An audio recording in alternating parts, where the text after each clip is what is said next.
Interesting, a report from the FT saying that they are falling short of cutting their job targets by a massive margin, it seems. Remember, UBS is going through a massive restructuring after their takeover from Credit Suisse. Is that reporting going to move the stock, Guy?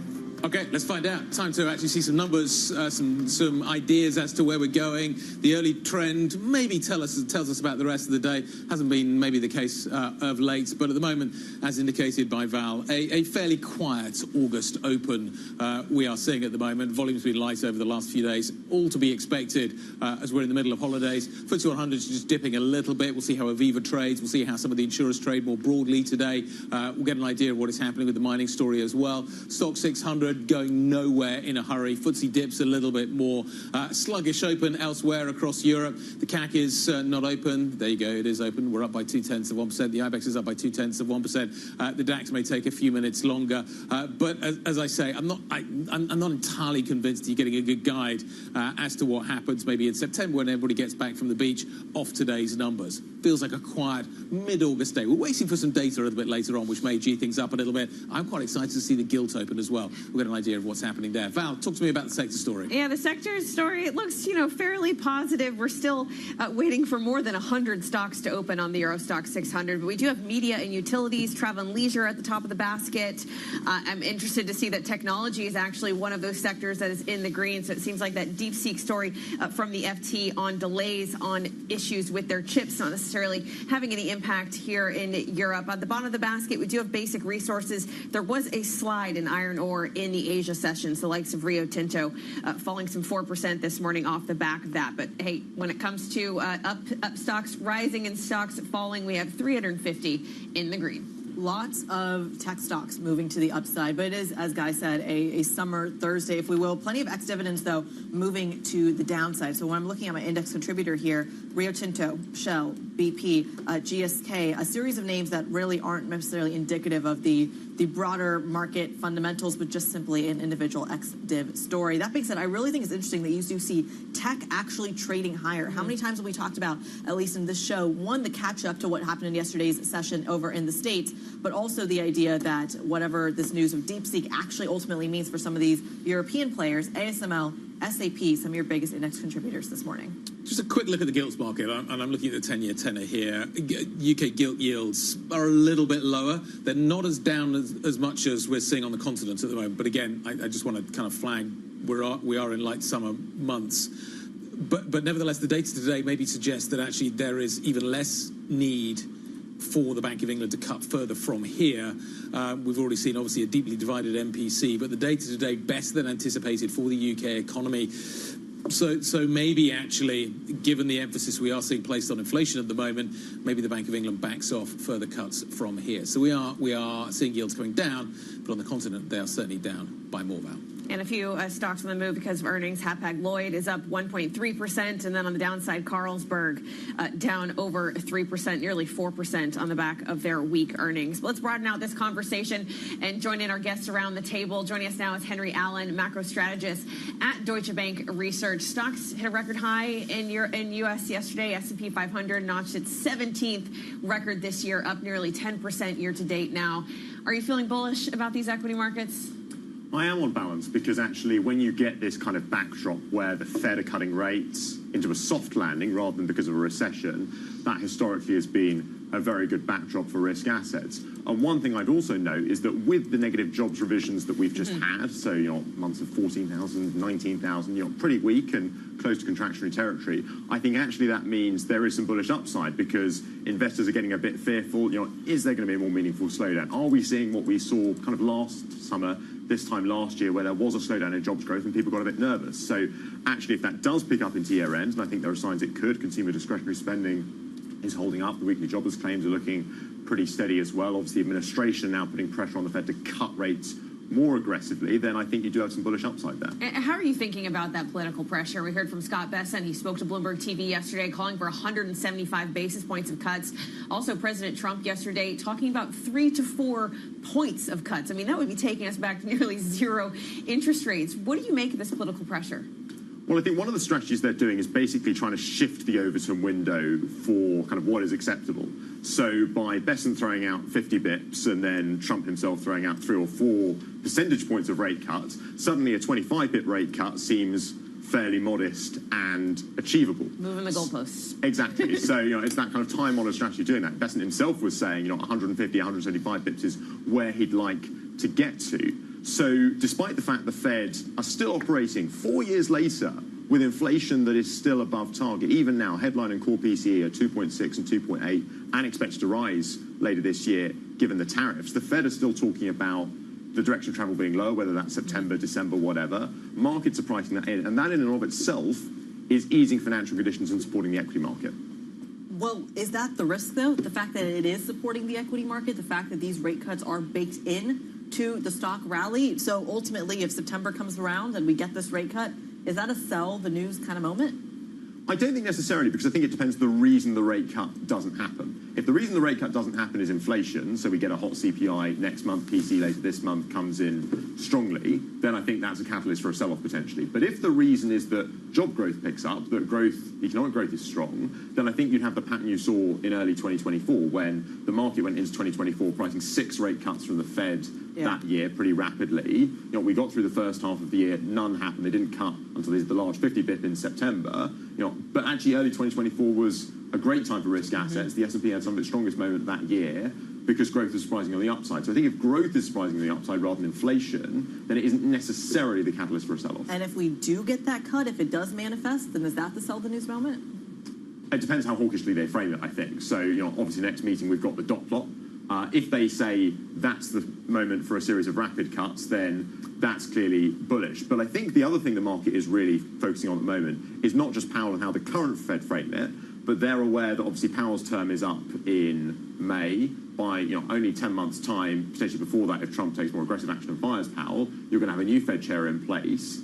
All of the people auditioning for that position are saying they want to cut rates more aggressively. So I think whether or not you get that cut in September or December, I think what the market is now doing, and one of the reasons things are getting so bullish, isn't so much that timing of the first cut, it's the fact that you now have a more dovish profile priced in throughout the Fed funds futures curve. Because indeed, actually, one thing I was struck by yesterday is one of the strategies that one article said the administration are employing is by having this short list of 10 or 11 people, they are basically trying to get a situation where lots of talking heads are going on shows like this one, calling for rate cuts. And that's kind of, again, shifting that Overton window, making it seem acceptable. Is that actually happening, or is that the going theory? That's the speculation. Well, I think it's happening in the sense that a lot of those names in the frame clearly know that if they want to become Fed chair, President Trump has made quite clear his criteria, and all those names in the frame who are realistically being talked about, even some of the more traditionally hawkish voices in the past, are finding ways to justify rate cuts. We saw that from Kevin Walsh. He's saying, we can justify rate cuts by shrinking the balance sheet.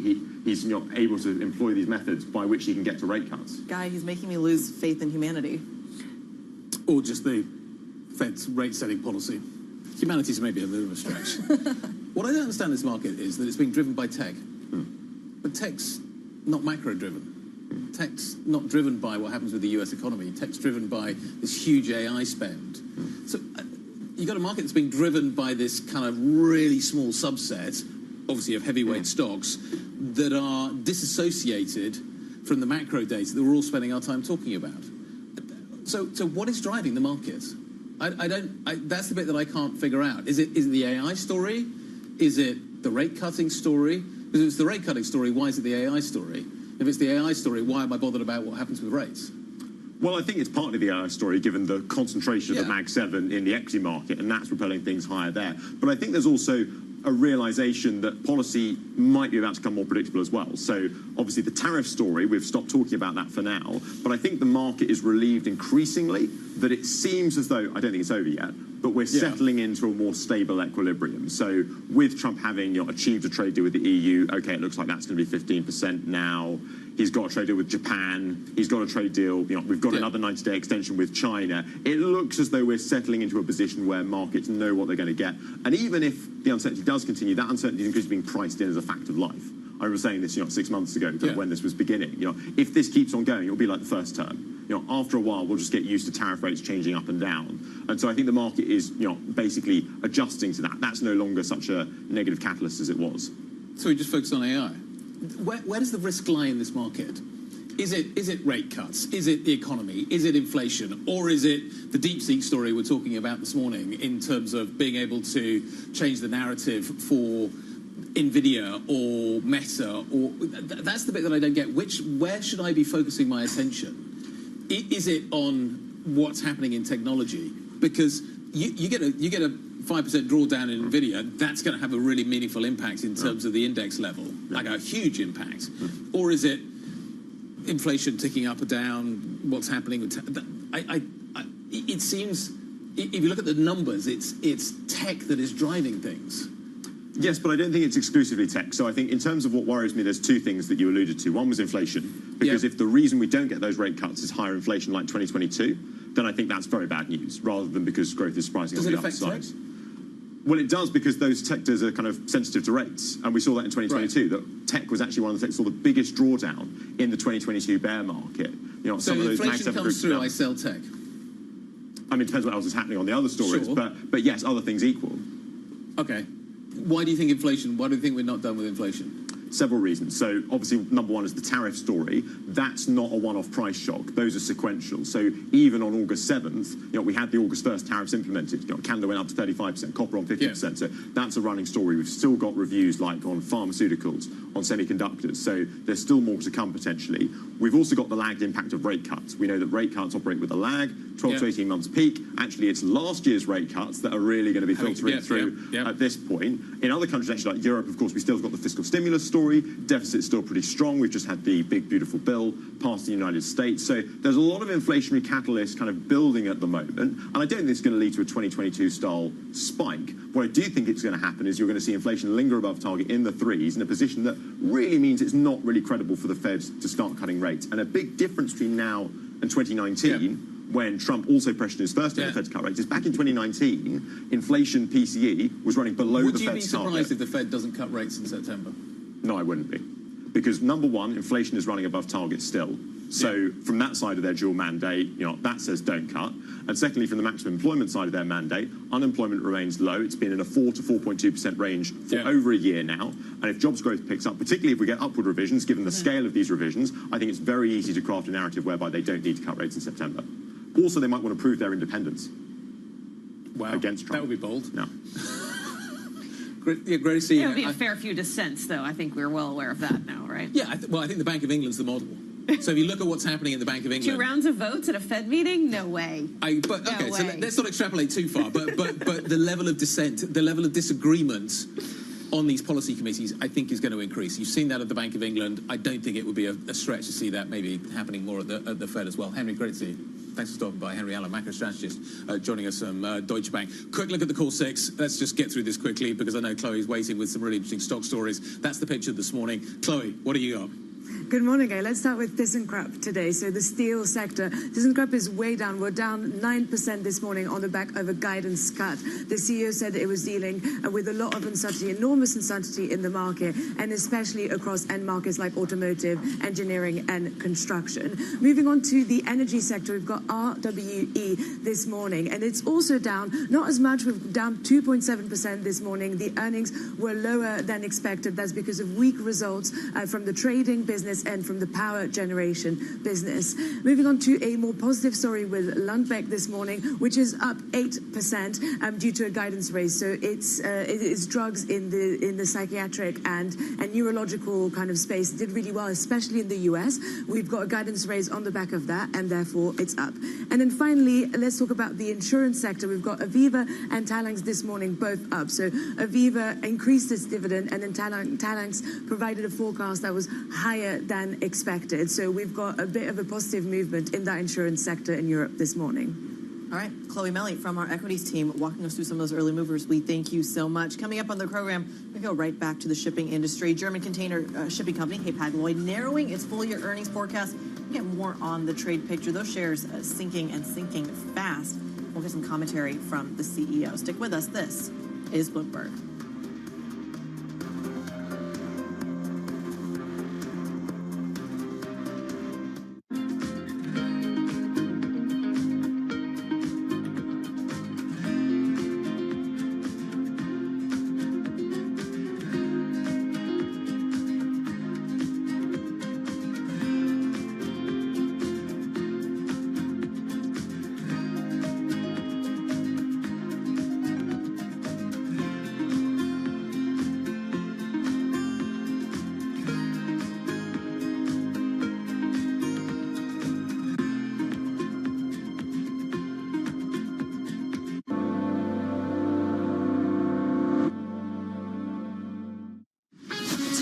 To Bloomberg Business Week Daily. We got to talk crypto. From the magazine that helps global leaders stay ahead. What's the conversation around your company? Bringing you insight on the people, companies, and trends shaping today's complex economy. Planning very big things. A new level of premium. Plus global business, finance, and tech news as it happens. The floodgates of innovation are going to open up. You can't fake passion. You either are or you aren't. Bloomberg Business Week Daily, only on Bloomberg. It's a multi-trillion-dollar industry. We'll show you what's happening in ETFs like no one else. ETF IQ, only on Bloomberg. We're at the epicenter of a global realignment on a scale not seen for decades. At the intersection between markets, economics, and geopolitics, a forum for sophisticated conversation. This is Bloomberg Surveillance. From the beating heart of global finance, economics, and politics, and wherever newsmakers are moving markets, Bloomberg brings you conversations that allow for deep discussions and important insights. What do you think the future is for inflation? Is this a new normal? Are markets too optimistic? How do you worry about the things that are outside your control? How does the current fighting completely stop? I'm Francine Lacqua, and this is The Pulse, every weekday only on Bloomberg. Making money isn't about drowning in emotions. It's about understanding what's actually happening. Markets are the best way to glean signal from noise, and that is what we try to do every morning. This is Bloomberg Surveillance. Listen carefully. Can you hear the rhythm in the markets? Not just in the syncopations triggered by inflation, but in the preludes leading to global elections, in the dissonance that moves the Nikkei, and the rising course conducted by AI. There's music in the markets, and if you want to learn to listen for it, we'll show you how. Join me each week on Wall Street Week for stories of capitalism from business, markets, economics, tech, and climate. More than what you need to know, it's what you need to think about.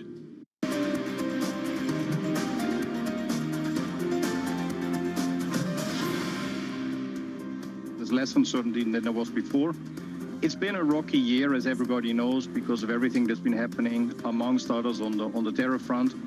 Having said that, I think we've had a very solid first half of the year, with especially pretty decent growth. And if we look ahead now, then despite some headwinds on the FX front, I think we felt comfortable to narrow down the range a bit.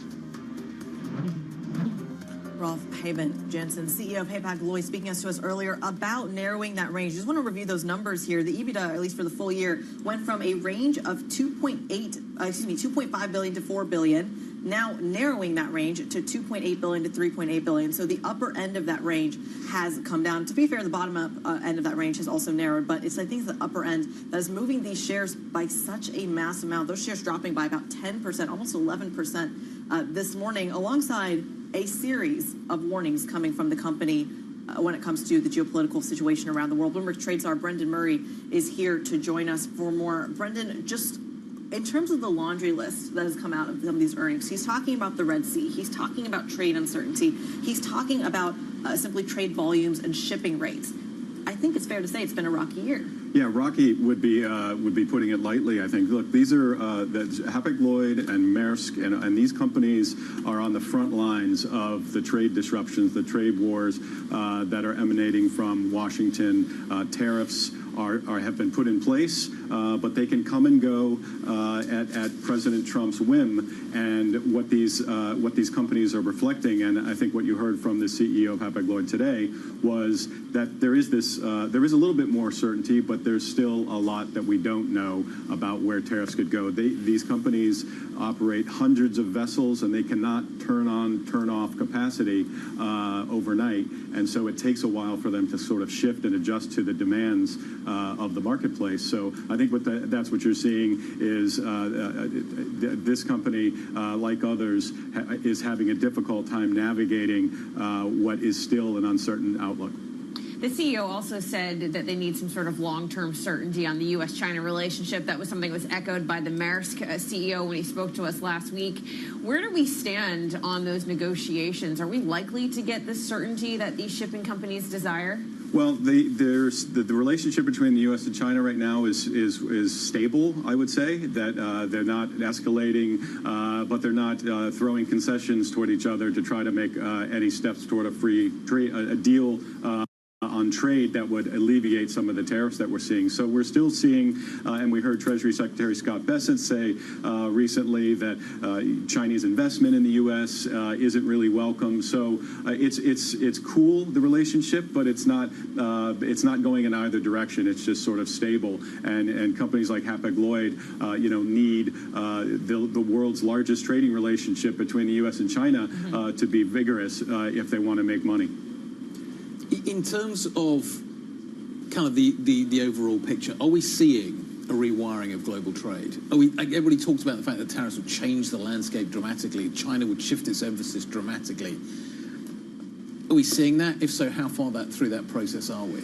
Well, it's really hard to see it move because it's going so slowly. Yeah. Overnight, we had a Chinese-owned company, GE Appliance, say that they are going to create 1,000 jobs in Kentucky. Now, that is exactly the kind of thing that President Trump wants, is a reshoring of industrial production. Of course, that's a Chinese-owned company, and so there's an irony there. But I think slowly we are seeing, and shipping lines, you can see it in the redistribution of some of the services that they offer between ports. It is starting to happen slowly, but whether it becomes the complete rewiring overhaul that President Trump wants it to be is still an open question, and is probably going to take many years to watch play out.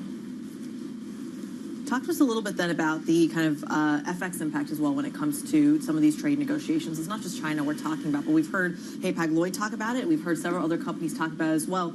How much should we be paying attention to the FX piece as a symptom of this trade story? Yeah, absolutely. We heard Bessent say recently, talk about how the BOJ is behind the curve and the yen is, and some people interpreted that as an attempt to weaken the dollar. So absolutely, the new paradigm that we're in, the dollar has declined, and that is definitely going to play a factor in all of these earnings that we're seeing. All right, okay. Bloomberg's, go for it. I'll do it. Yes, thank you. Nice to see you. Thank you very much indeed. Bloomberg's trade czar, Brendan Murray, thank you very much indeed. Let's turn our attention to what is happening in terms of the geopolitical story we're watching so carefully. Donald Trump has warned Russia will face consequences if Vladimir Putin does not agree to a ceasefire with Ukraine in the coming days. Yes, they will. Yeah. What will those consequences there will be consequences. Sanctions, tariffs? There will be, I don't have to say, there will be very severe consequences. That That message comes after European leaders stressed to the US president that Ukraine needs robust security guarantees to ensure that any deal holds. At the moment, we think this is the narrative going into this meeting. The question is, will it end up be the narrative that comes out of this meeting? Vladimir Putin, obviously, no plan survives contact with the enemy, right? So let's kind of start from that premise. Yeah. You go into a meeting with Vladimir Putin, and Trump has a history of changing the narrative quite quickly, depending on who he's talking to. Does the message that European leaders have communicated to Trump, and Trump appears to agree with, survive contact with this meeting with Putin on Friday? And I think that's the key question that nobody has got their arms around at the moment. It went very quickly from this is a listening exercise to if there's no ceasefire agreement or steps there to, or even a second meeting to follow, there will be severe consequences. And I want to go right back to what Scott Bessent said with our colleagues over in the States on surveillance yesterday. When he was asked about those Russian sanctions specifically, he said European leaders need to step up here and join on those sanctions, very specifically pointing out the fact that secondary sanctions, or tariffs have been used interchangeably for this, have been imposed on India. He hasn't said China yet, but that's assumed a part of those negotiations. And he says Europe isn't there yet. And he said, I think, direct quote, put up or shut up is what he was going to say to the European leaders. And I think it's crucial here that if European leaders don't have a seat at the table, not only in meeting one, but meeting two, if it surfaces, where does that leave Ukraine? And that's a big question mark for the bull case for Europe. Yeah, well, maybe Bessent wants to see them put on those sanctions to almost deserve a seat at the table in these discussions. You could definitely argue that. But I want to talk about just how the market's been playing this week. We know that Brent crude has really been on a back foot since that weak payroll print. It's down around 9%. The other way to play this, other than weak oil prices on some sort of peace deal breakthrough, would be a positive move in the euro. And we just heard from our MLive strategist Mark Cudmore talking about how he wants to be bearish the dollar. There's been a surge of options activity to be long the euro. I wonder if that's going to be a favored way to play any excitement around a peace deal when it comes to markets. But is there a kind of broader picture here, which is European markets aren't performing, so therefore, do I want to move money into a currency that is seeing other markets not doing as well? That strikes me as being a reason for the euro not to be able to deliver on that kind of geopolitical bounce that maybe we get. You've also got the ECB's done. Is the Fed done? Kind of that's a factor you've got to fold in. That should be positive. So there's lots of different factors at play here. Is geopolitics really going to move the needle when it comes to the euro? Maybe. Well, you could argue that if the main channel of the market reaction is via a lower oil price, with Europe being a energy importer, I mean, that could import deflation on the top of the deflation impulse from tariffs. So that could definitely argue that the ECB needs to do more, even though the market basically thinks that they're done at the moment. The channel thus far of playing Ukraine, though, seems to have been through the defense narrative. And is there a negative effect that comes through in the defense story? Do you sell European defense companies on the back of a peace deal? And if you do you buy the dip? Do you buy that dip? Do you buy that dip, which would imply actually flows coming back in, or do you repatriate funds on the back of such a move and look elsewhere, thinking that deal, maybe that run is over? But that's the fundamental narrative. There's also the sentiment narrative as well, which is that if you start to have this massive risk on European borders kind of removed, is that a massive win in itself? Do European markets just trade on good vibes if we do get some sort of massive move from this agreement or summit? We're going to come back to some of the corporate stories in just a moment. I had to say, Adyen's getting absolutely smashed this morning. You miss in this reporting season, you are getting hit and hit hard. Look at what is happening with Hapag as well this morning. We're going to talk about Bilfinger next, out of Germany too. The industrial giant reaffirming its outlook. The CEO is coming up. That's next. This is Bloomberg.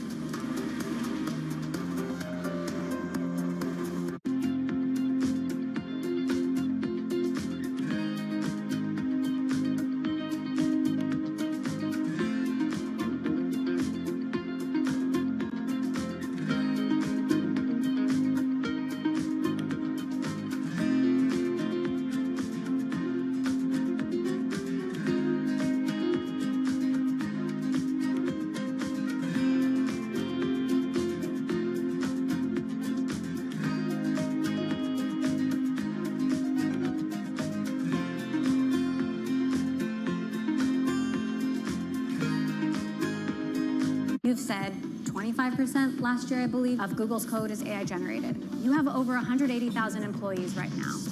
Is it half that in the future? I expect we will grow from our current engineering base even into next year, right? Because it allows us to do more, right? I think the opportunity space is also increasing.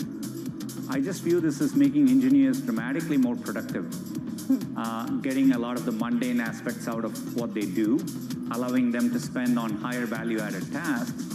But that means it's an accelerator. People will be able to do more, which means maybe we'll create new products, and hence we will need more people. At least in the near term, to me, it looks like we will expand engineering velocity, and that doesn't mean we're constrained in what we will do. We'll end up doing more as a company as well.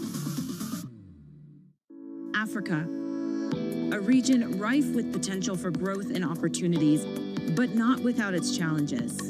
Bloomberg highlights the biggest stories, interviewing key players, and reporting on the issues impacting the region. Join us as we get to the heart of African business, politics, and economics, and ask the question, what's next? I'm Jennifer Zabasaja, and this is Next Africa. New episodes every month, only on Bloomberg. All right, okay, ready? David, what initially sparked your interest in this topic of longevity? 15 years ago, I turned 60, and I began to wonder how much longer I'm likely to live and what I could do to extend my life. On longevity, I talked with the leading experts in science and medicine to educate people about how they might be able to change their conduct so that they can live a happier and healthier life. I'm David Rubenstein. Join me on a 4-part journey as I explore the great quest for longevity. Only on Bloomberg. Jumpstart your trading day with 2 hours of single stock stories that are driving the opening bell action. We'll take you to Wall Street, Main Street, the C-suite, and beyond. Bloomberg Open Interest. Every trading day. Only on Bloomberg.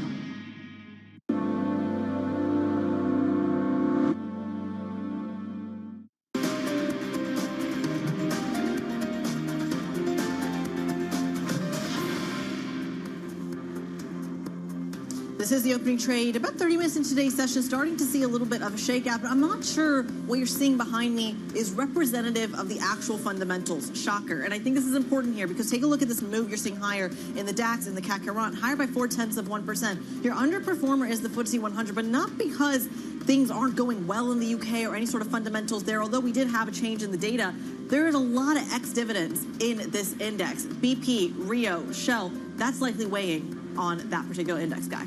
Absolutely. A lot of XDs in the market today. Thursday for the FTSE 100 is XD day. You got 420 up, 419, 163 lower. But that's the story. Really light volume.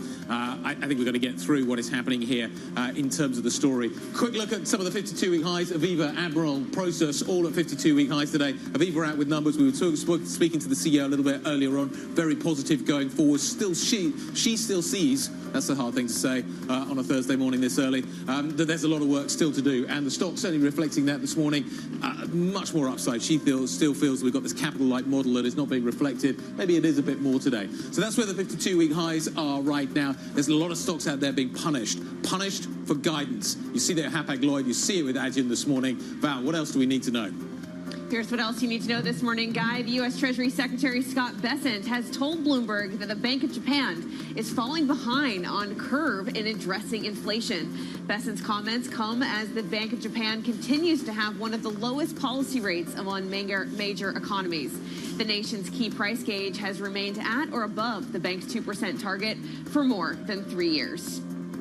Han Hai posted a better-than-expected 27% rise in profit over the June quarter. The firm, which assembles NVIDIA servers and Apple iPhones, also projected the current quarter will deliver a 170% rise in revenue from servers made for AI tasks. And lastly, the UK economy fared better than expected in the second quarter, with gross domestic product rising 0.3%. The improvement brings some relief for Chancellor Rachel Reeves, but also raises the bar for further interest rate cuts from the Bank of England. Critty? Lots to digest when it comes to that data point. Of course, we have plenty of data on the other side of the Atlantic as well.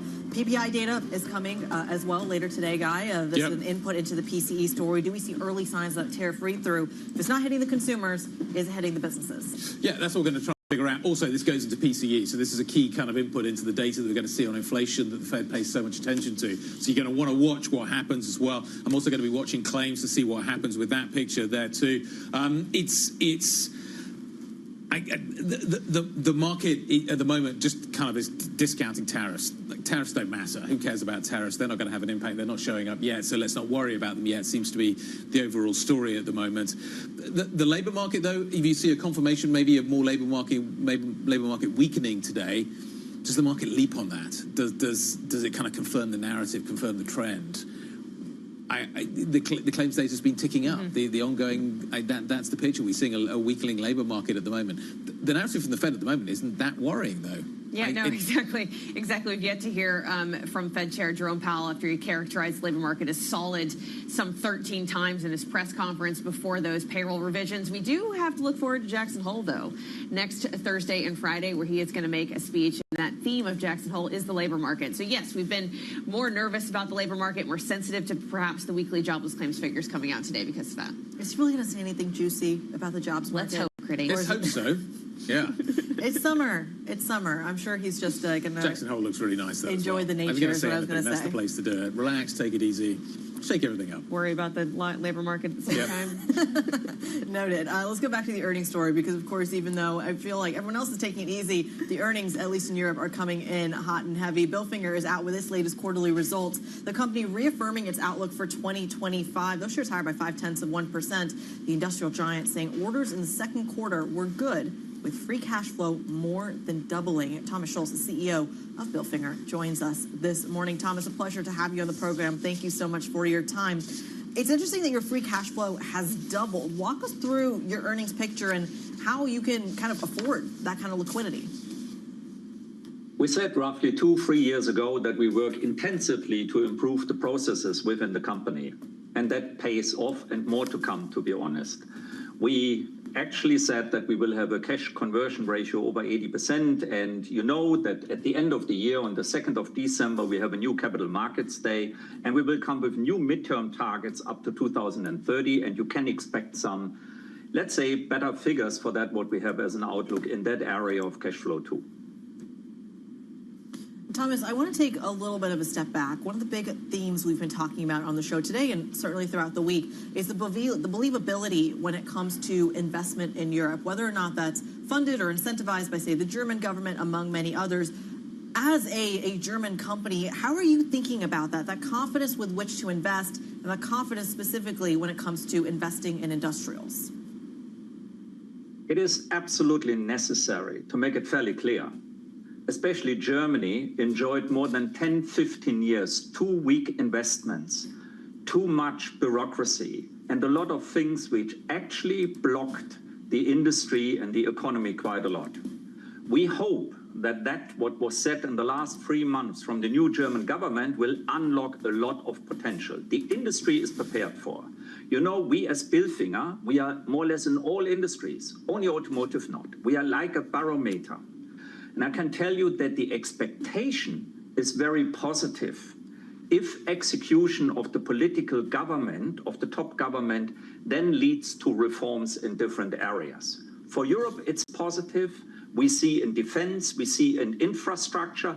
We actually see, despite all the tariffs talks, quite a positive movement all over Europe regarding investments in Europe. Thomas, what is your degree of confidence that the German government is going to deliver on your, what sounds like, lofty expectations? You know, I'm standing here with a Q2 result with the all-time high order intake, what we created. In a time where in Germany, and typical for German culture, they complain about everything, and I will not exclude myself on that. I think the German government had, especially the Minister for Economy, had very relevant positive developments for the German society as well as the economy as a proposal. Now it's about that the German Chancellor is backing her, that the German Chancellor and the German government and the smaller coalition partner are recognizing we are at the crossroad. We can go left and doing nothing, or we go to the right side and saying these are the reforms what we will do. The money is there because they announced that. The industry is prepared, the society is prepared. I think if they play the book in the right way, we will have some profitable growth for the future in Germany, and with that for Europe. Okay, so expectations are high. You talk about your customers and you talk about what is happening in German industry. Is it consistent across the board? Are all of your customers saying the same thing? Are there pockets where we are seeing more exuberance and pockets where we're seeing maybe a little bit more caution? I keep looking at the PMI data, for instance, out of Germany. The chemical sector in particular is one that stands out to me as being maybe a little bit more cautious. How consistent is the message coming from your customers? The thing is, at the moment, it's hope, it's expectation. You don't see it in the figures, the positive development, at all. It's not there. Actually, the real world in the industry in Germany, especially in the process industry, chemical, petrochem, is a very challenging situation.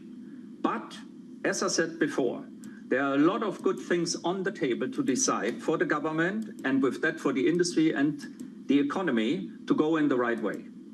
We see as Bilfinger that we can help, and we do that quite a lot throughout Germany, our clients in the challenging times with high infrastructure costs, with high energy costs, and so on. But if the government is only taking a few of the good ideas into action and execution, really the side will change to the positive. Thomas, you're talking there about how this government investment from Germany is absolutely necessary. What steps, though, are you taking in order to prepare for what you're expecting as a pickup in business, a pickup in this government investment? What steps are you taking now to prepare for that to come? We are the expert for efficiency improvement for our clients. We are the expert in giving our clients a lot, hundreds, thousands of well-educated people, helping them in maintenance, turnaround, engineering, wherever we work. So when we hear that there's a big need for educated people, we have them. If we hear that there are challenges to reduce or to increase production rates, it's all about that what we do in Bilfinger. That's the good model what we have, the flexible model. If it goes up, we can grow. If it goes down, we can grow. And we show that. So out of that, if the government is, as I said before, looking into to increase productivity, raising the work time per week, talking about how much social fare and social part in the cost the companies and the employees have to carry, and trying to reduce that, this will be positive. And it will be positive not only for German investments within Germany, it will be positive for foreign investments in Germany, what we lacked under the two former governments quite a lot. Thomas, your shares are near all-time highs, but many of the industries you supply, such as the chemicals industry, the pharmaceuticals industry, are not in their best shape off the back of tariffs and higher energy costs. How would you explain the difference between how your shares have performed versus the wider industrial industry? Yeah, I would like to explain that a little bit about the strategy what we have. We help customers in expansion times as well as in challenging times to improve efficiency. That is what we are really best at. That means if a client, let's say in the chemical industry in Germany, is under pressure, we can offer a lot to take over people, to take over business, to take over maintenance, and to bring in each year more performance, more bang for the buck for the client. And on that we earn. That's our business model. Of course, in a business expansion situation, as we see in the Middle East, in parts of Europe or North America, we help customers to realize that as efficient, as quick as possible. So this kind of business model makes us more resilient against the swings in the industry. On the other side, we are actually in all industries, beside automotive. we are in energy, we are in pharma, biopharma, we are in mining, we are in metal, we are in cement, we are in oil and gas, we are in petrochem, we are in chemicals, everywhere where you have liquids and gases. And we always can add a notch better in efficiency. And with that, we have a lot to work, definitely. So from our point of view, it sounds a little bit odd, but we have a good time, and you see it in the all-time high order intake, what we had in the quarter. Thomas, great stuff. Thanks for spending some time with us this morning. Really appreciate the update. Thomas Schultz, the CEO of Bilfinger, on the back of its numbers. Mixed market this morning.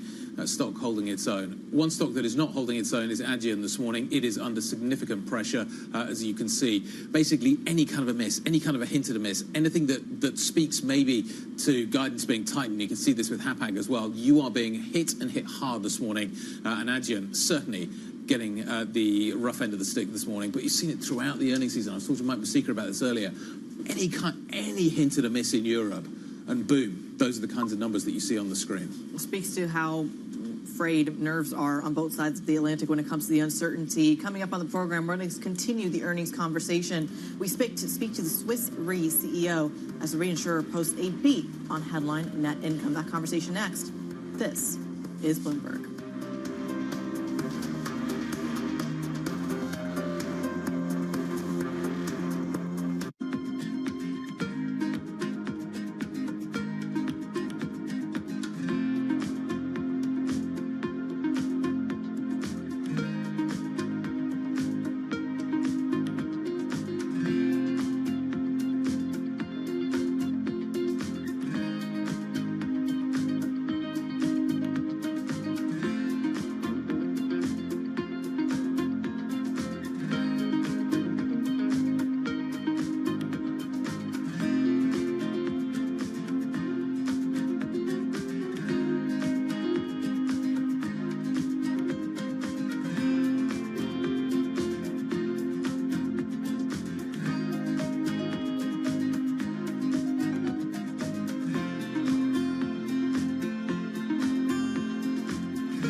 Break down our CapEx into the buckets that we spend.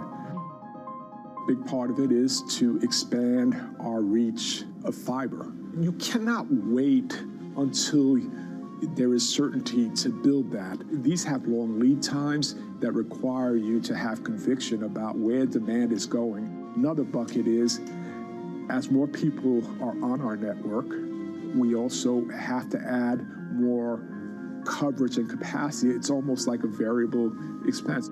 Third, we are modernizing our wireless network right now. Through the investments we're making, we are driving down our unit costs over time and providing more capacity to serve the demand that we think is coming. Do you have less confidence in that 3-year plan now than when you first came out with it, given that some people are having trouble deciding how things are going to look in the next 3 days? No, I really don't. I look at the nature of our business. It doesn't matter the economic cycle. This is a critical goods or service, and we have every confidence demand for it will remain. Will it be harder in a more challenged economic environment if that ends up being the case? Of course, but remember, we are investing at record levels. Slight moderations of that would allow us to deliver a lot more incremental cash to the bottom line. So I have every confidence we're going to be able to deliver our guidance.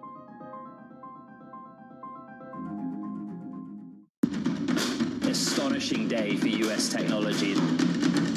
It's shaping the region's technology ecosystem. Asia's biggest tech news and innovation. Bringing you up-to-the-minute economic news whenever and wherever it happens. I'm Francine Lacqua in Sintra, Portugal, and this is Bloomberg.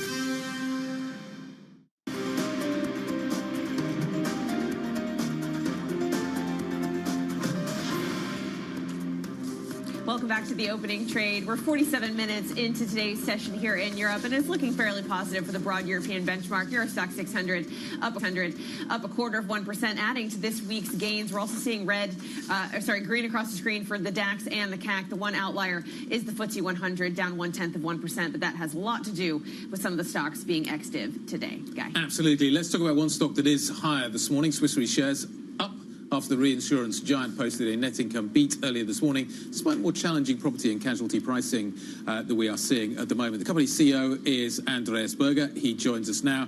Andreas, the market is focusing on the headline beats. The stock is trading higher. Is it as good as it looks? Yes, thanks for having me, first of all. And I can say it's a good day for our customers, the insurance companies, the corporates, and the public sector. Why?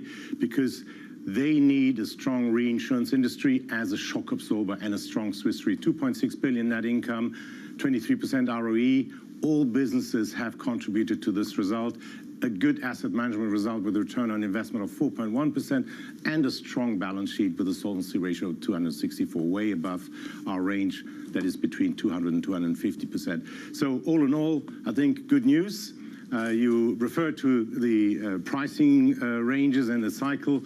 Yes, we saw some reduction in rates, but we're still operating in a very, very risk adequate and very healthy margin space.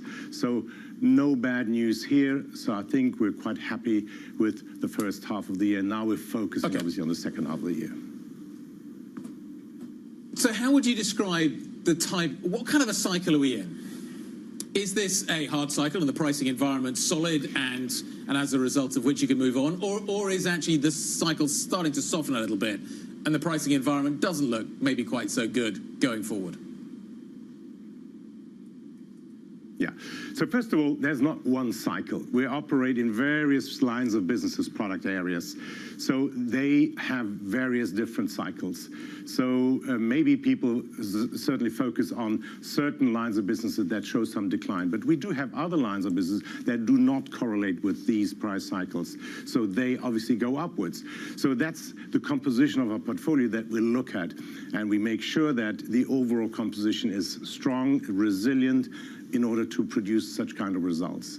So we're not looking necessarily also at top line growth only, we look at bottom line growth. Obviously, we grow the book, we grow in attractive areas, and we see in particular rate increases in areas that are prone, loss prone, like nat cat areas, certain nat cat areas, there definitely rates might also go up. Well, Andreas, it's Creedy in London. Thank you for your time this morning. Let's talk about the areas of your portfolio or of your bottom line where you may see some of that softness when it comes to the cycle. How are you preparing for that? We have an approach internally. We have a 5-year forward-looking view where we collect all the information and look at pricing trends that we see. And that's exactly the information that we need, and look at the shape of our portfolio. Is the portfolio shape good enough to produce actually the financial outcomes that we expect? And that's the kind of cycle management that we do continuously. And that's an exercise internally. We call it Smart Circle because all the information actually comes in, the losses, the trends that we see, and that obviously goes into our models and then is translated into pricing into the market. And what we observe is then really how the actual losses coming through and how do they compare to our expectations in our models. And that will be fine-tuned over and over again. And that kind of information we share with our customers because they themselves have to actually manage those exposures in their books and their balance sheets. Andreas, you're trying to cut costs, right?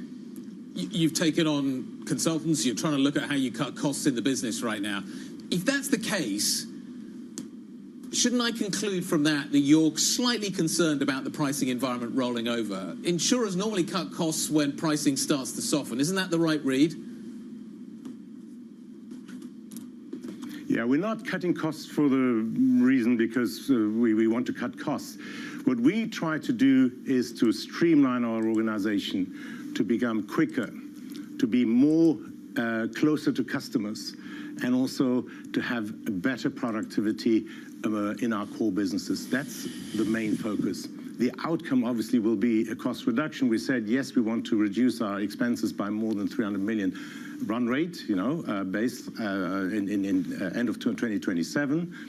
And we're well on track. We have streamlined portfolios where we're underperforming, where we were not the best owners. So all these activities added up and contributed to the expense reduction. But what we will have to do going forward, obviously we'll have to measure productivities in our business. And there's definitely some room for improvement, and we'll continuously do that. It's a continuous improvement aspect that we introduce in our business. Andreas, you joined us from Zurich this morning, so I'd like to take a quick step back and ask you kind of a twofold question. One, given the tariff uncertainty, given the business uncertainty right now emanating out of Washington, I'd like to ask you what the mood is as a Swiss company executive this morning, but then also, how are you navigating some of the FX pressures, just given how strong the Swiss franc is? Yeah, I can say that Swiss Re is a global company. Yes, we're based in Switzerland. We have the name Swiss in our brand, but we are global in nature. We have a strong business in the US. The US is our single largest market. We have a legal entity, 2 legal entities in the US. We're licensed in Missouri and New York. We've got 2,400 people working for Swiss Re in the US and working with the customers in the US market. We have a global business model, but actually we are close to our customers in those markets, and we've got 15 offices over there. So the impact of tariffs, we don't see them directly impacting Swiss Re or our industry. What we do is we have a task force and we try to find out, are there indirect impacts? For instance, are the costs for losses going up because repairs are being more expensive in future, etc.? These things we monitor very closely. But what we do at the moment is apply strategic patience, I always say. There's no reason to panic. There's no reason to shoot from the hip. Let's be cautious, obviously, and let's factor in all the information that we can gather. On the FX, yes, we can see that the Swiss franc has appreciated significantly. But in our business, again, we have seen a positive, actually, in the first half of the year of $150 million on the FX side. Half of our earnings are actually in non-US denominated foreign currencies. And what we do is actually, at the group level, we try to mitigate the fluctuations of foreign exchange. Yeah. So at the moment, yes, we're managing the situation, we're observing it.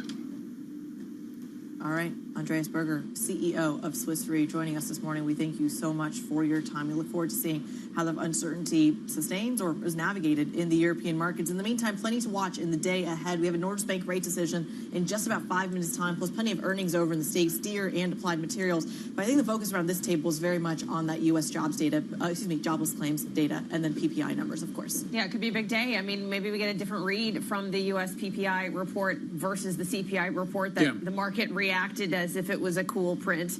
And then with jobless claims, you've seen continuing claims creep higher. And I think the market is really reviewing what this means, given the backdrop of those weak payroll revisions. See, it's interesting. CPI, in theory, should be the fast twitch kind of inflation reaction. You get the consumer, the stuff as a consumer you're buying doesn't get caught up in long supply chains, maybe, that the industrials do. We were hearing from Henrik Andersen a little bit earlier, talking from Vestas' point of view. Pricing takes a long time to work its way through the system. In theory, it shouldn't show up in PPI as early. There's another argument that says that it should show up there because ultimately it gets passed on to the consumer. Yeah. So I don't know. I'm muddled as to where we are in this journey on tariffs. But isn't this potentially the other risk here, that if it's not a demand crunch that everyone is kind of waiting for when it comes to the tariff imprint, if most of the pressure is being absorbed by these companies, where is the margin compression? Where is the liquidity buffers that everyone's creating? Isn't that the bit that should be showing up in these corporate earnings? We've had a couple, and we're not seeing that kind of panic yet show up in the corporate earnings, but maybe that's next quarter story. No, it's funny. It's definitely something to remark on, that we're seeing this tariff revenue go into the Treasury's back pocket, but margins aren't being compressed. So what's happening here? Unless this is just like a COVID stimulus hangover because so many corporates have so much cash anyway, maybe that's it. Yeah, inventory build-up is another fact. It's a confusing picture. We all thought it was going to happen fast. We all thought that there was going to be an instant kind of feed-through and a reaction. We're not getting that. It's muddled and it's taking time. Anyway, that's the show. Hope you enjoyed it. The Pulse is up next. This is Bloomberg.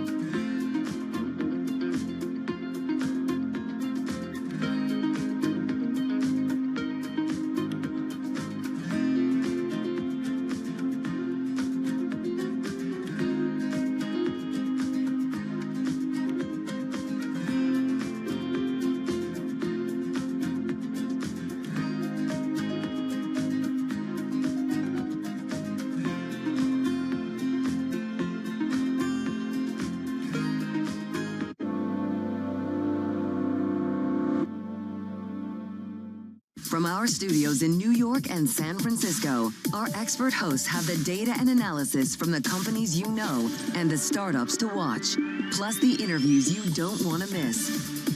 Watch Caroline Hyde and Ed Ludlow on Bloomberg Technology, the only daily business show dedicated to tech, right in the middle of the trading action. Live every weekday, only on Bloomberg Television. Context changes everything. Bringing you up-to-the-minute geopolitical news whenever and wherever it happens. I'm David Gura in Alberta, Canada, and this is Bloomberg. From the world of politics to the world of business, Joe Matthew and Kaylee Lines deliver news, insight, and analysis live 2 times a day, every trading day. Balance of Power at 1 and 5 Eastern, only on Bloomberg. Tune in to Bloomberg Business Week Daily. We got to talk crypto. From the magazine that helps global leaders stay ahead. What's the conversation around your company? Bringing you insight on the people, companies, and trends shaping today's complex economy. Planning very big things. A new level of premium. Plus global business, finance, and tech news as it happens. The floodgates of innovation are going to open up. You can't fake passion. You either are or you aren't. Bloomberg Business Week Daily, only on Bloomberg. Bloomberg brings you breaking news 24 hours a day. Powered by more than 3,000 journalists and analysts in more than 100 bureaus across the globe.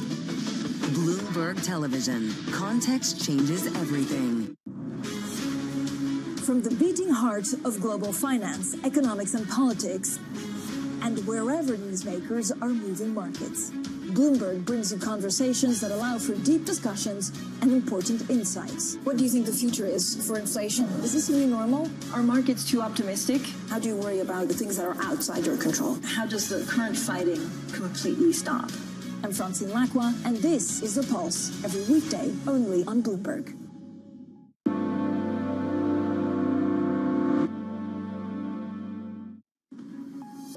President Trump warns of severe consequences for Russia without a ceasefire agreement on Ukraine, while promising to push for a second meeting that includes Volodymyr Zelensky. U.S. Treasury Secretary Scott Bessent says the Bank of Japan is falling behind the curve on inflation in a rare comment on policy decisions by a foreign central bank. Plus, the UK economy grows faster than expected, bringing some relief for the Chancellor, Rachel Reeves, and questions for the BOE's rate path ahead. Now, first thing is first, we have a lot to get through, especially those Alaska talks tomorrow. But the thing is, when you look at markets, they seem to be going higher. That's on Fed expectations. S&P futures practically flat. The U.S. 10-year yield at 4.2152. The other thing I'm looking at for this is a good benchmark when it comes to risk-on sentiment is Bitcoin, 121,796. Now, it's interesting to look at the European markets map because there is a little bit of a difference between what the CAC 40 is doing compared, for example, to the DAX. It is also clear that it is, when you look at the Stock 600, so that's an amalgamation of all of these indices at the highest level since February 2021. You can see the CAC 40 gaining some 0.4%. So Norges Bank actually leaving its benchmark interest rate at 4.25%. They say that the rate will be reduced further in the course of 2025, as expected. And you can see Euronaki 11.9101. So for the conversations that matter and the insights you need, let's get started.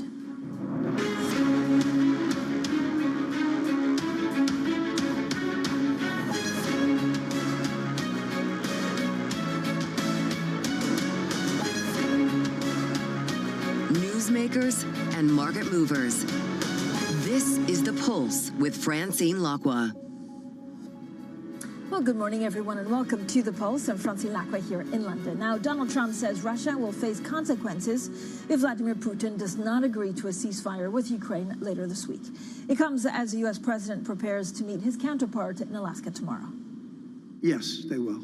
Yeah. What will their consequences there will be consequences. Sanctions, tariffs? There will be, I don't have to say, there will be very severe consequences. Well, President Trump also said he hoped to use the Friday meeting to set up a quick second meeting with Ukraine leader Volodymyr Zelensky after Western allies pressed him to push for such a summit. Now, we're now joined by our very own Rosalind Matheson. Ros, so why is President Trump now so tough on Vladimir Putin? Well, he's sounding tough, but the question is actually, is he going to be tough on Vladimir Putin? I mean, he's swung in so many different directions so far when it comes to the Russian leader, sort of warmth and admiration and then frustration and irritation. A lot of it is really just stemming from the fundamental reality that Donald Trump came to power promising, saying he would get a very quick ceasefire in Russia's war against Ukraine. And it's now August and we still don't have one, in the sense that perhaps he's been strung along by the Russian leader. But at the same time, he can't quite bring himself to be that tough on Vladimir Putin, because while he's talked about cracking down on Russian exports of oil, including especially to India, he's really not looking to penalize China for that. So what does he mean by consequences if there's not a ceasefire agreement out of this meeting that's going to happen in Alaska? So yeah, he's sounding tough, and he's probably wanting to show Vladimir Putin ahead of their sit down that he's coming in ready to be tough if needed. And his rhetoric has shifted a bit. He's talking now about it being more of a feeling out exercise versus coming out with a whole lot of understandings around land, for example. So perhaps he wants to show Vladimir Putin he's not going to be a pushover in this conversation, but equally several hours on the ground in Alaska with, someone who's a very astute political operator in Vladimir Putin, who knows what's actually going to come out of the conversation versus what we're seeing going in. Yeah, I was just about to ask you, Roz, is there a danger that, Donald Trump changes his mind after meeting with Vladimir Putin? Well, certainly anything's possible again out of that conversation. I mean, there's so many moving parts here. You have Russia saying that they'll only agree to a ceasefire if there are understandings already about land, which is essentially Ukraine ceding territory to Russia as part of just getting a ceasefire. You have Ukraine and its European allies saying, hang on, you can't put the cart before the horse. The first thing we need to have is a ceasefire, freeze the conflict where it is, and then we can have conversations about the broader parameters of a peace deal, including that very, very tricky issue of territory. Of course, even freezing the conflict in place is a bit of a win for Russia, because their troops get to stay there occupying that land for even longer. But there's all these differences about what this meeting might be designed to achieve. Is it simply to get Russia and Ukraine towards the table, to get Russia to agree for Vladimir Putin to sit down with the Ukrainian leader directly and have those conversations? Is it to come out of it with an understanding for a ceasefire? Is it to go even further on some of those parameters for a peace deal, particularly, again, land? And so with all those changeables in the air, it's hard to know going into that conversation again what will happen in a minute. And Donald Trump is very quick to agree to things and change his mind. So is there the risk that he just goes in a direction in this conversation that's not a particularly good result for Ukraine? Ross, I have 1,000,001 questions about this and other stories, but I thought it was very striking to have the Treasury Secretary of the U.S., Scott Bessent, in a long and great interview on Bloomberg yesterday, also weighing in on the BOJ. I mean, I've never, once again, heard a Treasury Secretary weigh on monetary policy of a foreign country. Well, quite startling to see that and to be so direct about essentially saying where he thinks Japan needs to be taking interest rates. And as part of that, really attempting more likely to be jawboning the US currency. Obviously, he wants the US dollar to be going in a certain direction, and where Japanese rates are has a real impact on that. And, the US has commented before about where they think the yen is going or where it should be going, but quite extraordinary to see him saying that about the BOJ. And the question is, what does that mean for the BOJ? There's a conversation about whether the BOJ may move on rates as soon as October But if they do hike rates, is that going to be seen as them being bowing to pressure from outside to do so? Has he put them in a corner where if they do move on rates or they feel they need to move on rates, they're going to be, accused of responding simply to where the US wanted rates to be? So it puts the BOJ in a really delicate position. And as you say, another reminder that this administration does feel quite free to comment on a whole lot of different things, their own central bank, but also where rates are for other countries overseas.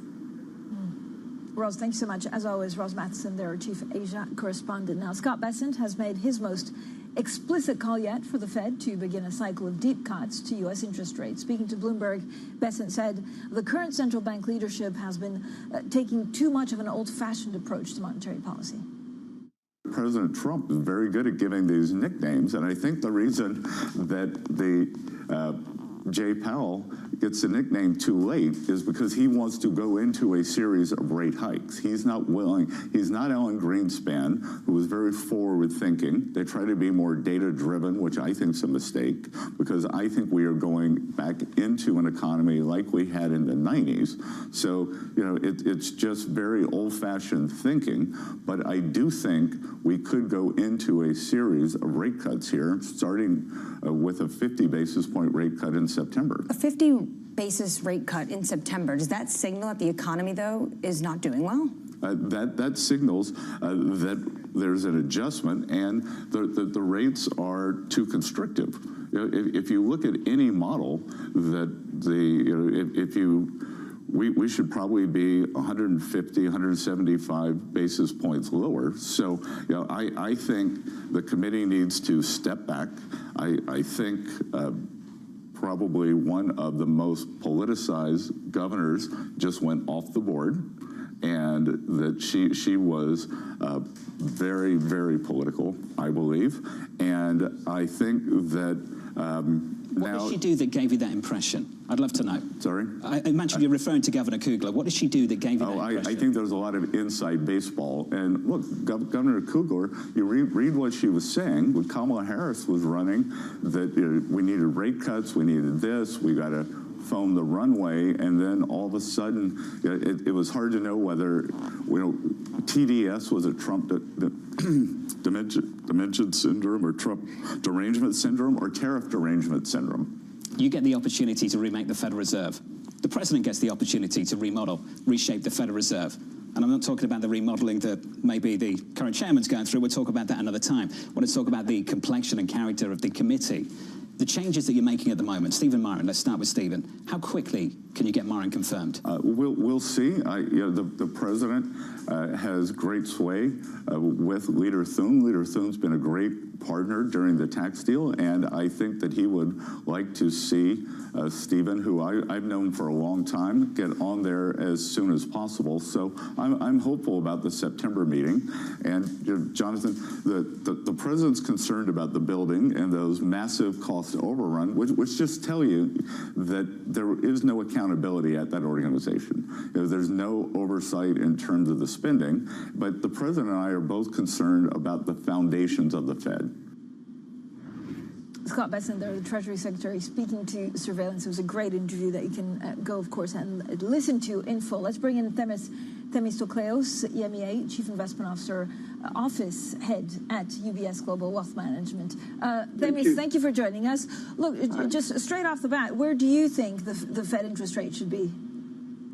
Yeah, it is our view that the Fed will cut 100 basis points over the next 12 months, starting in September. Obviously, the Fed has got a balancing act. The economy is clearly slowing down, but at the same time, is not heading for recession. At least that's not our view. At the same time, inflation is picking up, despite the CPI surprising positively the last reading. Still, the trend is inflation is going up, and we've seen concrete signs of tariffs having an impact on goods pricing. So they need to consider both parts of the equation, and I think the track and the direction is towards more cuts, but gradual ones. But, Themis, if there is a cut in September, how political will that be, given what the Treasury Secretary and others have been saying on the committee? I don't envy Powell, right?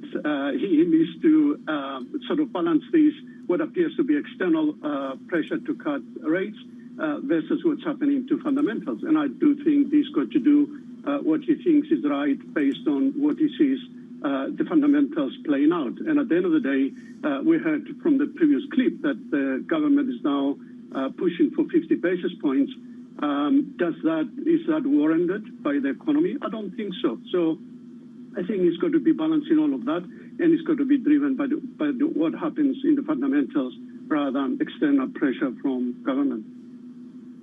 But Themis, I keep on hearing, look, the worries about stagflation, the fact that it could actually, this is a nightmare for central banks and policymakers in general to deal with. Does a 50 basis point cut in September put us in a position where actually, stagflation could not materialize? Or make it worse, right? Because if you cut interest rates too early and the economy is still robust, the risk you run is that you have underlying inflation picking up at the same time when there is pressure from tariffs on pricing. Then, yes, maybe the economy starts, you cushion the weaker economy, but you fuel inflation, and then you have to, what is the next step? Then you go back increasing rates again to fight inflation. So you can look shorter or you can look longer term. And I think what makes sense to us is a gradual decline in interest rates, and that gives the Fed this ability to react if inflation does pick up significantly, not just in goods inflation, but if that starts translating into services inflation, which might be more sticky and more enduring. Themis, does the dollar weaken from here? It is our view that the dollar continues to weaken. We see the dollar trading in a range of 115 to 120 versus the euro to the end of the year. And then we see further weakness as we go into the first half of next year in the range of 120 to 125.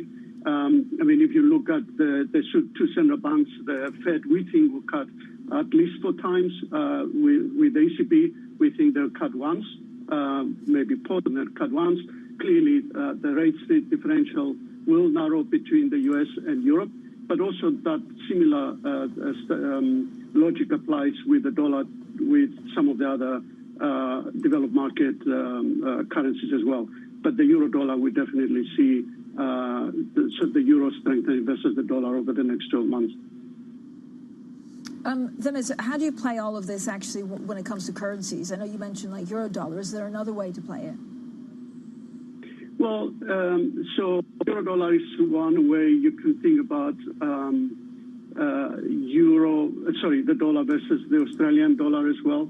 Again, that's another way to play the weakness in the dollar. The Bank of Australia, we don't think is going to cut as much as the Fed. And then again, similar dynamics apply, and we do see the dollar weakening versus the Aussie dollar as well. Themis, when you look at all of the earnings that we've seen, everything seems to be supported by AI and tech. How does that play into the economy in ways that maybe we haven't foreseen yet? Does it really boost productivity? Is Scott Besson right when the way that we're looking at the economy, is it outdated? It's a very good question and very topical, right? Because if you look at the level of the stock market, if you look at expectations, if you look at valuations, clearly the market is expecting some productivity improvement over the next few years. And I think the market is right to look at it that way. I think if we think about our personal experience, let's take smartphones. That made our life a lot more efficient. We work in whether we are on the plane or whether on the train. So it's just we are working a lot longer, if you think about it, than we did before the invention of the smart mobile phones. And AI is going to be maybe a multiple impact relative to what happened with smartphones. So I would expect productivity improvement over the years, and that would support the economy for sure. Against that, of course, we have to remember that most probably with deglobalization, we most probably see some upward pressure on costs over time. So you've got to see some of that benefit eroded by some other dynamics out there. But net-net, I do believe that artificial intelligence will lead to significant improvement in the economy in the coming years. And I don't think it's a surprise to the market. As I said earlier on, if we look at valuations, I think reflect some of that. Yeah, so interesting. I know we'll talk about this for a lot longer. Themis, thank you, as always. Themis Tokleos there, EMEA CIO, Office Head at UBS Global Wealth Management. Now to the tech space, and the FT is reporting that the Chinese AI company DeepSeek has delayed the release of its new model after failing to train it using Huawei's chips. Well, let's get more with Tom McKenzie. Tom, as always, thank you. So is this a story on DeepSeek, or is it just that NVIDIA once again is killing it? I think there's a broader story here. One, it reminds us that there is this innovation gap, and China has made significant progress in terms of producing chips for AI and an ecosystem that can support their large language models, but there remains a gap in terms of what they are able to do with US-made chips versus Chinese-made chips. And there's a reminder of that. So DeepSeek delaying a model that they had hoped to release back in May. It was going to be the R2. They've been under pressure, frankly, from the Chinese government to train this model, train it on Huawei's chips. They've been using Huawei's chips for inference. That's when we actually use and interact with the model. The training, which is the earlier part of this piece, was done on, or at least attempted, on Huawei's Ascend chips, and they've struggled with that. Their previous model was trained on NVIDIA chips. So will they resort now back to NVIDIA chips? That remains a question. There's a clear tension. The Chinese government wants their big AI companies to be using Huawei's chips, but Huawei's chips are not delivering, particularly when it comes to training, so they're still going to be reaching, arguably, unlikely for those US options, at least for now. The H20, we know, can be sold into the Chinese market now, if, of course, NVIDIA or AMD, with the equivalent, gives that 15% to the US Treasury. So it reminds us of two things. One, there is still this catch-up. A lot of progress has been made, but they still are struggling if they don't have the highest performing chips. Tom, Apple also continuing to push to get back into this Gen AI race. What do we know? Will it work? Yeah, this is catch up for Apple. The stock is down about 10% year to date. They're going to come out with hardware devices next year, a smart speaker with a screen, and then the year after that, 2027, this is really going to be the linchpin for them, is this robotic arm with a screen that might follow you around the house or the room. If that makes you feel uncomfortable, you may not be alone in that. If it's doing the cleaning, I'm fine. Yeah, maybe they'll add the cleaning component. That's important. We'll send a message to Tim Cook and co. It's going to come down to the software as well. Siri, as you may know, doesn't really have that AI ability that many of us are now kind of used to in terms of its user experience. They need to get the software ready, and they're trying to build out their own large language models. The hardware is in progress. If they can get the software aligned with that hardware, then maybe they can get back in the game when it comes to AI for Apple. Perhaps Siri could look at the mental load. Right? That would be helpful. Take some of that mental load off us, as well as the cleaning. There you go, Tom. Thank you so much. Tom McKenzie there with the very latest on tech and AI. Now, the next edition of Bloomberg Tech Europe with Tom airs tomorrow. He'll be exploring how AI is changing the way we work, and that's at 6:30 a.m. London time. Coming up, better than expected GDP figures for the UK. But does that mean interest rate cuts are actually coming? Well, we'll discuss that next with Victoria Clark, UK Chief Economist at Santander CIB. That's next, and this is Bloomberg.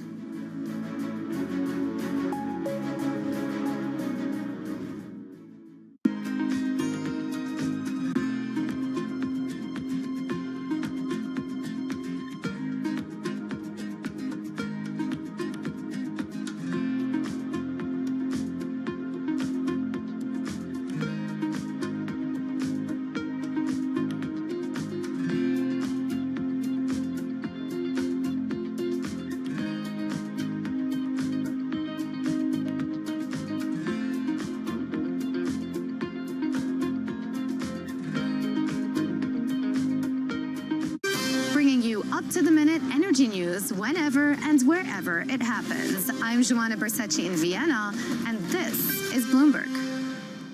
Listen carefully. Can you hear the rhythm in the markets? Not just in the syncopations triggered by inflation, but in the preludes leading to global elections, in the dissonance that moves the Nikkei, and the rising course conducted by AI. There's music in the markets, and if you want to learn to listen for it, we'll show you how. Africa, a region rife with potential for growth and opportunities, but not without its challenges. Bloomberg highlights the biggest stories, interviewing key players, and reporting on the issues impacting the region. Join us as we get to the heart of African business, politics, and economics, and ask the question, what's next? I'm Jennifer Zabasaja, and this is Next Africa. New episodes every month, only on Bloomberg. Key investors, top executives, global innovators. Join me for in-depth conversations with the biggest newsmakers on the day's top stories. Insight with Haslinda Onim, only on Bloomberg. Well, the UK economy fared better than expected in the second quarter, with GDP rising 0.3%. The news brings some relief for the Chancellor, Rachel Reeves, but raises the bar for further interest rate cuts from the Bank of England. Well, with us this morning, Victoria Clark, UK Chief Economist at Santander CIB. Victoria, as always, thank you for being here. I mean, I just feel like the UK picture for the economy is actually quite complicated. It's really complicated. Look, we're heading to a period of inflation moving further above target, 4% CPI. We've got a jobs market that's softening, but for complicated reasons. And now we've got, GDP figures that says, well, look, maybe it's not too bad, but it's not too bad because, government spending's quite high. So that's quite a difficult set of factors. And certainly, for the Bank of England, that makes their job pretty tough. Yeah, and I think, it's always a good reminder. A lot of the pressures that, are within the economy, certainly on the labour market, are also because of the policies put in place by the government, right? Because of what they want to do. So you have the external pressures coming from tariffs, but also some of the things, when it comes to wages and NICs that Labour put in place. I think labour costs are an important part of the story. That's certainly been something that we've been seeing where we look at the squeeze in the labour market. There's a structural change that's happening there, so it seems less appealing to have people on headcounts, and certainly the feeling that self-employment's more appealing. So I think that's an important part of the picture for sure. That's potentially, an inflationary part of the picture, so the jobs market may be loosening, but it's not clear that that's necessarily an outright dovish signal for the Bank of England, so they must be wary of that. And look, as I said, you cannot ignore the fact that the optics of inflation are really ugly right now. The prospect of 4%.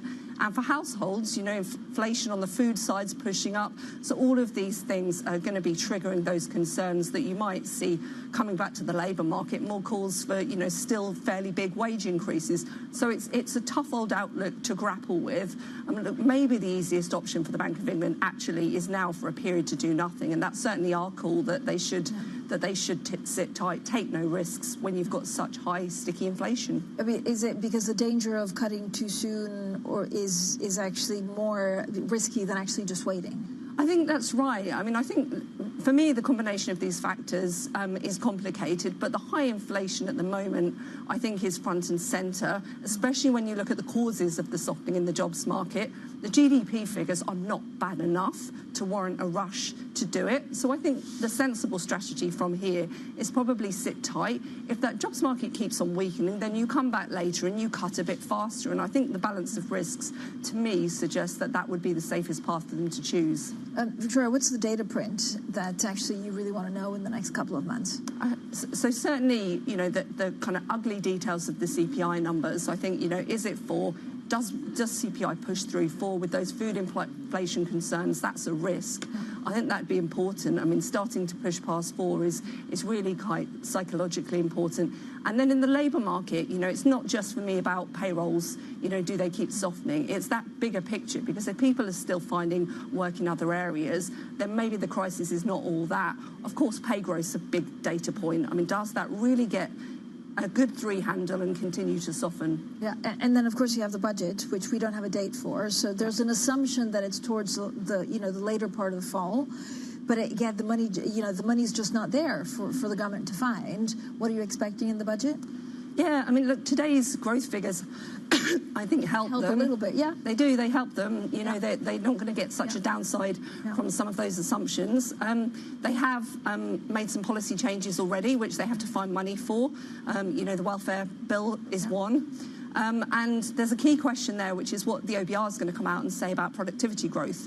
So that's leading to economists coming out with very big ranges of numbers from they'll need to, borrow or tax more of the tune of, something quite small to up to, 40, 50 billion. And my sense is probably towards the lower end of that, 20 billion probably at the upper end, though that is not necessarily an easy task, even if you end up in that sort of ballpark.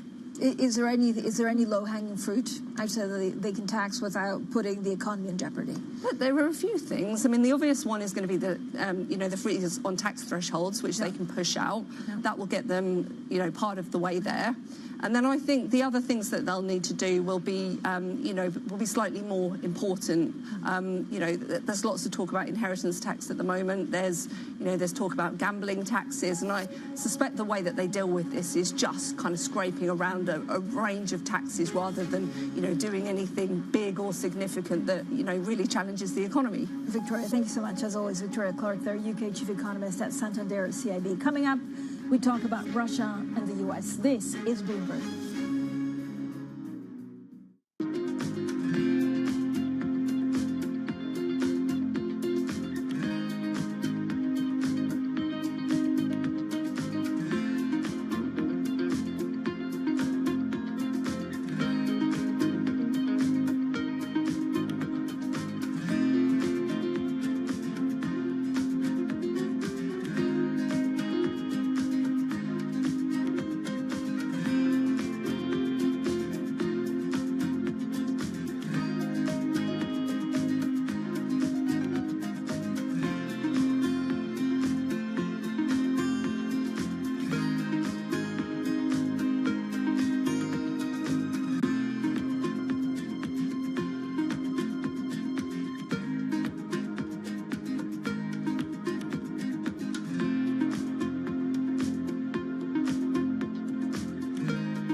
Applications have been received positively both in Kenya and UAE, and we are optimistic that we should be able to open the office in the fourth quarter. We think the Middle East have deep capital sources. It has strong logistics for trade, and it is a strong center for investment. And we are seeing increasingly the global GDP is increasingly becoming overweight in Asia and Middle East. So that linkage with the middle income segments growing in India and China will provide a very strong market.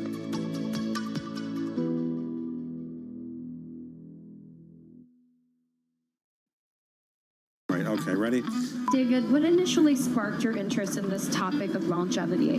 15 years ago, I turned 60, and I began to wonder how much longer I'm likely to live and what I could do to extend my life. On longevity, I talked with the leading experts in science and medicine to educate people about how they might be able to change their conduct so that they can live a happier and healthier life. I'm David Rubenstein. Join me on a 4-part journey as I explore the great quest for longevity. Only on Bloomberg.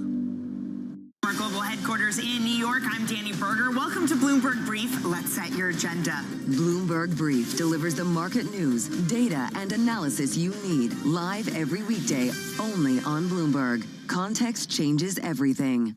U.S. jobs numbers are released. Bloomberg has the report under surveillance with crucial data and expert analysis at terminal speed. Nobody covers Jobs Day like Bloomberg.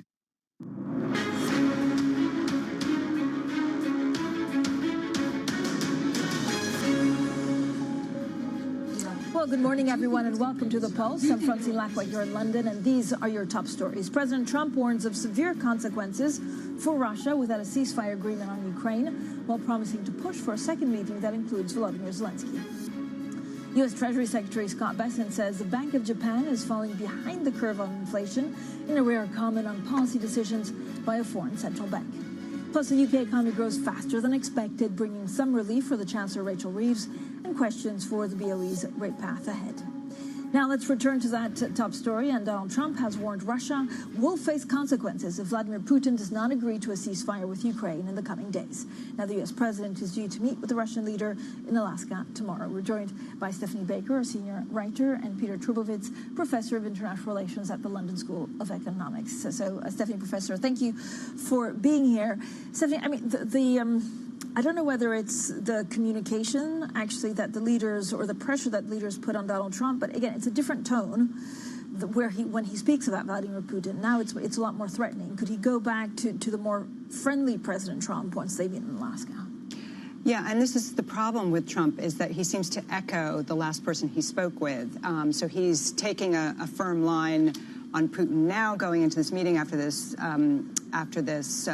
confab with European leaders, and they have kind of warned him of their red lines, and it seems to have persuaded Trump to get on their page in terms of ceasefire before any territorial negotiations, and no discussion of land swaps without Ukraine at the table. But I think out of that meeting, there was a very significant concession, it appears. Macron said that Trump had agreed that any deal would also entail U.S. security guarantees for Ukraine, which, as we know, Trump had been resisting. So I do think that is a significant shift if he sticks to it. But, you know, a lot is riding on this meeting. The warning of consequences, I assume, is additional sanctions on Russia. Scott Bessent, the Treasury Secretary, talked about that yesterday, warning of sanctions. So I think by Monday we could be back talking about what are the next sanctions measures he could take. Yeah, and Stephanie, we were talking yesterday about what Vladimir Putin wants out of this. I mean, if he comes in and with a very tough Donald Trump, I mean, does he... what does he, like, his game theory has probably changed after hearing Donald Trump speak yesterday, or has it? I think he's still going to go in and hope that getting him one-on-one in a room, as I understand there are going to be no additional advisors, just translators, he'll be able to charm Trump, maybe offer him some deal related to, Russia-U.S. business opportunities, critical minerals, and get him to agree to some kind of framework that would involve territorial concessions that then Zelensky cannot accept. Yeah. And that he's then won the day by presenting Zelensky as the obstacle to peace as opposed to Putin. This is a win for Putin. He's, been welcomed back into the fold after 3.5 years of isolation. So just the meeting itself, raises his stature at home. And I think he thinks he can get a deal. I mean, in reality, the Russian economy is in a terrible state. And that is one of the factors that is driving him to this. I think he does feel like he needs to do a deal because the economy is slowing down and oil revenues are dropping. Which I want to talk about in a second because we have a great story actually explaining exactly what's going on. Professor, why do you think, this was put together quite fast. Why? Well, I think it was actually dropped in Trump's lap by Putin. Putin proposed it, and I think they decided to go for it, and I think for two reasons, probably. One is that, Trump is on record saying he, once he was in office, he could cut a deal over the Ukraine war within 24 hours. I think part of what's going on here is Trump wanting to be the peacemaker, wanting to make good on it. But, when you're talking about Trump, you always have to think about, have to keep in mind what he's trying to avoid as well as what he's trying to achieve. He's got problems domestically. He's got lousy poll numbers. He's got pushback, over the Epstein files. And there's a backlash in the heartland over the big, beautiful bill.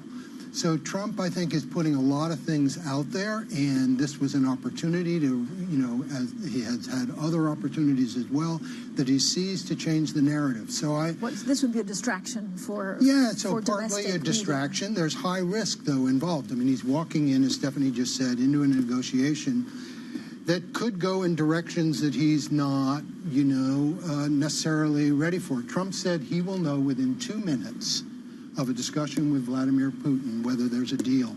The way I interpret that is he will know very quickly whether or not there's a ceasefire deal to be had. And if not, I suspect, and Stephanie raised this at the very end, that he will go down a different path. And that path will be about normalizing relations between the U.S. and Russia. But, Professor, again, if he's doing this because he wants to be a peacemaker, because he wants the Nobel Peace Prize, then he can't agree to any deal, right? The lens on which I guess the European leaders have possibly told them, like, this is how you get the prize, is not by normalizing a situation with Russia. Yeah, perhaps, but the Europeans are in the caboose. He's in the locomotive here, and Trump will spin anything that comes out of there, frame it in such a way that it's a win, which means everybody has to pause and scrutinize it because, as so often with these deals, you know, the devil's in the detail. Yeah. And, but so, you know, yes, if he throws Ukraine under the bus, he is going to have trouble with European leaders. There's no doubt about that. And getting that peace prize. Do we know if the two leaders still like each other? Putin and Trump? Yeah.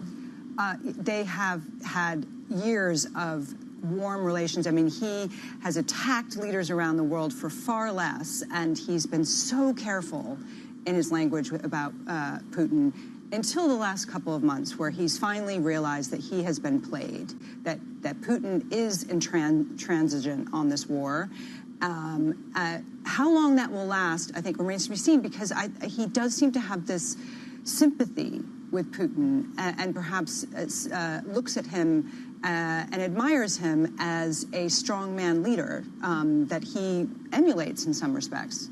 Does it help with his strongman reputation back home, or is there also backlash within the Republican Party about his possible closeness to Vladimir Putin? Well, I would say a lot depends on what happens tomorrow. I mean, if he comes away with a deal that looks like he has appeased Putin at Kiev's expense, that's going to cost him in Europe, and it's also going to cost him to some degree with, let's say, independent voters in the United States. It will not cost him. It will not cost him with true believers in the MAGA coalition who want him to normalize relations with Moscow. But not with China.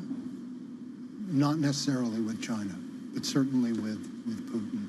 I'm talking the Tucker Carlsons and so forth, who are kind of all in the tank on that. So I don't. But I think for those average voters in the United States who are paying attention, and that's a big qualifier right there, a bad deal would not go over real well. Stephanie, what can you tell us about, again, the Russia economy? We have a deep dive really explaining what Vladimir Putin is faced with, especially as the U.S. and Donald Trump said they would put actually secondary sanctions on India for buying Russian oil. Well, we do think that these threat of secondary sanctions did spur Putin to come to the table, that it is having an effect, because Russian oil revenues are dropping. So any additional pressure on oil profits to the Russian budget will have an impact. The Russian economy is struggling. After years of record spending on the war, which boosted growth, the economy is now slowing. It has the biggest budget deficit in more than 3 decades, high inflation, high interest rates, and we have reported that there's concern within the banking sector that bad loans are rising, in part because of these measures that Putin adopted right after the war to allow preferential lending by banks to defense enterprises. And I think that is starting to come home and put pressure on the Russian economy. I'm not saying the Russian economy is going to collapse, in the immediate future, but it's not looking as rosy for Putin. He is looking like he's running out of road to continue to finance the war at the current rate he's doing. Right, the current defense budget accounts for about 8% of GDP, which is a huge amount. When you talk about the struggles that Europe has engaged in to try to get defense spending up to 2-3%, Russia is spending huge amounts on this war, and it can't continue to do that forever. So you have these pressures on Putin to try to keep this going, and any additional sanctions is not going to help him. The sanctions regime, as I have written about in my book, was full of holes. It has slowed Russia down. It has cost Russia hundreds of billions of dollars. But any additional moves by the Trump administration, particularly on Russian oil, I think would be detrimental to Putin's ability to continue this war. Stephanie, I guess what a lot of commentators are struggling to find is a compromise where everyone's okay with it. I mean, is there, in your mind, a compromise where Ukraine doesn't give any up, any like sovereign territory, and Putin accepts it? I think that's what Ukraine wants, is a ceasefire along the current lines of control, as well as no concessions on, for instance, Russia's demand that Ukraine not join NATO, or that it not have security guarantees from NATO as part of any deal. But I don't think that's what Putin wants. And they've just reiterated that they want control of the 4 regions of Ukraine that they have annexed but don't actually control on the ground. And there's just no way Ukraine is going to sign up to that, right? I mean, they're not going to agree to just hand over territory to Russia that the Russians have spent years trying to gain control of on the ground at huge costs. So I don't see, that happening, and I don't even see that happening if the U.S. agrees to it. The Europeans will not, because it affects their own long-term security. They view this as existential to Europe's future, that Ukraine can't be seen to lose. Professor, what would be if not ideal outcome, a good outcome, actually, given that, President Trump, I think only 2 days ago, was also saying, look, expectations for the summit are not very high. Well, I mean, that's kind of normal White House spin prior to the summit to dampen expectations and so forth. So, I think if you got a ceasefire on terms that were acceptable to Kiev, I think that would broadly be viewed as a win. It would mean it's a climb down for Putin to get to that position. But if he were willing to go to that, I'm very skeptical. I mean, it's really a reversal of his position to do that. But he's he's got enough license to be able. Is that Putin calling? I'm sure it's. Who's listening in? I don't think I'm on his Rolodex or whatever it is. Just lost the train of thought. But I think that. No, that he wouldn't reverse. So you were saying. Yeah, I don't think he would reverse. But if Trump were to be able to engineer something like that in Anchorage, in a short summit, I think people would be surprised, and I think probably broadly welcome something that Kiev was happy with. I mean, it is worth noting that at the end of that meeting yesterday, Zelensky was very happy about what he had heard.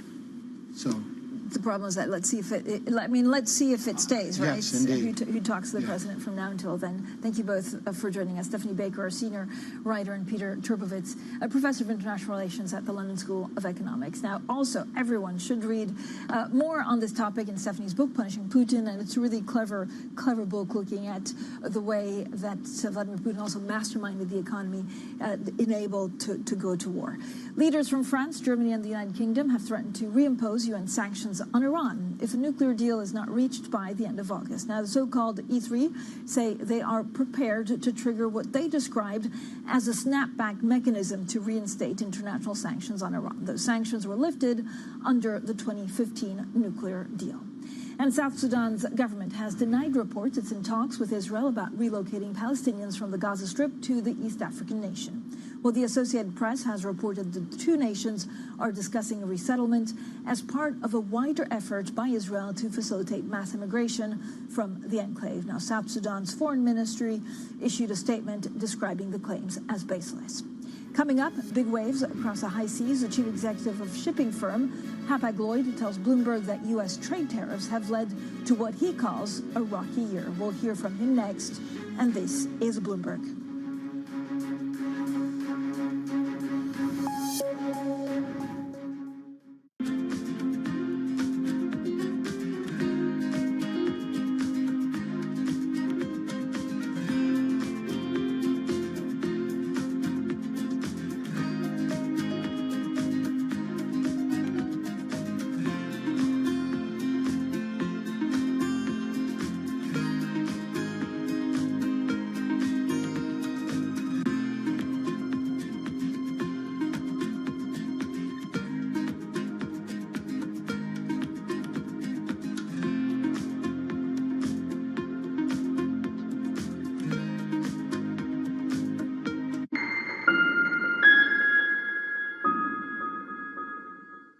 From our studios in New York and San Francisco, our expert hosts have the data and analysis from the companies you know and the startups to watch, plus the interviews you don't want to miss.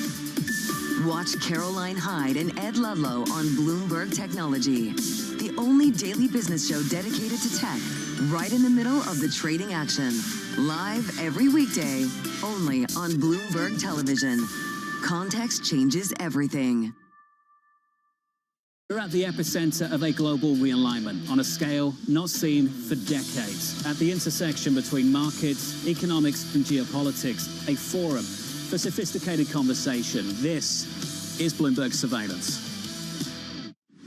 Tune in to Bloomberg Business Week Daily. We got to talk crypto. From the magazine that helps global leaders stay ahead. What's the conversation around your company? Bringing you insight on the people, companies, and trends shaping today's complex economy. Planning very big things. A new level of premium. Plus global business, finance, and tech news as it happens. The floodgates of innovation are going to open up. You can't fake passion. You either are or you aren't. Bloomberg Business Week Daily, only on Bloomberg.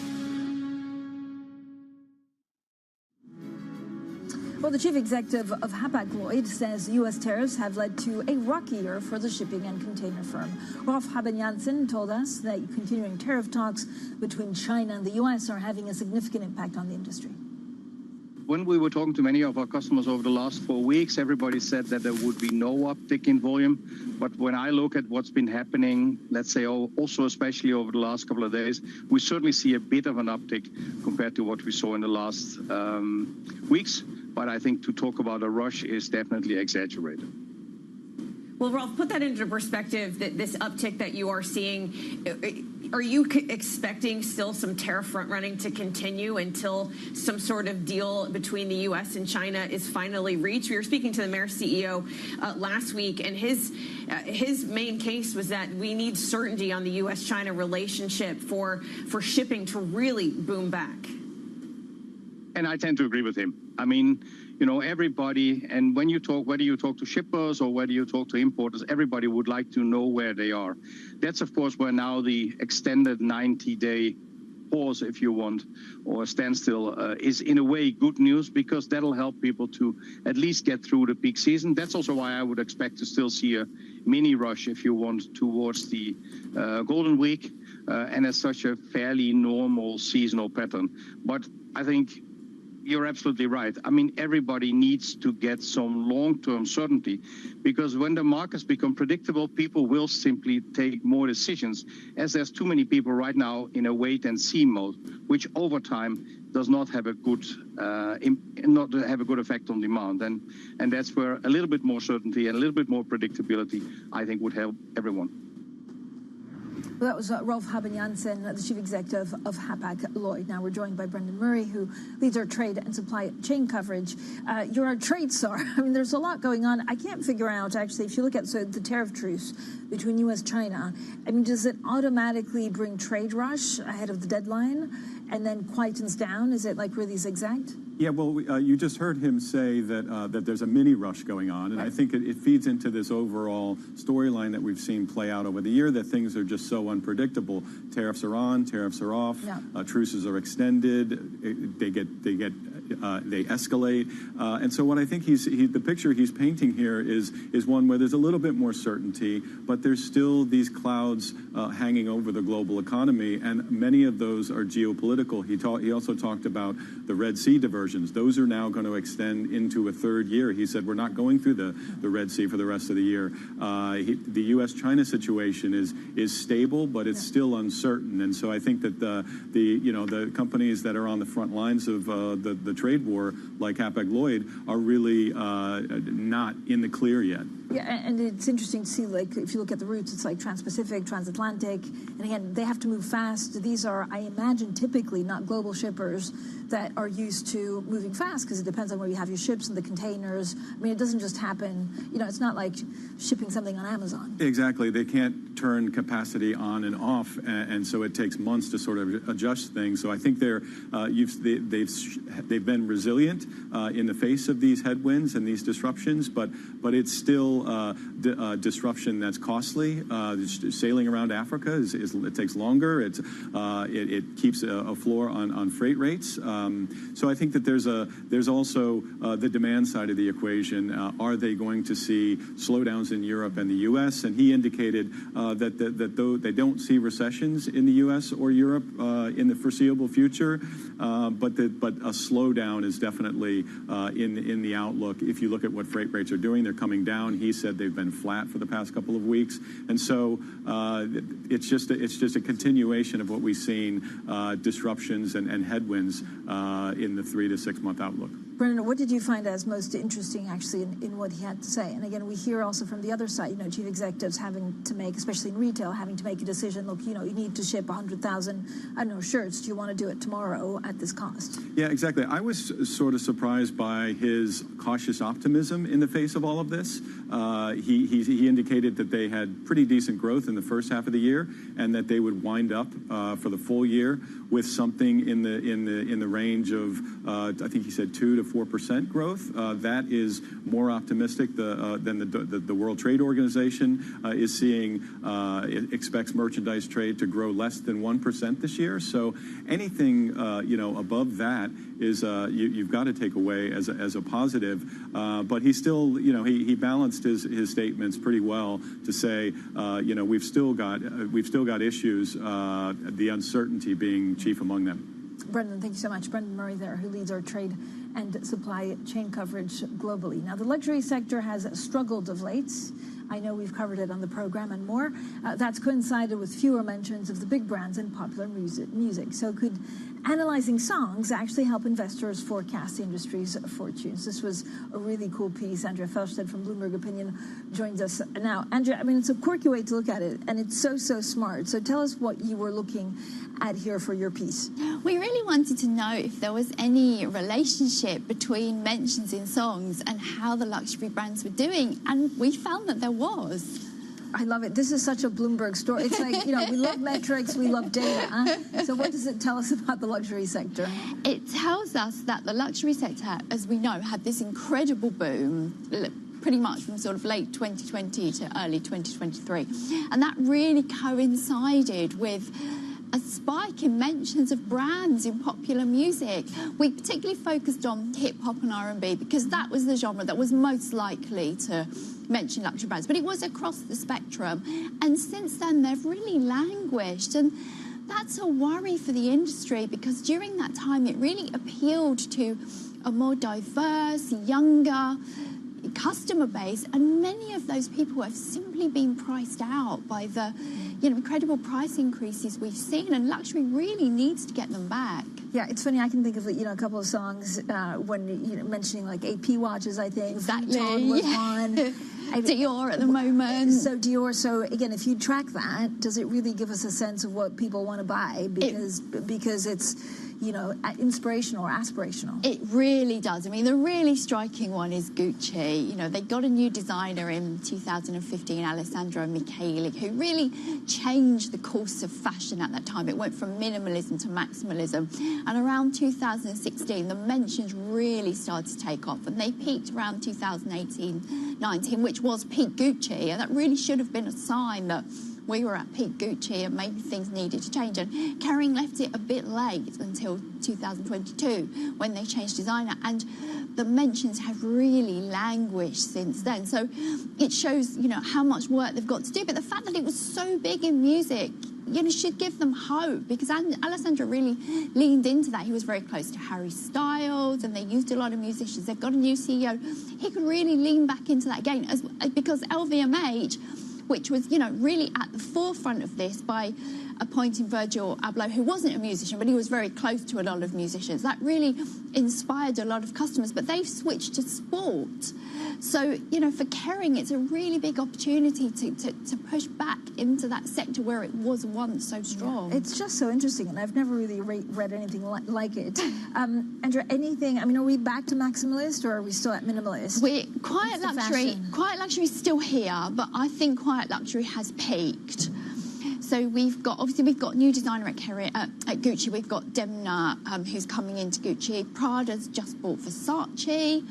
So I was actually in London a few weeks ago, and I noticed a very cool girl in Hoxton with some Versace sunglasses, and I was like, wow, I wonder if this is the start of Versace. I mean, it's, you know, it's only one person, but, you know, I think we're going to see a bit more of a move back to maximalism, just because fashion's so fickle, and we've been in quiet luxury for such a long time that it probably needs a bit of a change. Okay, so you see, if you spot a Versace, you know, sunglasses wearing youngster anywhere, please message Andrea. That's going to be our new index for the next column. Andrea, thank you. As always, Andrea Feldstedt, our Bloomberg Opinion columnist. Coming up, of course, a lot of the focus will be on trade, Alaska, with Trump meeting Vladimir Putin tomorrow.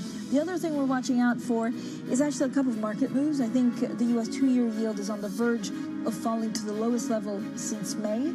Again, U.S. short-dated bonds seem to be nearing their lowest level in more than 3 months. It's, I guess, a conviction amongst traders that the Fed will cut interest rates next month. This is Bloomberg. Making money isn't about drowning in emotions. It's about understanding what's actually happening. Markets are the best way to glean signal from noise, and that is what we try to do every morning. This is Bloomberg Surveillance.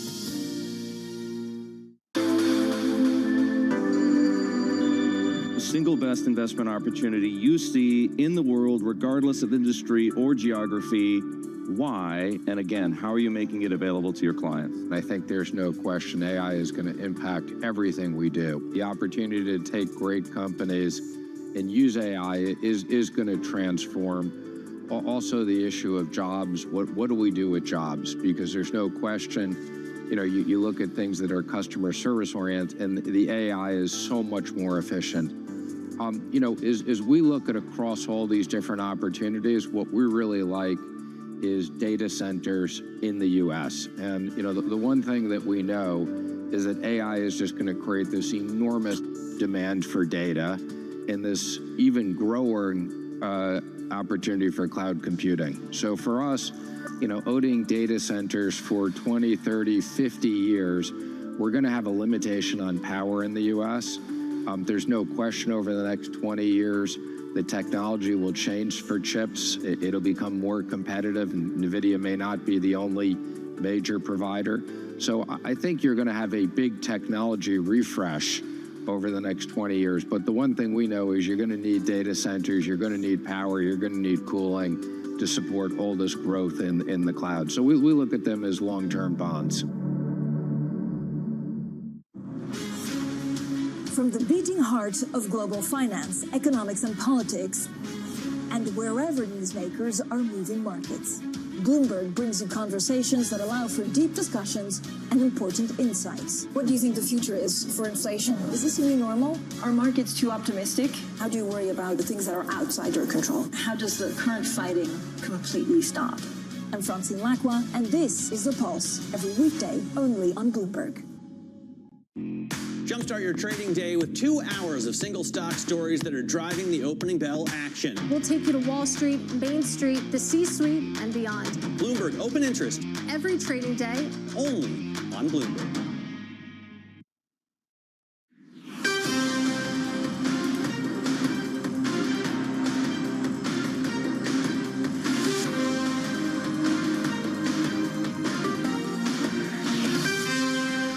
It's 5 a.m. in New York City. Good morning. I'm Danny Berger with your Bloomberg Brief. Here's what you need to know on this Thursday.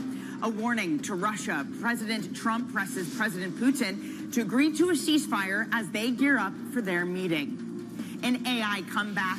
Apple rises on plans for its slate of new devices. We're going to have more on that Bloomberg scoop coming up. And another all-time high. Secretary Bessent's call for steep rate cuts powers the market ahead. And we close at a 17th record high yesterday. We take a pause from that this morning, down less than a tenth for the S&P, NASDAQ down a tenth. The small caps underperform, but again, it's this market that just continues to melt up. After those comments from Secretary Bessent, you had this real wave of bets coming on that we would get more cuts. In fact, 25 basis points fully priced in for a cut in September, even a little bit more than that, which would suggest that some people are betting 50 basis points worth of cuts will be next. Let's see what the bond market is doing, because again, that led to a rally in the front end yesterday. This morning, Little changed. We are looking at a 10-year yield, though, that is down by about 2 basis points. By the way, Mary Daly giving an interview to the Wall Street Journal saying that 50 basis points, a jumbo rate cut, she doesn't see the justification for it. Here's the other asset moving off the back of those Besson comments. It is strength from the yen, as Secretary Besson also told John and Anne-Marie yesterday on Bloomberg that the BOJ is behind and should be hiking. Let's get you some stocks moving underneath the surface with Valerie Teitel. Hey, Val. Hey, let's start on earnings with Cisco Systems falling nearly 1.5% in pre-market. Now, Danny, they did give some guidance that essentially came in line to Wall Street expectations, but the market was really hoping for something a little bit more, especially after their sales related to AI came in quite strong. I think the market expected some revenue upgrades off the back of that. So Cisco Systems down 1.5%. Let's move on to Coherent. This is another stock that is falling after earnings. They're involved in the photonics and optics material space. They also have a semiconductor business. Their shares are down 18%, Danny. The results underwhelmed, but they also announced that they're going to be spinning off their aerospace and defense business to Advent for $400 million. Lastly, let's end on Bumble, the social media dating app that is falling in pre-market around nearly 9%. And this comes after the CEO and BlackRock announced that they will be selling 16 million shares at an 11.5% discount. And that is rattling the market at the moment. Danny. Valerie, great roundup. We'll catch up with you later in the hour. Also in this hour, in just moments, BlackRock's Wei Li will join us on where she sees challenges in the market, and we'll be catching up with Marvin Lowe of State Street later this hour on the Fed's rate path ahead. Now, BlackRock's Wei Li is weighing in on the lingering market uncertainties, writing, quote, mega forces are shaping an economic transformation with an unknown end. We won't have answers for some time to big questions about the future shape of the world, making long-term investing more challenging. I am pleased to say that Wei joins us now, BlackRock Global Chief Investment Strategist. Wei, I think this is so important right now because there are huge questions out there. How does trade remake the global economy? What happens with AI? What happens with a supply shock in the labor force in the U.S.? If we don't have the answers to these questions for some time, how do you position yourself for the long term? Good morning, Danny.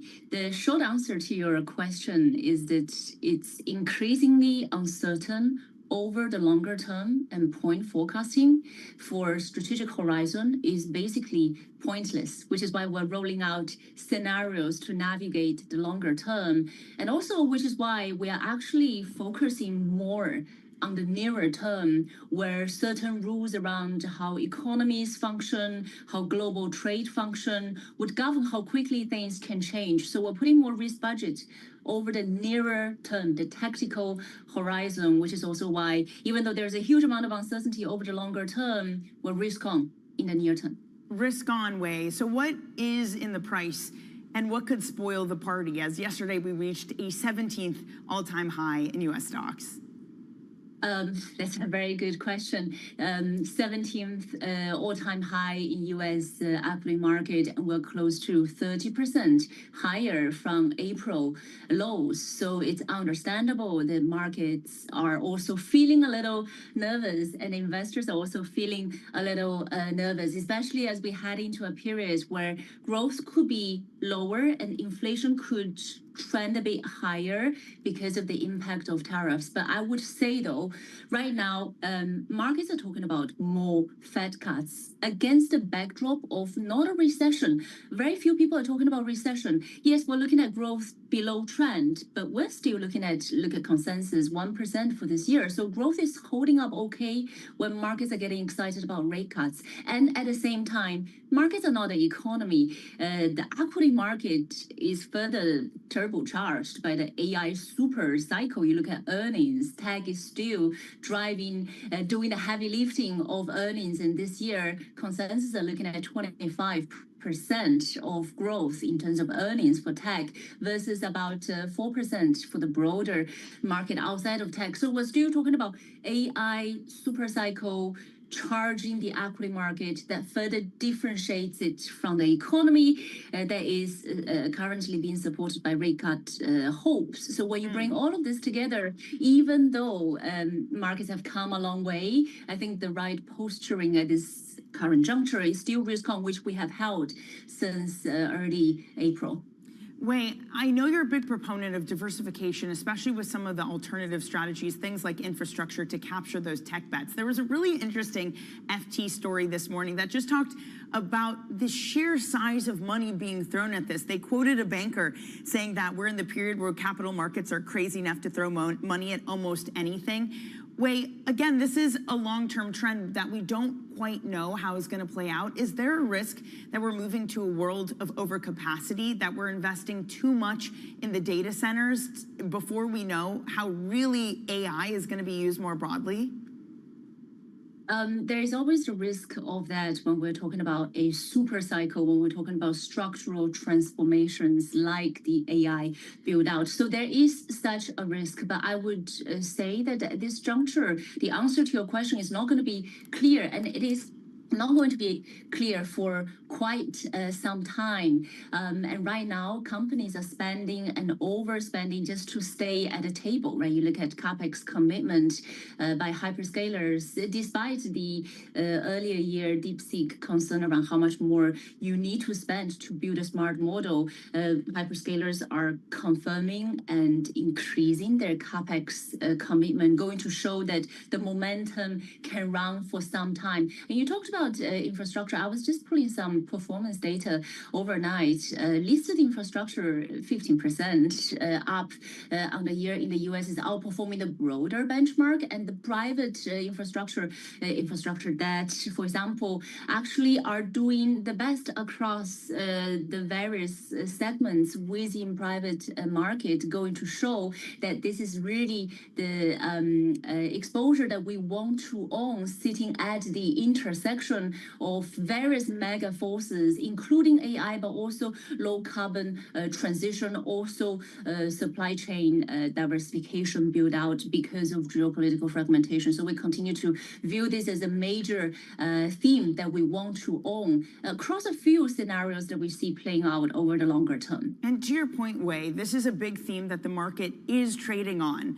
The theme that the market has stopped trading on after the start of April is tariffs, maybe because it's not fully showing up in the economic data or elsewhere. As you think about the trades for the short term, do you expect tariffs to regain as a trade in the short term, or is this a longer term trend to figure out down the road? If you look at the Bloomberg Tariffs Uncertainty Index, it's fallen a long way from early April highs. And of course, there are still crazy headlines flying around about tariffs, and by virtue of negotiations and the nature of what's going on, we will still see very noisy headlines. But I think markets have decided that tariffs at this level, somewhere between kind of 16%, 20%, is stomachable in the context of strong earnings, in the context of deregulation, in the context of Fed cut expectations. And I would, to some extent, agree with markets, because tariffs never operate in isolation. There is the broader fundamentals, and I think at this current juncture, it's possible markets will shift focus from tariffs to some of the other things that I talked about that will be increasingly driving equity momentum. And I would also observe that even though so far tariffs haven't shown up in some of the inflation numbers as much as some would have feared, there are signs of them feeding through, though, to inflation numbers. You look at goods in the latest CPI number. Just for context, U.S. goods, core goods from 2000 and 2020 basically did not change. And over the last 3 months or so, it was annualizing at 1.5%. It's not high, but it's quite a sea change from the period before. And also super core services, they're averaging, annualizing at 3.1% the last 3 months. So the bigger picture is that we're still in an environment of inflation, high for longer, settling at a high for longer environment. So thinking about parts of the portfolio components that can shield you from structurally higher inflation is a core theme in our asset allocation. Wei, this has been fantastic. Unfortunately, we're going to have to leave it there. Thank you so much for joining this morning. That's Wei Li of BlackRock. Now to some other top stories that are trending on the terminal this morning. The Japanese yen is rising to a 3-week high after Treasury Secretary Scott Bessent called on the Fed and the Bank of Japan to adjust their monetary policy. The Japanese have an inflation problem. I've spoken to Governor Ueda. My opinion, not his, they're behind the curve, so they're going to be hiking, and they need to get their inflation problem under control. The UK economy faring better than expected, with GDP rising 0.3% in the second quarter. Those results provide some relief for Chancellor Rachel Reeves and raises the bar for further rate cuts from the Bank of England. And Han Hai posted a better than projected 27% rise in profit over the June quarter. The firm, which assembles NVIDIA servers and Apple iPhones, also projected the current quarter will deliver a 170% rise in revenue from servers made for AI tasks. Coming up, Trump's warning to Putin, end the war or face the consequences. We're going to have more on those talks due to take place tomorrow, coming up next.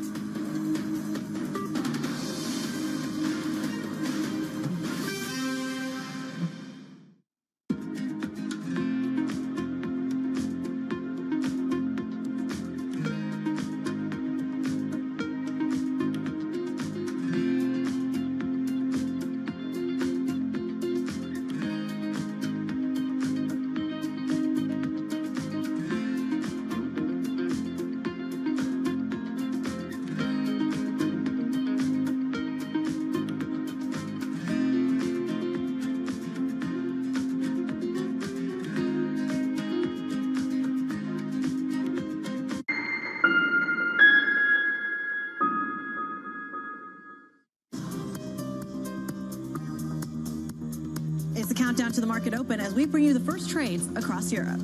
We'll debate the most important stories and what will drive the big investment decisions throughout the morning. I'm Guy Johnson.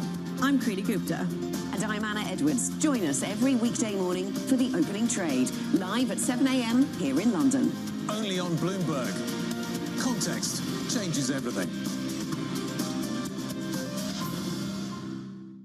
Middle East and Africa. Vibrant resources and high-yield investment opportunities abound. Join me on Horizons Middle East and Africa for the stories, newsmakers, and insight from this exciting region. Now weekdays, only on Bloomberg.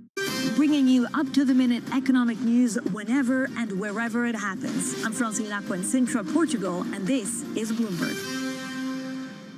Good morning, this is Bloomberg Daybreak Europe. I'm Tom McKenzie in London. These are the stories that set your agenda. Taking you from the U.S. market's close to the overnight session in Asia, we'll walk you through what you need to know to kickstart Europe's trading day.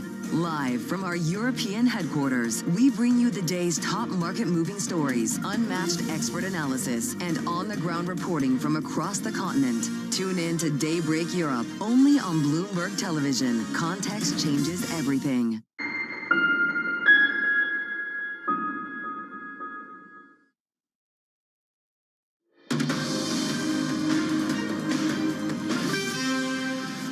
Yes, they will. Yeah. What will their consequences there will be be? consequences. Sanctions, tariffs? There will be, I don't have to say, there will be very severe consequences. That was President Trump speaking at the Kennedy Center on Russia. Oil little moved again ahead of that meeting between Russian President Putin and Donald Trump. Let's get a check on other markets beyond oil this morning, though, because we are coming off the back of record highs. I should say WTI is up 0.5% this morning. Gold futures down about 0.2. The 10-year yield down 0.3% at 420. S&P 500 futures little change. But let's get back to that top story with the presidents of the U.S. and Russia set to meet in Alaska tomorrow. Joining us now is Bloomberg International Affairs columnist Mark Champion. Mark, ahead of this meeting, we also had a phone call between the European Zelensky and Trump. What appeared to be the outcome of that? Yes, well, I mean, you know, all of the public comments afterwards were encouraging in a way. You know, so before this meeting, there was a lot of concern that President Trump was talking about exchanges of territory, a lot of confusion on the American side about, you know, what exactly the Russians had suggested to Steve Witkoff when he was in Moscow. And so it was a great deal of concern that here we were going to have a meeting without Ukraine present, without the Europeans present, where President Trump was planning to start talking about giving territory. So there was a lot of worry. Then, you had this meeting. It was organized by the Europeans. Zelensky went to Berlin to be part of it. It was a Zoom meeting with the president, and there he seems to have kind of walked back, said that we're not going to be doing anything definitive here, and there was really a kind of scene setting to make sure that nothing untoward happened, and that seems to be what the various sides seem to be happy that that's going to take place, and now you have President Trump meeting with Putin in Alaska. Saying it's just an opportunity to listen and so on, and yet at the same time saying there'll be very severe consequences if the war continues. It's not entirely consistent, but I think at this point the Europeans, Zelensky, will be a lot less worried about what might come out of this. And local Russian media, by the way, Mark, just saying at the moment that the talks will start at 11:30 local time, 11:30 a.m. in Alaska, is 3:30 here in New York City. And you mentioned that Trump had said that Russia would face very severe consequences if Putin didn't agree to a ceasefire. But Mark, in those same comments, we also had Trump downplaying this first meeting, saying maybe there's a second meeting. Maybe that second meeting includes Zelensky. So what is the bar for success out of these talks? How is the president of the U.S. setting this up, and what are the expectations? All very good questions. I mean, this is a seat of the pants summit, to be very honest. These things are normally prepared for months. This kind of event, Putin hasn't been to the U.S. since 2007, so this happened very quickly. It's not very well prepared. We don't know. I think the bar is being set low in Europe. They just want no damage. They don't want him to, give anything away to Putin, beyond the fact of the meeting. If he comes away upset with, the Russian president, if he comes away, saying that, we're going to impose consequences, he does have the ability to do that. Russia's economy is not doing well. It is quite exposed. There are, significant overhangs of credit that, the banks in Russia are kind of struggling with. So if he wants to impose secondary sanctions, making it difficult for Russia to sell its oil to Russia, to India, to China, etc., if he wants to carry through with those threats, they will be painful for Russia. And in the same way, he has kind of pulled back on what the U.S. does in terms of supporting Ukraine militarily. Everything is only done if it's bought by someone else at this point, with U.S. equipment. If he changes on that, that would be very concerning to President Putin. He's doing well on the battlefield at the moment. All right, Mark, thank you very much for that. Mark Champion of Bloomberg Opinion. By the way, to that point, TASS reporting that the Kremlin says Putin and Trump would discuss economic cooperation. Okay, coming up, Apple's push into AI. We take a closer look. Coming up.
Applications have been received positively both in Kenya and UAE, and we are optimistic that we should be able to open the office in the fourth quarter.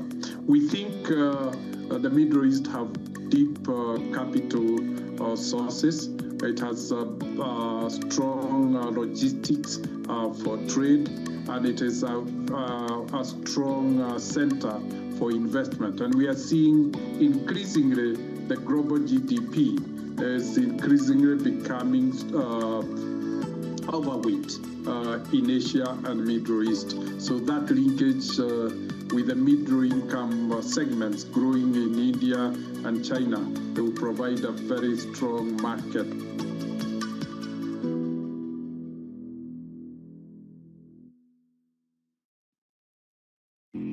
Jumpstart your trading day with 2 hours of single stock stories that are driving the opening bell action. We'll take you to Wall Street, Main Street, the C-suite, and beyond. Bloomberg Open Interest. Every trading day. Only on Bloomberg. In case you missed it, on Bloomberg Open Interest. When we look at our portfolio, we see an IPO pipeline that's the biggest since it's been in 2021. In M&A and IPOs, we've actually had close to record performances in that space. We're going to have an interesting year. We're having a lot more conversations around putting dates on calendars. I think we could see a very active second half of the year. Don't miss Open Interest live weekdays.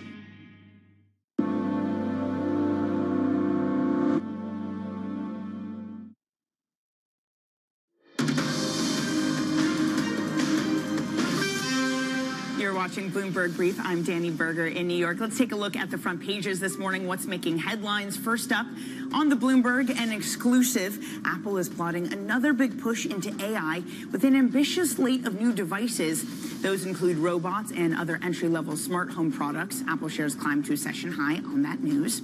And a Wall Street Journal exclusive. San Francisco Fed President Mary Daly pushed back against the need for a 50 basis point interest rate cut at the Fed's September meeting. She said that She's further said, that the labor market is not in a bad place right now, but that the direction of change is going the wrong way.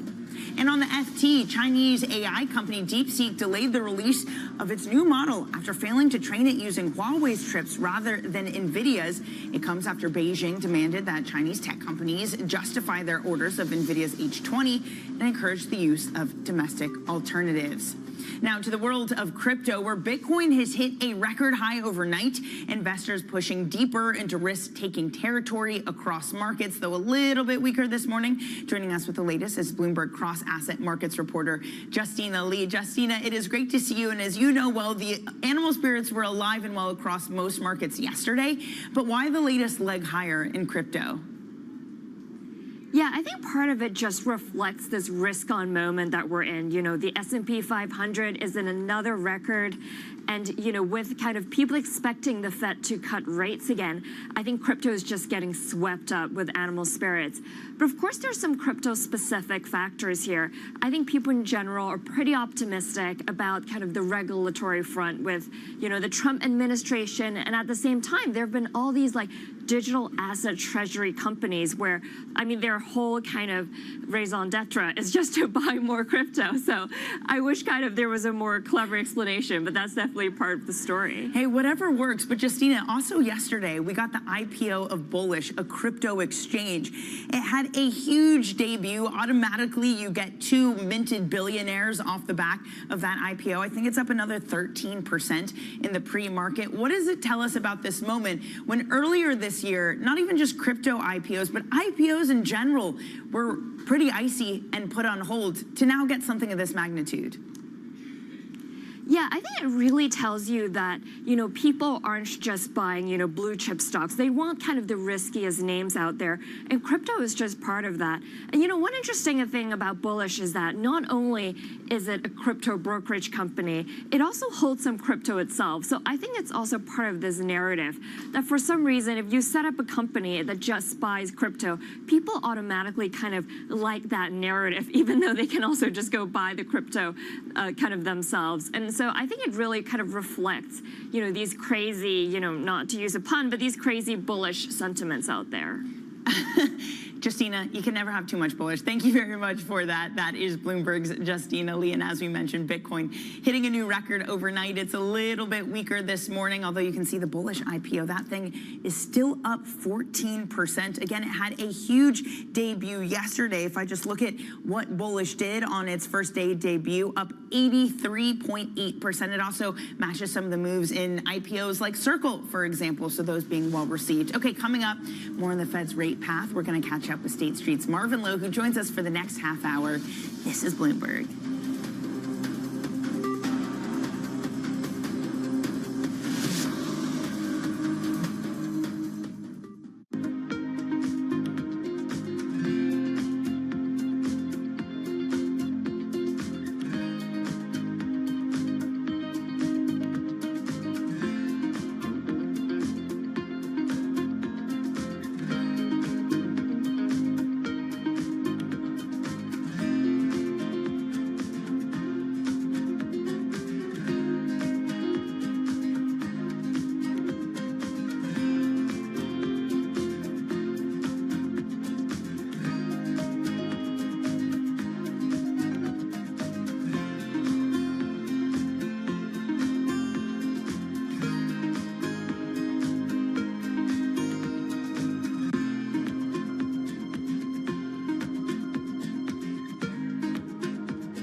Break down our CapEx into the buckets that we spend.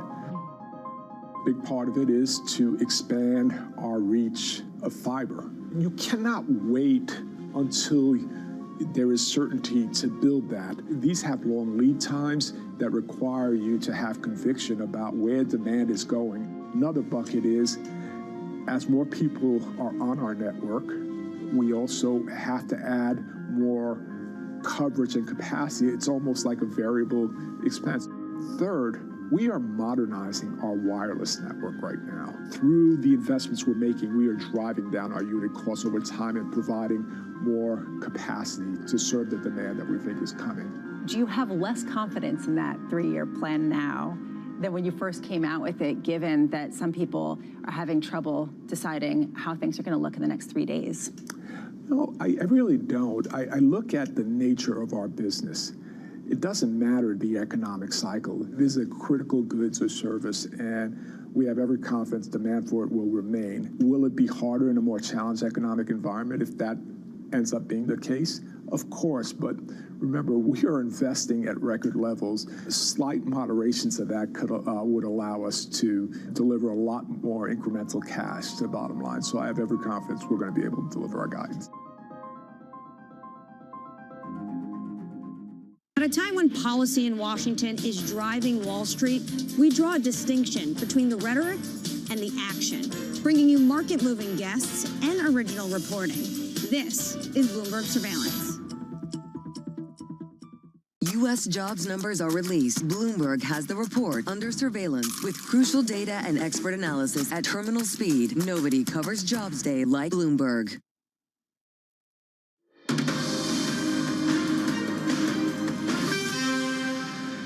It's 5:30 a.m. in New York City. Good morning. I'm Danny Berger with your Bloomberg Brief. Here's what you need to know this Thursday. A warning to Russia. President Trump presses President Putin to agree to a ceasefire as they gear up for their meeting. An AI comeback. Apple rises on its plans for a slate of new devices. We're going to have more on that Bloomberg scoop coming up. Another all-time high. Secretary Bessent's call for steep rate cuts powers markets ahead. And we are taking a break from those all-time highs, the 17th all-time high yesterday, little change this morning for both the S&P and NASDAQ. Russell 2000 futures, those underperform, but it's everywhere. Bitcoin hits an all-time high. The VIX closes at its lowest level since 2025. And this bond market has been trading in an extremely tight range. It was a rally yesterday in the front end. That is little change this morning. 10-year yields, those go down by almost 3 basis points at 420.56. Bessent seemingly moving markets here, be it his call for very steep rate cuts, moving yields, or saying that the BOJ needs to be hiking. The yen, strongest in about 3 weeks versus the dollar, down about 0.5%. The dollar is versus the yen. Let's look at some stocks moving in the pre-market. With that is Valerie. Hey, Val. Good morning, Danny. Let's start with earnings. We heard from Cisco Systems after the bell. A bit of an underwhelming guidance from them. It was bang in line, but investors were hoping for something stronger, given they've had a pickup in AI sales in the previous quarter. And some analysts were marking this as a conservative guidance from Cisco. We're seeing shares down 1.4% in pre-market. Let's stay with earnings and move on to Coherent. Now, this is a company that is involved in photonics and optics. They also have a semiconductor business. Those shares are falling nearly 19% pre-market. Their results were slightly underwhelming, and they announced that they're spinning off their aerospace and defense unit for $400 million to Advent. Lastly, let's end with Bumble. This one not on earnings, but on news that the CEO and BlackRock are planning to sell shares. 18 million shares will be sold at an 11.5% discount. That's rattling the market this morning. Bumble down 8.2%. Danny, we haven't seen a move like this in Bumble since they announced their round of layoffs in late June. Great context. Valerie, thank you very much for that. Now, elsewhere in the world, President Trump spoke with European leaders ahead of his summit with Russia's Vladimir Putin, which is set to take place on Friday. Later at the Kennedy Center, Trump was asked if Putin would face consequences if he failed to stop the war. Yes, they will. Yeah. What will those consequences there will be be? consequences. Sanctions, tariffs? There will be, I don't have to say, there will be very severe consequences. For more, we're joined by Bloomberg's Lauren Dezensky, who helps lead our breaking news coverage out of Washington, D.C. So we had a call with Europeans yesterday. Tomorrow we get the meeting, which Russian media says will take place about 3:30 p.m. Eastern time. What are the expectations at this point? Great question. We know that Trump wants a ceasefire. More than anything else, when Trump talks about the war in Ukraine, he talks about the violence, the killing, the bloodshed. It's very graphic imagery that he uses, and he really just wants a deal. Obviously, that is par for the course with the president. We know that he will have this meeting with Putin, and European leaders are really trying to get a sense of what exactly they're going to talk about. That was also why we saw so much movement yesterday about these leaders pushing Trump, asking, what are we going to talk about? What are we going to discuss? And really, what concessions will Trump make potentially on behalf of Ukraine? Would this even happen? In order to get Russia to the table, as well as then what will they actually agree upon? Obviously, I'm not talking in specific terms going forward, just simply because we don't really know what's going to happen here. All we know is that the two leaders will talk about something. Trump has said that he will call Zelensky as well as the European leaders after the meeting. And we also know that Trump wants to have possibly a trilateral meeting between the U.S., Ukraine, and Russia.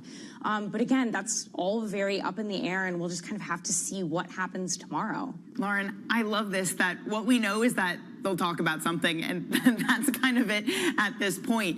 It's also worth following up with you on the excellent conversation that Anne-Marie and John had with the Treasury Secretary Bessent yesterday, urging the Fed to lower rates by at least 150 basis points. Let's just take a listen to that.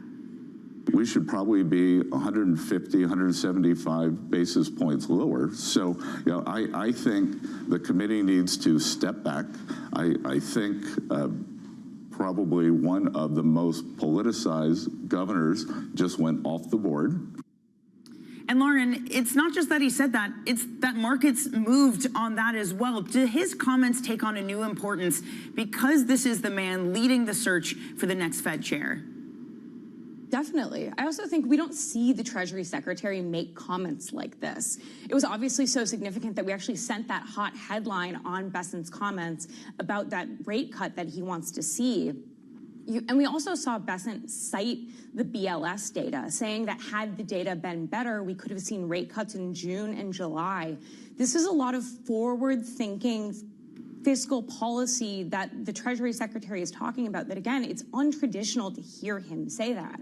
However, clearly Bessent is in Fedland, considering these Fed chair contenders. As he said in the excellent Bloomberg interview, he said that there's 10 to 11 contenders, which we saw 3 more names out yesterday from CNBC's reporting on the private sector side.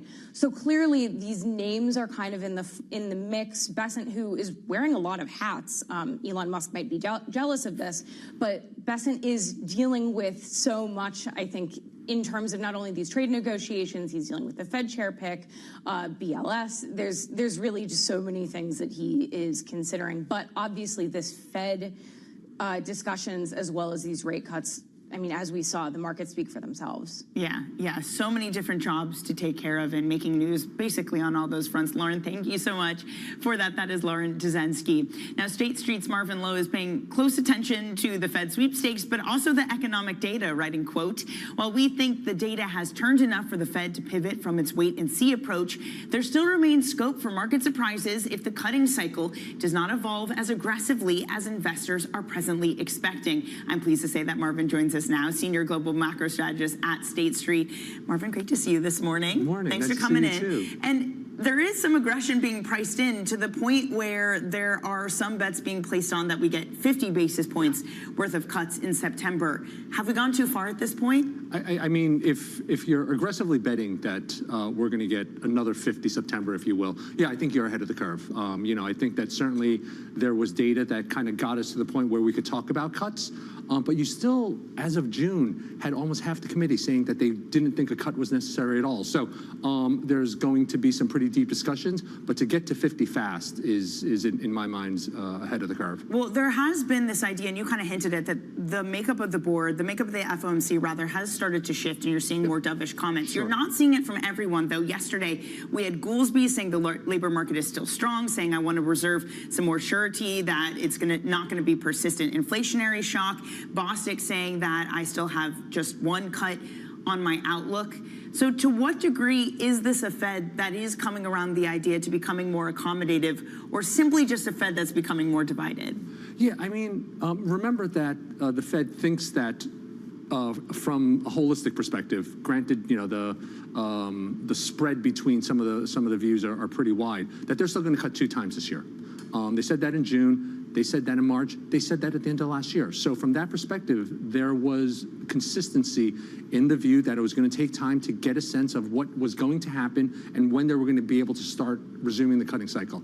September and December is a pretty normal cutting cycle, ultimately, if you're kind of approaching it from a moderate perspective. So they should be having the conversations now, but really kind of getting, again, at the necessity of a 50, potentially getting to 3.5% by the middle of next year. That's really aggressive in my mind. Well, if they want to have a shift, they have Jackson Hole to do so. If they want to have it next week. Last year, Powell saying now is the time to adjust was the big takeaway. Could we get something like that again this year? Yeah, I mean, it's always a possibility. Again, I don't see it based on the data that I'm looking at that you would need to be aggressive in that kind of discussion. The market's already giving you the opportunity to cut without really adding volatility to it. So, you know, one of the other things to think about is if the Fed doesn't cut, that would be a big surprise. You know, we're pricing in over 100%, if you will, from that perspective. And there's credit tightening that goes along with it. Do they want to do that? I think, you know, like us analysts that are sitting on trading just trying to figure things out, that's part of the calculus. Well, given that, we have seen a bond market that's been kind of remarkably calm. We've been in a tight trading range. The front end and the middle of the curve are basically where we were on April 8th. What do you make of just the lack of movement despite a distinct not lack of headlines? Yeah, oh, I love it when we get to talk the curve. You know what? There's still a lot of questions that are out there. There's still a lot of questions around the demand for treasuries. There's still a lot of questions around the amount of debt to be issued. And really a Treasury Secretary who is, you know, aggressively talking about where he thinks yields should be. Again, you know, that's unusual. It does speak to potential independence issues when you're talking about the folks that are trying to figure out who's going to head the Fed within a fairly short period of time. I think that reticence is still making its way into the bond market. Well, one of the interesting things is in that interview with Bessent, he talked about the need that Japan should be hiking, that they're behind. But you're only really starting to see the reaction in the currency market today. You are seeing some, that's the 2 cents, but you are seeing the yen is strengthening versus the dollar. Do you interpret those comments as a White House as a Treasury Secretary that is very much so still trying to pursue a weak dollar policy. Yeah, I mean, that was my initial knee-jerk interpretation of it. You know, the weaker dollar and lower yields is something that the White House really wants from a trade perspective as well as from a deficit funding perspective. And in the back of my mind, that's really what's driving a lot of these discussions. Investors want lower yields. I mean, lower yields just translate throughout not only risk assets, but they move around the world given where treasuries fit kind of within that safe asset. So we had generally been underweight duration given that we're talking about a cutting cycle. So there's a little bit of a catch up from that, but it also is what the market wants to hear. Eventually data, inflation, and ultimately the impact of all of that on the consumer is what determines kind of things more longer term. But for the moment, you know, there definitely is momentum in that. All right, Marvin, we need to continue this conversation. Sure. Stay with us. That is Marvin Lowe, who's sticking around. Let's first get you some other top stories that are trending on the terminal this morning. And sorry if you are watching this from New York, because rents on Manhattan apartments have hit a record high. It's the 5th time it's happened in the past 6 months. Prices surged by more than 9% from a year earlier. That is the second biggest annual jump since 2008. The Port of Los Angeles handled the highest container volume in its 117-year history last month. Uncertainty over President Donald Trump's tariffs drive shippers to front-load cargoes. The busiest port in the country moved more than 1 million 20-foot equivalent units in January. That's an 8.5% increase from a year ago. And President Trump signing an executive order to ease regulations for the commercial space industry. The order could directly benefit Trump's one-time ally, Elon Musk's SpaceX, as it ramps up test flights for its gargantuan Starship rocket. Coming up, Apple plots a comeback. We're going to get an update on tech coming up next. This is Bloomberg.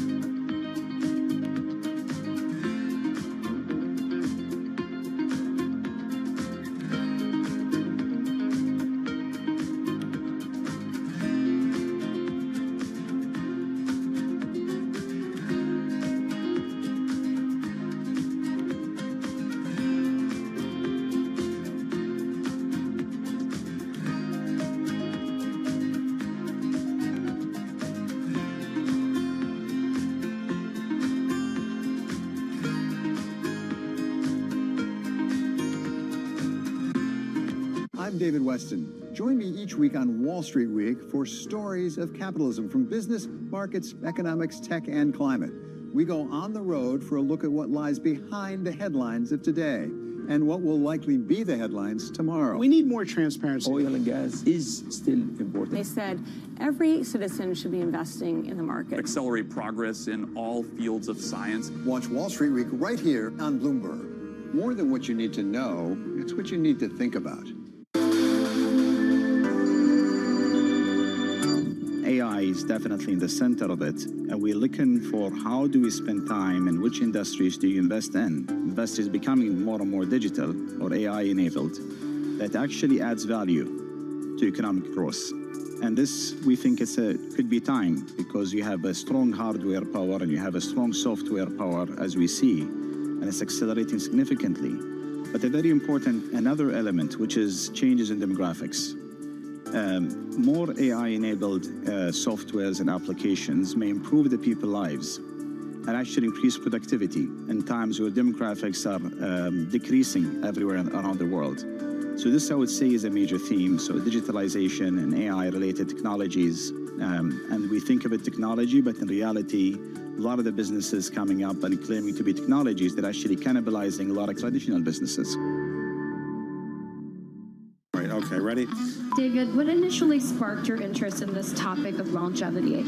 15 years ago, I turned 60, and I began to wonder how much longer I'm likely to live and what I could do to extend my life. On longevity, I talked with the leading experts in science and medicine to educate people about how they might be able to change their conduct so that they can live a happier and healthier life. I'm David Rubenstein. Join me on a 4-part journey as I explore the great quest for longevity. Only on Bloomberg.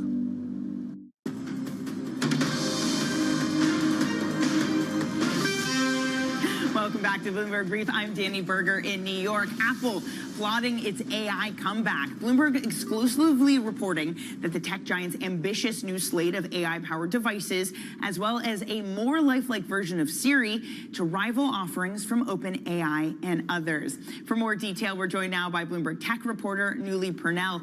Newly, what are the details on this lineup that Apple is readying for its AI comeback? Yeah, some really great details from our colleague Mark Gurman. He's talking about three main products that it seems like Apple has in the pipeline. The first is a tabletop robot, so if you envision a kind of screen on a robotic arm. The second was a smart home display, a smart home speaker rather with a display. And the third is a home security camera, so it's sort of like Amazon Ring-like device. The most important, the centerpiece, as Mark says in the story, would be the tabletop robot. If you envision a sort of iPad mini-shaped display on a robotic arm that could move around the world and follow you, it would present a way for consumers to interact throughout the day. A big push by Apple into the home to be able to, FaceTime people, to ask for directions or recipes when they're cooking, or do FaceTime calls. So a potentially really interesting new product that would, incorporate also Siri, a more enhanced Siri, the AI developments there, making it more lifelike, more interactive. The future is now. I'm kind of terrified by a robot that's going to be following me around my home. But with all of this, Apple has been at a disadvantage given the hiring that's happened out of Apple, some of their top players, the leg up others have. How do they compete in this space? Just how far back are they? Yeah, I mean, they've really taken a hit over, I think, the months, years over, for example, using Apple Intelligence in a lot of their marketing. People look around and see the advances that the other big tech companies are making, and they say, what's Apple doing? They had the Vision Pro, of course, which is a big moonshot, as Mark notes in the story, that hasn't really caught fire. There haven't been a lot of, revolutionary changes to some of their core products. And people have been saying, what's going on? Yes, they've had these issues with talent. People have been waiting to see what's Apple's play going to be. I think, as Mark points out, what's really interesting is they're not rushing into some of these newest applications like LLMs. Instead, they want to seek ways to improve Siri and use some of these underlying AI technologies to incorporate them into the hardware. And so if you look at the history of Apple, that would make sense. They're not always rushing to be the first creating a particular product in a category. They wait and do it better. And so the idea here is that they would continue to work on some of these AI technologies and incorporate them into some potentially exciting new products that could really take hold with consumers, I think. Newly, thank you very much for that update. We appreciate it. That is Newly Purnell. And I'm pleased to say that State Street's Marvin Lowe is still with us. Marvin, you ready for a robot to follow you around your home? I think I'm as hesitant as you are at this point. Fair enough. But look, Apple is one of many, many companies that are spending a lot of money. Apple may be even behind on this. So much money is being thrown at it from the hyperscalers, from private capital. They're doing all the funding, putting billions of dollars to work. But at this point, we don't exactly know how it shakes out. How much of this is almost investing just on faith, and faith that there is a risk it doesn't fully come to fruition, and just the amount that's being put to work? Yeah, I mean, the amount is staggering, for sure. But the amount, if you will, and this is like ancient history, that was invested in the internet was staggering, relative to overall CapEx. Just personally, I'm seeing AI make its way more and more into my life. I don't know if it's making my life easier, but it's going to continue. And, presumably with all of this money that's going in, it's going to, ultimately change how society, to a certain degree, interacts with each other. Whether or not it really gets to the degree of transformation that I think the dollars that are going into it would imply is still questionable. But that golden pot at the end of the rainbow is pretty bright right now. And because of that, we're spending a lot and using up a lot of resources too, from utility to energy. Yeah. Is there a real risk that this is crowding out other parts of the economy? Yeah, I mean, just from a capital spend perspective, when we kind of look at where companies feel comfortable putting money in, particularly given a world where there still is a lot of uncertainty on the trade side of things, on the tariff side of things, and we keep hearing how reticent companies are to commit capital, whether it's human capital and or and/or machinery capital, given that uncertainty, it does crowd out. It's an easy investment to make because you have to. All your other competitors are doing it. But is there a risk to other, if you will, capital producers within that kind of discussion? What about risk to consumers? Neil Dutta has been talking about the idea that energy gets more expensive because of the demand coming from AI. Does that turn around and maybe peak up inflation a little bit, or in the margins maybe even weaken growth as people have to spend more on energy? Yeah, I mean, you know, for sure, and we've seen it over the course of the last couple of years, whether it's electricity and/or energy in general prices, you know, natural gas, remember last winter, kind of how that influenced prices.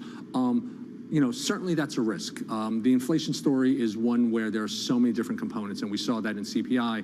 You know, higher one place, lower the other. Overall, you know, you have the ability to kind of move your wallet, if you will, into the areas that it needs to. Energy is discretionary, so it does impact lower income a bit more than the rest of the income stack. All right, Marvin, stay put. We are going to discuss your trading diary coming up next and what you need to watch out for. You're watching Bloomberg Brief.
It's the world's second largest economy with a growing influence in global affairs. Bloomberg The China Show brings you the unmatched expertise you need to keep track of breaking news, in-depth market analysis, and the most influential newsmakers in and around China. We need to do more to engage the market more. We are risk on. I think we caught a little sweet spot. Massive savings right now. It's already a different game. Bloomberg The China Show. Weekdays around the world, right here on Bloomberg. Context changes everything. Join me each week on Wall Street Week for stories of capitalism from business, markets, economics, tech, and climate. More than what you need to know, it's what you need to think about. We're at the epicenter of a global realignment on a scale not seen for decades. At the intersection between markets, economics, and geopolitics, a forum for sophisticated conversation. This is Bloomberg Surveillance. Africa, a region rife with potential for growth and opportunities, but not without its challenges. Bloomberg highlights the biggest stories, interviewing key players, and reporting on the issues impacting the region. Join us as we get to the heart of African business, politics, and economics, and ask the question, what's next? I'm Jennifer Zabasaja, and this is Next Africa. New episodes every month, only on Bloomberg. Bringing you up-to-the-minute economic news whenever and wherever it happens. I'm Michael McKee in Victor, Idaho, and this is Bloomberg.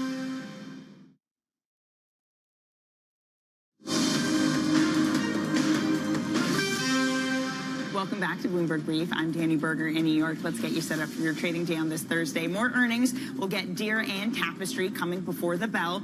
Then some data, PPI and jobless claims. Those are due out at 8:30 a.m. Eastern.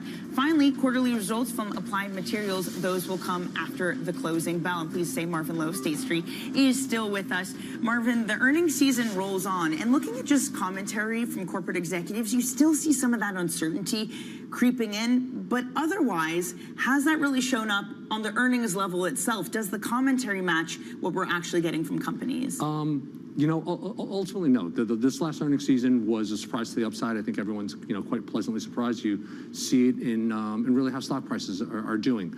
You know, what I would say is that The uncertainty that we had now is probably a little bit less than it was in April, and we made a lot of adjustments in April. So to a certain degree, there's a bit of rope that companies can still use to set up the environment. It becomes much harder as they need to start talking about 2026, and that really happens in the fall, which historically has been one of the more volatile periods for the market. Well, I was going to say, because Goldman had this report, which is maybe why the president is mad at Goldman Sachs, but had this report that about 2/3 of companies in the earnings reports were absorbing higher prices in the form of worsening margins. How long can that continue, and what happens if it changes? Yeah, I mean, historically, the ability of companies to pass through kind of these tariffs, taxes, to an economy that's still performing well is something that you would expect. And I think that that's really one of the questions that still faces the Fed at this point as they go into Jackson Hole, as they go into this pivotal September meeting. All right, Marvin, we're going to have to leave it there. Thank you so much for joining for this past half an hour. It is always such a pleasure to have you on. That is Marvin Lowe of State Street. Let's just quickly whiz through some of the stocks moving. Cisco, that is flat. It gave a cautious forecast for the current year. Virgin Galactic, other space stocks picking up after Trump's executive order to help the industry. And bullish, that IPO continues at pace, up 17% in the pre-market after an IPO to an 80% gain yesterday. Okay, that's it for Bloomberg Brief. Surveillance, we'll take things from here. You're watching Bloomberg TV.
There is a nice confluence between the long-term investor and what we're trying to do. We have an operating principle that's in our handbook, take the long view.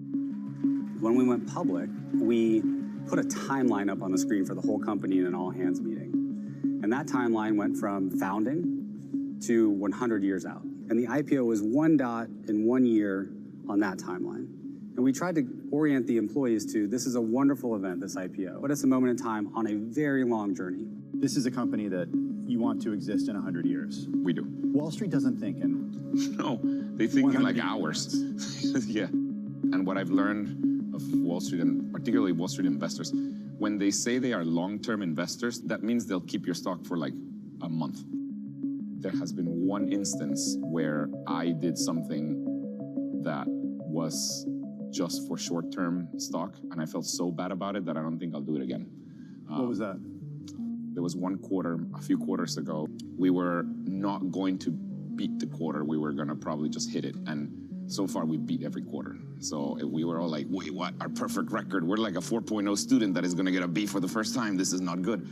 And I decided that for a short period of time, at the end of a lesson in our app, we would show 2 ads instead of 1. Turns out that that by itself was good enough to beat the quarter. But it's bad for the product. It's not good. After that, I'm never doing that again. Bloomberg brings you breaking news 24 hours a day.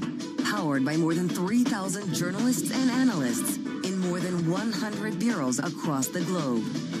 Bloomberg Television. Context changes everything. Bringing you up-to-the-minute geopolitical news whenever and wherever it happens. I'm David Gura in Alberta, Canada, and this is Bloomberg.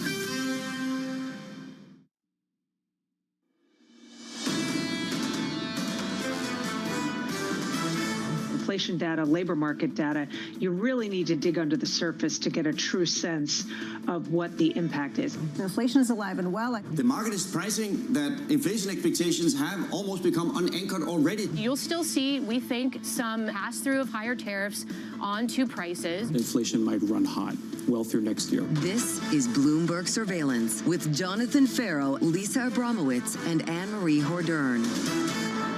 Live from New York City this morning. Good morning, good morning. For our audience worldwide, Bloomberg Surveillance starts right now. Coming into Thursday, looking for the Fed to go big.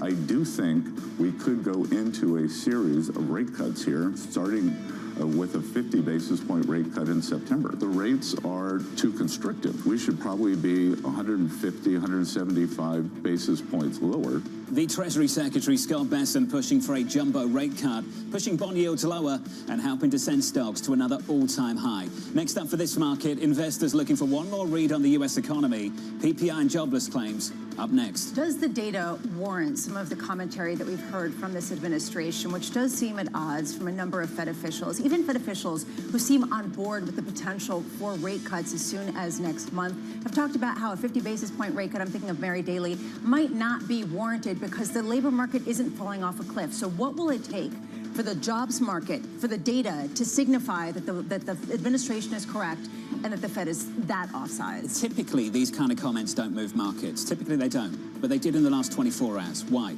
I think they do now because they set the bar for incoming officials to the administration. You're basically effectively telling people that if you want to be on the committee, and there's a race to be on the committee right now, if you want to lead it, become the Fed chair, this is what we'd like to see. And we've seen this in terms of who they are selecting or even considering to select to be the next Fed chair. It's been a line of people who've come on this show, other shows, to talk about how much rates should be lower.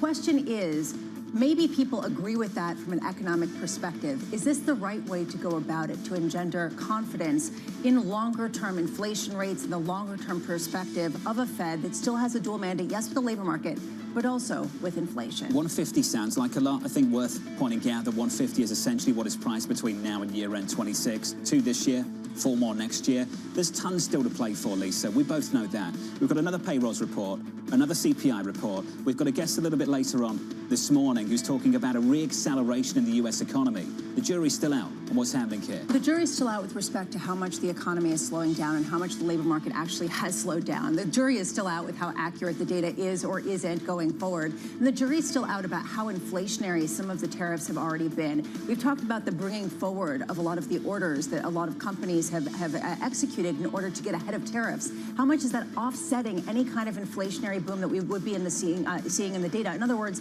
how much is the data that we've seen predictive of what we will see in the future? Limited pass-through so far. That can change again and rebalance in the months to come. The jury's still out. This equity market's still at all-time highs. Equity futures right now just about unchanged. Coming up this hour, we'll catch up with George Goncalves of MUFG, following back-to-back all-time highs. We'll speak to the former senior U.S. intelligence official, Norman Rule, as President Trump sends a warning to Russia. And Aditya Bhaver, Bank of America, as Secretary Bessent urges the Fed to cut rates. And Bank of America has a warning, not so fast. We begin this hour with stock steady as traders await a fresh round of economic data. George Goncalves of MUFG writing, with CPI a virtual non-event, we either drift from here or we're greeted by some kind of exogenous event that shakes markets out of this complacent and sanguine slumber. George joins us now for more. George, good morning. Good morning. Complacent. What makes it complacent? This steady grind, this buy the dip, this no questioning the price action, steady as it goes. Look, you know, your guys' intro was fantastic. You know, this is a interesting time, inflection point, right? We're at a point where there's potential for upside. There's a lot of uncertainty. Potential uncertainty has been cleared up. I'm much more in the camp that we should not suggest that tariffs are priced in, because we just don't know. This idea that we know how to kind of compartmentalize tariffs, but the pass through to pricing, how much of it was pulled forward activity, how much of it is just kind of price rigidities around contracts where people can't move up prices. There's a lot that could still happen on the inflation front that's ahead of us. So let's not get ahead of ourselves here. But I think in the very immediate near term, it's August, right? It's August. We got 2 more data points with PPI, retail sales, and really Jackson Hole next week, right? That's going to really set the stage until Labor Day when we get back, and then the fireworks, I think, start. Lisa mentioned it, you echoed it. We're working through this pre-tariff inventory. There is some evidence that companies are absorbing it. Could be for now, might change in the future. Is Jackson Hole too soon? Is mid-September too soon to draw conclusions? Look, there's a lot of deja vu to this summer, to last summer, but for different factors. Even you're seeing it in the way the technical setups of the stock market. You're even seeing it in the 2-year Treasury. We're basically flirting with the near-term lows that were very similar in the low, upper to high 360s. 367 this morning. Very similar to what it was like heading into September 2024 when the Fed delivered 50 basis points, right? So and we're obviously hearing a lot of clamoring for 50 basis points. Just as a reminder, we were one of the few houses last year that called for 50, but for the right reasons. And I think this time it's not as clear because of the inflation outlook, and we have been of the view that the jobs market has been overestimating for quite some time. So I think the jobs market data does warrant further cuts, but at magnitudes of 50, things have to get progressively worse from here. I'm glad that you talked about the labor market. The mandate, the dual mandate is the inflation side, which we've discussed. How much are we actually able to predict any kind of inflationary boom going forward? But then also demographics and whether we're measuring the labor market correctly. And of course, there's been a lot of focus on that with BLS. This symposium's theme is labor markets in transition to demographics, productivity, and macroeconomic policy. How much could they shift the conversation in discussing a new way of measuring just how strong this labor market is? Look, I think there's going to be an attempt at that. There's going to be an attempt at also reconciling what, productivity AI, really, it's all about AI on a go-forward basis. Is that deterring companies from hiring? Is that truly showing up in the numbers, or is that more of an excuse? So I think the Fed will be trying to get their arms around what's happening on the productivity front, and are we getting more with less workers?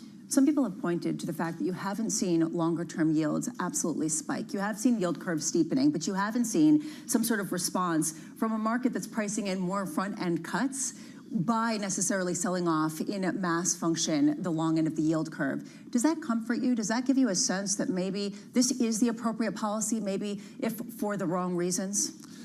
Look, I think we've been stuck in the range largely because there's a tension in the long-term sector between those that are much more concerned about the fiscal outlook, those that are worried about inflation expectations getting unhinged.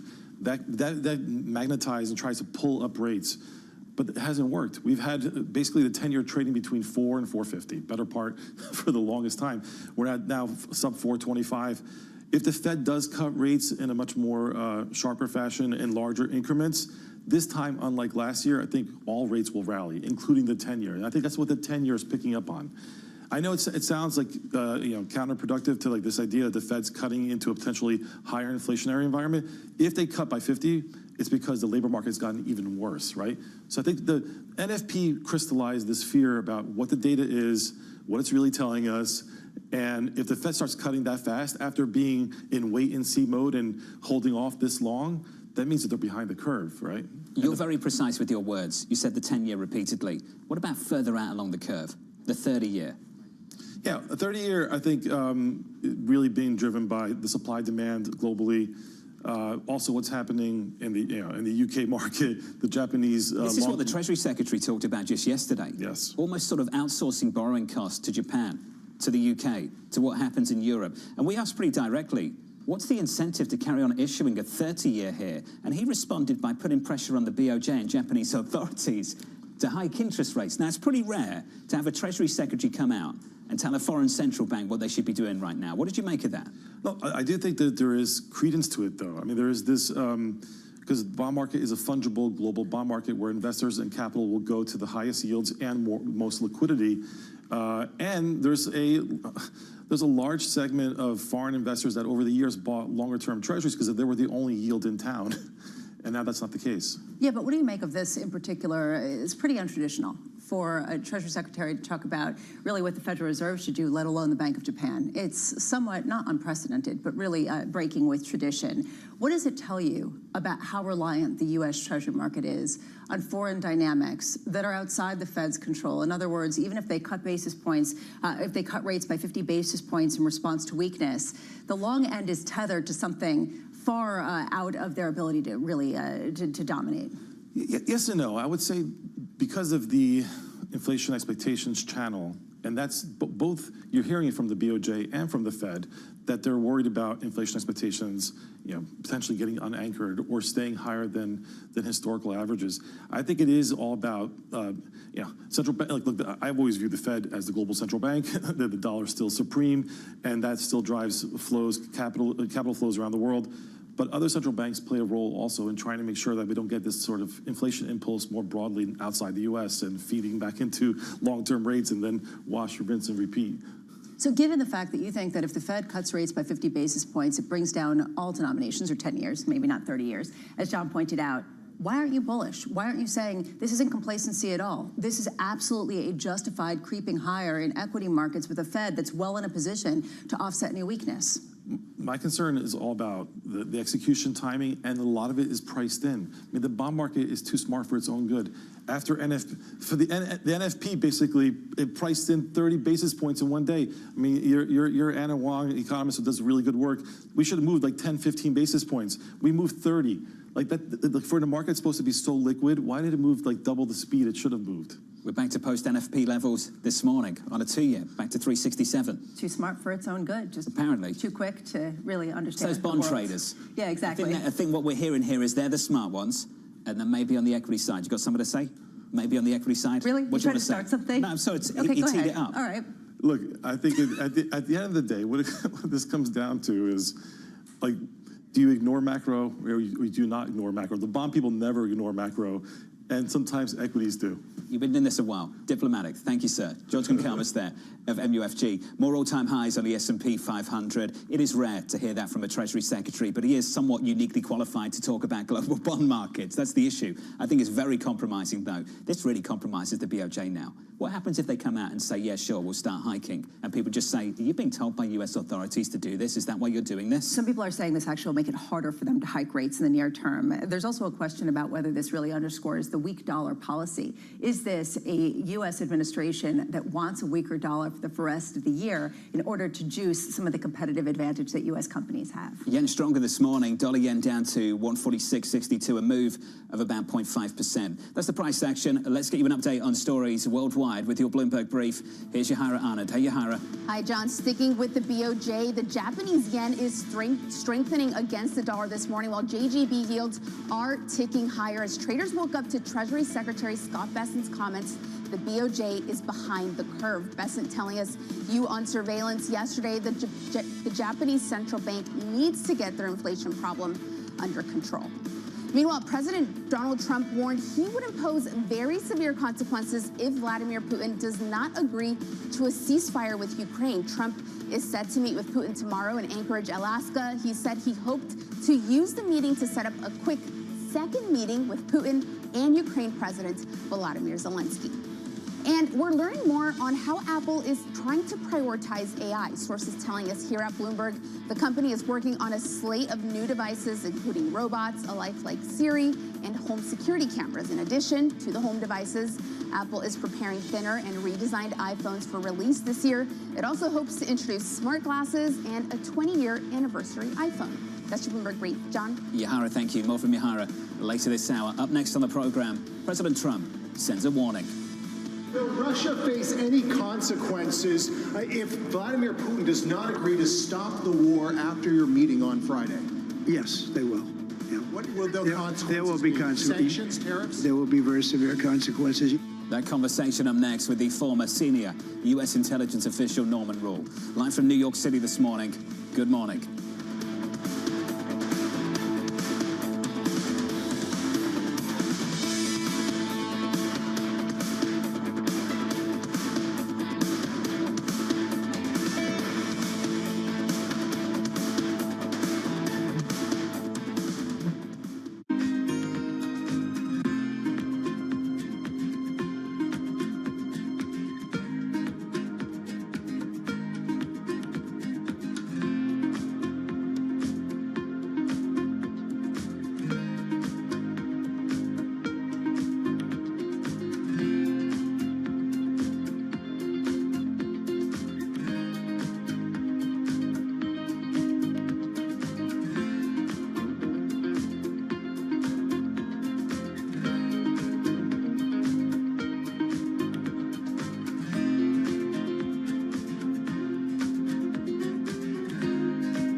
crushing day for US technology.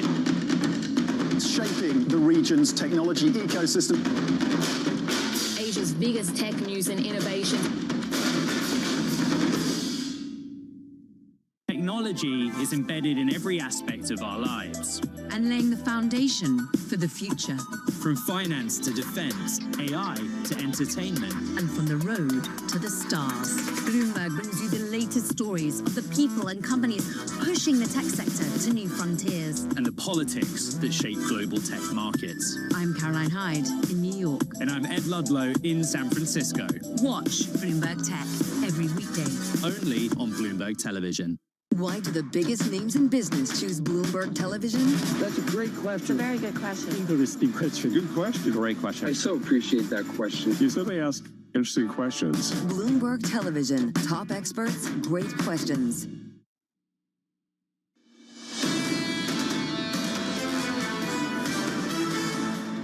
This is a market hungry for more economic data. Later this morning, it'll get it, 8:30 Eastern Time. A read on inflation with PPI, a read on the jobs market. Look out for jobless claims at 8:30 Eastern later on this morning, about 2 hours away. In the equity market, slightly negative, pulling back from 2 days of gains on the S&P 500, down by not even 0.1% on the S&P. On the Nasdaq 100, negative by just 0.08%. Under surveillance this morning, President Trump sends a warning. Will Russia face any consequences if Vladimir Putin does not agree to stop the war after your meeting on Friday? Yes, they will. Yeah. What will those consequences There will be consequences. Sanctions, tariffs? There will be very severe consequences. I would say the second meeting, if the first one goes okay, we'll have a quick second one. I would like to do it almost immediately, and we'll have a quick second meeting between President Putin and President Zelensky. It's the latest this morning. President Trump issuing a warning to Russian President Vladimir Putin following a call with European leaders. Trump threatening, quote, very severe consequences if Putin does not agree to a ceasefire in Ukraine. Bloomberg's Piotr Skolimowski joins us now for more. Piotr, welcome to the program, sir. The president had a call with European leaders. I believe he called it a 10. What's your understanding of what was discussed on that call?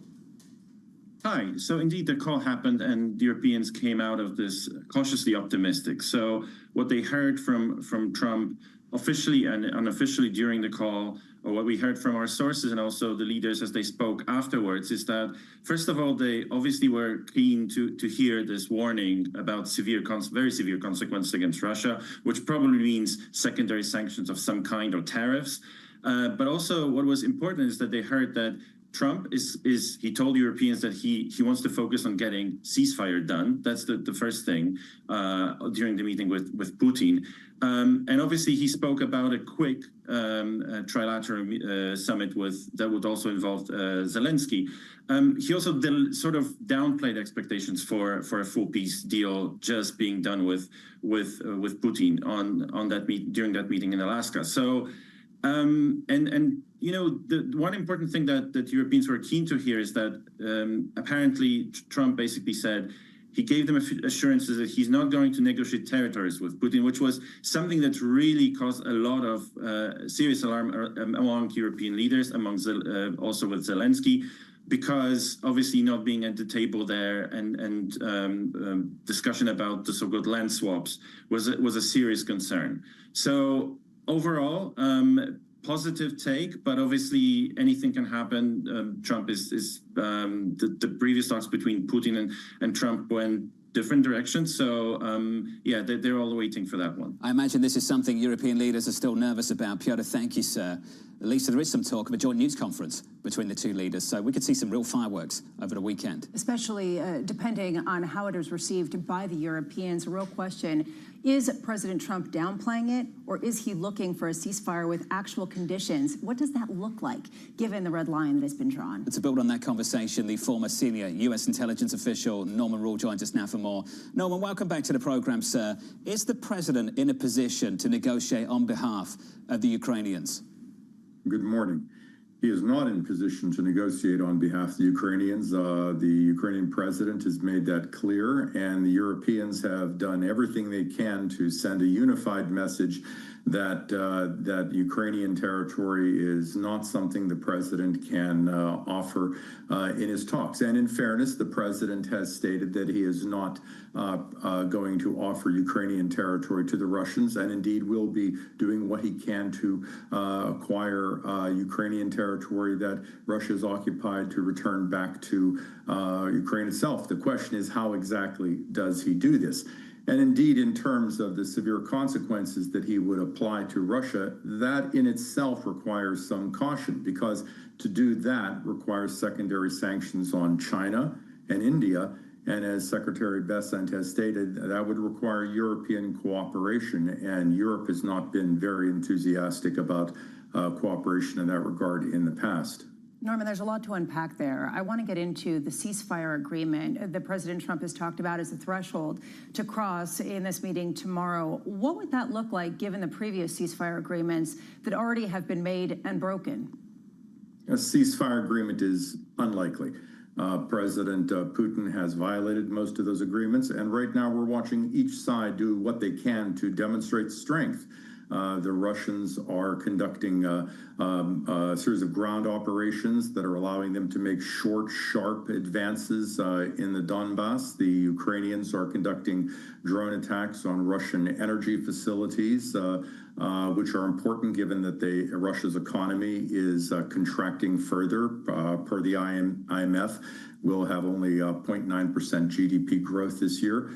So we're unlikely to see a ceasefire take place unless each side is convinced that a peace deal is likely. And again, we have no evidence for this in the near term. This said, the president is going to be doing his best to achieve that. And we're likely to see one-on-one meetings with President Putin and President Trump.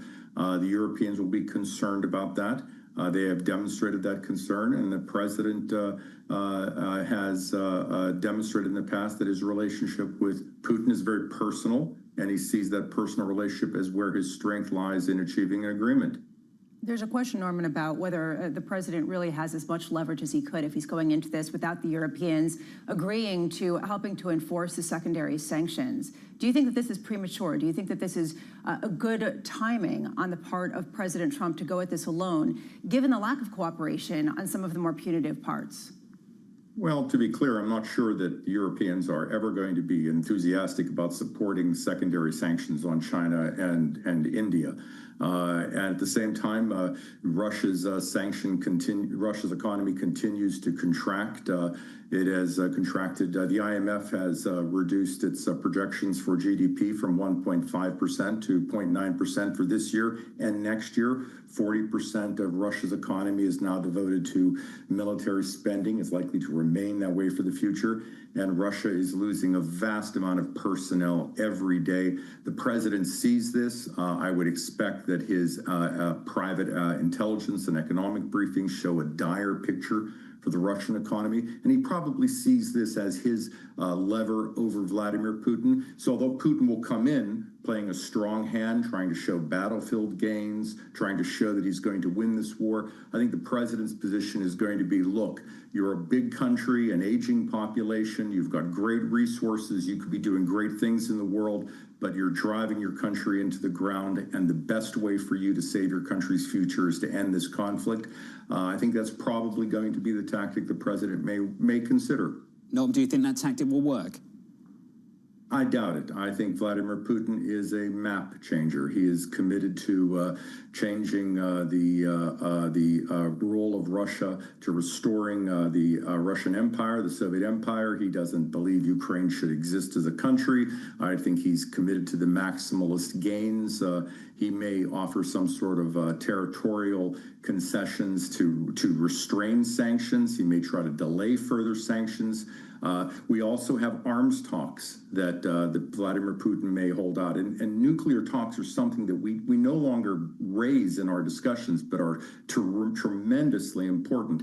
And I think Vladimir Putin may hold out nuclear talks and Arctic cooperation as some way to continue engagement with the U.S. That may complicate the relationship. And again, you don't hear nuclear talks and Arctic cooperation as something of great importance for Europe, but they are of importance to the United States for our national security. Norm, what I hear from you is this doesn't end without compromising the integrity of Ukrainian territory. Now, I just wonder, with that in mind, Norm, how you think this does end, or will it end? And if this can just continue for years on end? This ends when the Ukrainians decide it ends. That's not a decision the American government can make. This ends when the Russians decide it ends. Again, that's not a decision the Americans can necessarily make. But at a certain point, any deal that does come about in the end is probably going to leave each side unhappy. And the U.S. government has communicated on a number of occasions that if there are going to be territorial decisions made in the end as part of a peace agreement, it probably would involve concessions on each side that will leave each side unhappy. That's a tough thing to say, and obviously Ukrainians who've given blood are going to be unhappy to hear that, but that has been a previously stated U.S. position. But again, that's a Ukrainian decision to make, and it's not a decision they're going to make at present, and it's a decision they won't make unless they're at the table. Norm, thank you, sir. Appreciate your thoughts. The former senior U.S. intelligence official, Norman Rule, with some sobering words there on the future of that war. Up next, Bloomberg trade czar Brenda Murray, as the White House sets up a new model for U.S. sales to China.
You've said 25% last year, I believe, of Google's code is AI generated. You have over 180,000 employees right now. Is it half that in the future? I expect we will grow from our current engineering base even into next year, right? Because it allows us to do more, right? I think the opportunity space is also increasing. I just view this as making engineers dramatically more productive, getting a lot of the mundane aspects out of what they do, allowing them to spend on higher value-added tasks. But that means it's an accelerator. People will be able to do more, which means maybe we'll create new products, and hence we will need more people. At least in the near term, to me, it looks like we will expand engineering velocity, and that doesn't mean we're constrained in what we will do. We'll end up doing more as a company as well.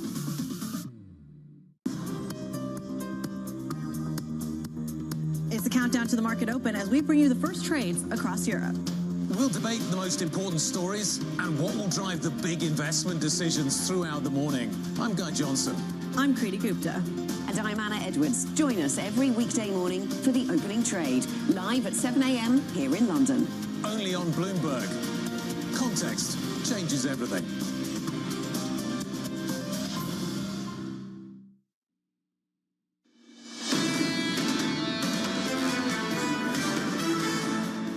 Back-to-back all-time highs on the S&P 500 in yesterday's session, just about squeezing out a second day of gains on a benchmark stateside. This morning, pulling back slightly. We're down by almost 0.1% on the S&P. On the Nasdaq 100, down by 0.08, call it 0.09.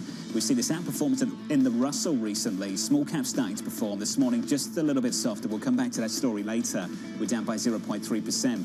If you switch up the board and turn to the bond market, the whole curve yesterday, 2s out to 30, shifting lower as we start to lock in rate cuts starting in September. We're back down to the post-payrolls lows. We're at 367 at the front end of the curve. At the longer end of the curve, the 10-year maturity played a part as well. It's down another 2 this morning. We're back down to 421. And George Goncalves said that this time around, if the Fed were to cut by 50 basis points next month, that would actually pull the whole yield curve lower versus what we saw last year when the Fed cut by 100 basis points. The long end of the yield curve sold off. Yields went higher, not lower. Why? Because there is real weakness in the labor market that the 50 basis point cut would be in response to, which may be the reason why Fed officials might not want to go 50 because it would send that signal. Nailed it. You're going 50 for all the wrong reasons. You're going 50 because you're going to see a repeat of the payrolls data from 2 Fridays ago in early September. That's the last thing you want to see. This Fed go 50 because payrolls are falling apart. Which raises a question, is that actually a reason for equities to rally if the Fed is cutting, for being behind the curve and the labor market already seeing a greater degree of deterioration? You know, Lisa, I'm pleased you bring that up because I wonder if the inflation data was a reason for the equity market to rally either.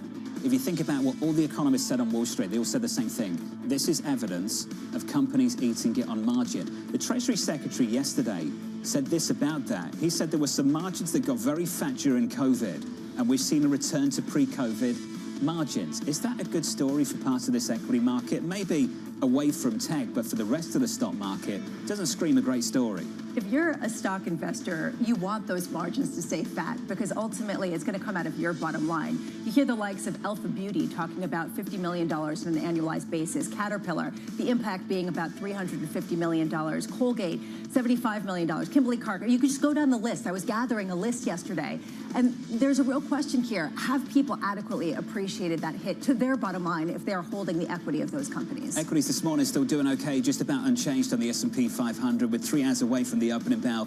Let's get you some morning moves and cross over to Danny Berger. Hey, Danny. Hey, John. Well, the animal spirits are back. IPOs are back, at least when it comes to crypto companies. The crypto exchange Bullish, debuting yesterday to an 84% gain. It doubled its price at various points of its IPO price. Here we have another gain pre-market. Shares are up just under 16%. It also probably helped them that yesterday coincided with another all-time high in Bitcoin, largely driven by the adoption of Bitcoin by so-called Bitcoin treasury companies, which, by the way, Bullish is one. So again, those shares continue higher. Now, to the downside this morning, we had Cisco earnings yesterday, which provides a lot of AI services. And this is the thing that we keep seeing with companies. They gave a forecast and it was in line, and inline wasn't good enough. So shares are down 1.1%, but otherwise they said that the demand for, again, their AI services were really strong. They also said that they see government spending on their resources coming back to growth in this next fiscal year, despite some of the weakness more recently in those Trump-driven cuts to the federal government. Finally, rounding things out with Birkenstocks, you guys were just talking about the idea that companies are taking a hit to their margin. Here is a company that is not. They were outright talking about on their earnings the fact that they are raising prices. They have to do so because Birkenstocks are made in Germany, but Williams Trading, for example, calling this one of the hot brands. So if you're a hot brand, apparently you can raise prices. They said prices were higher by in the mid-single-digit percentage points to account for tariffs. So those shares go up 2%, John. I like to be optimistic, Danny, to have faith in humanity. Got a lot of faith in humanity. Maybe it's misplaced, I don't know. But when I see Birkenstock, I start to wonder. Pricing power over at Birkenstock. Oh, my goodness. Hey? You obviously have never had a pair. Questioning my faith in humanity. You obviously just don't appreciate the style. That doesn't mean that other people cannot appreciate the style. It's very convenient. A lot of people wear them with socks. That's the thing that kills me. And I knew that you were going to. I think it would look good on you. I think that skinny pants that just visually end offensive. right under the knee. Visually offensive. Not so much. Not gonna see that in John's land anytime soon. Absolutely not. I knew you were thinking You'll this. never see me looking like that. Good for Birkenstock. Good for them. And I read down this morning, President Trump sending a warning to the Russian President Vladimir Putin ahead of their meeting tomorrow, saying he will impose very severe consequences if Putin doesn't agree to a ceasefire agreement with Ukraine. So there are a lot of questions here. And we were talking to Norman Rule just moments ago, and he was talking about how he doesn't see it likely that there would be a ceasefire agreement simply because there has been one in the past and it's been broken in short order. A question here, how serious the red lines are, how much they haven't really been implemented yet. And then from a market consequence standpoint, has the market priced in some sort of easing in tensions with oil prices coming down? And could that reverse if you don't get any deliverables from this meeting? Hearing from Norman Rule, it's going to be very hard to deliver anything. What we just heard from Norman Rule, former senior U.S. intelligence official, basically came on the program 5 minutes ago and said you don't get a deal without questioning the integrity of the territory of Ukraine. Now, I don't see how you make that deal with that in mind. And I also wonder what the president can actually say to Vladimir Putin at this point. I don't know what the carrot could be beyond some small trade issues. What can the carrot be when you don't seem to have the Ukrainian president alongside you on what you can offer over the weekend? I spent a lot of time over the past few months listening to Peter the Great.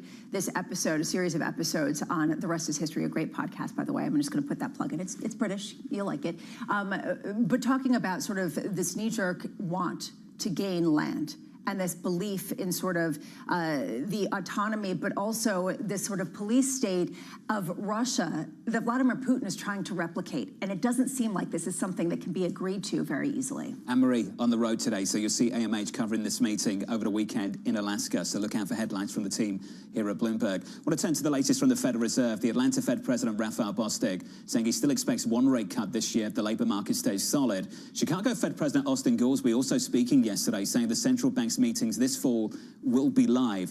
A range of speakers in the last 24 hours, including Mary Daly of the San Francisco Fed, to the Journal. Yeah, she was speaking to the Journal in an interview where she said she doesn't see the need to go by 50 basis points, so that would actually send the wrong message to markets, that there would be a need, and that the Federal Reserve was far behind the curve. She doesn't see it that way. How she does see it is that any kind of move seems to be in the wrong direction with respect to deterioration in the labor market, and that she supports some sort of gradual easing back to neutral, which a lot of people think is around 3.5%. It is a very different message than the one being put forward by Scott Bessent. I don't see a path for the Federal Reserve to come out of 2025 looking good. And I'll give you an example as to why. Let's go with the margin story at corporate America right now. That can break two ways. Either they're going to pass it on to consumers, or at some point, they start thinking about how to manage costs. How do you manage costs? You start pulling back on labor. So you get to September, and you've got to decide what is the lesser evil here. If we see a dual mandate in conflict, there's no winning for this Federal Reserve. You've got to pick one. And then you get blamed for missing the other one. And end up with something that could look like an inflationary expectation that starts building if you do cut too much, or a labor market that deteriorates. They can't look good anyway because they have a president who keeps jawboning them and bringing people in who will change the way they do things. So I don't think looking good is their priority here. Getting it right, though, is a real question. How do you get it right at such a precarious and unknown moment? Looking credible seems to be the ultimate objective of this Federal Reserve at the moment. The Treasury Secretary, Scott Bessent, also had some things to say about the Bank of Japan falling behind the curve on inflation, adding that he expects the central bank to hike interest rates. His comments coming as the BOJ continues to have one of the lowest policy rates among major economies. This matters, not just for borrowing costs in Japan, but for borrowing costs elsewhere. Japanese buyers were some of the biggest buyer base for U.S. Treasuries and, frankly, investment-grade bonds for a very long time because there was no competition at home. If they put their money in Japanese government bonds, they would lose money. It was not a market, so they came to the United States. If you have higher yields in Japan, that will keep them there, but it also will mean that yields will be higher here because ultimately that means that you don't have the buyers in the United States. It is a competitive international landscape. I do wonder, though, what is Scott Bessent's motivation in talking about this with you and Anne-Marie yesterday? Is it to get them to raise rates? Because if that's the case, it kind of compromises them. Is it to get the dollar weaker? Or is it just to sort of give a nod to the fact that the Fed doesn't have full control over global bond yields? Well, I'll concede I brought it up. So let's talk about what I brought up. The reason I brought this up is that ultimately you've seen some leakage at the very long end of the curve. And at the very long end of the curve, we've seen high yields, not just because of what's happened domestically in America, but I think more so what's happening internationally. In Europe, in places like Germany, where they're issuing more debt to try and stimulate the economy. In the UK, when they've got their own problems. And in places like Japan, where they've failed to put a lid on inflation. And I think that's why you're starting to see the Treasury Secretary engage with the question just a little bit more, because he understands there's some issues here domestically that are out of our control that maybe foreign officials can do something about, and maybe they will in the coming months. Well, and it also raises a question of how much the U.S. is going to be stuck with higher inflation because of the global inflation picture, not just the United States. It is, though, ironic, because in the United States, we're cheering a CPI print that comes in at 2.7% as sort of achieving the perspective that we were looking for and causing the Fed to be able to cut rates by 150 basis points, and yet the mandate, I do believe the target is still 2% for the Federal Reserve. The words of the Treasury Secretary moving the FX market, dollar yen down to 146.47. Let's stick with that conversation with Secretary Bessent, the White House testing a new model for U.S. sales to China. This is a very unique solution, allows NVIDIA to expand into China. It can make NVIDIA chips the bellwether for Chinese technology, and then the U.S. taxpayer gets a share of that. We could see it in other industries over time. I think, right now, this is unique, but now that we have the model and the beta test, why not expand it? Joining us now to discuss is Bloomberg's Brendan Murray. Brendan, welcome to the program. This is a very unique situation. And then he goes on to say it might not be very unique in the future. Brendan, how could this change global trade and the interaction between U.S. companies and foreign markets? Yeah, I think this speaks to a couple of things. The first being that President Trump is, if you will, making some of this stuff as he goes along. Secretary Bessent credited the president with coming up with this idea, this 15% for NVIDIA.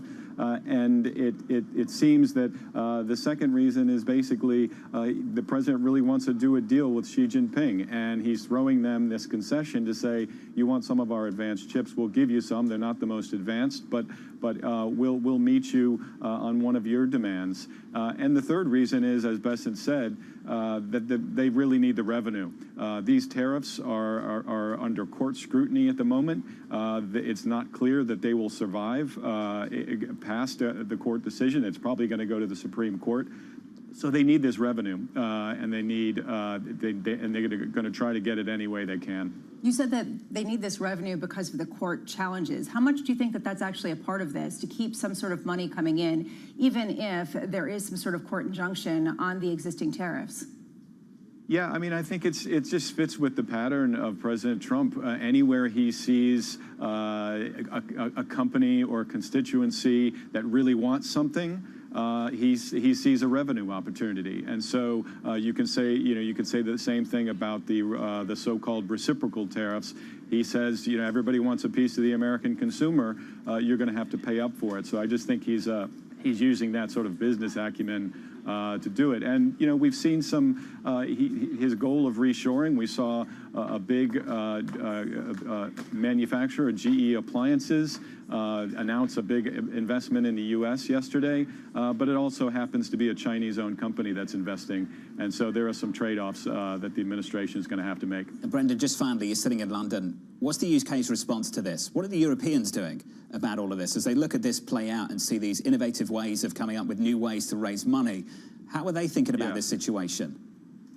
Well, I would say, to Secretary Bessent's point about Japan, the Bank of Japan being behind the curve, I would imagine that some Japanese officials would say that the Trump administration is behind the curve on delivering the actual fine print of these deals that they're trying to negotiate. The UK still doesn't have clarity on steel. The EU is still waiting for the actual executive order to carry out the 15% auto tariffs that it was promised. At the moment, it's paying the 25% still. Same with Japan, same with Korea. So these countries that think that they got a deal with the administration are paying those higher sectoral tariffs at the moment and waiting for the follow-up from those negotiations that took place 2 or 3 weeks ago. Interesting final point, Brendan. We've got to leave it there. Appreciate your time. Brendan Murray there on trade and the effort to do a whole lot more to raise money here in the United States. How do you get clarity if you're a trading partner, if this is a type of bespoke deal? Wasn't this supposed to be a national security issue? Where does national security begin and raising revenue pick up? It's not a national security issue anymore, we were told yesterday, just to confirm. Well, I guess some people say the H20 chip is 5 years behind where you are in terms of the B200 or whatever the latest chip is that people are selling in the United States. That said, it sort of is a fungible measure that we're looking at to really understand what's allowed and what isn't. To your point, we're certainly blurring the lines pretty quickly on this side of the world. Equity futures on the S&P, if you're just tuning in, we're doing okay. Back-to-back all-time highs on the S&P 500, just a little bit softer, negative by 0.06% on the S&P. With a look at our top stories worldwide with our Bloomberg Brief, let's cross over to Yahara for more. Hey, Yahara. Hi, John. The UK economy grew at a faster pace than expected in the second quarter. GDP rose 0.3% in the 3 months ending in June, maintaining positive growth for the third straight quarter. That growth was led by services, while construction also increased, but production did fall slightly. Meanwhile, Treasury Secretary Scott Bessent has been granted an extension to fully divest all his assets in compliance with an ethics agreement. Bessent said the remaining assets represent 4% of his required divestitures, and that much of them are farmland. According to documents reviewed by Bloomberg, Bessent was given until December 15th to complete the divestiture. And Deere shares are falling nearly 6% in the pre-market after the tractor maker trimmed its full-year outlook. The results indicate that farmers are holding back on spending with grain prices under pressure. The sector has been expected to bottom out this year, but uncertain crop demand amid President Trump's trade wars is throwing that timeline into question. That's your Bloomberg Brief. John? Yahara, thank you. Appreciate it. More from Yahara in about 30 minutes' time. Up next on the program, looking for the Fed to go big. I do think we could go into a series of rate cuts here, starting with a 50 basis point rate cut in September. The rates are too constrictive. We should probably be 150, 175 basis points lower. That conversation up next with Aditya Bave of Bank of America, live from New York City. This is Bloomberg.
Welcome back to the circuit.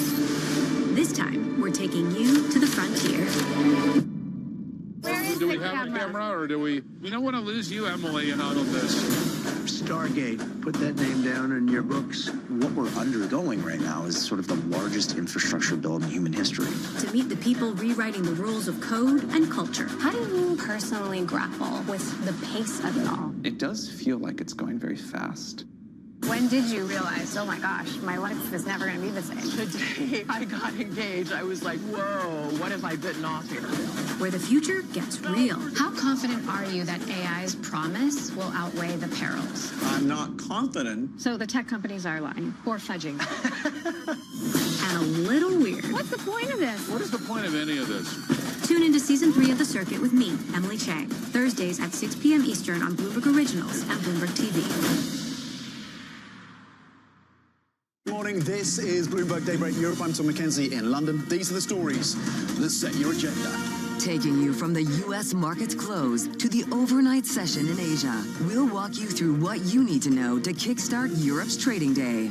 Live from our European headquarters, we bring you the day's top market-moving stories, unmatched expert analysis, and on-the-ground reporting from across the continent. Tune in to Daybreak Europe, only on Bloomberg Television. Context changes everything.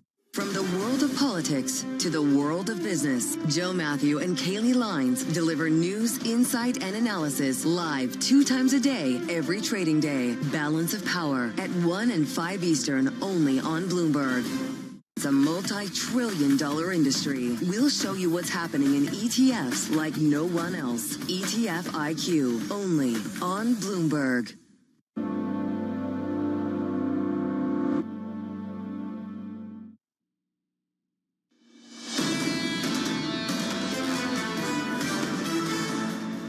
Check out the market. All-time highs at a close yesterday. Futures pulling back, not even 0.1%. No drama there. That's the stock market. In the bond market, the two-year yield at the lowest level since the end of April, down for 3 consecutive days. We're back to 367 at the front end of the curve. Under surveillance this morning, looking for the Fed to go big.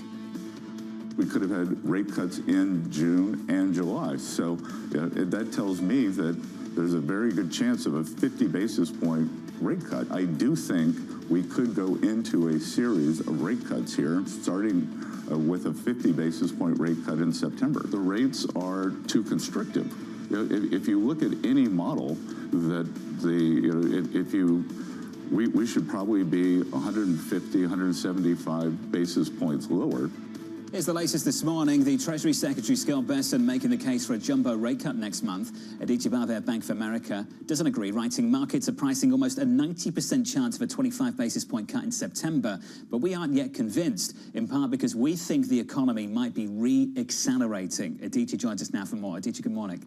Thanks for having me. You've got a good story to tell about this U.S. economy, so let's spend some time on it. Why do you believe we could be seeing a re-acceleration in the months to come?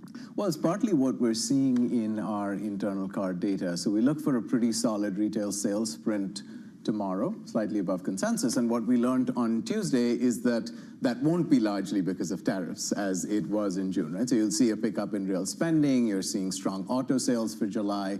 Air travel really picked up in July, and it's continued into August. And our card data have actually accelerated in the first 2 weeks of August. So there's a few things going on there that suggest that at least the consumer is picking up here. And this is one reason why people shrugged off the higher than expected core CPI that we got on Tuesday, because it was largely due to airfares. People are flying more and prices are going up, and people said that's a very volatile indicator.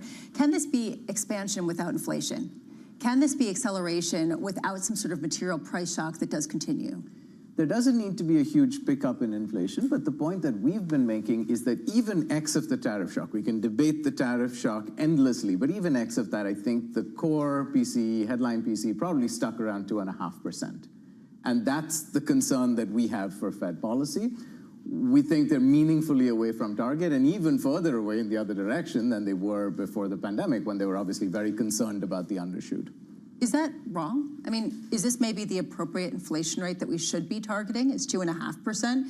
And shouldn't the Fed maybe allow that to be the case if that means a healthy labor market and an economy that keeps on going? That's reasonable, but then they'd lose credibility around their 2% target. So if they want to change their target, that's fine. I think it's a little bit dangerous to change your target when you haven't hit the target yet, because then it becomes a slippery slope. But if they do that, then we'll adjust our forecasts accordingly. That's your take on inflation. I want to build on your take on the labor market. We've seen a real step down in payrolls growth. Have we seen a move in slack? Have we increased slack with that step down in payrolls growth? Because I think that's the more important question for this Federal Reserve. That's what's really interesting, and I think the answer is not entirely obvious. The unemployment rate has been range-bound for a year. The ratio of vacancies to unemployed workers has basically been range-bound for a year. So it is possible that a lot of this slowdown is because of labor supply rather than labor demand. And consistent with this idea, what you're seeing in wage inflation, total income growth is actually quite solid. And that's really important. Because what happens typically in a downturn is that you get this snowballing between job losses and therefore lower income growth, and then slower consumer spending. But if income growth's holding up, then you might not get that knock-on effect on job losses. Do you think we're confusing a cyclical term with a structural shift then? Is that ultimately the source of confusion at the moment? Yes, and that's what can happen with supply shocks. We're being hit by so many supply shocks right now that it makes forecasting very difficult. And we think folks like, let's say, Governor Waller, are not putting enough focus on the labor supply shock. So the slowdown in the labor market could just be a supply story, and as you say, slack hasn't really increased. It's very hard to understand this labor market. It's even harder when there are questions about the integrity of the data in terms of just the responses to surveys, and recently the firing of the head of the BLS, the Bureau of Labor Statistics. What are you looking at in terms of secondary and tertiary sources of data to fortify your view in absence, maybe, of said labor market report that we get every month? Right, so on the labor market, you could look at jobless claims. I think that's a super useful indicator. You could look at you could even look at just consumer spending data, right? Again, going back to our BAC card data, you see that live, and it's very unlikely that folks are going to keep spending on discretionary activities if the labor market is holding up. And then you could also look at ADP. Typically, it would be hard to make an argument that the economy was falling off a cliff with jobless claims expected to come in at 225 later on this morning. 225, historically, exceptionally low. But this is the sort of surprising aspect of this. When people look at jobless claims, it's supposed to be the most real-time indicator, and yet it's been basically range-bound or flat for a number of years now. With an expanding labor market. So we've been looking at the level of jobless claims and comparing that to where they were, 10, 20 years ago. But if you scale that to the labor market, claims are actually extraordinarily low. There are some structural reasons for that. Folks are doing gig jobs instead of applying for claims, but that's actually good for the labor market, right? It's good for the economy. Aditya, appreciate your take. Constructive view on the U.S. economy. Aditya Bhavid there of Bank of America. Still looking, I believe, for no cuts this year. Is that right? That's right. No cuts for 2025 and looking for a step up in economic activity. Yeah, for all the right reasons, to your point that you just said there, that essentially the economy is doing just fine, in his view, going forward, even with rates where they are. So this is the competing view. Can you have an economy that's doing just fine and still justify 50 to 75 basis points of rate cuts like the market is expecting? Or is there a dissonance that's not getting priced in either with respect to the rates picture or the equities picture? The market wants its cake and wants to eat it too, basically, right? Wants the rate cuts that come with the kind of deceleration in the economy that is usually associated with a market that's not doing well. This administration wants its cake, it wants to eat it too. And so the question is, will policymakers agree with the economic rationale behind that? Equities doing all right this morning, just about unchanged on the S&P, slightly softer. Up next, we'll catch up with Ed Yardeni of Yardeni Research. We'll speak to Ed Mills of Raymond James, the former World Bank president, David Malpass, and Sonal Desai of Franklin Templeton. The second hour of Bloomberg Surveillance, up next.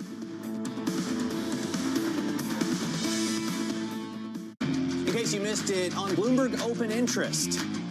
When we look at our portfolio, we see an IPO pipeline that's the biggest since it's been in 2021. In M&A and IPOs, we've actually had close to record performances in that space. We're going to have an interesting year. We're having a lot more conversations around putting dates on calendars. I think we could see a very active second half of the year. Don't miss Open Interest live weekdays. You have had a number of games overseas in recent years, and in fact, you opened the season going to the opening game in Brazil. So do you expect to do more overseas games, and is that a part of your strategy? It is. We had 5 last year. We expect to have 8 this year, which will be the highest we've ever had. Our hope would be at some stage to get to 16 games in the next few years. We think we could do that. I think it's an indication of the popularity of our game. Every time we take our game to a new market, Brazil's a great example of it, the fans go crazy for it. They sold out the tickets in less than 90 minutes. People had a wonderful time. It was the talk of the town. And I think it will be the basis and the sort of the match that lights the excitement and the popularity of the game in that market, as well as what we're doing around the world. So we're very excited by it. It's just one element of that strategy. You need to have television. You need to have activity and participation in the sport, and flag football is a big part of that. So all of those factors, I think, are going to be what we think will be a very successful formula to be a global sport. Or do you ever envision having a team that's based overseas in Mexico City or in London? Listen, we've talked an awful lot about it, and I think there are markets that could, without question, support an NFL franchise. I'm David Weston. Join me each week on Wall Street Week for stories of capitalism from business, markets, economics, tech, and climate. We go on the road for a look at what lies behind the headlines of today and what will likely be the headlines tomorrow. We need more transparency. Oil and gas is still important. They said every citizen should be investing in the market. Accelerate progress in all fields of science. Watch Wall Street Week right here on Bloomberg. More than what you need to know, it's what you need to think about. Middle East and Africa. Vibrant resources and high-yield investment opportunities abound. Join me on Horizons Middle East and Africa for the stories, newsmakers, and insight from this exciting region. Now weekdays, only on Bloomberg. Right, okay, ready? David, what initially sparked your interest in this topic of longevity? 15 years ago, I turned 60, and I began to wonder how much longer I'm likely to live and what I could do to extend my life. On longevity, I talked with the leading experts in science and medicine to educate people about how they might be able to change their conduct so that they can live a happier and healthier life. I'm David Rubenstein. Join me on a 4-part journey as I explore the great quest for longevity. Only on Bloomberg.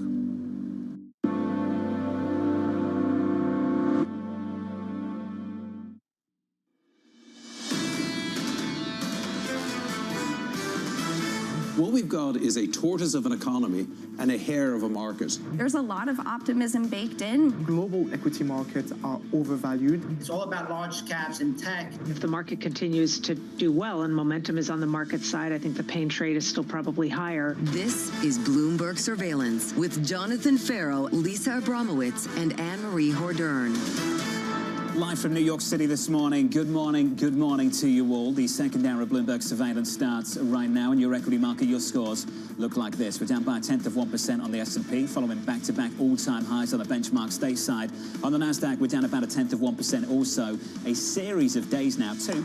Outperformance on the Russell. The small caps making a comeback. We're down 1/3% this morning. In the bond market, switch on the board. 2-year, 10-year, 30-year. Focus on the front end of the curve. 2-year yields back to levels we have not seen since late April, 366.79. We're down another, let's call it a basis point this morning as we start to lock in some rate cuts. Yeah, on the heels of the conversation that you and Anne-Marie had yesterday with Scott Bessent, Treasury Secretary, calling for a 50 basis point rate cut next month, followed by additional rate cuts down 150 to 175 basis points below where we are currently for the Fed funds rate, raises a question. Is the Treasury Department, Scott Bessent, someone who has known the markets for a very long time, seeing something in the labor market that really is concerning and prompts the Fed to play catch up, or is this something that is trying to put forward a political message to whoever will come in, who he will select to the Federal Reserve? Can I say both? Because it feels like both. We might get something different, though. Adichie Bave of Bank of America was on the program just moments ago.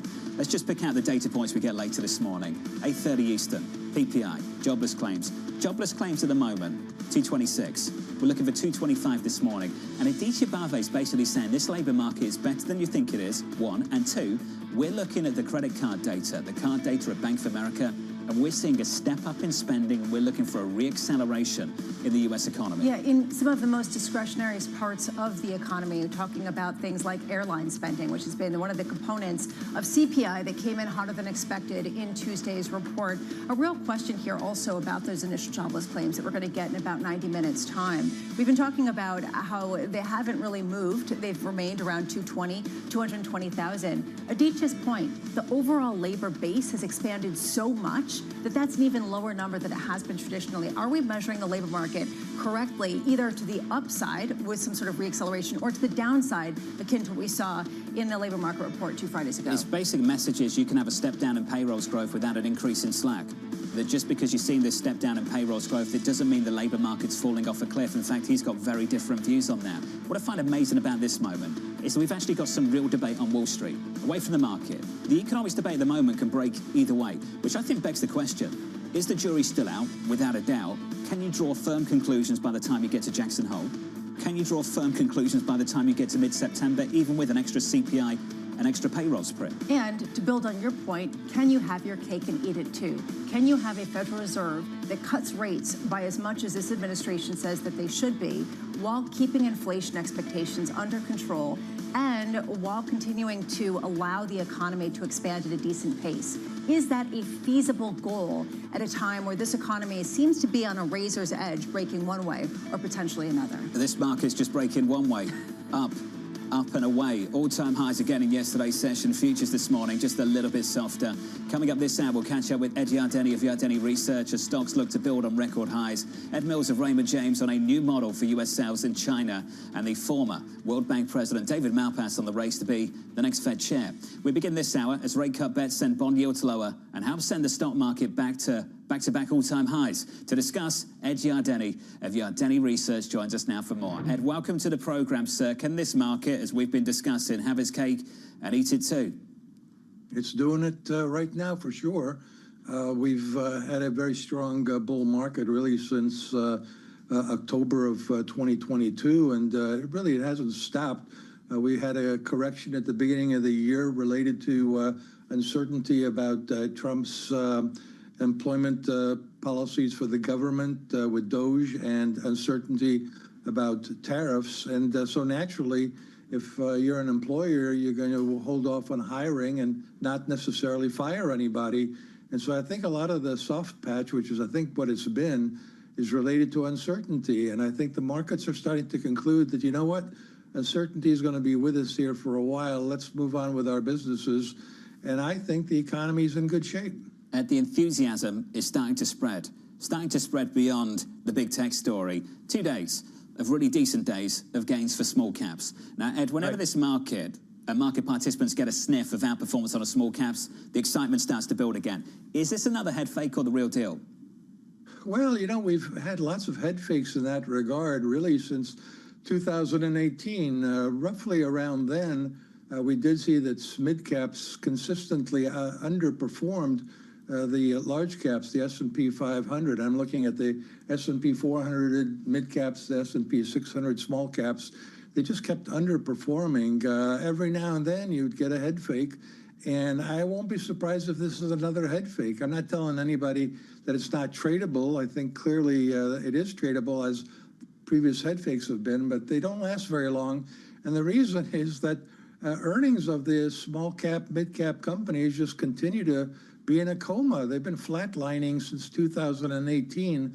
And I think they're doing that because the good ones keep getting bought out by the large caps. So you never really get a situation where you can buy a small cap and have it turn into a Microsoft.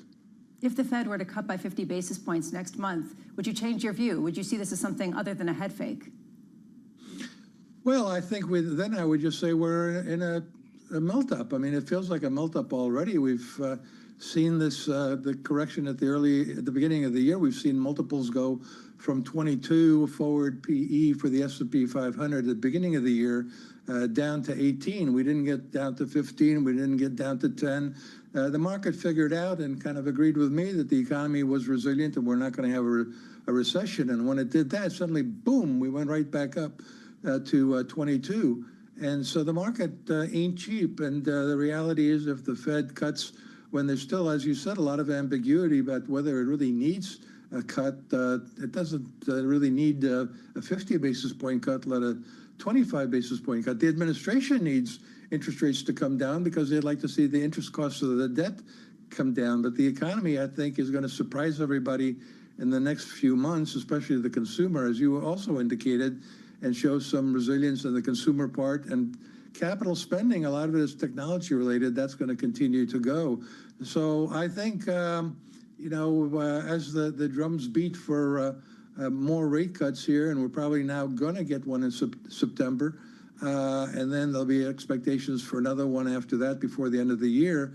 I think we're in a melt-up situation. So, you know, right now I'm still kind of sticking with 6,600 on the S&P 500 by year end, because I think there's still a couple of indicators here that might suggest that maybe the Fed shouldn't be lowering rates. But absent that, we could go right back to 6,900, 7,000 by the end of the year in a melt-up situation. And the problem with melt-ups is they're followed by meltdowns. Well, that's where I wanted to go, Ed. This is something that you talked about a couple of months ago, that you're worried if the Fed cuts rates too much, you could end up with a bubble, and that you could end up with a late 1990s type scenario that leads to the meltdown that you are referring to. How close are we to that if we do get the series of rate cuts that the market's currently pricing in?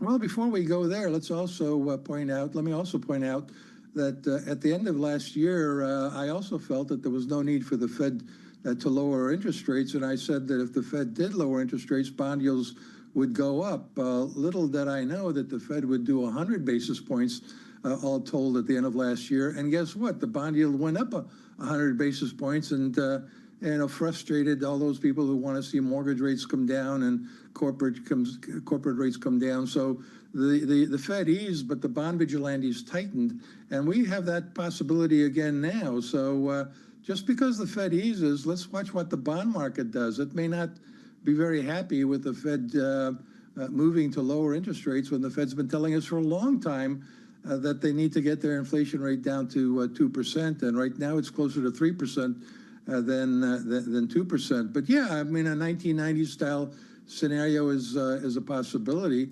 I mean, right now AI looks like it's on a much firmer footings with earnings than we saw back in the tech wreck that occurred in the late 1990s, early 2000s. But you know, in this market, you never know. I mean, DeepSeek came out of nowhere in January and created a pretty nasty correction. Deep poo, and then we bounced back pretty quickly, didn't we, Ed? That's the stock market. Yep. I want to tease out what you just said about the bond market. Do you see then a similar backdrop this time around to what we saw take place back in September? Unfortunately, I do. I think that the bond market is not going to like the Fed kind of caving into political pressure and easing. I mean, you know, I think a lot of Fed officials are probably on the fence, but they're getting pushed over to the easing side by the political pressure. And that being the case, I think the bond vigilantes, I mean, that's what the bond vigilantes are supposed to do. They're supposed to maintain law and order in the credit markets and in the financial markets and the economy if the sheriff decides to go out to the saloon. Not seeing much law and order right now, Ed. Appreciate your time. Ed Yardeni of Yardeni Research. Thank you, sir. So let's go back to last year, September last year. Federal Reserve comes out, drops 50, drops another 50 later on across 2 meetings. So across 3 meetings, down 100 basis points. What happened? Yields at the long end rose 100 basis points. Now, if Ed's right, we have a similar move by both the Federal Reserve and this market. That puts us a bit deeper into the 5% range on a 10-year maturity. Which a number of people have raised as a possibility, given the fact that we still have inflation above 2%, and we could have more inflationary pressures that come down the pike. I just want to point out, so far this morning, we've heard the bond market described as too smart for its own good, and their goal of maintaining law and order. I love the sort of, you know, incredibly powerful role that the bond market has gotten in the eyes. Both too smart and lawless. Self-regulating might be the bridge between the two. Yeah, the sheriff in town, but also, you know, smarter than everybody else. It's the parent that all of us need, but maybe doesn't want. Apparently. 420 is the parenting this morning. Yields are down by 2 basis points. Is that less strict? Maybe. I'm not going to... Yeah, I think that this is a very reasonable parent right now. Let's get you an update on stories elsewhere. What are we doing? Let's get you a Bloomberg Brief with Yahara. Hey, Yahara. Hi, John. President Donald Trump warned Russia that he would impose very severe consequences if Vladimir Putin doesn't agree to a ceasefire with Ukraine. Trump is set to meet with Putin tomorrow in Anchorage, Alaska. He said he hoped to use the meeting to set up a quick second meeting with Putin and President Vladimir Zelensky. Meanwhile, last month was the busiest month ever in the Port of Los Angeles' 117-year history. The port moved more than 1 million containers in July, which was an 8.5% increase from a year ago. The rise came as uncertainty over President Trump's tariffs drove shippers to front-load their cargoes. And President Trump signed an executive order to ease regulations for the commercial space industry. The order could directly benefit Trump's one-time ally, Elon Musk's SpaceX, as it ramps up test flights of its gargantuan Starship rocket. First buddy again? Time will tell. That's your Bloomberg Brief. John? Yahara, thank you. Appreciate it. More from Yahara in about 30 minutes from now. Up next on the program, taking a slice of corporate America. This is a very unique solution, allows NVIDIA to expand into China. It can make NVIDIA chips the bellwether for Chinese technology, and then the U.S. taxpayer gets a share of that. Unique. Just how unique is it? Ed Mills of Raymond James joins us next.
Start your trading day with 2 hours of single stock stories that are driving the opening bell action. We'll take you to Wall Street, Main Street, the C-suite, and beyond.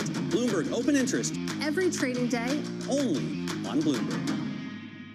It's the world's second largest economy with a growing influence in global affairs. Bloomberg The China Show brings you the unmatched expertise you need to keep track of breaking news, in-depth market analysis, and the most influential newsmakers in and around China. We need to do more to engage the market more. We are risk on. I think we caught a little sweet spot. Massive savings right now. It's already a different game. Bloomberg The China Show.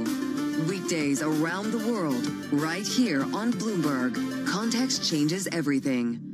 At a time when policy in Washington is driving Wall Street, we draw a distinction between the rhetoric and the action, bringing you market-moving guests and original reporting. This is Bloomberg Surveillance.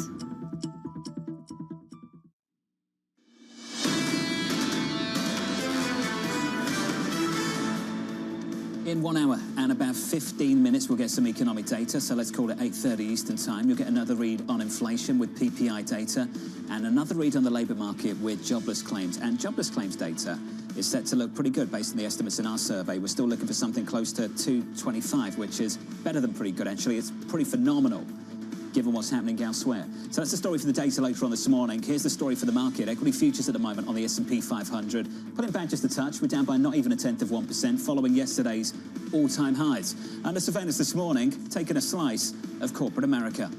This is a very unique solution, allows NVIDIA to expand into China. It can make NVIDIA chips the bellwether for Chinese technology, and then the U.S. taxpayer gets a share of that. We could see it in other industries over time. I think, right now, this is unique, but now that we have the model and the beta test, why not expand it?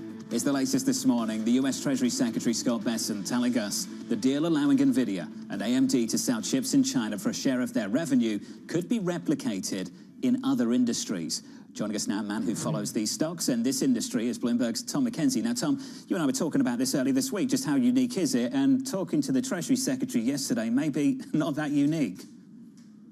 What a remarkable line that you and Anne-Marie managed to get out of the Treasury Secretary, of course, saying that this could be applied to other sectors and other industries. So you have to wonder, if you're a Boeing, if you're a Qualcomm, if you're a Ford selling into that second largest economy, of course, do you have to start to think about or put in place some mitigation, start to factor this in as a potential price to pay to play if you want to get access to that Chinese market? Or do we need to think about it more narrowly in terms of national security? And even if you do that, what about the jurisdiction when it comes to the US? Do you need to start to think, if you're ASML in the Netherlands, in Europe, or if you're Tokyo Electron over in Japan, with that feed into the semiconductor industry of China, do you need to start to think that maybe the US is going to start putting pressure on you in terms of not just those export licenses, but maybe even if you do get some easing there, what does it mean in terms of the revenue hit? Potentially, where does that revenue go? Maybe that's taking it too far, but I think in terms of the national security concerns that you addressed with the Treasury Secretary, they're clearly still there. And if you're in other spaces with significant exposure to that Chinese market, even where growth is looking a little challenged, it's got to be a question for you going forward. Tom, I'm really glad that you went there. How can we understand national security and how much it's offset by some sort of fee that a company pays the U.S. government? How does it get offset? I mean, the key thing to think about is that both sides, China and the US, and this came through in the first Trump administration, and you felt that on the ground in Beijing, both sides putting extra focus on the question of national security. I remember then the Secretary of State, Mike Pompeo, making an overture around potential regime change, making a nod to that in the first Trump administration, and you saw a significant change in terms of the posture of the security apparatus in China as a response to that. You go all the way back to then, and that continues to weave through the narrative right now. They are acutely aware, of course, in the US and in China, that this comes down to national security, whether it's semiconductors or the broader picture around the economy and the trade relationship between these two nations. And it's a tension, clearly, that lies at the heart as well of how things accelerate on the innovation and AI story. China's got its competitors in the race when it comes to AI and these models. They're key competitors that they lent into. They've had the flesh pressing with Xi Jinping, the likes of DeepSeek and Alibaba and others. They're the golden children, but equally, China wants them essentially to run on the track, the 100-meter track, with their arm tied behind their back, because they want them to be using Huawei chips and not NVIDIA's. Strong point, Tom. Appreciate it, sir. Tom McKenzie there, the host of Bloomberg Technology out of Europe, joining us this morning out of London. Ed Mills of Raymond James joins us now for more to extend this conversation. Ed, welcome to the program. We spent so much time talking about taxes on inbound trade. Do we now need to start thinking about taxes on outbound trade? I think you do. John, I think this is pretty remarkable because what we are talking about here are things that were restricted for national security reasons. Now, if it's restricted for national security reasons, it should be restricted regardless of how much you pay. So just because you're now willing to pay 15% of your profits should not oversee those national security concerns. I think the good thing so far is that what we're talking about are chips that were otherwise allowed before President Trump started to ramp up things on China. Those were things that I think a lot of national security officials thought were okay to go into China. If it were to expand and it go to some of the chips that are at the leading edge with a profit sharing there, that's where you get a lot of concerns from Capitol Hill and other national security officials. If this is a model going into the future, this will be a huge concern for investors. I can tell you at Raymond James, I've gotten a couple questions about this week, but it hasn't been as overwhelmingly as a concern as the other tariff stories, especially the 232 on semiconductors. But if this builds, this will be big. I imagine after those comments, you might get more questions, Ed, over the next several days. How are you thinking about things? Are there other industries that require export licenses that might be vulnerable here that perhaps we should be thinking about more? Yeah, I think it is mostly within tech. And I think what has been the story since the first Trump administration is that we are looking at our technology as a national security asset. And so if we are allowing others to get access to that national security asset, we need to put restrictions around it. Or apparently we need to make sure that we get part of the profits around that. Going forward, I do think the semi-cap equipment is the most likely next step because where we've seen the biggest restrictions are in semi-cap equipment. And there's a lot of leverage in negotiations that we've been trying to put on the Dutch and Japanese governments as we are trying to get those standards that the United States has put on harmonized globally. There's a very simplistic way of looking at this, Ed, which is that money can't compensate for national security concern if it truly is a national security concern. There is a more nuanced take on it that we were talking about earlier, which is that this national security risk is two ways. There's the risk of China getting U.S. chips and using them to exceed the capabilities of the United States when it comes to technology. There's also China becoming dominant and creating their own Belt and Road type of structure, using their own technology in the world and wanting to maintain a foothold. Do you get a sense that that aspect of national security is gaining clout in the administration and is part of why there has been this shift in this profit-sharing agreement? Yeah, I think, Lisa, the two things that were probably the biggest arguments by NVIDIA and AMD is that if we do not allow these chips to be sold, these companies will be left out altogether. And that Huawei could take over. And maybe in the near term, the United States can keep this global dominance and kind of work with others to maintain that lead. But if we don't, if we're not part of the conversation, if we're not part of what is being used, will it be left behind? And are we going to see a complete divergence where there's going to be a China set of technology and a rest of the world set of technology? And if the China technology ultimately gets better, 5, 10, whatever number of years from now, if that supersedes the United States, that's a national security concern for the United States. So from that perspective, you can say, all right, let's make sure our technology is at least part of the conversation to maintain that dominance because it's a bigger national security concerns if we don't have that in the long term, Lisa. How much is this going to be a template for some of the U.S. trading partners that might be looking at some of their key resources and wondering how they can monetize that with exports? I would be surprised if others really get involved here. I think Trump is unique in his willingness to be transactional, his pay-to-play aspect to this. I would be looking to see if there's other parts of the trade agenda. If you remember, all of the trade deals so far are MOUs. We don't have all of the details fleshed out. One of the key components of almost every one of those MOUs are huge purchases from other countries. Do you have the Trump administration going to those countries and saying, all right, we will let you buy some of these things only if we get a cut of the profit? So as we look at some of the agriculture, the oil and gas, the aeronautics that are being sold globally in these trade deals. When we get those final details, is that going to be something that there's going to be a percentage that goes to the United States government, in addition to the taxes and to the economic benefit we get to pay down the national debt? You've seen a lot of this kind of go on with the conversation about a sovereign wealth fund and a desire to bring down the debt and the deficit. If they can do that, then that gets pretty interesting from a debt and deficit perspective, but very concerning from a kind of U.S. government injecting themselves into corporate America conversation, Lisa. Becoming increasingly interventionist, that's for sure. Ed, thank you, sir. Ed Mills there of Raymond James. I loved your question. As you were asking it, I was already looking at ASML over in Europe and thinking about the same thing.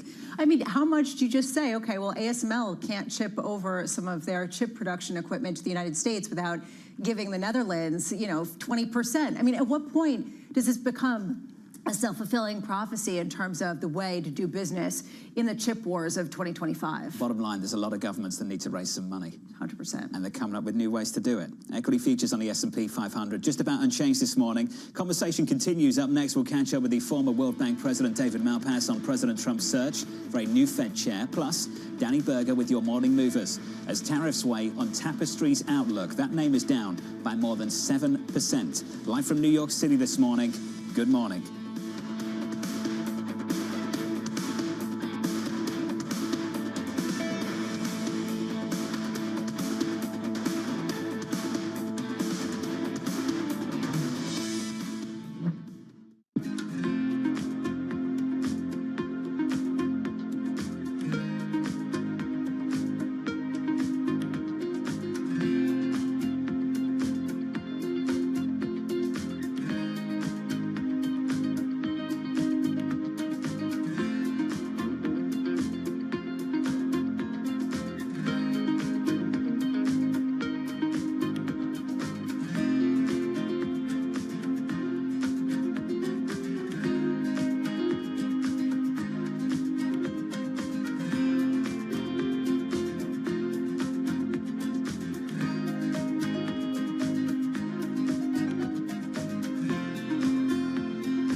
Africa, a region rife with potential for growth and opportunities, but not without its challenges.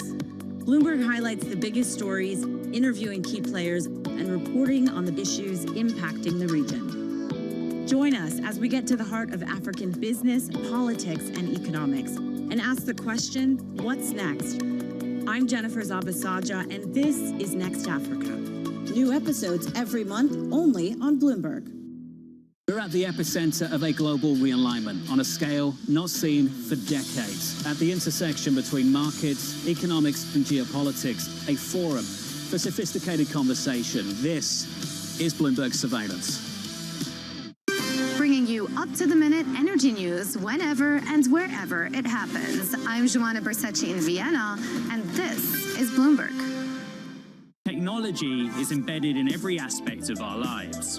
And laying the foundation for the future. From finance to defense, AI to entertainment. And from the road to the stars.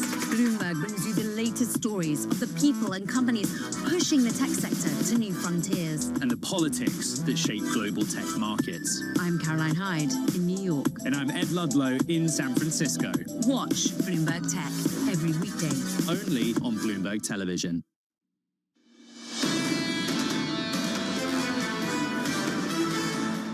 Today's gains on the S&P 500 just about unchanged so far this morning.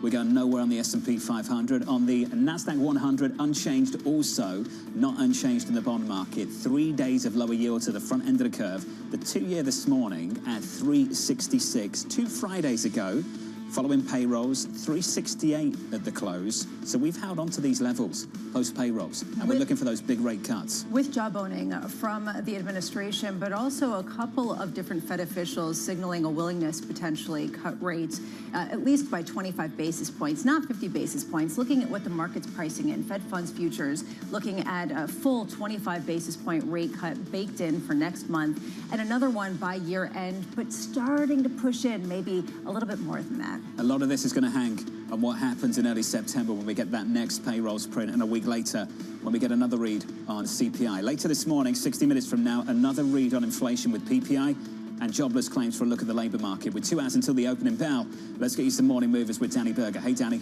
Hey, John. Tapestry getting hit pretty hard in the pre-market. They were just out with earnings. Those shares down 8 1/3%. The aspirational goods maker, Kate Spade, among them. They gave an outlook for the year that looks pretty bad compared to last year. Only 4% growth. Last year was 7% growth. And within those estimates, it would appear that their EPS is taking a 60-cent hit from tariffs and higher costs specifically. So it's a new incorporation that the street has to put into their share price, and you see that underway. We also heard from Deere, those earnings also out. Also a negative reaction there. For their outlook, it was a cut to their outlook. On one side of the thing, it's supply. There was a record American corn harvest. And then there's the demand side, with that being uncertain given the trade wars undergoing in the United States. Because of that, farmers buying less equipment, shares down 5.5%. Just want to end on the positive thing taking place in the market, and that's the continued hype around crypto and an IPO yesterday from bullish. This thing rallied 84% yesterday. The crypto exchange, when it debuted, shares move higher yet again this morning, up 15.7%, John. Danny, thank you. What a name. And with a name like that, does that just become the proxy for the broader market? Bullish? Yeah, it's either bullish or it's not. And ultimately, if it falls by more than 10%, you know where you're going to be. Ridiculous performance. Okay, let's move on. On our radar this morning, President Trump issuing a warning to the Russian President Vladimir Putin, saying he would impose very severe consequences if a ceasefire agreement isn't reached. The leader set to meet for high-stakes talks tomorrow in Alaska. A lot at stake here from a humanity perspective, given how many lives have been lost in this conflict and how much this really has strained the economies of the entire region. That said, and to take a more sort of markets perspective, and I apologize because it seems somewhat harsh, but have people priced in too much in terms of expecting a ceasefire coming out of this when it comes to the oil market? We've seen oil prices come in, yes, because of oversupply, but how much does this include oversupply coming from potentially Russia? Should there be some sort of ceasefire or normalization of ties? And how much could that bounce back if you don't get some sort of deliverable from this meeting? It's a good question to ask. This is the appropriate forum to ask it, I think, is what a lot of people watching this program are thinking about. What I'm thinking about when the president engages in these talks over the weekend, does he walk into the room with a carrot or a stick, or does he try and achieve both? Yeah, and is it enough of a stick to say your economy is falling off a cliff? Norman Rule saying not so much, and that's really the issue. What is the stick that he has if he doesn't have the Europeans on board to really engage with secondary sanctions? And so ultimately, how high are hopes in markets versus in diplomacy circles? And what's the carrot if he doesn't have permission from the Ukrainians to have a conversation about the integrity of Ukrainian territory, which, based on what we've heard over the last 24 hours, he certainly does not? Yeah, how much leverage does he have? This is another way of asking a really important question, which is he walking in, I'm talking about President Trump, with cards that can really achieve what he's looking to set out to do? The message you're set to get, based on what we heard from Norman Rule, so not my opinion, basically what he was saying, get a guy that comes into a room who knows a lot about business, who turns around to the Russian president, points to his economy and says it's doing dreadful. We can make this perform a whole lot better.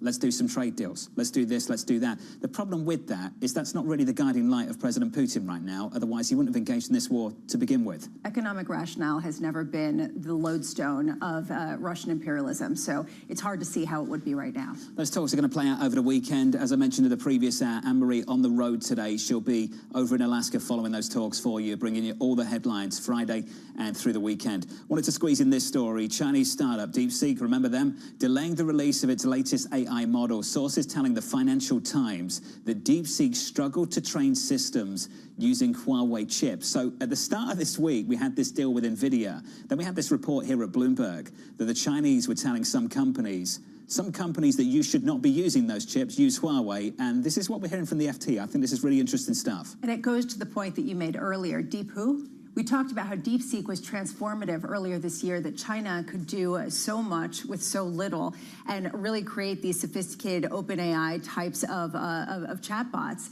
Question here, could they actually have achieved that without using some of the more advanced U.S. technology, number one? Number two, how much does DeepSeek really rely on that ongoing U.S. technology, and how much can this really inform President Trump's decision to levy some of these chips and the exports over into China? It does raise a question, though, also about just how far ahead China is when it comes to their tech development and whether they are as close to the United States as so many people have said. I mean, to clarify, not to throw too much snark at a company that has done something pretty phenomenal.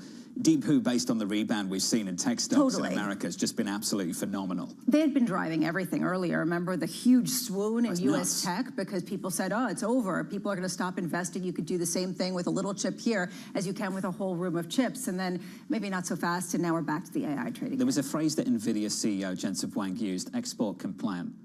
Still rattles around my brain sometimes. How export compliant were the successes, the achievements of that company earlier this year? And can they continue with these types of successes with the H20 chip, given the fact that it is, what some people have said, years behind the latest and greatest from NVIDIA that's sold into U.S. and its trading partners? That's the latest on tech. I wanted to turn to this, the latest on trade. The Port of Los Angeles seeing the highest container volume in its 117-year history in July. The port's executive director, good friend of this program over the years, Gene Soroka, attributing the spike to traders front-loading cargo before President Trump's import duties take effect. So what is Gene Soroka telling us this morning?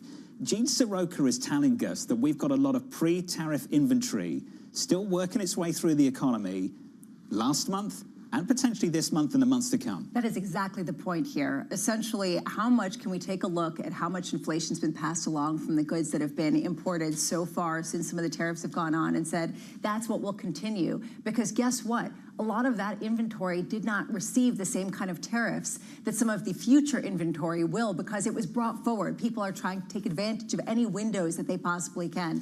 It just shows how messy it is to categorize the inflationary impulse from some of the policies that have taken place. It's really difficult for any of us to draw conclusions, including officials over at the Federal Reserve. The president, by the way, saying he'll name the next Fed chair earlier than perhaps as expected. The Trump administration announcing he's down to 3 or 4 names after previously floating as many as 11 candidates. Joining us now to discuss is the former World Bank president, David Malpass. David, my good friend, welcome back to the program, sir. Let's talk about the leader of the Federal Reserve and the next Fed chair. What are the characteristics that we're looking for here, David, in the next Fed chair? Hi, John and Lisa. I think what is needed is a lot of change at the Fed. So the characteristics are someone that will bring change and really confront the PhD economists that have been running the Fed. You heard some of that in your previous guest talking about the bond market vigilantes and the parent we all need. So I think that getting the Fed out of the way of the market and creating the rationale for a much lower interest rate curve along the curve, I think that's what's critical. I was very happy to see Secretary Bessent yesterday talk about 2 things. One is the 50 basis point cut possibilities, and also the need for foundational change at the Fed. That, to me, means more loans for small businesses. So that's going to be one of the opportunities for the U.S. as we change the supply chain. You said in some of your previous comments that the Fed is using old models that are wrong on economics. Which models in particular do you think are incorrect? There's a long list. How long do you have? The Phillips curve doesn't work. The idea of ample reserves doesn't work. The idea of inflation targeting using backward-looking data doesn't work. There's a big opportunity there. If you used forward-looking price-based data, you could get lower interest rates, and the market would welcome it. That's what we saw yesterday, I think, when the Secretary said foundational change. There are better ways to do this than what the Fed has been doing. They lean against growth, Lisa, and that's been part of the problem, that when the economy gets going, they say, oh, that's overheating, when actually that's what we want. That's the goal of economic policy, to have non-inflationary growth. David, a lot of people would say that when they don't tamp down on inflation, it's been asset price inflation that's really run away, and that has led to a number of pretty significant crashes. What are you pointing to in particular in terms of practical consequences that point to some of those policies? I mean, what do you think the growth rate should be in the United States right now if the Fed were using the models that you would like to use? I think the growth rate can be comfortably 3% real GDP growth, maybe 4%. The Fed has a potential GDP speed limit.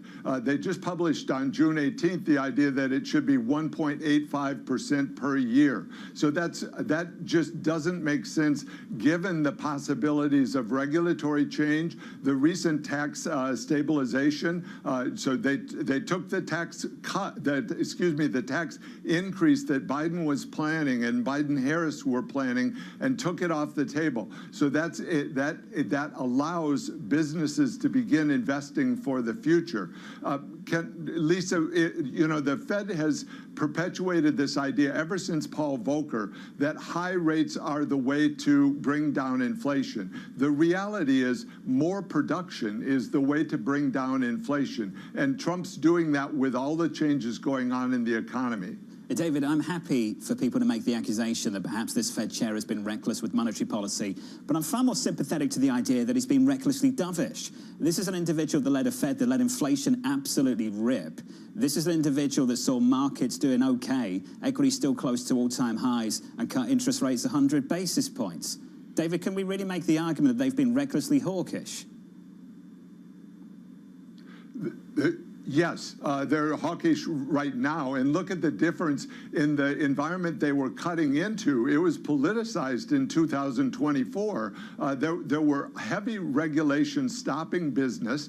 There was no investment going on, and yet they were cutting, thinking that inflation was transitory. What we have now is a big change going on in the economy, and I think the opportunity for capital to flow into the U.S. As you make the economy stronger, you're going to get support for the dollar. And again, we have to look at how the markets reacted yesterday favorably, whereas when the Fed was cutting during 2024, markets reacted unfavorably. So there's a huge difference.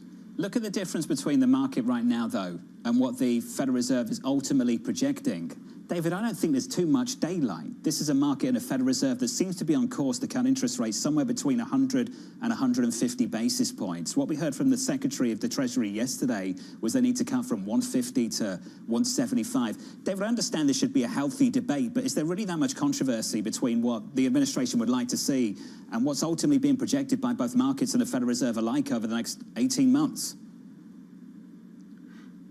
I think that's useful. The markets are looking at what's going on in the economy and realizing that there can be a lower interest rate environment for the United States across the whole yield curve. I think that's important, and that adds to growth.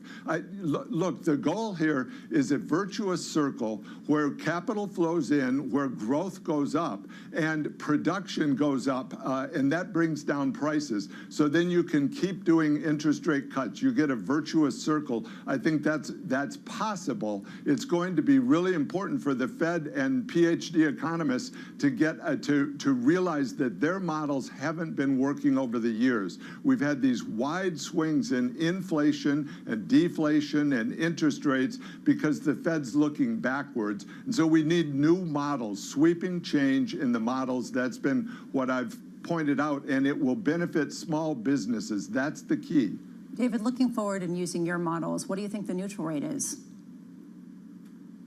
I think the neutral rate is lower than where we are now. You know, the Fed keeps saying that the interest rates are appropriate right now at 4.4%. How do they know that? They're the ones setting that rate and paying banks, a lot of them international banks. 40% of the money payout by the Fed is going to international banks, and they've paid $1.3 trillion since they started paying interest to banks. So they're affecting the markets, and they don't know what the neutral rate or what the bearable rate is. Well, to be fair, David, no one knows. As you know, they're taking a stab at it. They think the longer-term rate's something close to 3. So what do you think it is? Close to 3 is like 150 south of where we are at the moment. What do you think it is? How much lower than that could it be? I think the strength of the U.S. economy justifies lower rates across the curve, substantially lower, and the market is looking at that and already beginning to price that in, and it's part of the favorable environment being created. I think we've lost the connection with David Malpass. I was quite enjoying that, and I know David was too. A spirited conversation with the former World Bank president, David Malpass. Yeah, talking about how different models are required to really adequately look forward at a time when he believes that the neutral rate should be a lot lower. He said that there seems to be some sort of speed limit to the GDP that the Fed has in its mind, and it's sort of this debate of how you modulate these two mandates, both of unemployment rate as well as inflation, and it will continue to be a robust academic Cue the controversy. Who killed the line? Who cut yeah, the exactly, interview? totally. Some My people are going to apologies say for the that. technical problems there. Let's get you an update on stories elsewhere this morning with your Bloomberg Brief. Here's Yahara. Hey, Yahara. Hi, John. The U.S. is open to discussing the use of NVIDIA chips with China. Speaking to us yesterday, U.S. Treasury Secretary Scott Bessent said they're open to that since a lot of Chinese tech is already piggybacking on the U.S. And as you guys have been talking about this morning, Bessent also noting that the U.S.'s deal with NVIDIA and AMD to get a 15% cut from its China chip sales can be used to pay down the U.S. debt. Meanwhile, a U.S. appeals court says the Trump administration can block billions of dollars in foreign aid already approved by Congress for distribution. Separately, a Maryland federal judge has rejected the Trump administration's attempt to throw out a lawsuit that accuses Elon Musk of unlawfully directing the closure of USAID.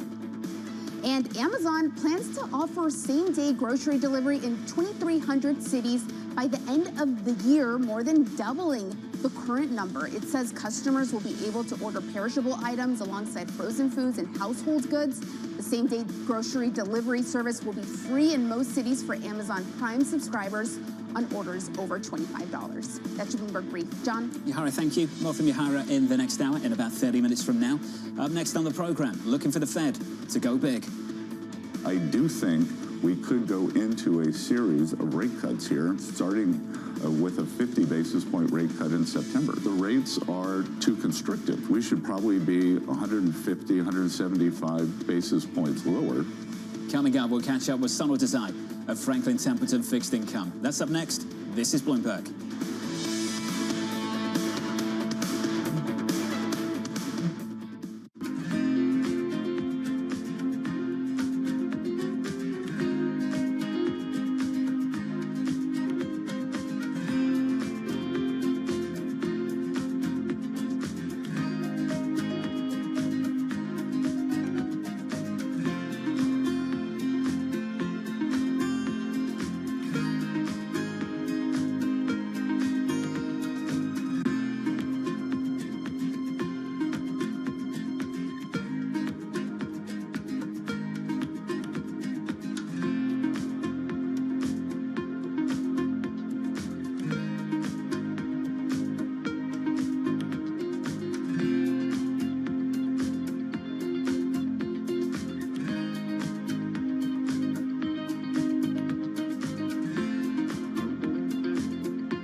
Applications have been received positively both in Kenya and UAE, and we are optimistic that we should be able to open the office in the fourth quarter.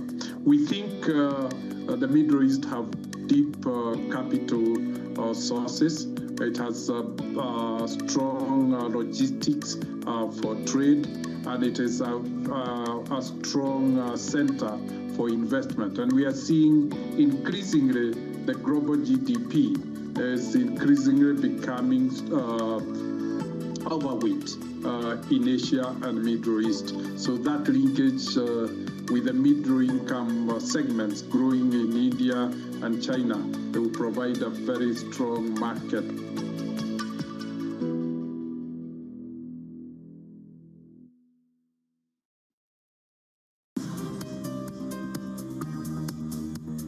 It's the countdown to the market open as we bring you the first trades across Europe. We'll debate the most important stories and what will drive the big investment decisions throughout the morning. I'm Guy Johnson. I'm Kriti Gupta. And I'm Anna Edwards. Join us every weekday morning for the opening trade, live at 7 a.m. here in London. Only on Bloomberg. Context changes everything. Bloomberg brings you breaking news 24 hours a day. Powered by more than 3,000 journalists and analysts in more than 100 bureaus across the globe. Bloomberg Television. Context changes everything. Bringing you up-to-the-minute news whenever and wherever it happens. I'm Matt Miller, the Circuit de la Sarthe in Le Mans, and this is Bloomberg.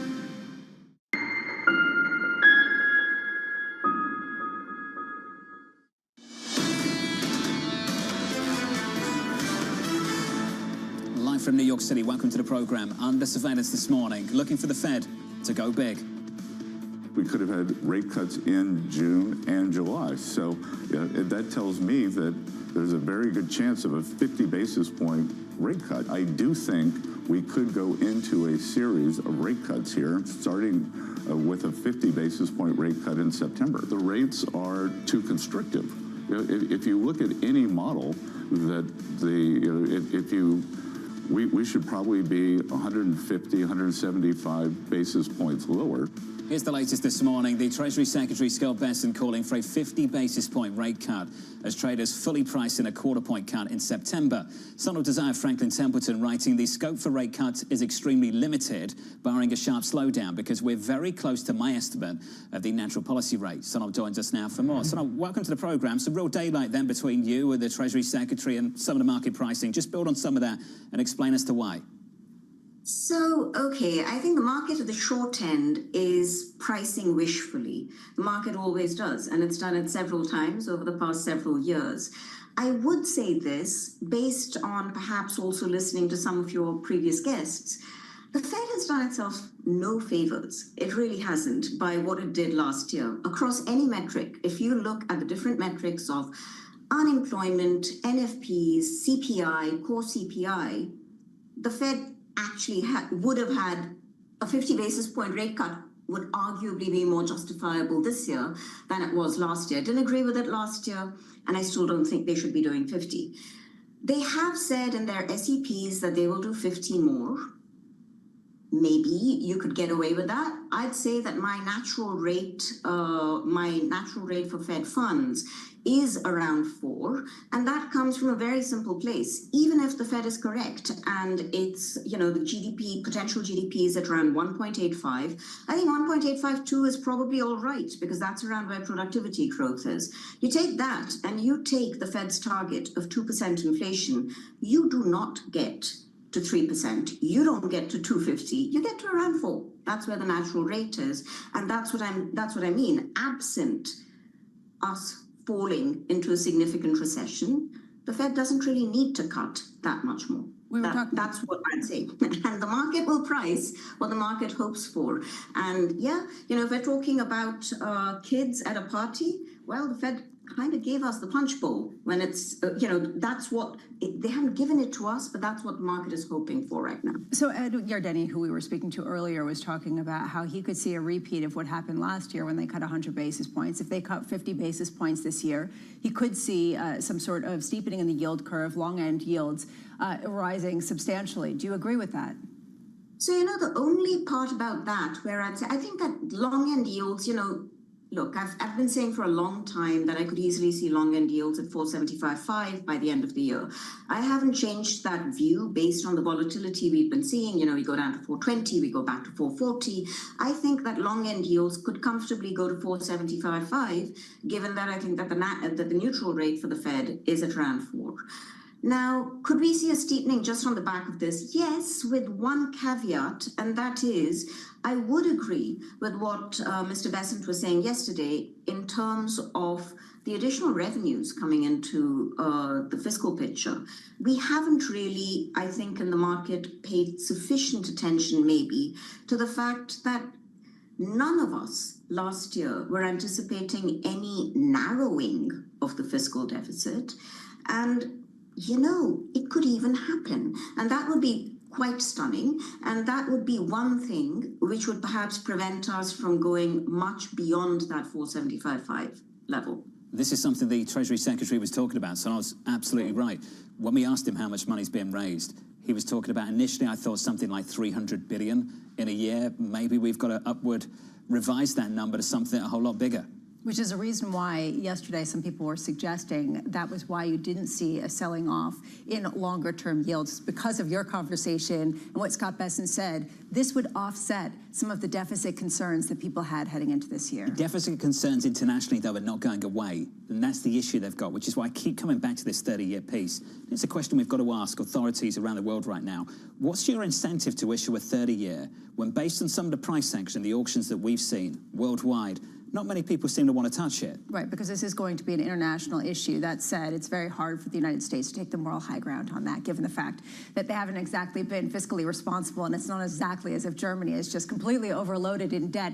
So there is a very difficult discussion to be had here when the United States starts sending this message. Hey, Sanal, appreciate your time as always. Sanal Desai there, Franklin Templeton Fixed Income on the bond market worldwide and the Federal Reserve. Coming up on the program, we'll catch up with Tracy McMillan of Wells Fargo. We'll speak to Pierre Ferragu of New Street Research on Apple's latest AI efforts. Nina Richardson of ADP looking for jobless claims in about 34 minutes' time. Plus, Scott Cronin of Citi with a new price target on the S&P 500.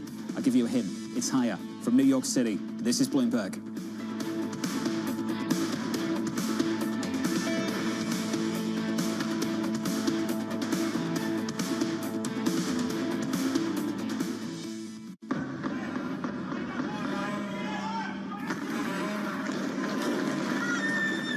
Estava sitiada. Nisso eu começo, eu não sabia o que fazer. Foi a mais terrível que eu passei na minha vida. Eu temo, que o Brasil se torne, num futuro próximo, um narco-estado. Porque no final, tudo é dinheiro. People back home there, they are suffering, and someone is driving a Range Rover with their money. Where is my money? I think she's a scam up to now. It's some of the world's most desperate people who are getting ripped off. Repeat after me. I am a winner. I didn't know how big it was. I didn't really understand what I was getting myself into. If you tell me you have a vision of being $1 billion business, then you're going to have to do what it takes. And if you're not going to do that, everybody's going to suffer.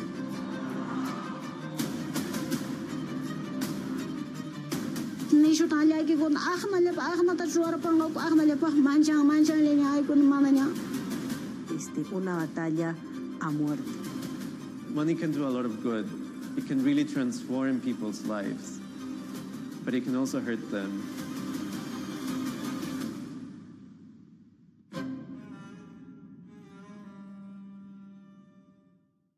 Morning, this is Bloomberg Daybreak Europe. I'm Tom McKenzie in London. These are the stories that set your agenda. Taking you from the U.S. market's close to the overnight session in Asia, we'll walk you through what you need to know to kickstart Europe's trading day. Live from our European headquarters, we bring you the day's top market-moving stories, unmatched expert analysis, and on-the-ground reporting from across the continent. Tune in to Daybreak Europe, only on Bloomberg Television. Context changes everything. AI is definitely in the center of it, and we're looking for how do we spend time and which industries do you invest in. Investors becoming more and more digital or AI enabled that actually adds value to economic growth. And this, we think could be time, because you have a strong hardware power and you have a strong software power, as we see, and it's accelerating significantly. But a very important, another element, which is changes in demographics. More AI-enabled softwares and applications may improve the people's lives and actually increase productivity in times where demographics are decreasing everywhere around the world. So this, I would say, is a major theme. So digitalization and AI-related technologies, and we think of it technology, but in reality, a lot of the businesses coming up and claiming to be technologies that are actually cannibalizing a lot of traditional businesses. In case you missed it, on Bloomberg Open Interest. When we look at our portfolio, we see an IPO pipeline that's the biggest since it's been in 2021. In M&A and IPOs, we've actually had close to record performances in that space. We're going to have an interesting year. We're having a lot more conversations around putting dates on calendars. I think we could see a very active second half of the year. Don't miss Open Interest live weekdays. Bringing you up-to-the-minute economic news whenever and wherever it happens. I'm Francine Aqua in Sintra, Portugal, and this is Bloomberg.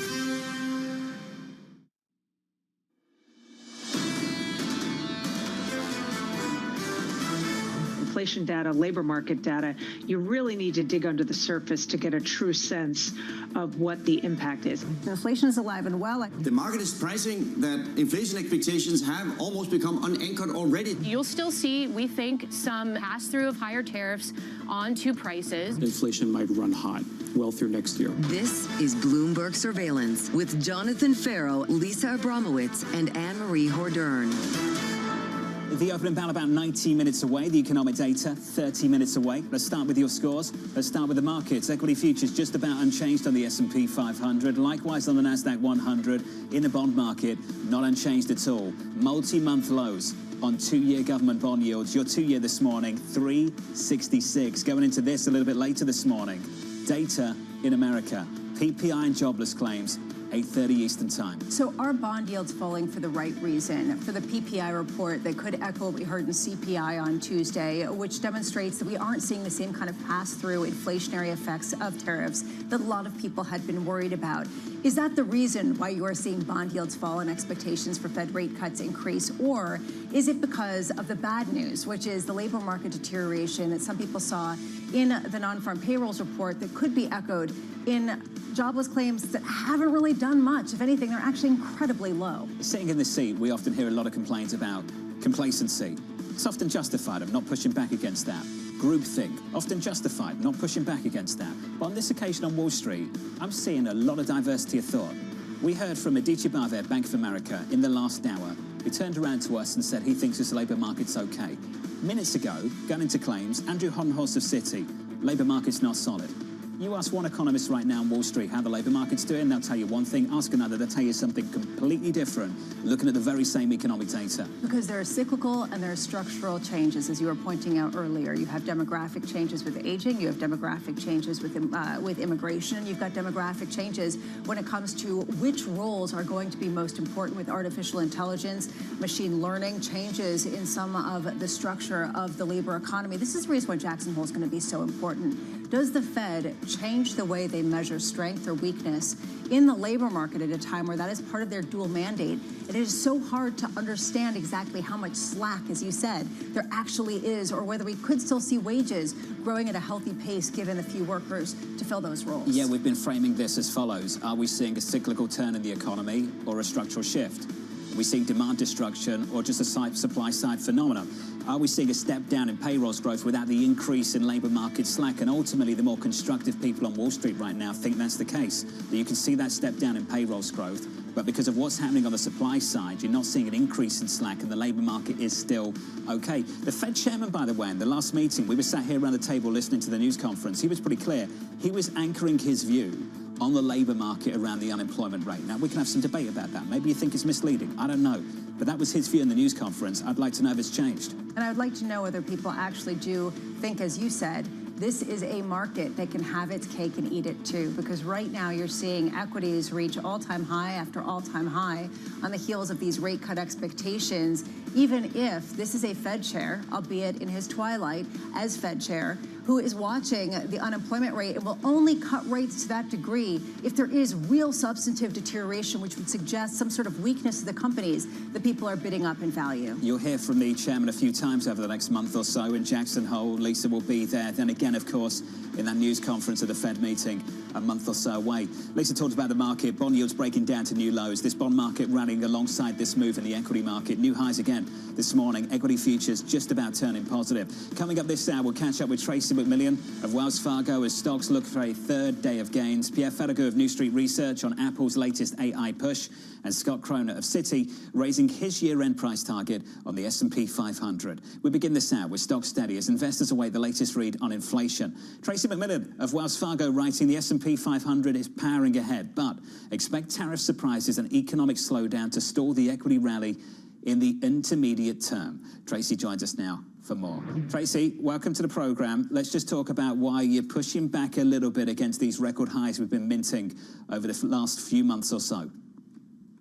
Yes, we are pushing back a little bit. We are trimming and we're rebalancing the portfolios. We've had such a strong earnings season. There's a lot of optimism priced into markets, and we're going into a seasonally weak period. So we think it's time to trim some of the gains in our large cap positions, take our small cap position to an underweight, and take some of that overweight position that we've held in the equities asset group all year, move that into intermediate term fixed income, and look for some chop as we move through the remainder of this year. Tracy, just stick on the equity component of that call. Moving the small caps to underweight after a couple of days where the small caps have performed quite nicely. Now, Tracy, as we talked about this with Ed Yardeni earlier, trying to work out whether that breakout in small caps, small breakout over the last few days, is just another head fake. Why move the small caps portion of the equity exposure to underweight? Sure, yeah. We do think that's probably another head fake, and that's been very consistent with small cap performance over really the past few years. We've seen hopes that interest rates will move lower and that will support small caps. We think that that's what we're seeing again this time. However, our expectations for interest rates differ from what the market is expecting right now. We do not see as many rate cuts as the market does. So we don't see that as a support for small caps. We see small caps as a part of the market where earnings potential is just not as strong as the large caps and the mid caps. Tracy, you point to some of the tariff ramifications as one justification for why you're not as bullish for the remainder of this year when it comes to equity performance. And it seems like that's justified when you take a look at some of the earnings calls in terms of the absorption of these extra levies in profit margins. You see this across the board from Caterpillar, from Hershey, from Ford, with a $2 billion hit talking about that. General Motors, why do you think the market hasn't responded more to that already? Because we already have seen some concrete numbers of just how big these bills will be. Sure. So we have already started to see some of those numbers. And, if you think about where we started the year at about 2.4% for tariffs, we're going to end the year probably at 18 plus is the projections that I've seen for that. So that is a big differential. As you said, companies are absorbing those into margins, which have been very strong at the moment. We think that that's going to also be a pass-through to the consumer when both companies and consumers benefit early next year from tax cuts, from potential additional stimulus, and from deregulation. So we think that's why markets keep powering ahead, because they see the potential for those things to mitigate some of the tariff negativity in the coming year. We agree with that. We just think over the coming months in 2025, it could be more volatile, could be more choppy as we see additional tariff surprises come to the fore. By that same logic, Tracy, there is sort of this stagflationary element to what you're talking about, the idea that prices go up, but that growth slows down. And ultimately, that should be, over the longer term, pretty good for long-term bonds. Not necessarily if it's actually stagflation like the 1970s, but if that leads to a period of lower growth and you have the coffers of the Treasury Department getting filled by some of the tariff revenue. How much are you seeing this as a bull case for longer-term treasuries? So we really aren't seeing this as a bull case for longer term treasuries. Instead, we like the intermediate part of the curve because we think that rates are actually going to stay around the level where they are. Our midpoint for 2025 is 4.25 on the 10-year. We move that up to 4.5 next year. So a bit of a rise in longer term rates is what we're anticipating as inflation stays firm and as U.S. debt continues to increase. Yes, there's some offset from tariffs, but we're just not convinced that that's going to be enough to really draw down the debt and the deficit. Tracy, appreciate your views. Thanks for joining us. Tracy McMillan there of Wells Fargo on both equities and bonds. So this is the view.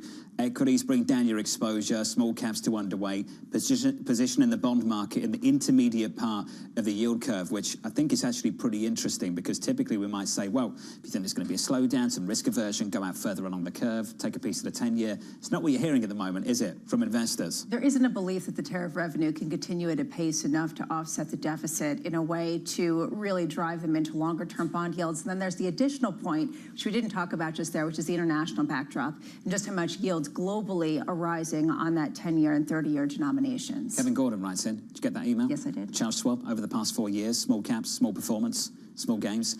The Russell 2000 up by about 5.7% over the last 4 years. The S&P up by more than 44.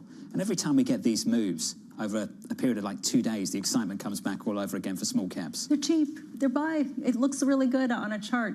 That said, when you hear some of the profit reports, you hear Amazon having free grocery delivery in the same day. You see some of the technological investments that the behemoths are making. You wonder how much of a competitive edge some of these smaller companies actually have, let alone ability to compete in profitability. The Russell is down by 0.3% this morning.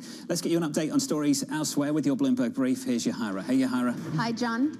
We are seeing the Japanese yen strengthen against the dollar this morning, and JGB yields are ticking higher as traders woke up to Treasury Secretary Scott Bessent's comments on our program yesterday that the BOJ is behind the curve and said Japan needs to get their inflation problem under control. Meanwhile, Oracle is cutting jobs in its closely watched cloud unit, taking steps to control costs amid heavy AI infrastructure spending. Sources telling us here at Bloomberg, impacted workers were informed this week that their roles were eliminated. More than 150 jobs were cut in the Seattle area, which comes as Oracle prepares to move its headquarters to Nashville. And rents on Manhattan apartments hit a record in July for the 5th time in the past 6 months. Prices surged more than 9% from a year ago, marking the second biggest annual jump since 2008. In Brooklyn, the median rent on new leases climbed to $3,850, the second highest level on record for the borough. That's Bloomberg Brief. John? It's basically 4K, which is absolutely bonkers. Yahira, thank you. And it's going to play into the politics of this city over the next several months, given the election taking place at year end. Yeah, it already has. What's the best way to tamp down some of these rents? Is it to have rent control, where one of the mayoral candidates currently has a pad, or is it something like building more? And how do you do that in a way that people can sign off on? Not a strong argument, is it, when you're sitting in a rent-controlled apartment yourself? It depends, and I think people are trying to redefine what it means as a middle-class family and what it means to be affordable in this city, and I think that that's an ongoing debate and one that's increasingly fraught with emotion. It's going to be a massive, massive emotional election in this city later this year. Up next on the program, the Morning Calls Plus, we'll catch up with Pierre Farragut of New Street Research on Apple's AI push. That conversation just around the corner from New York. You're watching Bloomberg TV.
astonishing day for US technology. It's shaping the region's technology ecosystem. Asia's biggest tech news and innovation. I'm David Weston. Join me each week on Wall Street Week for stories of capitalism from business, markets, economics, tech, and climate. We go on the road for a look at what lies behind the headlines of today and what will likely be the headlines tomorrow. We need more transparency. Oil and gas is still important. They said every citizen should be investing in the market. Accelerate progress in all fields of science. Watch Wall Street Week right here on Bloomberg. More than what you need to know, it's what you need to think about. Why do the biggest names in business choose Bloomberg Television? That's a great question. It's a very good question. Interesting question. Good question. Great question. I so appreciate that question. You certainly ask interesting questions. Bloomberg Television. Top experts, great questions.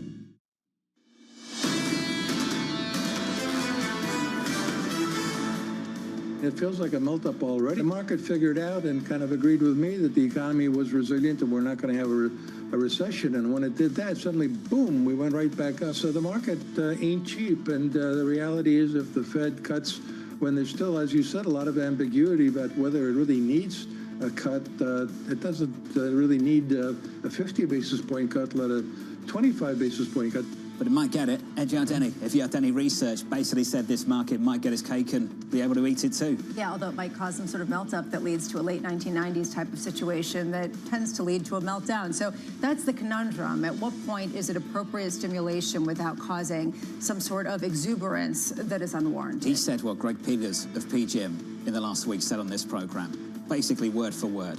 The experience of last year when they cut rates 100 basis points and rates rose 100 basis points at the long end of the curve. Basically, they reduced interest rates and financial conditions tightened further out along the curve.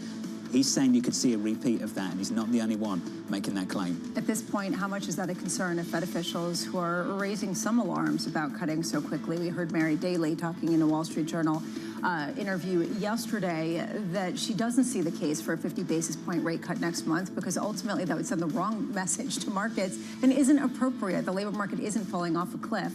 This is what we expect to hear more of in the coming weeks. I think it's a massive disconnect. You've been repeating this for the last several months. It's huge. You're coming down, you're hearing this. I hear this all the time. We need to drop rates to the Federal Reserve. We need to get mortgage rates down. What's the relationship between the two right now? Right now, might not be that strong. You could come out and cut Fed funds. Let's say you're super aggressive. Come out and say, there's a problem, I'm going 50, going 50 again, 50 again. You could see this dynamic where the long end of the curve doesn't rally. You're not going to see mortgage rates come down. This is the reason why we heard Ed Yardeni say that the bond vigilantes were the ones enforcing law and order on the rest of the bond market and stock market, because essentially the sheriffs of the town are going to ultimately set that mortgage rate, which is one of the linchpins of this administration. So you can expect that to be one big focus going forward. Rick Reeder of BlackRock said recently this is the best time for investing that he's ever seen. I would say something a little bit different. I think it's the most interesting time for investing that I've seen in a long, long time. I find it absolutely fascinating right now. I completely agree with you, and Rick Reeder might have a very good time investing as Fed chair because evidently he is one of the names so the same thing. in the potential list. Going to try and catch up with Rick soon. Guess what? He thinks we should cut 50 in September. There you go. So we'll get his thoughts on that. Let's send some morning calls. Our first call from Argus, downgrading eBay to hold, highlighting its rollout of new generative AI models. Our second call from Bank of America, lifting its price target on Cisco to 85, pointing to slightly better than expected results. And finally, Mizuho raising its price target on NVIDIA to 205, saying the company's next-gen CPU is a tailwind into 26. Let's stick with tech. Apple looking to catch up in the AI race. Sources telling us here at Bloomberg the company plans to launch a slew of smartphone products in the coming years. Pierre Ferragut of New Street has a neutral rating and 220 price target on shares of Apple. Pierre joins us now for more. Pierre, welcome to the program, sir. Let's just start from the top. I just want your high-level views on what's happening at Apple with the shift and the big push into AI. What are they doing? What should they be doing? And ultimately, what aren't they doing? Yeah, I think they're doing a lot of things, right? It's a very, very long list, and I'd like to highlight like three things they've announced. The first one is they're going to redo Siri. So it's kind of a recognition that like they still struggle to create like a generative AI, very enjoyable voice user interface. They have to rework that. The second thing, so it's kind of an admission that getting into the AI era is difficult for Apple. Then the second one is about all these new devices they're talking about, like having like a tabletop robot, having like home cameras. And the way I read that is, in the last 7 years, Apple increased the average selling price of a phone from about $500 to $1,000. And so they've had like really like an open highway to really increase their share of spending of affluent consumers. And of course, they see the risk. They see the risk that if you know the smartphone is not the only device, the only personal device in an AI-enabled world, they might lose share of wallet. So they need to place bets all around the place. And you know that they did that in the past with the car. They've tried for a decade to launch a car and eventually gave up. And then the last one is, of course, spending on infrastructure. For the first time in a very, very long time, we've heard Apple making comments about CapEx on an earnings call. And so they realize that AI doesn't go by itself. It requires gigantic infrastructure. And it's kind of interesting to see that now maybe AI, like Apple, in a couple of years is going to be one of the very large spenders on AI infrastructure. We'll have to see how it plays out. Pierre, there's a lot to unpack there. One of the key points here is this sort of threat, this existential threat to the likes of Apple, that the smartphone is on its way out as the dominant instrument that we all engage with the world with. I mean, this comes at the iPhone's 20th anniversary, which makes me feel very old. I'm just wondering, do you see that as being true, that the new model is going to be something like a tabletop robot or some sort of virtual glasses? Well, the one thing I can tell you is that the search for the next product is a very, very slow process at Apple. Remember that Apple started working on the iPad maybe 10 years before they produced in large volumes the iPhone. And because they couldn't get the iPad together, they ended up doing a phone. And then once they made a phone in very high volumes, the economics of doing these products changed, and they eventually produced the iPad. So never try to bet, you know, what the next product is going to be based on what's in the pipeline at any point in time. I think Apple's model is, we want to do perfect products, and we don't mind working 10 years, 15 years on a product before it gets perfect.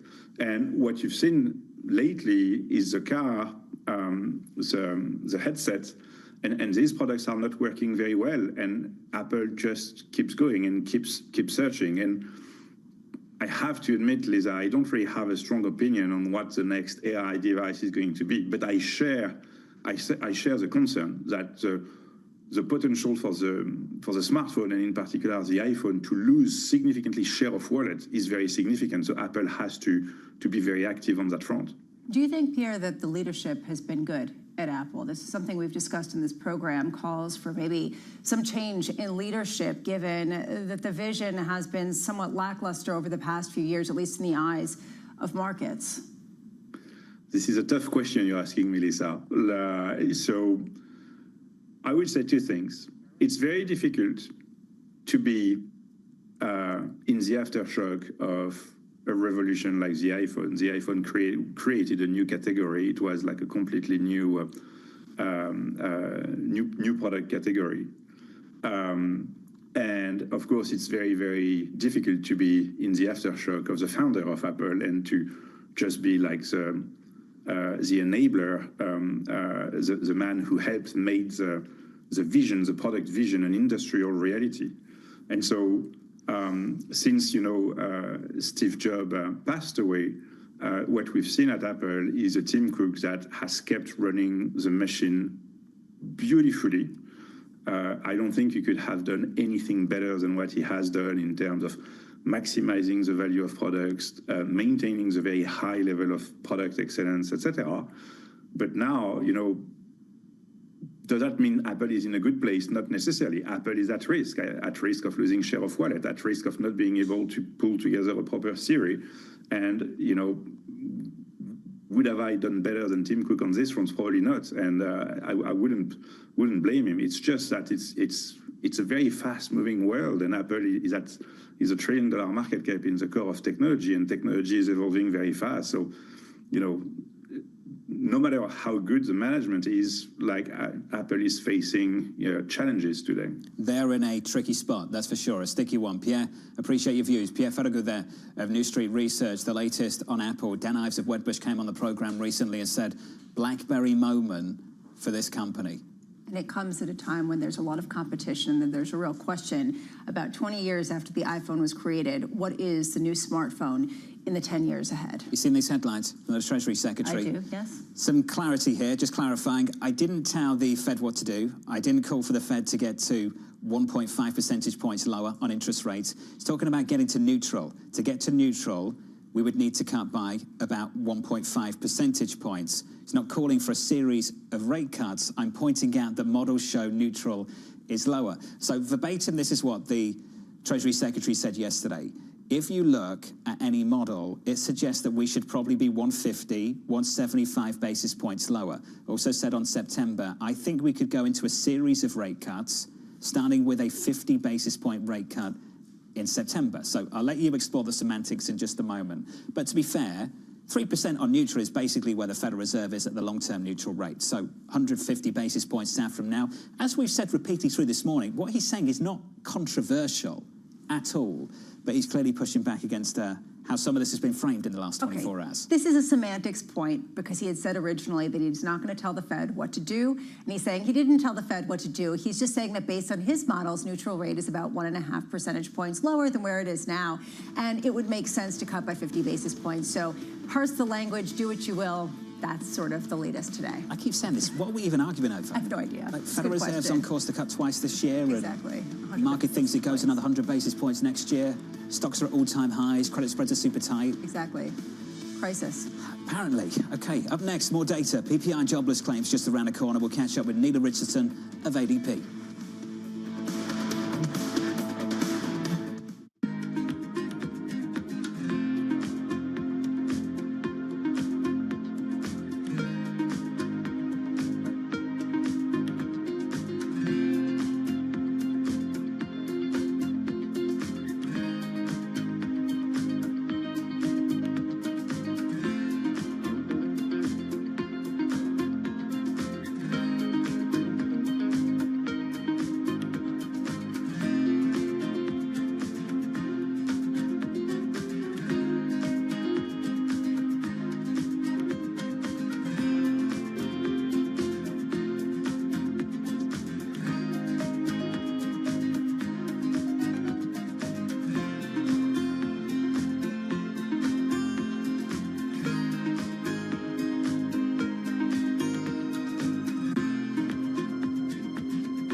Okay, ready?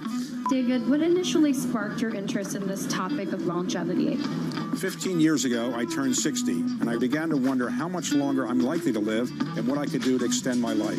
On longevity, I talk with the leading experts in science and medicine to educate people about how they might be able to change their conduct so that they can live a happier and healthier life. I'm David Rubenstein. Join me on a 4-part journey as I explore the great quest for longevity, only on Bloomberg. From the world of politics to the world of business, Joe Matthew and Kaylee Lines deliver news, insight, and analysis live 2 times a day, every trading day. Balance of Power at 1 and 5 Eastern, only on Bloomberg. U.S. jobs numbers are released. Bloomberg has the report under surveillance with crucial data and expert analysis at terminal speed. Nobody covers Jobs Day like Bloomberg. It's the world's second largest economy with a growing influence in global affairs. Bloomberg The China Show brings you the unmatched expertise you need to keep track of breaking news, in-depth market analysis, and the most influential newsmakers in and around China. We need to do more to engage the market more. We're risk on. I think we caught a little sweet spot. Massive savings right now. It's already a different game. Bloomberg The China Show. Weekdays around the world, right here on Bloomberg. Context changes everything.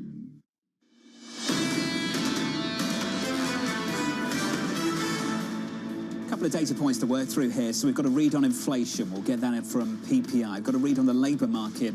We'll get that from jobless claims. And that data drops in about 15 seconds' time. So going into that data, this is what the price action looks like. So equities just about unchanged all morning. Close to all-time highs. Close to all-time highs in yesterday's session. Back-to-back record highs on the S&P 500.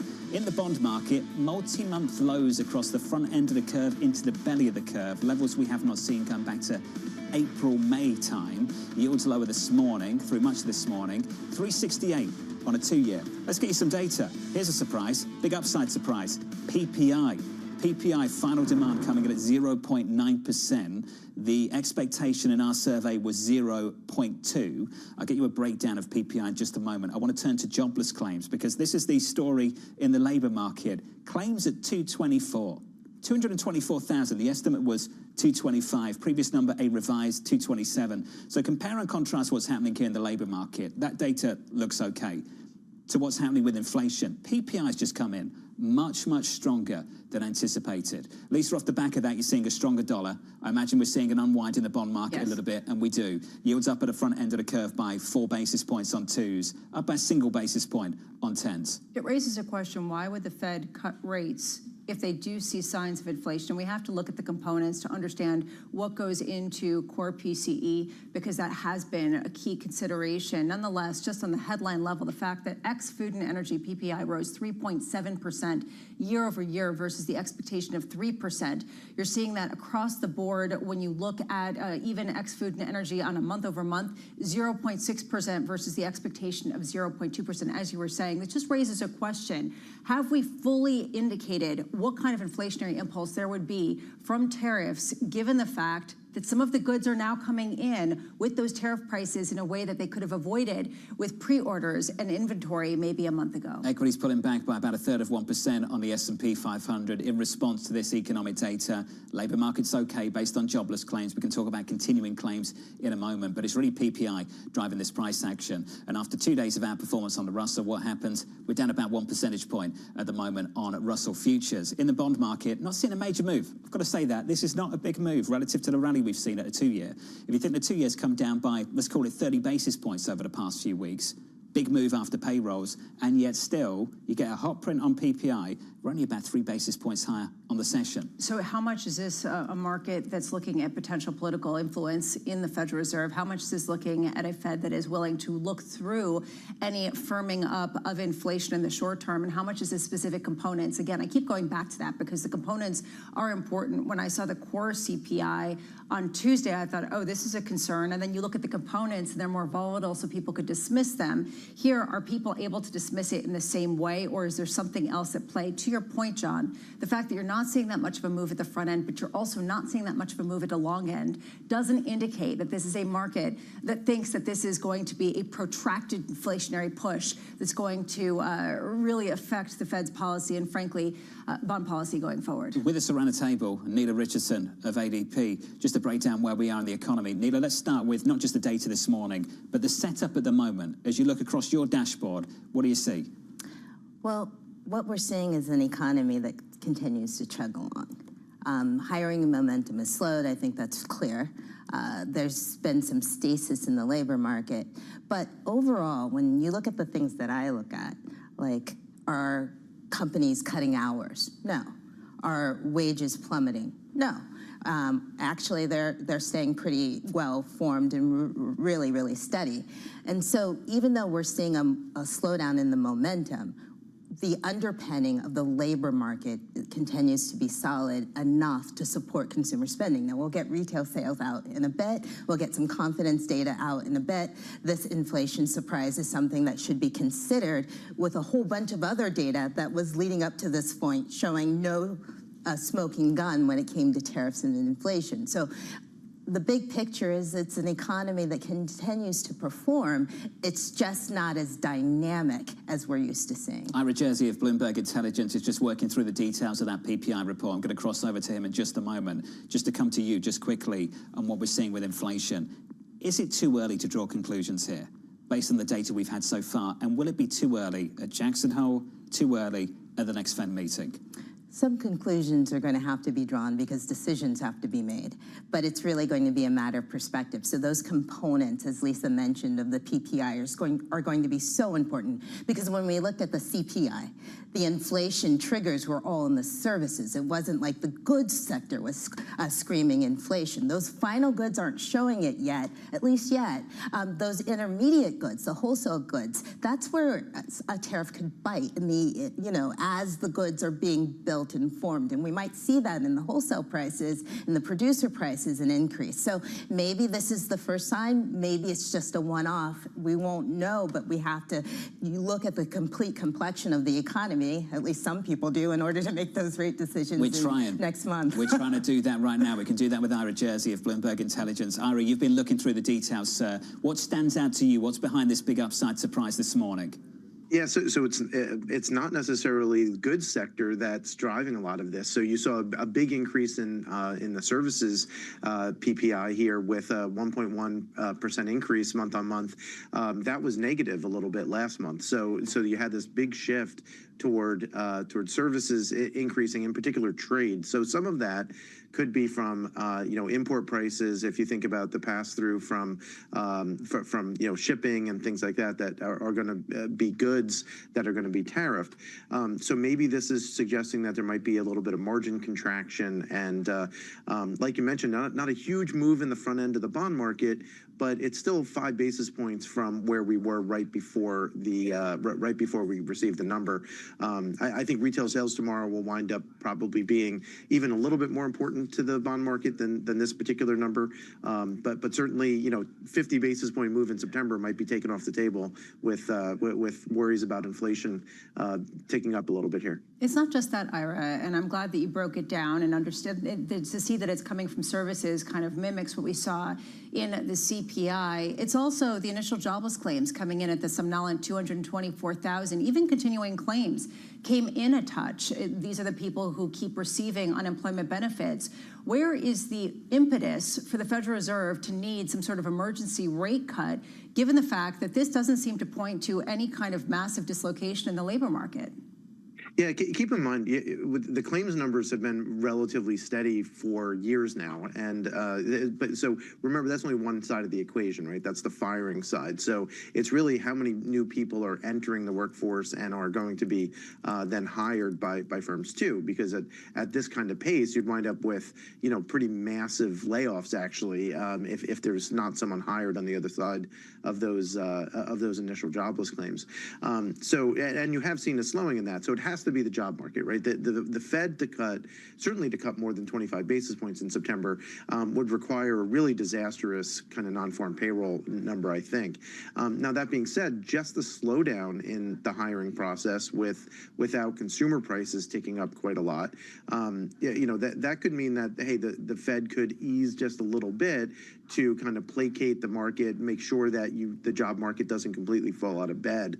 And I suspect that that's the thinking of those members like, Governor Wallers and Bowman, who have seen this slowing in the job market and are concerned that it could get worse. So let's be a little bit proactive here. Now, that being said, do they have to do that? I don't think so. Like we had always had penciled in based on our forecasts in October as the first rate cut.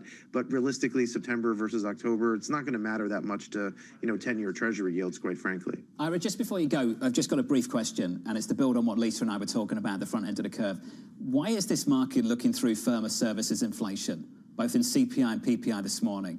Why are we only up by a basis point or two? If you told me these numbers earlier on this morning, I might have guessed, you know what, might be up double figures, double figure basis points off this, maybe up 10 basis points, 11, I don't know, but not a single basis point.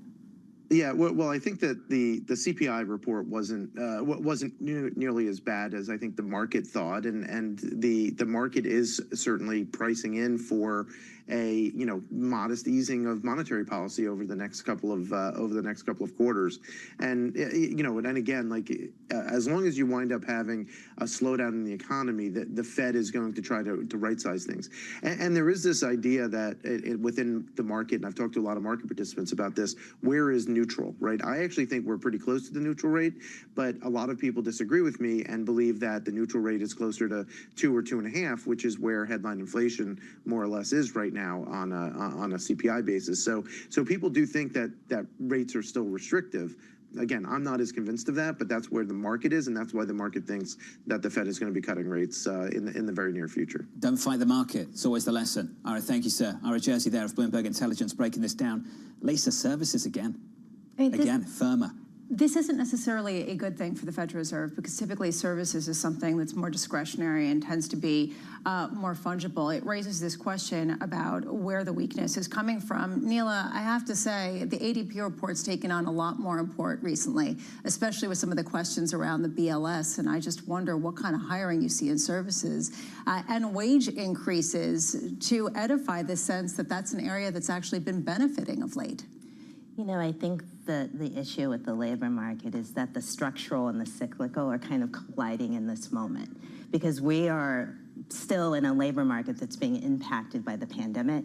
We're being impacted by an aging workforce. We're still being impacted by the Great Resignation, which means the turnover, that dynamism is missing in today's labor market. So when you look at something like services, what are you seeing? Well, first of all, you're seeing certain pockets of services slow down tremendously. We saw a dip over the summer. It's rebounded according to our data in the last month. New entrants into this market is very slow. If you talk to any parent of a college-age student, it is, my student is still looking for a job, even though they just graduated. If you look at ADP data, if you don't like the anecdotal, you want to look at the hard data, we pay over 25 million workers in the United States, and what we're seeing is that new higher pay hasn't budged from $18 an hour for the median in more than 13 months. So there is a stagnant part of this labor market when it comes to onboarding new people. That's going to be reflected in productivity numbers, and it really is going to impact services more than goods. Goods sector, that talent tends to be more specialized, fewer new hires, less affected by the people dynamics that underpin the labor market. Can I ask you a provocative question? Is the new BLS chief good for business? Which I think is what Lisa was trying to ask. Is the new BLS chief good for business over at ADP?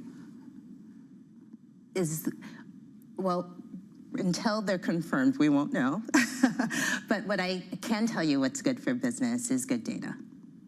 Neela Richardson of ADP. Very diplomatic. Thank you. I expected it to be diplomatic. It was very well done. That was basically what you were getting at. Well, it's just, we'll be looking to ADP a little bit more, right? I mean, that's what people are saying, is that ADP is going to matter that much more because it isn't changing its methodology in any capacity, and there are increasing questions around BLS.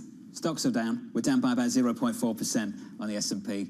Not trying to get anyone in trouble. The Nasdaq 100 is down by about 0.5%. Big move lower on the Russell. We're down by 1.3. Again, just to go back to the bond market, so big upside surprise on PPI, and yet bond yields are higher by just 2 basis points at the front end of the curve. Ira Jersey said it. Don't fight the market. This is the market pricing in cuts.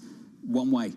We're moving lower. That's the view of the market at the moment. And it seems like Fed officials are on board with that. When you look at the components, though, I don't understand how we're looking through services inflation to such a great degree, especially if it is edified. It really puts more import on tomorrow's retail sales. If you see the strength that Aditya Bahave of Bank of America was talking about that they're seeing in their Bank of America survey, do you get the same sort of confidence that this is really just a one-time kind of head fake and that the labor market report really was the real story? We've said it on repeat, and I know it's a bit of a cop-out, but it's just how we feel.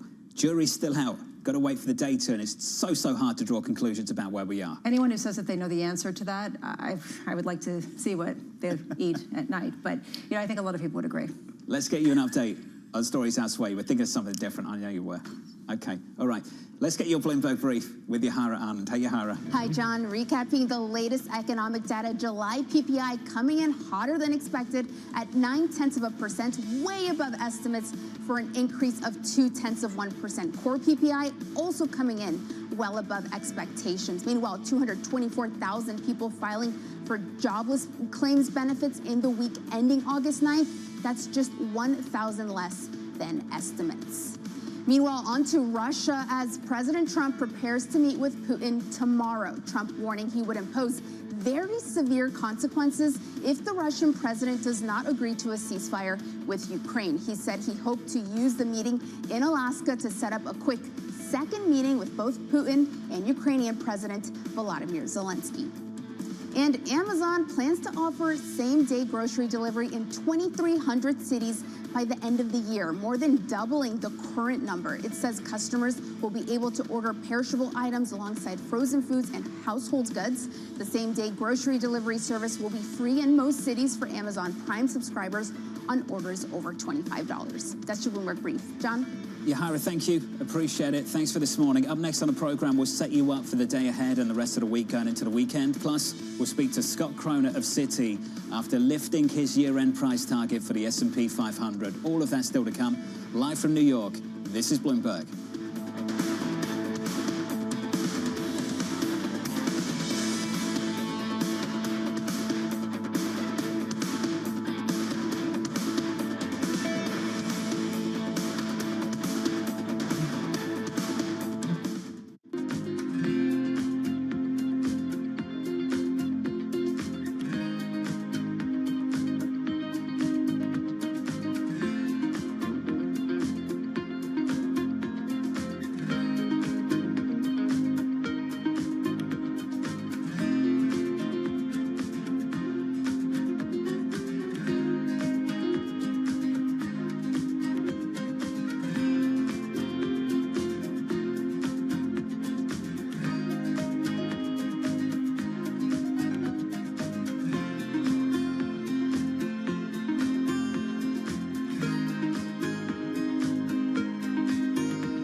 You've said 25% last year, I believe, of Google's code is AI generated. You have over 180,000 employees right now.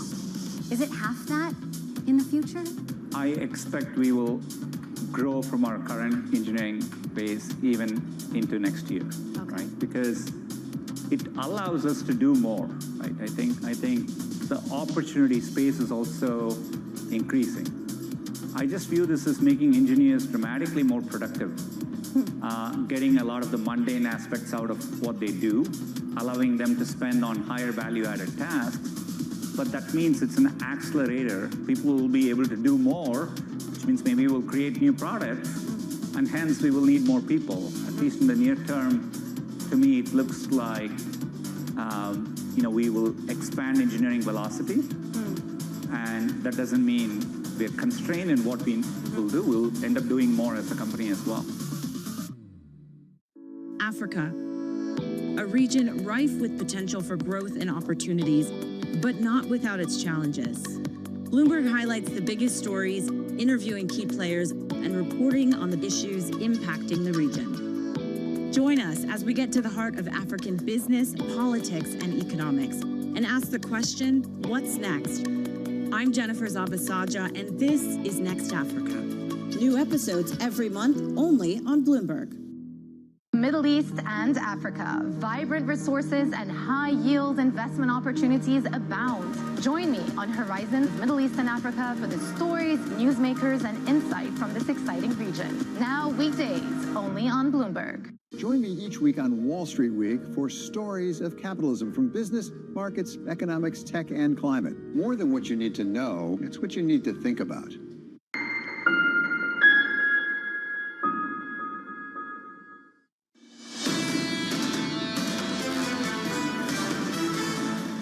The there doesn't need to be a huge pickup in inflation, but the point that we've been making is that even X of the tariff shock, the core PCE, headline PCE, probably stuck around 2.5%. And that's the concern that we have for Fed policy. We think they're meaningfully away from target and even further away in the other direction than they were before the pandemic. We're being hit by so many supply shocks right now that it makes forecasting very difficult. That was Aditya Bave of Bank of America weighing in on the inflation data and the labour market data as well. He still believes this Fed won't be cutting interest rates through the rest of 2025. PPI just moments ago coming in firmer than expected. The pass-through to PCE, though, may be fairly limited and unchanged in the minds of a lot of people on Wall Street, yet still equities down by 0.4% on the S&P, and bond yields that little bit higher at the front end of the curve. I'm looking at the breakdown right now. What stands out to me is we're paying more for our bundling. But people want entertainment. All of those price increases from Disney and Hulu and Paramount, that's going into cable satellite subscriber services and wireless telecommunication services, bundled wire telecommunication services, all going up significantly. And I wonder, you know, this speaks to the moment we're in. Bills are getting more expensive. Yeah, and it just... I love that rant. I think that this, like, basically is the embodiment of that rant, is that is single-handedly, it's not single-handedly at all, but it's part of the reason why. Go after them. You've got some more time. Just keep going. Look, to me, I think that it's notable to mention that 4.2% of an increase in costs for cable satellite subscriber services. I think that's important to point out. You know, I'm on board. Let's get those prices down. Hulu. Yeah, it's like the sports. Well, you're annoyed about the sport. Every time I get that email from Hulu and it's like, it's gone up again. But you pay it. Yeah, unfortunately, yes, here we go. And that's factoring into this. Stocks are down this morning on the S&P, retreating following that PPI print. With your movers, your morning movers, here's Danny Berger. Hey, Danny. Hey, John. Here's one of the companies that's eating higher costs. It is Tapestry, and shares plunging in the pre-market, down 12%. Their outlook incorporated a new tariff hit that appears to be about 60 cents eating into their EPS. And with that new information, the market incorporating that into the price with a weaker outlook of about 4% growth for their fiscal year. Meanwhile, Deere also under pressure. It's both supply and demand. A record corn harvest plus demand looking a little bit more sketchy with some of the tariff and trade concerns seeping in. So they cut their outlook, shares down 6%, more than that this morning. Meanwhile, space companies getting a lift. They were getting a lift, but just in a sign of how much that PPI number changed things around. Trump had signed an executive order allowing them to make it easier to launch rockets. All of these were up about 2% post-PPI report. They are down at least 1/3%, John. Danny, thank you. Appreciate it. Thanks for the update and the market reaction there. Just the day ahead for you, going into the weekend at 1 p.m. Eastern Time. President Trump delivers remarks into tomorrow, Friday. The President of the United States and the Russian President, Vladimir Putin, meeting in Alaska. Plus, retail sales and U.S. consumer sentiment. If you want a sneak peek of next week, Tuesday, Home Depot earnings. Wednesday, Fed minutes plus results from Target. Thursday, Walmart results. And then we've got Jackson Hole. In Jackson Hole, Wyoming, the Federal Reserve annual get-together. Retail in focus, though. Big one going into that. Does it edify this sense of strength that we've seen currently, at least in PPI, with travel and entertainment taking such a big portion of some of that increase? I'm pleased to say we've got some time now to break down a recent call from Citigroup and Scott Kroner. Bullish on the S&P 500, raising his price target to 6,600. Scott joins us now for more. Scott, welcome to the program, sir. Great to get a few minutes with you. Just walk us through what's behind the upgrade over the past week, particularly when it follows that dreadful payrolls print from a few Fridays ago. Yeah, Jonathan, great seeing you. Hi, Lisa, as well. So look, I think it's about fundamentals and earnings, right? So what we've been navigating for several months now has been, you know, things such as tariff concerns, ongoing concern regarding the state of the consumer. We can perhaps come back to that in terms of services versus goods. But all told, what's unfolded here is that we went into the Q2 reporting period with an expectation that, yeah, we'd see a normal positive surprise. And we got a little bit more than that. What we got also was a little bit more confidence that the worst case around tariffs is probably mostly behind us at this point. And going forward, it does look, in our opinion, that some of the tax reform measures of the recent budget bill will play through in a positive sense. So generally speaking, what we're looking at here is a really, really solid earnings backdrop for the S&P 500 that we think persists in the back half of the year and has legs to run into 2026 as well. Scott, your bull case is 7,200. What would you have to see to make that your base case? Yeah, so Lisa, this is where we're going to get back to the topic du jour in terms of where the Fed's living here. So what I would say is that when you look at the setup right now, our work is that literally half of the S&P market cap is associated with this AI influence, okay? You have the other half, though, that's going to be more traditionally economic sensitive and where a lot of the metrics that we're discussing today are going to come into play. To get to that 7,200, what you need is a massive Goldilocks environment where you have ongoing persistence in economic activity, an okay labor market, the Fed in position to ease because inflation's coming down, right? And that, I think, is the bull case for U.S. equities. Some of it has begun to get priced in. I think that's what we're looking at with the more recent move in U.S. equities. But to get to that massive melt-up mode, that's in our Scott, we've heard those worries for the last decade or so. Are they valid this time around? We always get concerned. Like we pointed out in our recent note that our sentiment index, the Levkovich index, is clearly in euphoria, and so we have to be attuned to that. What we pointed out, though, and this is, I think, the topic du jour on this notion of where sentiment lives, is that historically, when you're in these euphoric readings, you tend to see a bigger volatility impact. So as we go forward from here, given where valuations are, given where a lot of the noise around Fed trajectory and other policy measures are, you need to see this, as I kind of mentioned, threading the needle dynamic. But what ends up happening is that anything that appears to distort that, which may be the PPI data today, is going to trigger that bit of volatility response. We're going to fall back and say, got it, understand. There are going to be areas here where we have to be paying attention from a macro perspective. But again, I'm going to fall back on the fundamental trajectory here is where we're going to really use as our guiding light. And I think the setup is increasingly constructive for the big chunk of the S&P 500 in particular. Scott, appreciate it. Thanks for the update. Thanks for jumping on before the opening bell. Scott Cronin there of Citi. That opening bell about 35 minutes away. Pulling back from all-time highs in the equity market. Having a rethink about inflation in America. I imagine we'll have a few rethinks going into that Federal Reserve meeting about a month or so away. Live from New York, thank you for choosing Bloomberg TV. This was Bloomberg Surveillance. Day 7 at the Cincinnati Open. World number 1 Yannick Sinner had to beat the rain and Adrian Manarino to punch his ticket into his 5th quarterfinal of the season. The defending champion closing out the win in the second set breaker after just under 2 hours on court. And don't forget, you can watch all the action live daily on Tennis Channel. Technology is embedded in every aspect of our lives. And laying the foundation for the future. From finance to defense, AI to entertainment. And from the road to the stars. Bloomberg brings you the latest stories of the people and companies pushing the tech sector to new frontiers. And the politics that shape global tech markets. I'm Caroline Hyde in New York. And I'm Ed Ludlow in San Francisco. Watch Bloomberg Tech every weekday. Only on Bloomberg Television. Let me break down our CapEx into the buckets that we spend.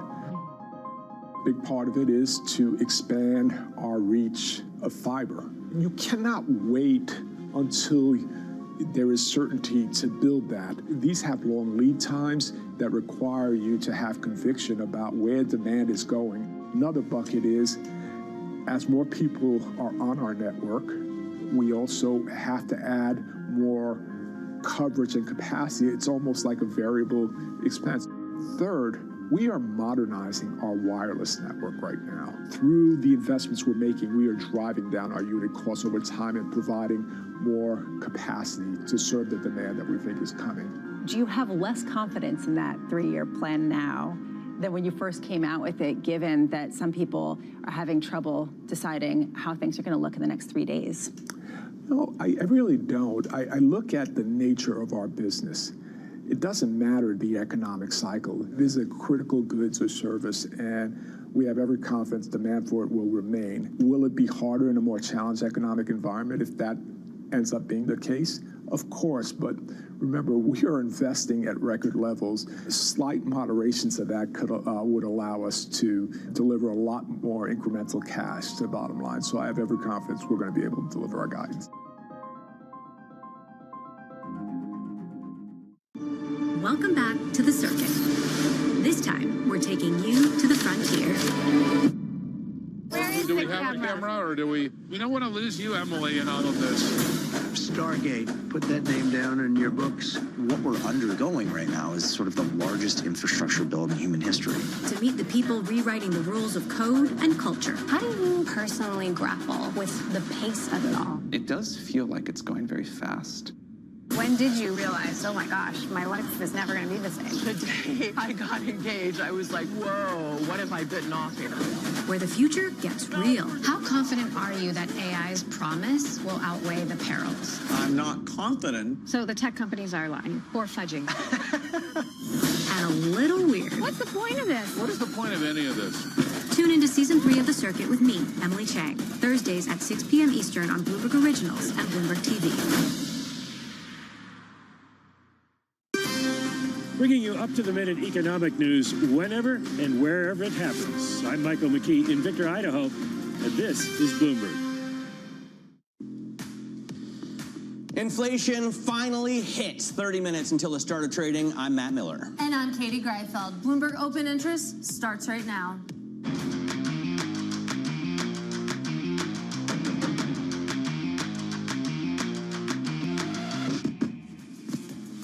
Coming in hot, futures fall as producer price inflation unexpectedly rises by the most in 3 years. From industrials to tech to retail, we'll dig into what the latest corporate reports say about the state of the economy after earnings, and to the moon with Bitcoin. It briefly hit an all-time high, over $124,000 a coin as investors snap up riskier assets. Katie? Let's talk about tractors, because Deere falling after trimming its outlook as customers remain cautious. And you also have lower grain prices preventing farmers from spending more money. You take a look at shares of Deere pre-market, currently down about 7%, Matt.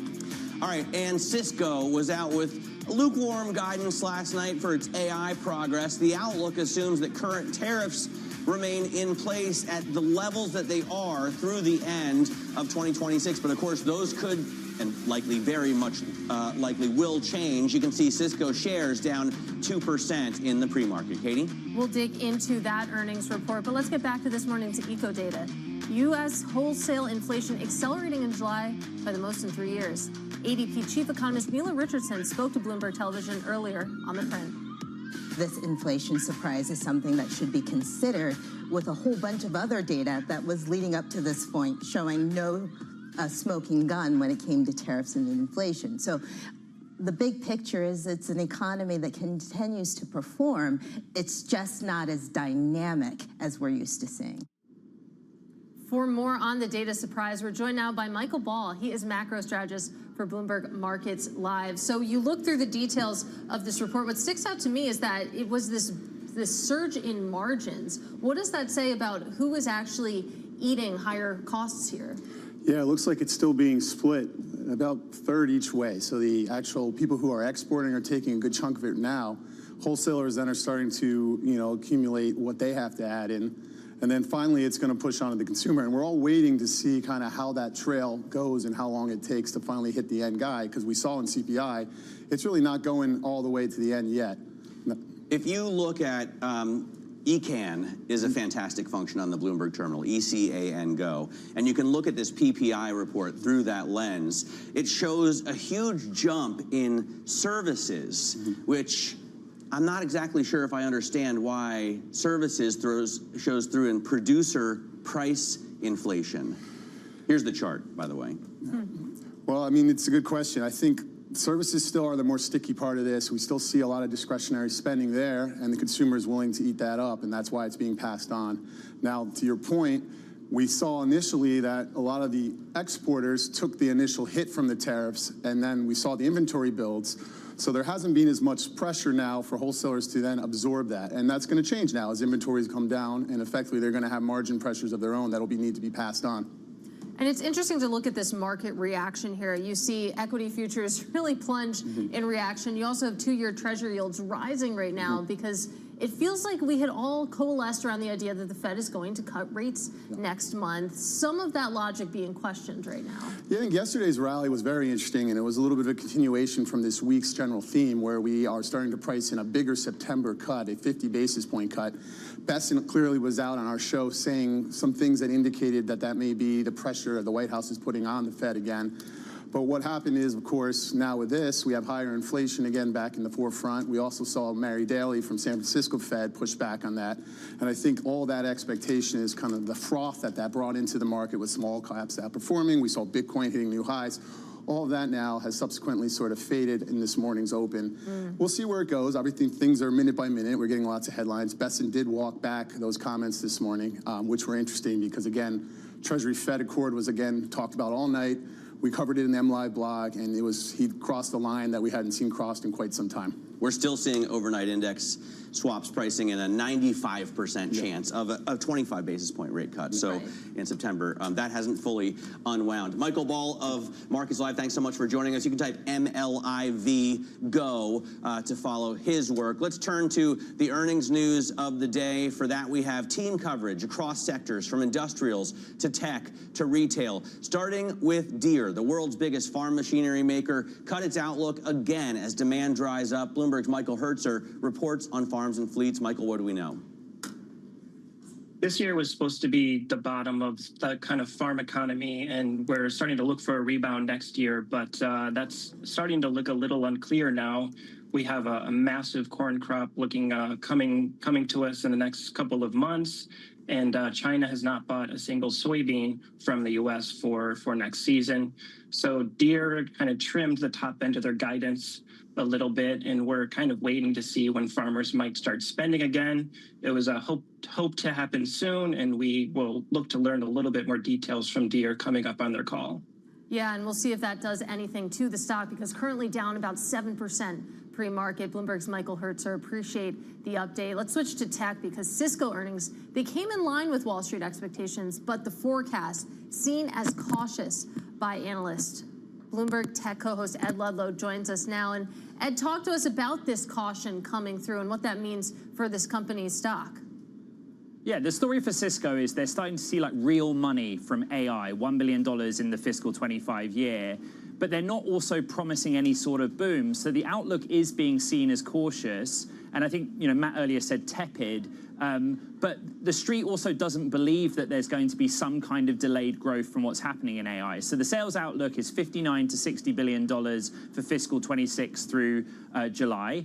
The consensus was $59.5 billion, so that's bang on. But as always in technology, there are corners of the street that has much more bullish forecasts. Cisco's involved in big projects. The Stargate version of that's happening in the UAE. They have a humane contract in Saudi Arabia. But no one expects any of that to materialize for some time. And Chuck Robbins and Cisco have pushed much deeper into security and services, software. But those elements also missed as well. One area that Cisco gets a lot of credit is how it's communicated about tariffs. So this outlook for fiscal 26 assumes that current tariff conditions as they are now carry on to that point at the end of the fiscal year. And the street likes that because they're basically saying, well, at least Cisco's being honest. They just don't have the sexy AI story in the near term, nor do they brag about one either.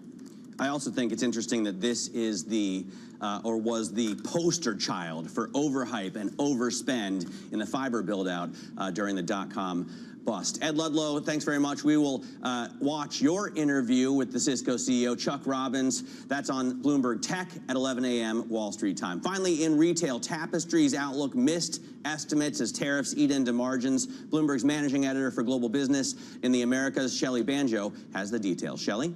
Yeah, you've got a few stories emerging here with Tapestry that's pointing to some bigger themes going on in the rest of the industry. First is tariffs. They're starting to take a bigger hit. Companies that, the rubbers hit the road here. They're actually looking at how is this impacting our business right now. All of the things, all the inventory we built up beforehand is starting to run out, and we are trying to figure out what to do here next. But it's not just a tariff story for this company. They took a huge write-down on their Kate Spade brand, and they're starting to see double-digit drops in sales of Kate Spade. Meanwhile, you're saying coach sales do pretty well for them. And so there is this bifurcation, or it points to this bifurcation in the market that we're seeing among consumers, where the higher end is doing much better than the lower end here. And it's worth pointing out that Tapestry, prior to this print, was up 75% on a total return basis year to date. So there's certainly plenty of room to fall there. That is Bloomberg's Shelley Banjo with the latest on those earnings. Let's get a check on equity futures right now. We have just over 20 minutes until the bell rings. You can see the S&P 500 lower by about 0.4%, a similar magnitude when you take a look at big tech as measured by the NASDAQ 100. It's the small caps really bearing the brunt of the losses today, with the Russell 2000 down by 1.3%. Following that hot PPI print, the question that comes out of this is do we see this get passed on to consumers? When do these numbers that we're seeing at the producer level start to show up when it comes to consumers? Yeah, absolutely. I think, my question to Michael Ball when he came on set here was, does this PPI number feed into CPI next month or the month after? It seems like waiting for Godot, right? We haven't seen that tariff play through into consumer prices to any large extent, and it looks like what they're doing is they're making their suppliers pay some of it, they're eating some of it into their own margins, but eventually they're going to pass it on to you and me, Katie. Yeah, just trying to track that daisy chain of higher costs. Certainly investors, analysts, and economists, and everyone else. Coming up, Apple is planning its big return to artificial intelligence. The details on the company's ambitious slate of new products, that conversation coming up next. This is Open Interest.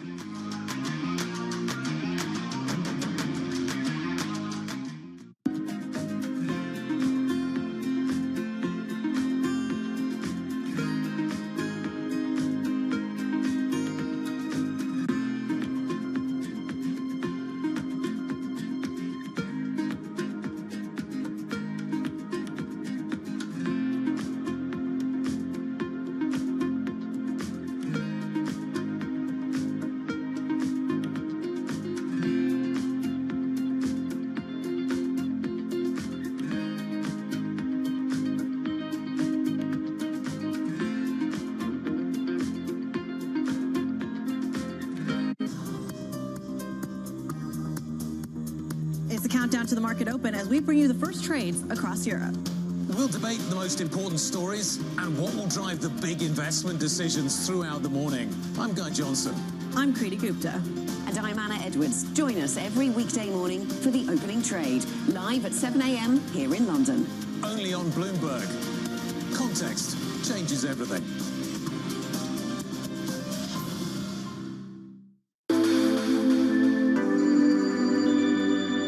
I think with the new world reorder, it means that there will be regional clusters of excellence. There will be regional clusters of great companies. And so it's okay to be number two, because you could be number two in every single region and still command that premium. Because today we talk about AI, we talk about data, we talk about processes that's going to be very specific to industries, specific to countries, specific to regional challenges that needs to be built and addressed. And therefore, the good of it is that now it's not just going for that one company and overpaying for that company until the returns goes to zero.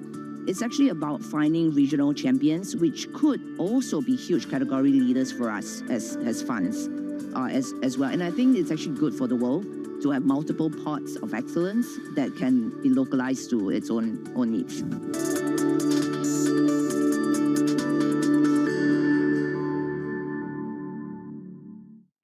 Bringing you up-to-the-minute global news whenever and wherever it happens. I'm Jumana Bersachian Zahran, and this is Bloomberg. Bloomberg brings you breaking news 24 hours a day. Powered by more than 3,000 journalists and analysts in more than 100 bureaus across the globe. Bloomberg Television. Context changes everything.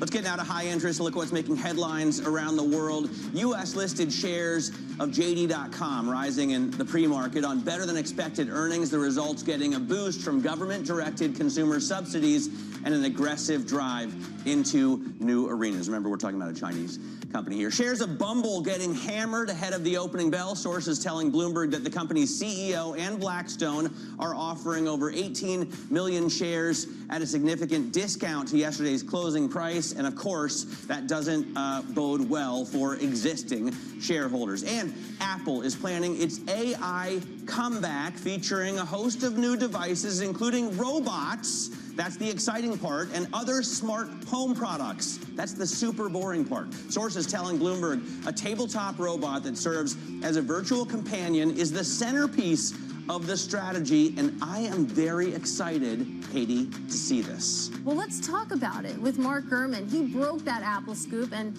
he joins us now, very early for him. So, Mark, we appreciate it. Let's talk a little bit about that tabletop robot. It's targeted for 2027. Will feature a lifelike version of Siri. Is this the answer to Apple's problems? Because you're not seeing too much of a reaction in the shares right now. Yeah, I don't think it's a long-term.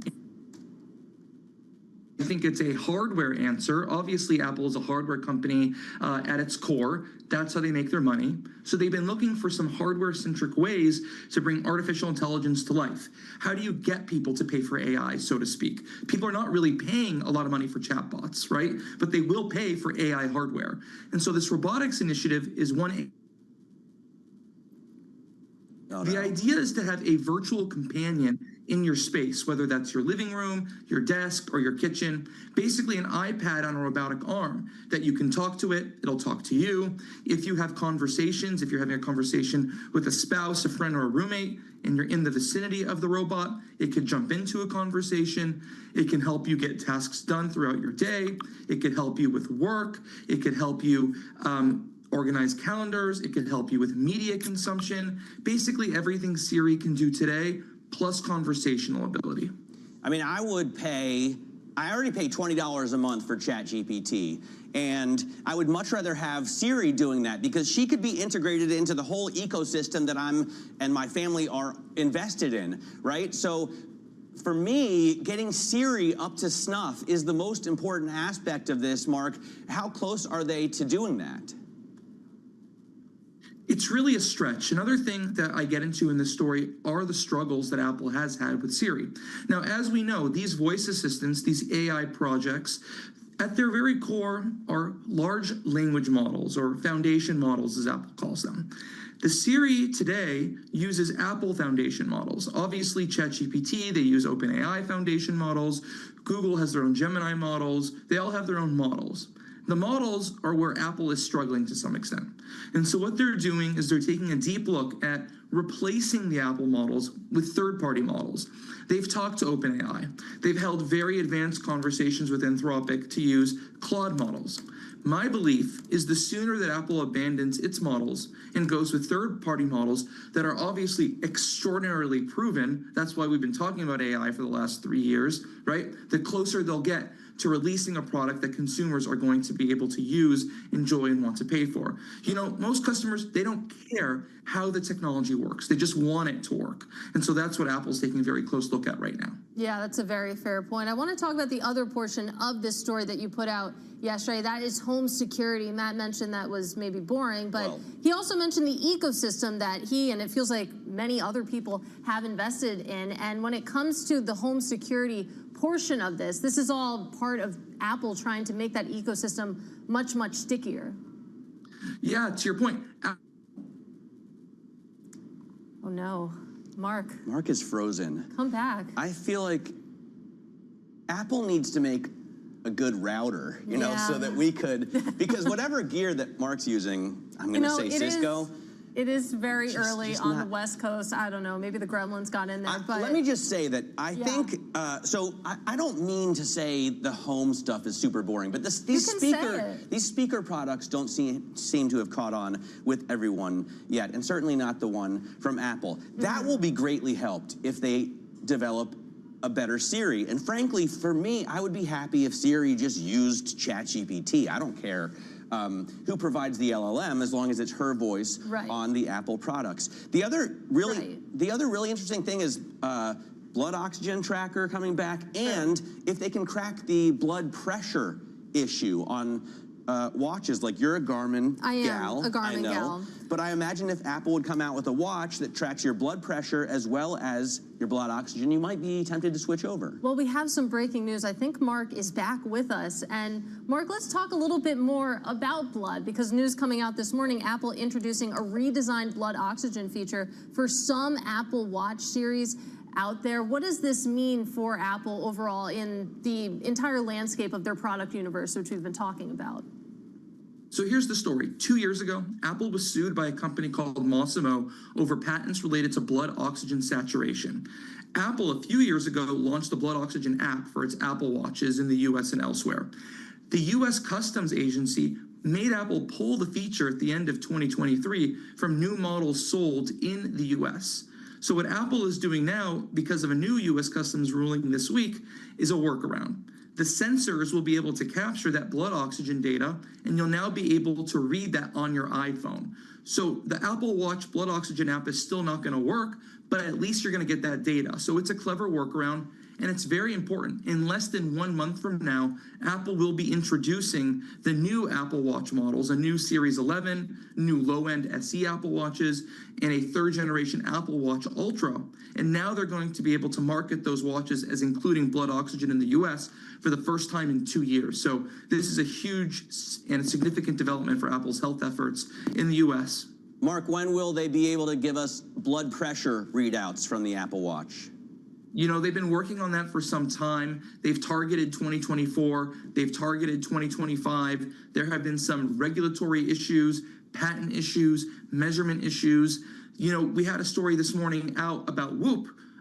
If either of you use a Whoop, those are those screenless but very popular wearable devices that have been out for quite some time. They added a blood pressure tracking feature actually in May. The FDA sent them a letter a few weeks ago saying, this does not qualify. Your watch is not regulated. You can't do this. So we put out an article this morning saying Whoop is refusing to remove the feature. So there are a lot of regulatory concerns when it comes to blood pressure on the wrist, and I think Apple's still trying to figure that out. But in a little bit under a month, we'll see if they ended up getting it to market this year. Got it. Really cool stuff. Mark, thanks so much for joining us. Bloomberg's Mark Gurman talking to us about the Apple promises. We'll see if they deliver. Coming up, New York Life's Lauren Goodwin says the rally in stocks is sustainable until policy effects show up in the economic data. Are we seeing that this morning? That's the question. PPI. We should ask Lauren about it next. This is Open Interest.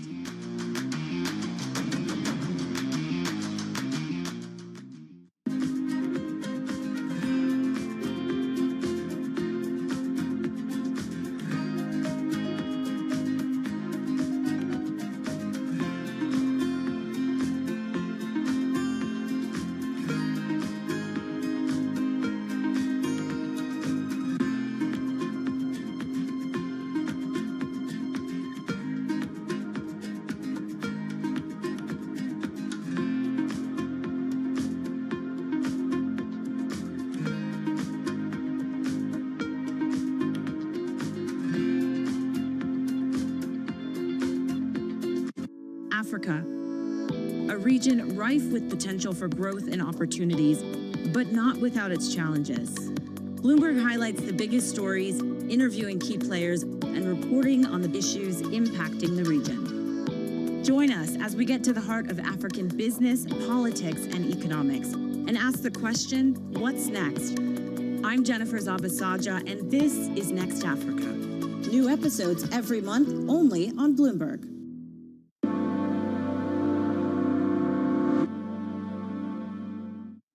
Bringing you up-to-the-minute geopolitical news whenever and wherever it happens. I'm David Gura in Alberta, Canada, and this is Bloomberg.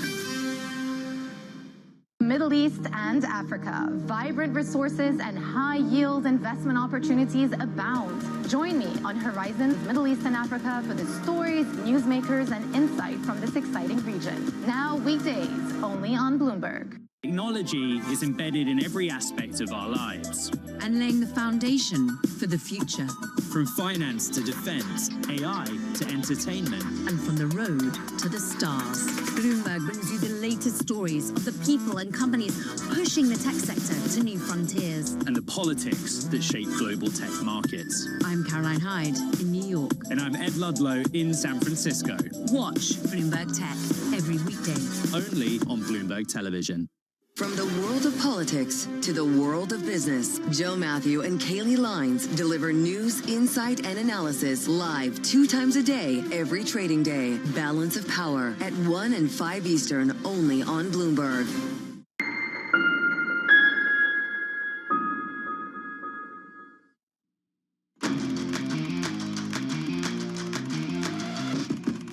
I don't think that cutting interest rates is going to solve these problems. All cutting interest rates are going to do is try to inject what we have with steroids, and it's just going to produce more inflation. That was Jim Bianco of Bianco Research speaking on interest rates and inflation. And let's keep that conversation going now with New York Life Investments economist and chief market strategist Lauren Goodwin. Lauren, great to have you with us. I want you to put on your economist hat right now because we need to talk about PPI. Coming in hot at 8:30 this morning, seeming to suggest that companies are passing along higher input costs related to tariffs, import costs, that is. We didn't see that necessarily in the CPI. When do we actually start to see that show up? Well, good morning, Katie, and hi to Matt as well. Thanks so much for having me on what is turning out to be a fascinating macro day. This PPI data, I don't see it as necessarily mistimed with the CPI data. I think we were already beginning to see the impacts of these higher producer prices in the consumer prices we saw on Tuesday. And the reason I say that is that investors have gotten used to the idea of thinking about tariff impacts related to goods. What we saw on Tuesday was stickier prices in services, especially related to areas of medical services and transportation. Those are the very areas of the economy that are impacted by the price increases that we've been seeing today in the PPI data.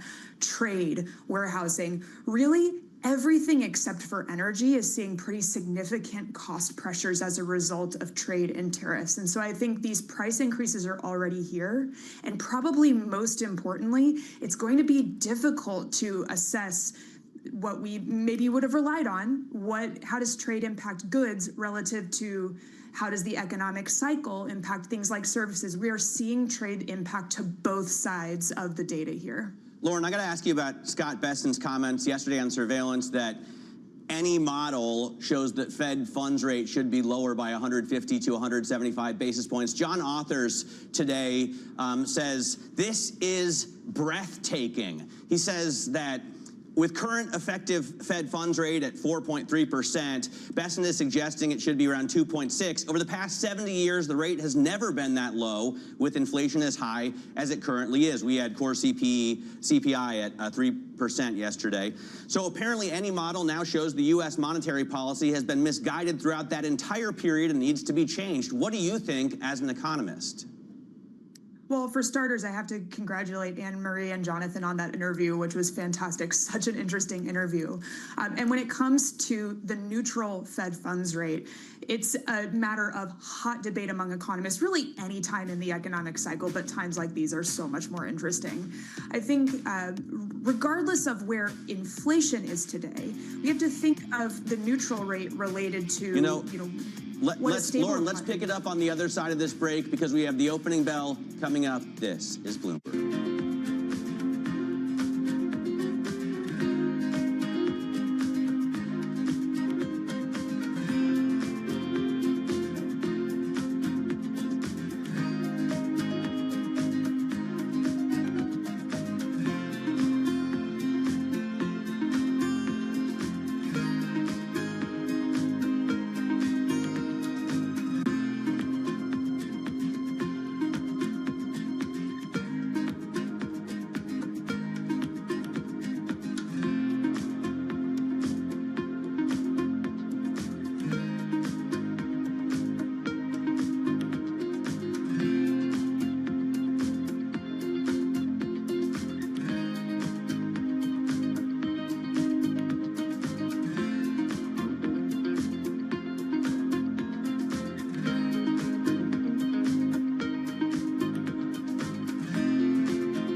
cidade estava sitiada. Isso eu começo, eu tremia, não sabia o que fazer. Foi a mais terrível que eu passei na minha vida. Eu temo, né, que o Brasil se torne, num futuro próximo, um narco-estado. Porque no final, tudo é dinheiro. People back home, they are suffering. And someone is driving a Range Rover with their money. Where is my money? I think she's a scam up to now. It's some of the world's most desperate people who are getting ripped off. Repeat after me. I am a winner. I didn't know how big it was. I didn't really understand what I was getting myself into.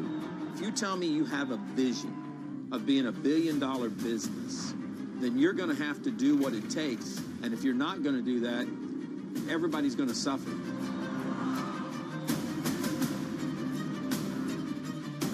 Una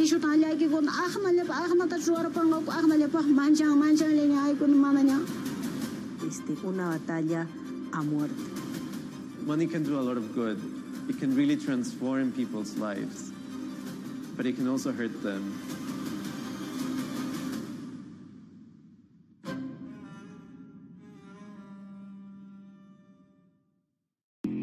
Jumpstart your trading day with 2 hours of single stock stories that are driving the opening bell action. We'll take you to Wall Street, Main Street, the C-suite, and beyond. Bloomberg Open Interest. Every trading day. Only on Bloomberg. Join me each week on Wall Street Week for stories of capitalism from business, markets, economics, tech, and climate. More than what you need to know, it's what you need to think about.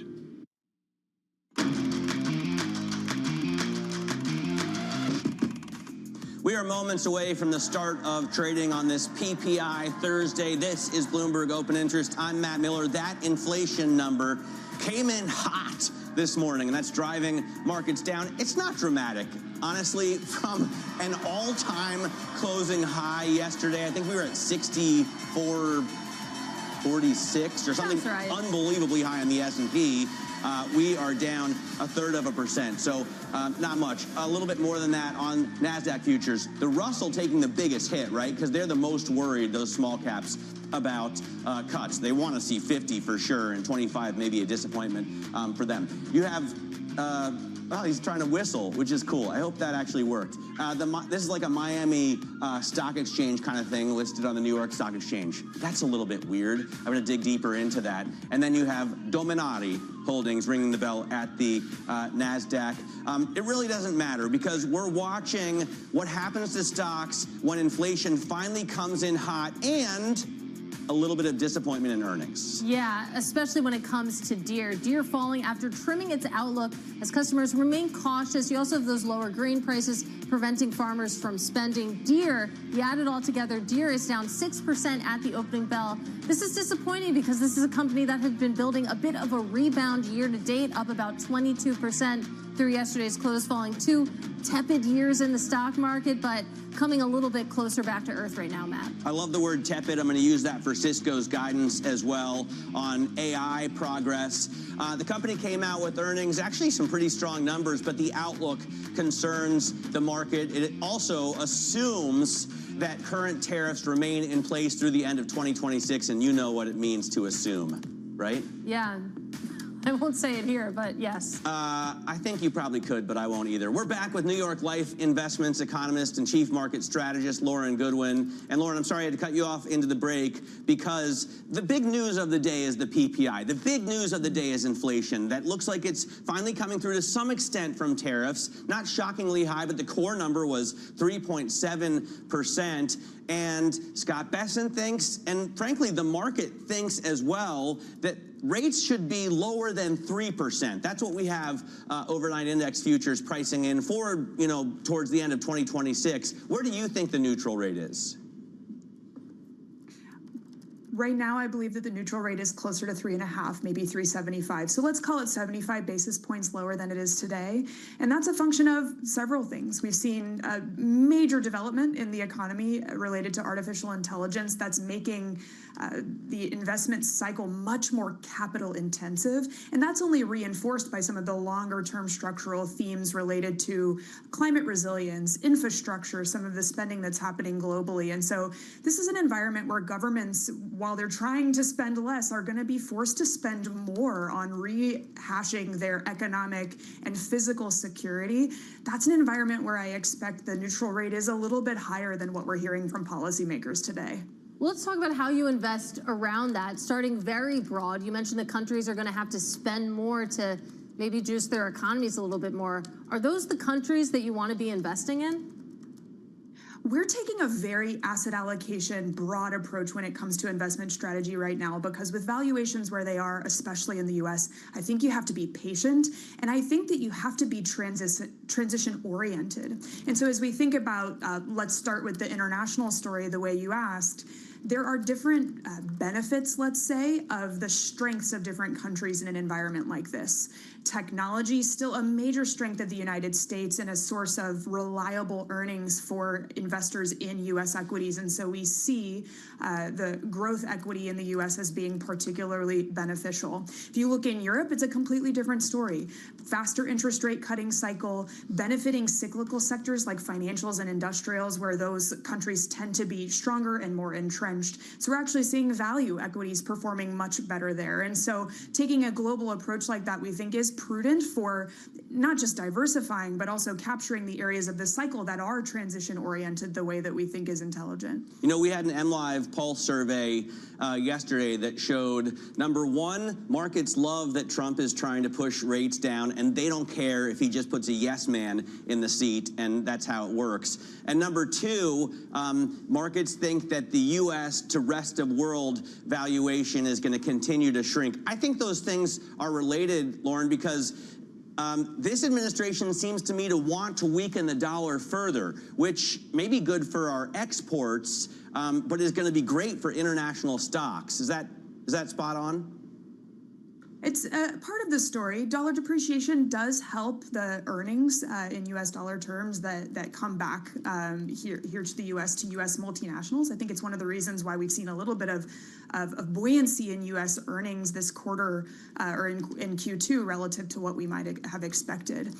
But getting to the first point that you mentioned related to markets wanting the policy rate to move lower. In the near term, I expect that that's the case. We tend to see markets perform better when short-term interest rates move lower.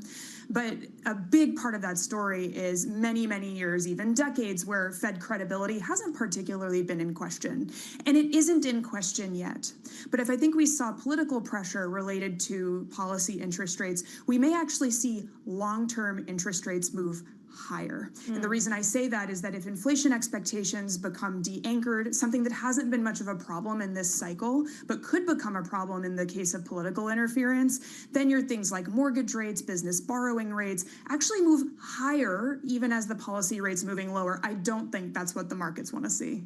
It's interesting, that point that you're making, that if we start to see that political influence, that'll pressure long-end rates higher. I hear that as part of the logic for why some folks here like steepener trade. So let's talk about the first front of that trade, what's going on at the short end. It feels like people are just continuing to pile into shorter dated bonds, including paper, including the likes of money market funds. It just seems like that is a trend that will not be broken, Lauren. So one of the reasons why I see this trend persisting has less to do with what's happening at the short end of the curve, because that would actually discourage investors piling into money market funds or even short duration bonds. If that is cutting, then you're potentially getting less income in those areas of the market. This is really about risk. See investors that with facing valuations in equities that are high, that might be looking to build some resilience.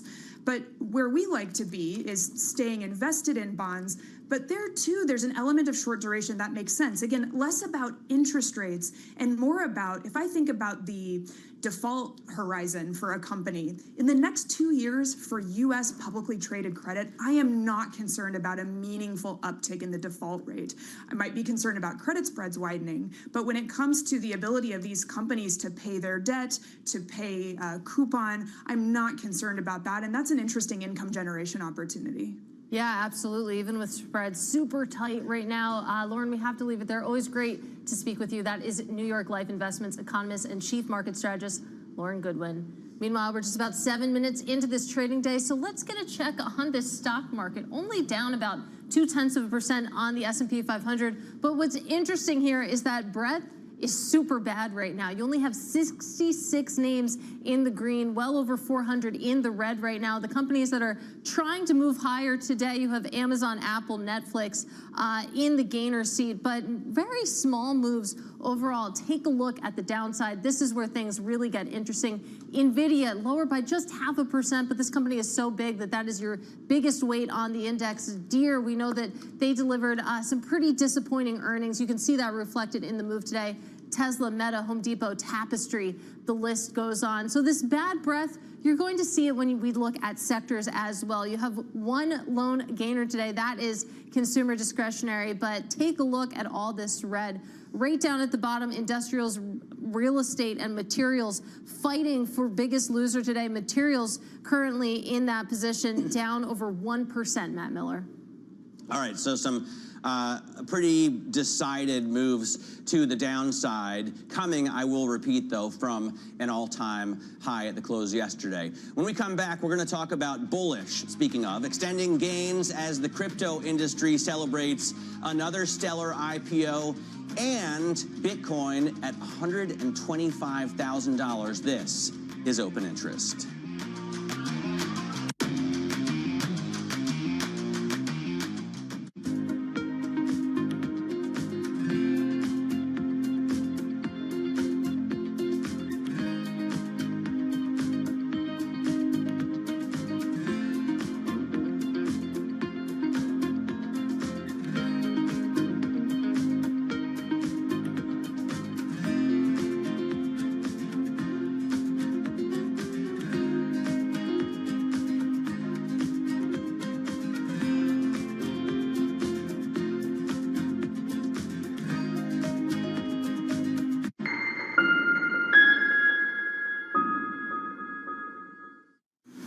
I'm Alex Rodriguez. And I'm Jason Kelly. And we're back with more episodes of our show, The Deal.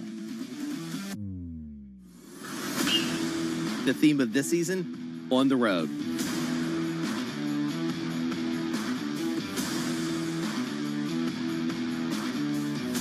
We're bringing you more behind-the-scenes conversations with the biggest names in sports, business, and culture, like Melody Hobson. I started to study women's sports like an 11-year-old studies baseball statistics, and I got dangerous in seeing up arrows. Susie Wolf. When you're competing, you're not thinking about any fear or any worries of what could happen. Josh Harris. You can't do a good deal with a bad person. Jay Batt. At the end of the day, there's never been a better time to be a student athlete. And more. Stay tuned.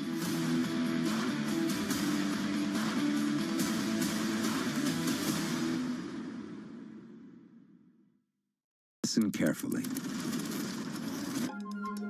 Can you hear the rhythm in the markets?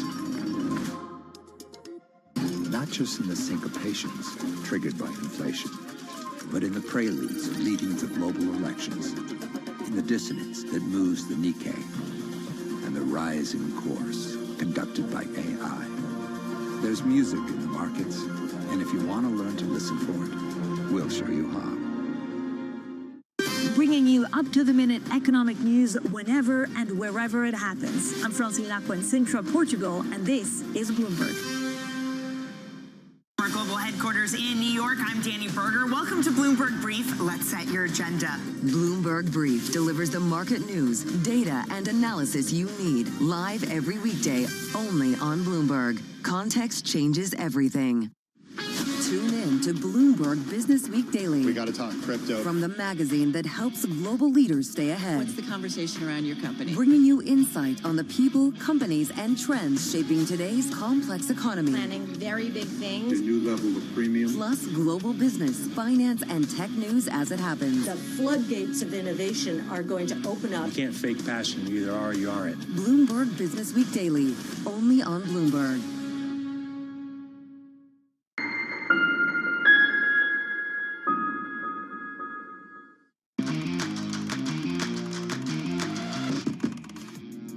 Welcome back to Open Interest. Let's take a look at this stock market right now. The S&P 500 down less than 0.3%. We were down more when it came to the pre-market in reaction to that hot PPI data, but you can see that this is a market that maybe wants to go green, and we're just about at record highs. The NASDAQ 100 a little bit closer to positive territory right now, but the small caps really in the hurt locker. The Russell 2000 down about 1.3%. As Matt said at 9:30, this is an area of the market that really wants to see rate cuts, so some enthusiasm really coming out of the little guys this morning. But let's get to our top calls. Some of the analyst action in focus this morning, and first up, Bank of America upgrading Dow Chemical to neutral, saying that the current setup is clearly more favorable after recent declines, but you can see shares down a little bit this morning. Next up, Argus downgrading eBay to hold. The analyst seeing limited upside after gaining 30% since its last earnings report, down about 2%. And finally, we have Baird upgrading CVS Health to outperform, growing increasingly confident in the company's turnaround strategy. Shares up a little bit this morning, Matt. All right, CVS up 1% this morning in a down market, so that does mean something. Let's turn to crypto right now. Bullish is still climbing after its IPO yesterday, and it almost doubled at the close. Let's discuss with Bloomberg's Bailey Lipschultz, who's been following the stock. Bailey, I think first of all, you got to tell everyone what it is, because not everybody knows. Not everybody knows, Matt. This is a company that operates an exchange catering to institutions, so their pitch is not to necessarily compete with the Robinhoods or the Coinbases of the world that are in retail traders' pockets through their phones, but really trying to partner up with some of the big banks, trying to push this notion that the future of finance is on the blockchain and is related to crypto. They also own CoinDesk. They have few $1 billion worth of Bitcoin on the balance sheet, but really kind of a broader approach, trying to lean into kind of the institutionalization of cryptocurrencies and around that piece. It's a really interesting distinction, because you have to imagine that the crypto retail space is pretty crowded at this point, but institutions, maybe there's some white space there still left. Talk to us a little bit about how this IPO was received. Clearly there was a one-day pop, and you can see it continuing this morning. Yeah, Katie, there was a lot of excitement, at least from the buy side, about getting their hands on and getting allocated more shares in these newer cryptocurrency or cryptocurrency adjacent companies. We've seen kind of limitless demand for the likes of a Circle, which is up almost 5x from its IPO just a number of weeks ago. So when you look at this, over 20 times oversubscribed. Talking to the CEO yesterday, they actually kind of bragged about the fact that they allocated about 20% of the book to retail traders, using things like SoFi, Robinhood, and other kind of wealth managers, if you will, kind of like pointing to their underwriters. But this is definitely an area that investors right now, in a market that seemingly is only going up into the right. I know you mentioned we're a bit off those all-time highs, but with Bitcoin rallying, investors want their hands on some of these assets, and we're getting ready for what could continue to be a hot summer or hot start of the fall post-Labor Day, with more crypto companies, crypto-adjacent companies filing and launching those IPO processes. It seems to be the right time. I mean, yesterday, two of the president's children were at the NASDAQ ringing the bell for some crypto-related issue. And, you know, normally when the president's family tries to make money with other ventures, they hide it. Now they're coming out in the open. We've got this legislation that's come through for stable coins. As you mentioned, Bitcoin at an all-time high. Is this company just going to be an exchange? Do they make money on, I know they own CoinDesk, or is it going to be a Bitcoin treasury deal like Michael Saylor's strategy? The company CEO said, for all intents and purposes, they, by definition, are a Bitcoin treasury company, but they have no intention to sell shares, sell convertible debt, a la Michael Saylor's MicroStrategy, now known as Strategy. They want to really be a part of the institutionalization of Bitcoin. So they are talking about, you know, having these indexes that maybe can lump together the top 10, 50, 100 tokens and being kind of an exchange in that, a la MSCI, kind of trying to partner with some of those more traditional financial institutions and trying to bring it more broad as it relates to their exchange business. Talking with the CEO, they didn't rule out the fact that they now, as a public company, will have more currency, whether that's through selling shares or selling debt instruments, to be accretive in terms of striking M&A packs. But they definitely right now, according to the CEO, want to focus on organic growth, and they see a lot of blank space going forward. But as you mentioned, a number of companies in the crypto space leaning into that trade, leaning into the enthusiasm around it. And it does seem like, at least as it relates to convertible story, investors can't get enough of these convertible instruments and these preferred shares coming from Michael Saylor's strategy, and other companies kind of me too, me threeing that. All right, Bailey, thanks very much. Bailey Lipschultz talking to us about the IPO of Bullish and really the rise of crypto behind it. Coming up, we're going to talk about a number of heavy hitters in the semiconductor space. They report after the bell, and we'll take a look ahead with Cantor Fitzgerald's CJ Muse. This is Open Interest.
up-to-the-minute geopolitical news wherever and whenever it happens. I'm Anne Ruhodern in Buenos Aires, Argentina, and this is Bloomberg.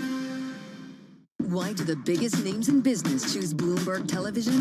That's a great question. It's a very good question. Interesting question. Good question. Great question. I so appreciate that question. You certainly ask interesting questions. Bloomberg Television. Top experts, great questions.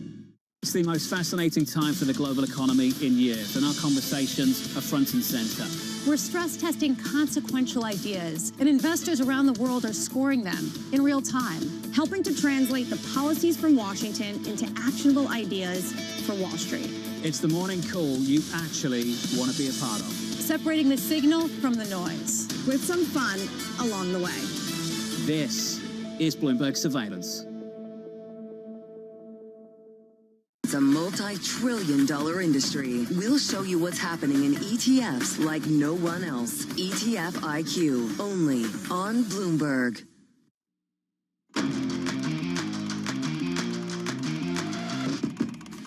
This is Bloomberg Open Interest. I'm Matt Miller. Let's get a check on what happened to stocks after the PPI number came out hot. You do see a bit of a drop here. It's not really that sizable. We're still at 64.56 on the S&P after closing at a record high yesterday. The NASDAQ right now is unchanged. The Russell 2000, the small caps and the mid caps faring the worst because they're the ones that need rate cuts the most. But we're still pricing in almost one full cut in September if you look at WIRP Go on the terminal.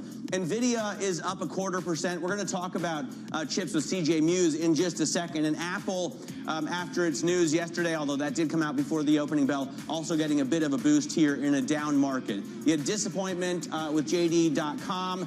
Deere, a bigger disappointment, down almost 7%. Cisco had a tepid outlook, and the shares are tepid today. And then AMAT right now down 1%. Let's talk about, Katie, some chip makers after the bell.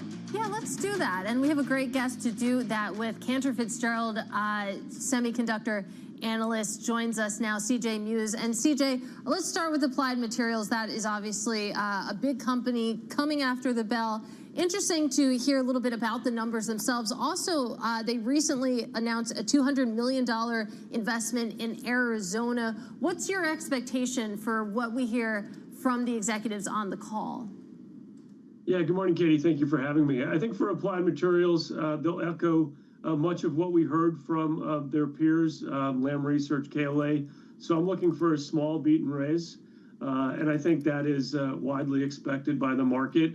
I think China will obviously be a core area of strength into the October quarter guide. And I think the real positive catalyst to look for are signs of a pickup in their Samsung business, which I think will absolutely occur. But, I think visibility into that might be a bit early now. So, I think that tonight's report will be, in line with kind of buy side expectations, which, will be good enough given the current valuation. CJ, we saw, I know this isn't necessarily chips, but we saw kind of a tepid outlook from Cisco in terms of the AI investment, and I always think back to how much they spent to lay fiber down in the .com bubble and then burst. Do you see any of that, overinvestment, overhype in AI right now leading to problems down the road, or are we going to see a return on investment from this stuff? I mean, there's a lot to unpack there. I'd say that, some of their peers like Lumentum put up big numbers. And so I think it might be just timing wise from a Cisco perspective.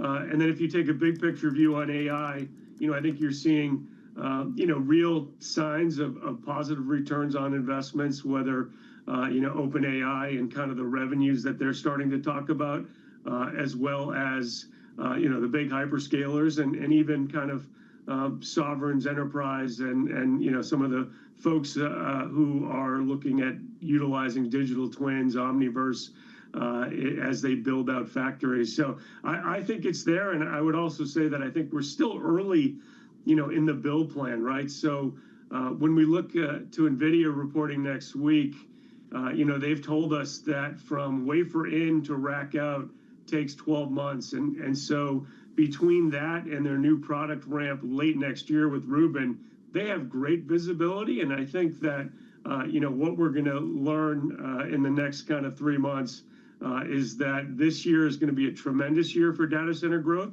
and next year will only be stronger.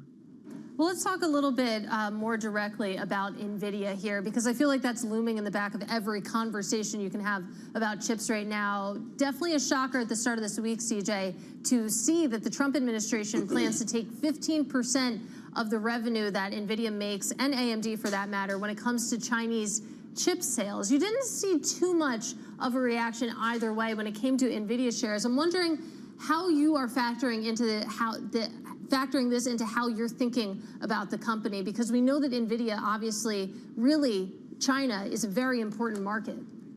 Yeah, no, so a lot to unpack there as well. So, I think number one, just first order effect, China's completely de-risked from the model, and therefore, any business there is just upside. I think the second order is that, half the world's AI engineers are in China.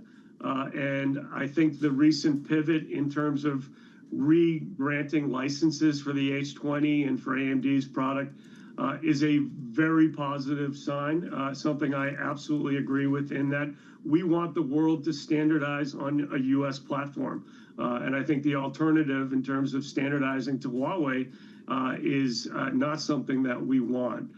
In terms of potentially paying an export duty of 15%, I'll let other legal minds discuss whether that is truly something that we can do. But more importantly, I think the concern I have is the net impact on China government and their willingness to allow their customers to purchase. Absolutely, CJ.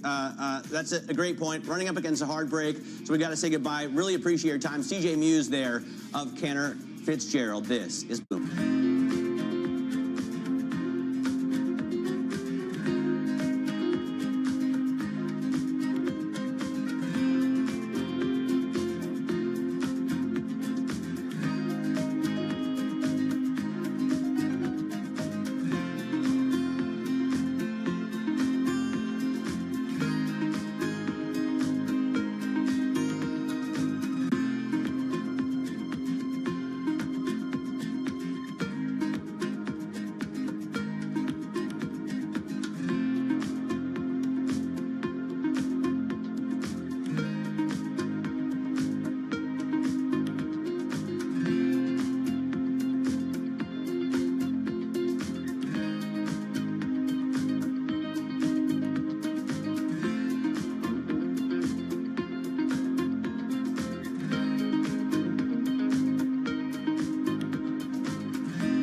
break down our CapEx into the buckets that we spend.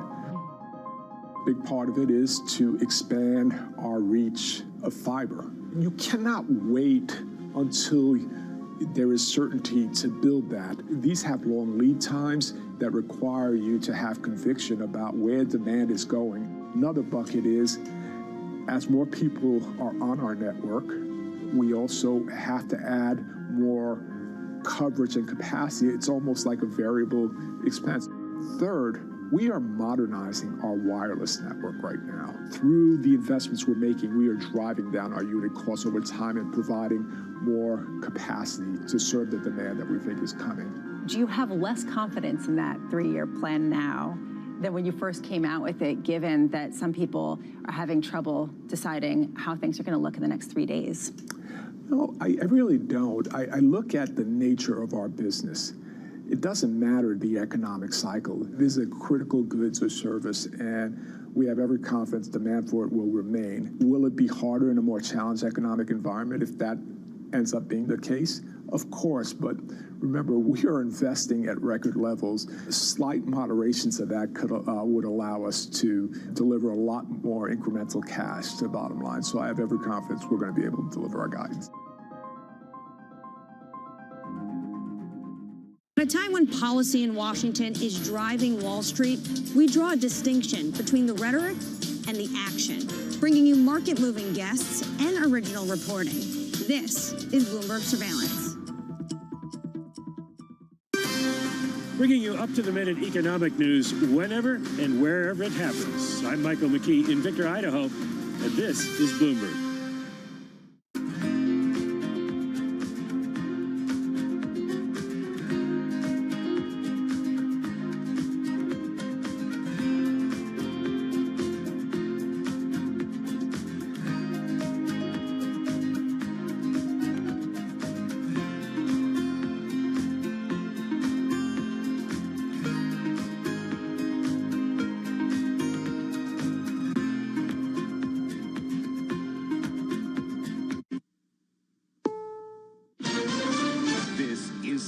News on the Hour, sponsored by Progressive Insurance.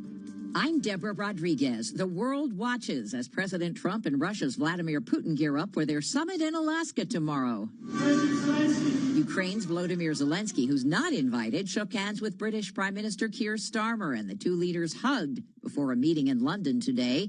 As for the formatics in Anchorage, CBS's Nancy Cordes is there. We learned this morning that Putin plans to join President Trump for a joint news conference after the meetings wrap up here tomorrow. That would be a rare event. And it's not that easy, frankly, for Putin to travel abroad right now at all, given the war crimes allegations he's facing and the sanctions that are crippling his country. The president is facing more pushback back home for sending federal troops into Washington, D.C. Why are you here? You're trying to arrest innocent people? What's your purpose? What's your goal? What's the motive? Why won't you show your face? Like you look yourself in the mirror and think I did a good job today? The FBI is getting tougher with protesters who cite data showing crimes gone down in the district. Officials say they've made 45 arrests so far for offenses ranging from assaulting a federal officer to illegal firearms possession and drug trafficking. Tropical storm Erin is getting stronger as it moves closer to the East Coast. Meteorologist Craig Allen's keeping an eye out. There is good consensus that the storm will turn northwest and then north and run through the area between the east coast of the United States and Bermuda. Craig says it could become a major hurricane in the next day or two. He says landfall in the States is not likely. The American Meteorological Society has just released its annual State of Climate update. CBS's Michael Toscano. The report shows 2024 shattered records for high greenhouse gas levels, global high temperatures, higher sea levels, and higher ocean heat. Ellen Seals, American Meteorological Society president-elect, says the numbers showing a crisis have been thoroughly validated. Nearly 60 countries, data assessed by over 580 climatologists, meteorologists, that the trends of a warming planet on almost every measure are continuing. Sue and Jim Dolan were in their townhouse in Gloucester, Massachusetts, when they heard a loud noise. We just heard this bam, this pow, and I jumped up and I said, what the heck was that? Sue came to her own conclusion. There's no way a rock could have splashed up or come from anywhere else, so it must be a meteor. A Boston geophysicist thinks so too. The couple found strange-looking rocks that smelled like sulfur on their deck. They will undergo further testing. Dow down 170 points. This is CBS News.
New research suggests human evolution didn't take place on a linear timeline. Teeth fossils from 2.8 million years ago found in Ethiopia suggest two of our ancestors lived alongside each other. Some were from the genus we modern humans belong to, Homo. Others were from the group Australopithecus, which the famous Lucy fossil came from. Arizona State University professor Kay Reed. It shows that evolution doesn't go this species, then this species, then this species. And I think that's very important. Researchers now want to learn whether the different groups shared resources or fought, leading to one's extinction. Michael Wallace, CBS News. A man arrested for hurling a hoagie at a federal law enforcement agent in Washington, D.C. is now facing more serious consequences. U.S. Attorney Jeanine Pirro. He took a Subway sandwich about this big and took it and threw it at the officer. He thought it was funny. Well, he doesn't think it's funny today because we charged him with a felony, assault on a police officer. Deborah Rodriguez, CBS News. This is Bloomberg Intelligence with Paul Sweeney. The real outperformance has been the U.S. corporate high yield. These are two big-time blue-chip companies. One person's chaos is another person's animal spirits. Breaking market headlines and corporate news from across the globe. Our view is that the economy is slowing down. There is the possibility of a death spiral. Both quantum computing and AI are going to power the future. People are just buying everything with tech. Bloomberg Intelligence with Paul Sweeney on Bloomberg Radio, YouTube, and Bloomberg Originals. Good Thursday morning from the Bloomberg Interactive Broker Studio in New York City. To our worldwide audience, we are streaming live as well on YouTube. So head over to youtube.com, search Bloomberg Podcast Live or Radio Live. You'll find it to us. Lisa Mateo sitting in with me today on Paul Sweeney. We got a lot happening on the economic calendar. Some inflation data came out as well, so we'll get to all that.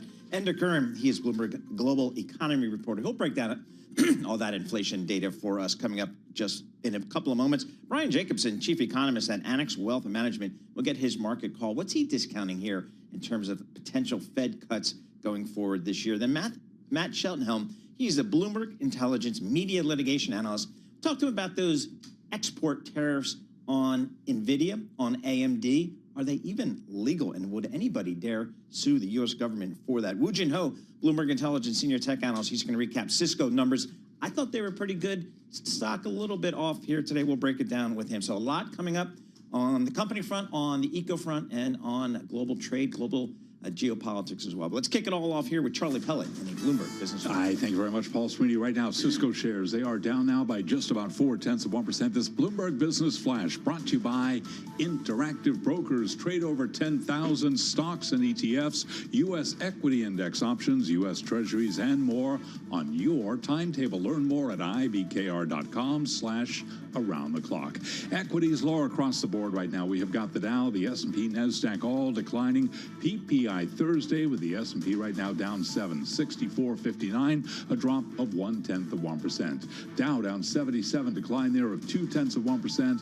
Nasdaq, the composite index, down 0.1%. The Nasdaq 100 index down 0.1%. Small cap shares hit hard. We've got the Russell 2000 index of small cap stocks down now by 1.2%. Interestingly, on a down day for the rest of the market, our Mag 7 index is pushing higher. Right now, that index up by about 0.2%. NVIDIA, by the way, up 0.3%. 10-year at 4.25%, but the 2-year 3.71%. Gold down 0.6%, 33.35 the ounce, and West Texas Intermediate crude up 1.3%, 63.45 an ounce. Cannot ignore Bitcoin, lower now by 3.8%, $118,200 on Bitcoin.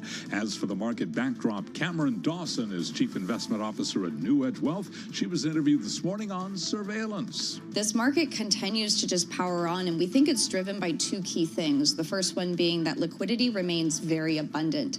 And the second thing is that earnings estimates are going up. Risk assets love it when earnings estimates and growth estimates are going up. Cam Dawson of New Edge Wealth interviewed on surveillance. You can hear more of that conversation on the Surveillance podcast, and you can download it wherever you get your podcasts. Cisco Systems down 0.2% right now, lower after the maker of networking equipment reported earnings that were largely in line with expectations. The company did give a cautious forecast for the current fiscal year, and we're going to hear a whole lot more about that when we speak with Cisco CEO Chuck Robbins. We'll have that for you live at 11 a.m. Wall Street time right here on Bloomberg Intelligence. Bottom line, stocks lower. The Dow, the S&P, NASDAQ all in the red. S&P down 0.1%. For on-demand news 24 hours a day, subscribe to Bloomberg News Now wherever you get your podcasts. I'm Charlie Pelleton. That is a Bloomberg Business Flash. All right, Charlie Pelleton, thank you so much. We appreciate that. The inflation news front and center here for the markets here, as Charlie was just reporting. A little bit of red on the screen here. But let's take a look at some of the stocks that are on the move today. I'm Paul Sweeney alongside Lisa Mateo. We're joined by Bloomberg's Red Brown. Red, what are you looking at today?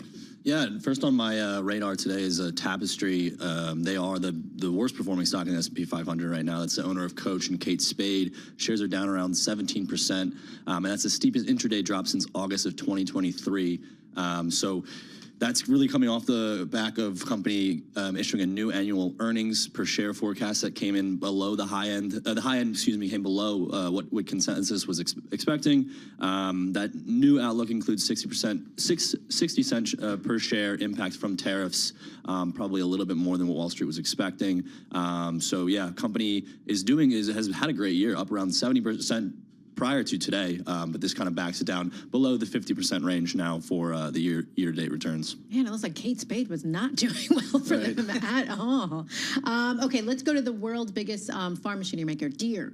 Yes, Deere, another one in the red this morning, another one due to the lowered full-year outlook for profits, falling around 6% right now at the moment, was down around 8%, so pairing a little bit of the losses. It's its worst intraday move since earlier this year, since April, so around the time when we first got the tariffs announced. And that is still kind of a lingering issue for the company, but this time it's just impacting the way that farmers are buying machinery. There's just this kind of lower sentiment among farmers right now that is having them delay and be cautious around some of these bigger expenses for them.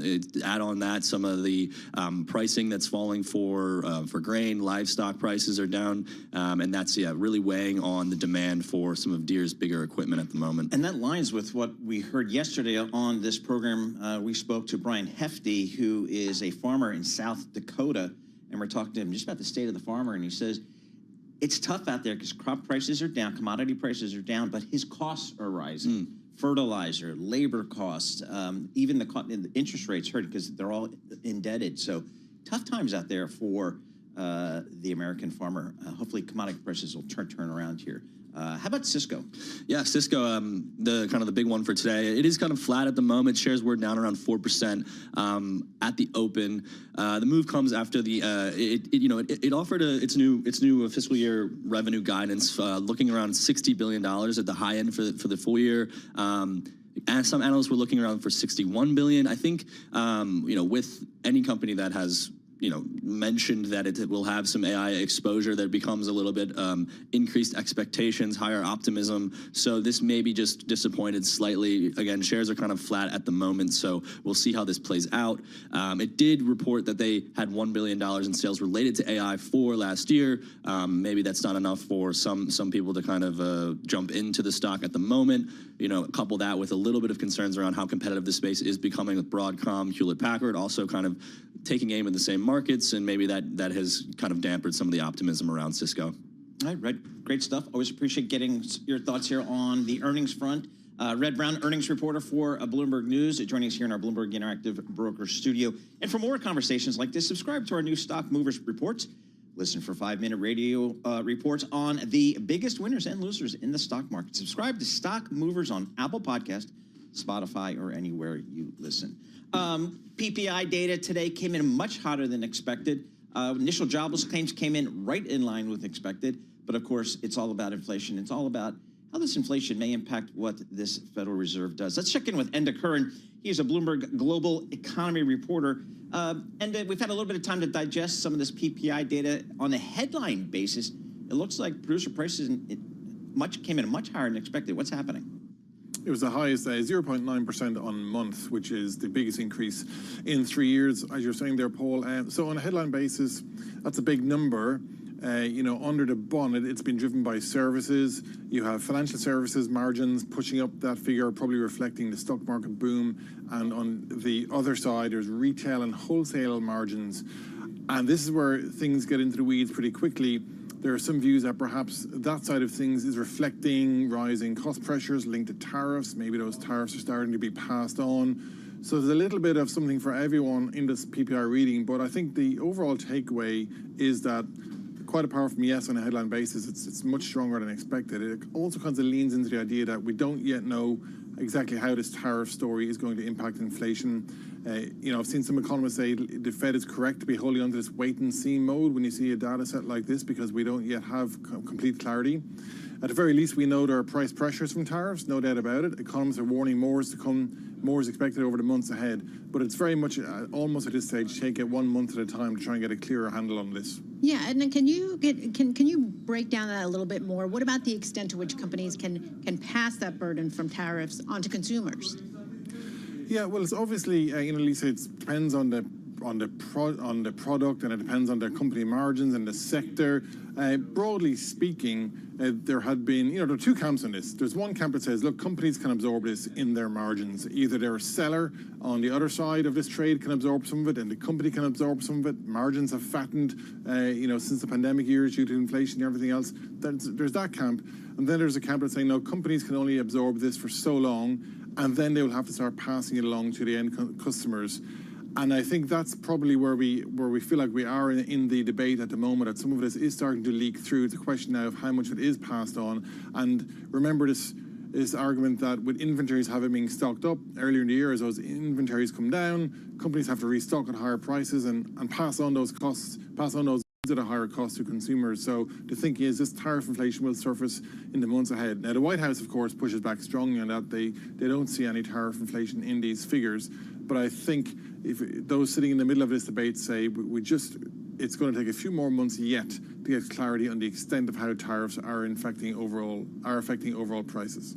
Yeah, so the question is, what percentage of these tariffs is being, eaten by companies, by exporters even, by importers, and then by consumers. And that's kind of where the analysis seems to be now. And of course, Goldman Sachs came out a couple of days ago and said, it's not too bad now for the consumer, but they think throughout the year and into next year, it's going to get increasingly difficult for consumers not to be paying higher prices. The president called out that report as he did not care for that report, did not support that. And we even spoke to Anna Wong from Bloomberg Economics just a moment ago, and she says she does not believe that it will be rising too much more for consumers. We'll have to see how that plays out. And we also had initial jobless claims. I don't know, kind of came right in line with the expectations, it seems like. So it seems like the labor market's kind of hanging in there. Is that your take? In line with expectations. I mean, I don't need to relitigate the debate now, the contentious debate about the state of labour market data. But again, there are two camps in this. There are those who say, look, the labour data is clearly softening, as we saw with the revisions for the previous month in the non-farm payrolls, indicating a slowing economy. And then you have those saying, you know, this could just reflect the immigration crackdown story, slowing population growth, slowing number of people entering the workforce, slower number of jobs being added, and they point to the fact that, you know, companies aren't necessarily letting off staff in a wholesale way, at least in terms of mass layoffs. So again, a complicated debate. It's going to take a few more months to get a cleaner read on the jobs market. And all this data, of course, playing into interest rates. So what kind of information in the last 20 seconds or so will the Fed cut rates? Well, the market seems to be keen that they'll go 25 in September. We do have Fed Chairman Jerome Powell speaking next week at Jackson Hole. That'll be a big one to watch. And thanks so much. Appreciate it. Enda Curran, global economy reporter for Bloomberg News down there in D.C. Coming up, we're going to check in with Brian Jacobson, chief economist at Annex Wealth Management, get his thoughts on this eco data. Matt Cheltenham, Bloomberg Intelligence litigation dude. These export taxes for AMD and NVIDIA, can you do that?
Markets, headlines, and breaking news 24 hours a day at Bloomberg.com, Bloomberg Television, and the Bloomberg Business app. This is a Bloomberg Business Flash. It's 10:21 on Wall Street. We do check markets all day long here at Bloomberg. Most stocks lower. The NASDAQ 100 index back in the green, barely. This Bloomberg Business Flash brought to you by Oracle. Attention growing businesses. Oracle's offering to cut your current cloud bill in half if you move to Oracle Cloud Infrastructure. For new U.S. customers with minimum financial commitments, see if your company qualifies at oracle.com/Bloomberg. A stronger than anticipated PPI reading this morning, driving stocks down, bond yields higher, traders trimming bets that the Fed will cut rates next month. Here's where we stand. S&P down 9 now at 64.57. Little change from a record, down 0.1%. The Dow is down 132, a decline there of 0.3%. NASDAQ Composite Index down 19, drop there of 0.1%. Small cap shares hit hard today. The Russell 2000 down by 1.4%. The Bloomberg Mag 7 Index higher by 0.2%. 10-year at 4.26%, with the 2-year 3.71%. Gold 33.43 the ounce, down by 0.4%. West Texas Intermediate crude up 1.3%, 63.46 for a barrel of WTI. Peloton Interactive planning its biggest product upgrades in years, including refreshed hardware, new accessories, and AI to introduce as early as October. Now, sources tell Bloomberg the company will introduce an updated bike, treadmill, new branded peripherals, an integrated AI platform, and major software features. Peloton shares down now by just about 1.7%.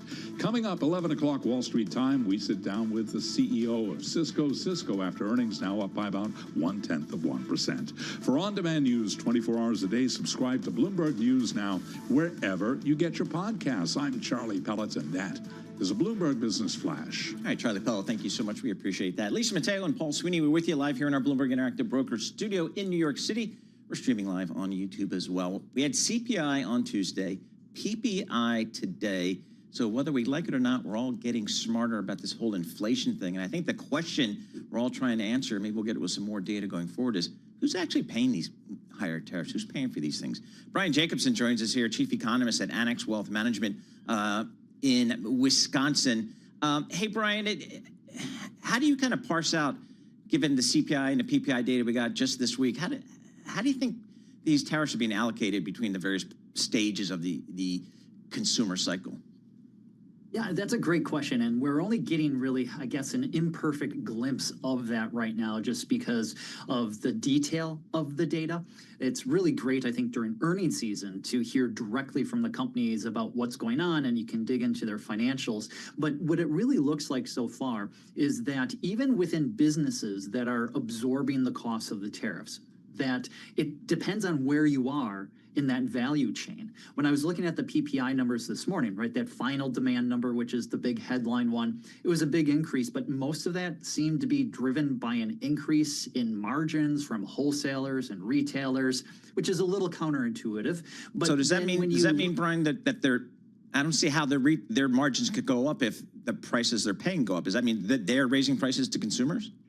Well, I think that really what it's telling us is that they're pushing the cost back along the value chain towards the suppliers and using this as an excuse perhaps to hike prices at least a little bit to final consumers. And so if you think about the pressure that they can apply, a company like Walmart, we know that they can lean on their suppliers. Yep. They have some pricing power. They have talked about passing on some of the cost increases. If you've gone there, you know that like produce prices, those have gone up, which can go up for a variety of reasons besides just tariffs, of course. But it does kind of seem like the closer businesses are to the final consumer, they can use tariffs as a cover for hiking prices at least a little bit, but then they can use their clout to push on their suppliers to maybe get them to eat more of the cost. And I think that's maybe some of the dynamic we're seeing here.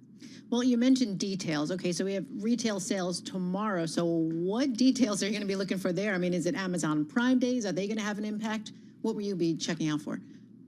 Well, yeah, I'm going to see whether or not I had an impact on those retail sales. Yes, Amazon Prime exactly. Myself too. It was nice to have a few extra days to log in and get a few deals, and I think that will affect it. Right? We know that the government tries to seasonally adjust these, and if Amazon suddenly decides they're going to extend Prime Day, and Target and Walmart are going to have their own specials, that will probably distort those numbers, and so it could actually be artificially high just because of these seasonal adjustment factors. But what are the specific specific types of items that people are really trying to stock up on. One of the things that I noticed during Liberation Day that month was that we had a decline in sales at food service and drinking establishment places, almost like people decided that they needed to reallocate their budget to stock up on more durable goods, and so as a result, they didn't go to the bar or to the restaurants as much.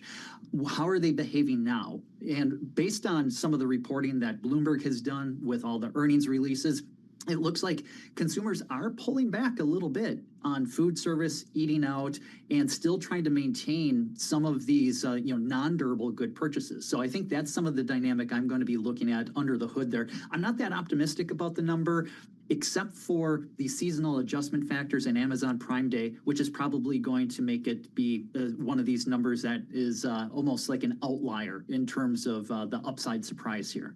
Brian, I'm sure you're aware that Goldman Sachs came out a few days ago with their report saying that they believe, while the consumers aren't getting hurt that bad now by tariffs, that rate that they will end up eating, if you will increase throughout time over the remainder of this year. And of course, President Trump pushed back on that. How do you think about that? I think that they can both be right. It's one of those where it depends on the product, right? We know that with some items, it's all about supply and demand, right? About the elasticity of supply and demand. And we know that when businesses have pricing power and consumers, they really demand these items, that they can pass on more of the price increase to them. And so we've seen that with some items. I estimated at like maybe an 80-20 split where the consumer pays 80% and the business eats 20%. But then there's other items where it's basically the opposite, where maybe the consumer gets 20% and the business eats 80%. But the thing is, it all results in a dead weight loss to society as a whole. When you have a wedge between what the consumer pays and what the producer is sourcing it at, right? This tax, any tax, creates a dead weight loss. And I think that's really what we're seeing is the growth effect from the dead weight loss at first, and the price effect, it is going to be very product specific. All right, Brian Jacobson, thank you so much. Chief Economist at Annex Wealth Management, talking about the markets and so much more. All right, we shift from the markets to tech. And some have suggested that President Trump's novel export arrangement with NVIDIA AMD paying the U.S. government 15% of revenue from some chip sales in China, well, it could violate federal law. And if it did, what would happen? That is the question of the latest article on the terminal. You have to check it out. Matthew Shuttlein, he's Bloomberg Intelligence media litigation analyst. Matthew, first question right off the bat is, does it? Yeah, does it violate the law? It's an interesting question that I don't think people had thought about for a while, but there is this clause in the 2018 Export Control Reform Act that says that no fees can be charged for the processing of these export control licenses. There's also a clause in the U.S. Constitution, going way back, that says that taxes cannot be levied against articles exported from U.S. states. You put those two things together, and you start to see some serious questions that could be raised about whether imposing a 15% effective tax on exports is actually legal or not. Now, no lawsuits have been filed yet, and there would be some hurdles to filing them, but I think there is a very plausible legal case that could be made. If a lawsuit were to be filed, who would do it? What entity would do that? Yeah, so that's a great question. I mean, if you're in NVIDIA or AMD, I don't think you want to run right into court after you negotiated a deal with President Trump and challenge it there. And so I think you would see a potential lawsuit come from a trade association that's concerned about the potential for this setting a precedent that goes forward after these particular deals. You could also envision shareholders of the companies who are upset about the company agreeing to something that might be inconsistent with federal law, potentially filing lawsuits as well. And I like we keep saying if this were to happen, yes. What would be the timeline for something like this? Yeah, so it's hard to say exactly. We haven't seen the final agreements here between NVIDIA and AMD. And just a couple days ago, the White House said that the Commerce Department was still exploring the legality of how to do this, probably because they're looking at this precise statute we're talking about here. So timing's very much in flux for all of this, and it's going to be a question of whether we see this sort of approach going forward. But lawsuits could be filed any time. They would be filed in federal district courts. Probably you would seek injunctions trying to stop the imposition of these taxes, and it could be litigated up through the court system from there. But, I mean, to be clear, these were agreed to by the companies and the government. I guess the companies, Matt, the companies are just saying, hey, this is just the cost to do business in this country with this administration. Is that kind of what you think they were thinking? That's exactly it, and I think there would be hurdles to these companies suing for that reason. I suspect these agreements are going to include waivers of their particular right to sue, and it's better to access these markets than to not access the markets at all, even if it comes at a 15% price tag. Now, that NVIDIA, this whole deal, it started to fuel some concern that the government could charge companies for a range of business activities with other countries. I mean, is that a viable concern? And then what questions could that bring up in the meantime? Yeah, that is really, I think, the big question here. Is this a one-off, or is this how this administration is going to operate for all exports going forward? And if it's the latter, I think that raises much bigger concerns. Usually, you would look to Congress to set the standards here, and there is, as I said, a statute that says no fees for the processing of these export licenses. And so in a typical world, you would see Congress, explore maybe setting the legality of something like this. But right now, we have a law from 7 years ago that may or may not be challenged. All right, Matt, thanks so much for joining us. You're the expert on this stuff, and we appreciate getting a few minutes of your time. Matt Cheltenham, media litigation analyst, Bloomberg Intelligence, who does not carry cash. No, how do you know that? A few years ago, I got him up here to see some clients in New York, and we stopped. We had time to kill, so we said, let's go get a bottle of water. So we go in. I go to the little dude on the corner, $1 for a bottle of water. Matt, he's got no cash.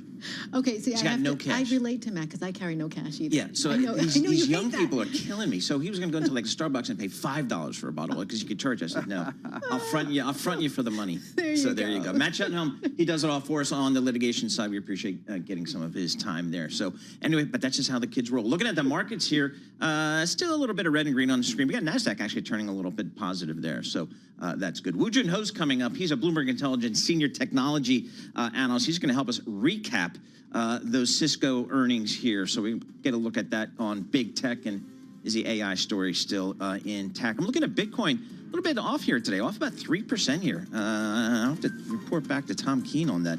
119,000 for the cryptocurrency.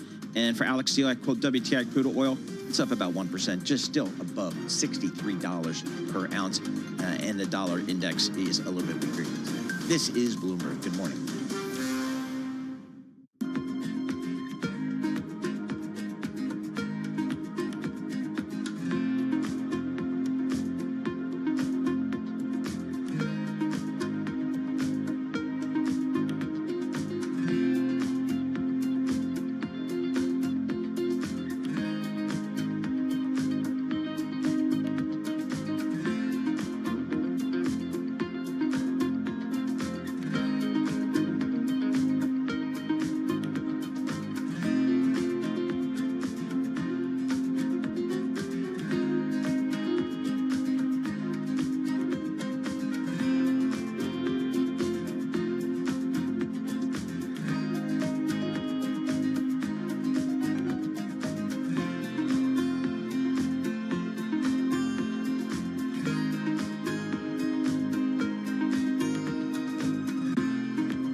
markets, headlines, and breaking news 24 hours a day at Bloomberg.com, Bloomberg Television, and the Bloomberg Business app. This is a Bloomberg Business Flash. It's 10:40 on Wall Street. We do check markets all day long here at Bloomberg. S&P 500 index back in the green. This Bloomberg Business Flash is brought to you by Oracle. Attention growing businesses. Oracle's offering to cut your current cloud bill in half if you move to Oracle Cloud Infrastructure for new U.S. customers with minimum financial commitment. See if your company qualifies at oracle.com/Bloomberg. S&P 500 index higher, little change, looking at a record 64.67 right now on that index. The Dow, however, does remain lower, down 0.2%, lower by 82 points. We've got the Nasdaq Composite Index up 22, on track for a record close, up by about 0.1%. The Mag 7 Index higher by 0.5%. The Russell 2000 Index, though, of small cap shares is lower, down 1.3%.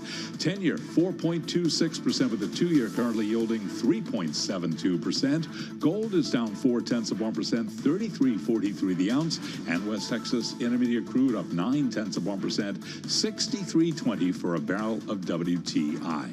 Next up for Wall Street, we did get PPI this morning, hotter than expected, but new numbers tomorrow morning on retail sales. Brian Jacobson is chief economist at Annex Wealth Management. Moments ago, right here on Bloomberg Intelligence, he told us look out for the Amazon effect on tomorrow morning's numbers. We know that the government tries to seasonally adjust these, and if Amazon suddenly decides they're going to extend Prime Day and Target and Walmart are going to have their own specials, that will probably distort those numbers. And so it could actually be artificially high just because of these seasonal adjustment factors. Brian Jacobson of Annex Wealth Management interviewed moments ago right here on Bloomberg Intelligence. Amazon shares, they're advancing now by 2%. Again, recapping, S&P 500 index now swinging between gains and losses, down now by 1 point, little changed. For on-demand news, 24 hours a day, subscribe to Bloomberg News Now wherever you get your podcasts. I'm Charlie Pelleton. That is a Bloomberg Business Flash. All right, thank you, Charlie. We was talking about the markets. Let's go to earnings. We want to talk about Cisco Systems. So you had sales from its AI projects, right? They're beginning to pick up, but the problem was that its forecast for the current fiscal year, well, it was a little bit on the conservative side, and investors didn't like that very much. Let's find out why. So let's go to Woo Jin Ho. He's Bloomberg Intelligence Senior Technology Analyst, joining us from Princeton. Woo Jin, thanks for joining us. I got to ask you right off the bat, what did investors, did they just think that they should be benefiting more from AI spending? What was the issue? Yeah, I think a couple of things. AI was one of them, but also there's this big product refresh cycle that investors were hoping would drive better growth. But at the end of the day, the guidance was a reminder that they are still tied to IT spending. And, I viewed it as more as prudent conservatism because they don't know what's happening on the second half of the year, given where we are, where we have little visibility in terms of rates as well as tariffs still. So the company recognized about $1 billion in AI revenue in fiscal 2025. And I guess AI infrastructure orders from large cloud providers were over $800 million in the quarter. So where do we think these numbers can go? Yeah, look, Paul, they forecasted $1 billion in orders for fiscal 25. They doubled that in fiscal 26, recognized $1 billion of it this year. I wouldn't be surprised if AI revenues grow at least another 50% from here. And they're penetrating multiple pockets, right? Not only into the cloud, but if you think about a longer term, when enterprise adoption really starts kicking in, there is going to be a growth driver. So we have to see where it'll be in 26 and 27 when enterprise grows. But the partnership with NVIDIA should be beneficial to them longer term. Well, is the AI sector, is it just too competitive? I mean, who are some of their peers? How are they doing against them? Well, if we think about it, well, they have multiple, they're in AI in multiple vectors, right? So from a networking space, Arista is one of the bigger competitors, as well as a smaller company called Celestica. They're also very, very big on optical components, and they're coming up against companies like Marvell, as well as Ciena. And they also provide AI servers, and think about Dell and HPE. So look, is it competitive? Yes. but they're one of the few American vendors that can actually supply components all the way to the system hardware. Woj, what are companies like Cisco and Dell and some of the other big American companies throughout the tech stack chain, what are they saying just about the environment in terms of demand from their customers? Are they sensing waning demand or wavering demand just to see how some of these, I don't know, tariffs or other economic policies may work out? Sure. Paul, Cisco is one of the first hardware bellwethers that came out. I will tell you from the numbers that I've seen on the companies that have reported, the IT spending environment has actually been more resilient than I had thought. I went into the quarter with my mid-year outlook as being a little bit cautious and negative. And quite frankly, the results have come in better than I had anticipated. The outlooks have come in better than I anticipated. But the fact of the matter is, I don't know what's going to happen past December. And I think Cisco's guidance reflect that.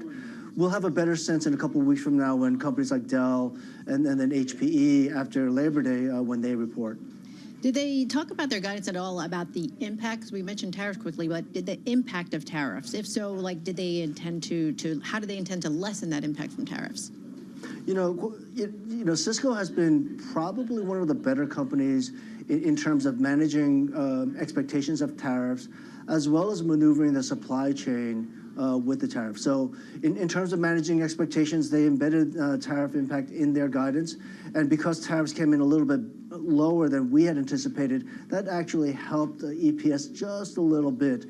Going forward, all of the guidance includes the tariff impact. Now, the one thing I will add, we're still waiting for the semiconductor rulings as it relates to Section 232.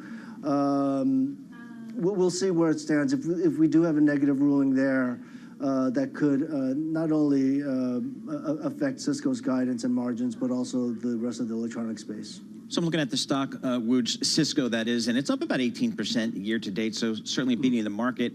And I look at the A&R function, I see 16 buys, 10 holds, and 1 sell. So kind of a little bit of a split out there on the street in terms of expectations. What do you think the bull case is for Cisco from these levels? Yeah, the bull case is fairly easy, Paul. Faster than 5% to 6% growth, driven by the product refresh cycle. Security as a main driver for Cisco. That's going to raise multiples, and if it's going to raise multiples, it's going to you have a higher stock from where it is today. So Chuck Robbins, Cisco CEO, is going to be speaking with BTV anchors Ed Ludlow, Karen Hyde just after 11 o'clock. So if you were in that room, what would you ask? Yeah, what I would ask is, when does a security story really start to take hold, where it does affect the growth positively, right? Security offers faster hardware growth as well as software growth. As well as a high margin recurring revenues. So it's turning into security at the end of the day. Woj, thanks so much for joining us. Appreciate it as always. Woo Jin Ho, Senior Technology Analyst at Bloomberg Intelligence, joining us from down there in Princeton, New Jersey. And that should be a really interesting conversation with Chuck Robbins from Cisco.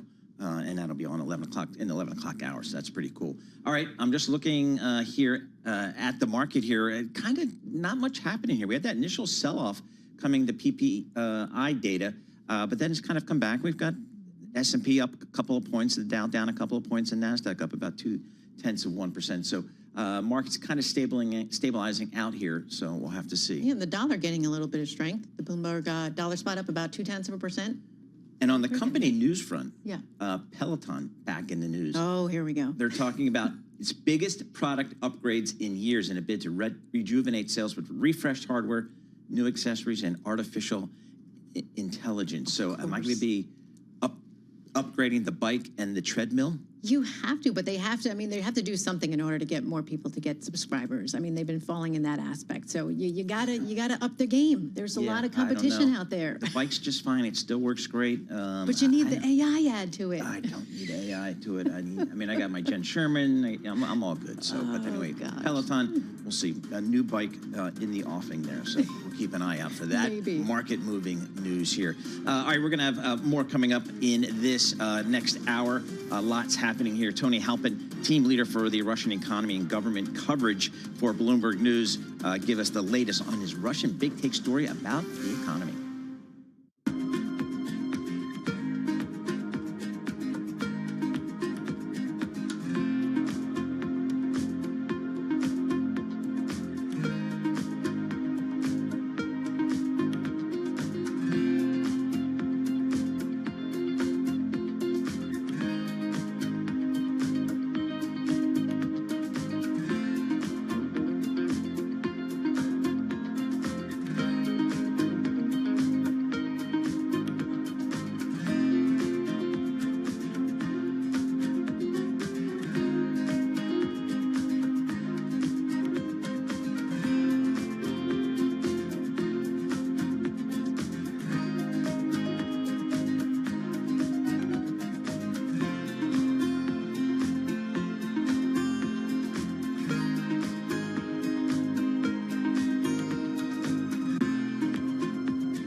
Listening to Bloomberg Intelligence with Paul Sweeney on Bloomberg Radio. All right, Lisa Mateo, Paul Sweeney live here in our Bloomberg Interactive Broker studio in Midtown Manhattan, streaming live on YouTube as well. Well, as President Trump and President Putin get ready to meet in Alaska tomorrow, one of the topics will be sanctions on each country, and particularly on Russia. And the question a lot of folks have is, did these sanctions we've placed upon Russia and European allies have placed upon Russia, did they have any real impact on the economy? Well, that's the subject of our Bloomberg Big Take story, and the answer is yeah, kind of. So let's get into it with Tony Halpin, team leader for the Russian economy and government coverage at Bloomberg News.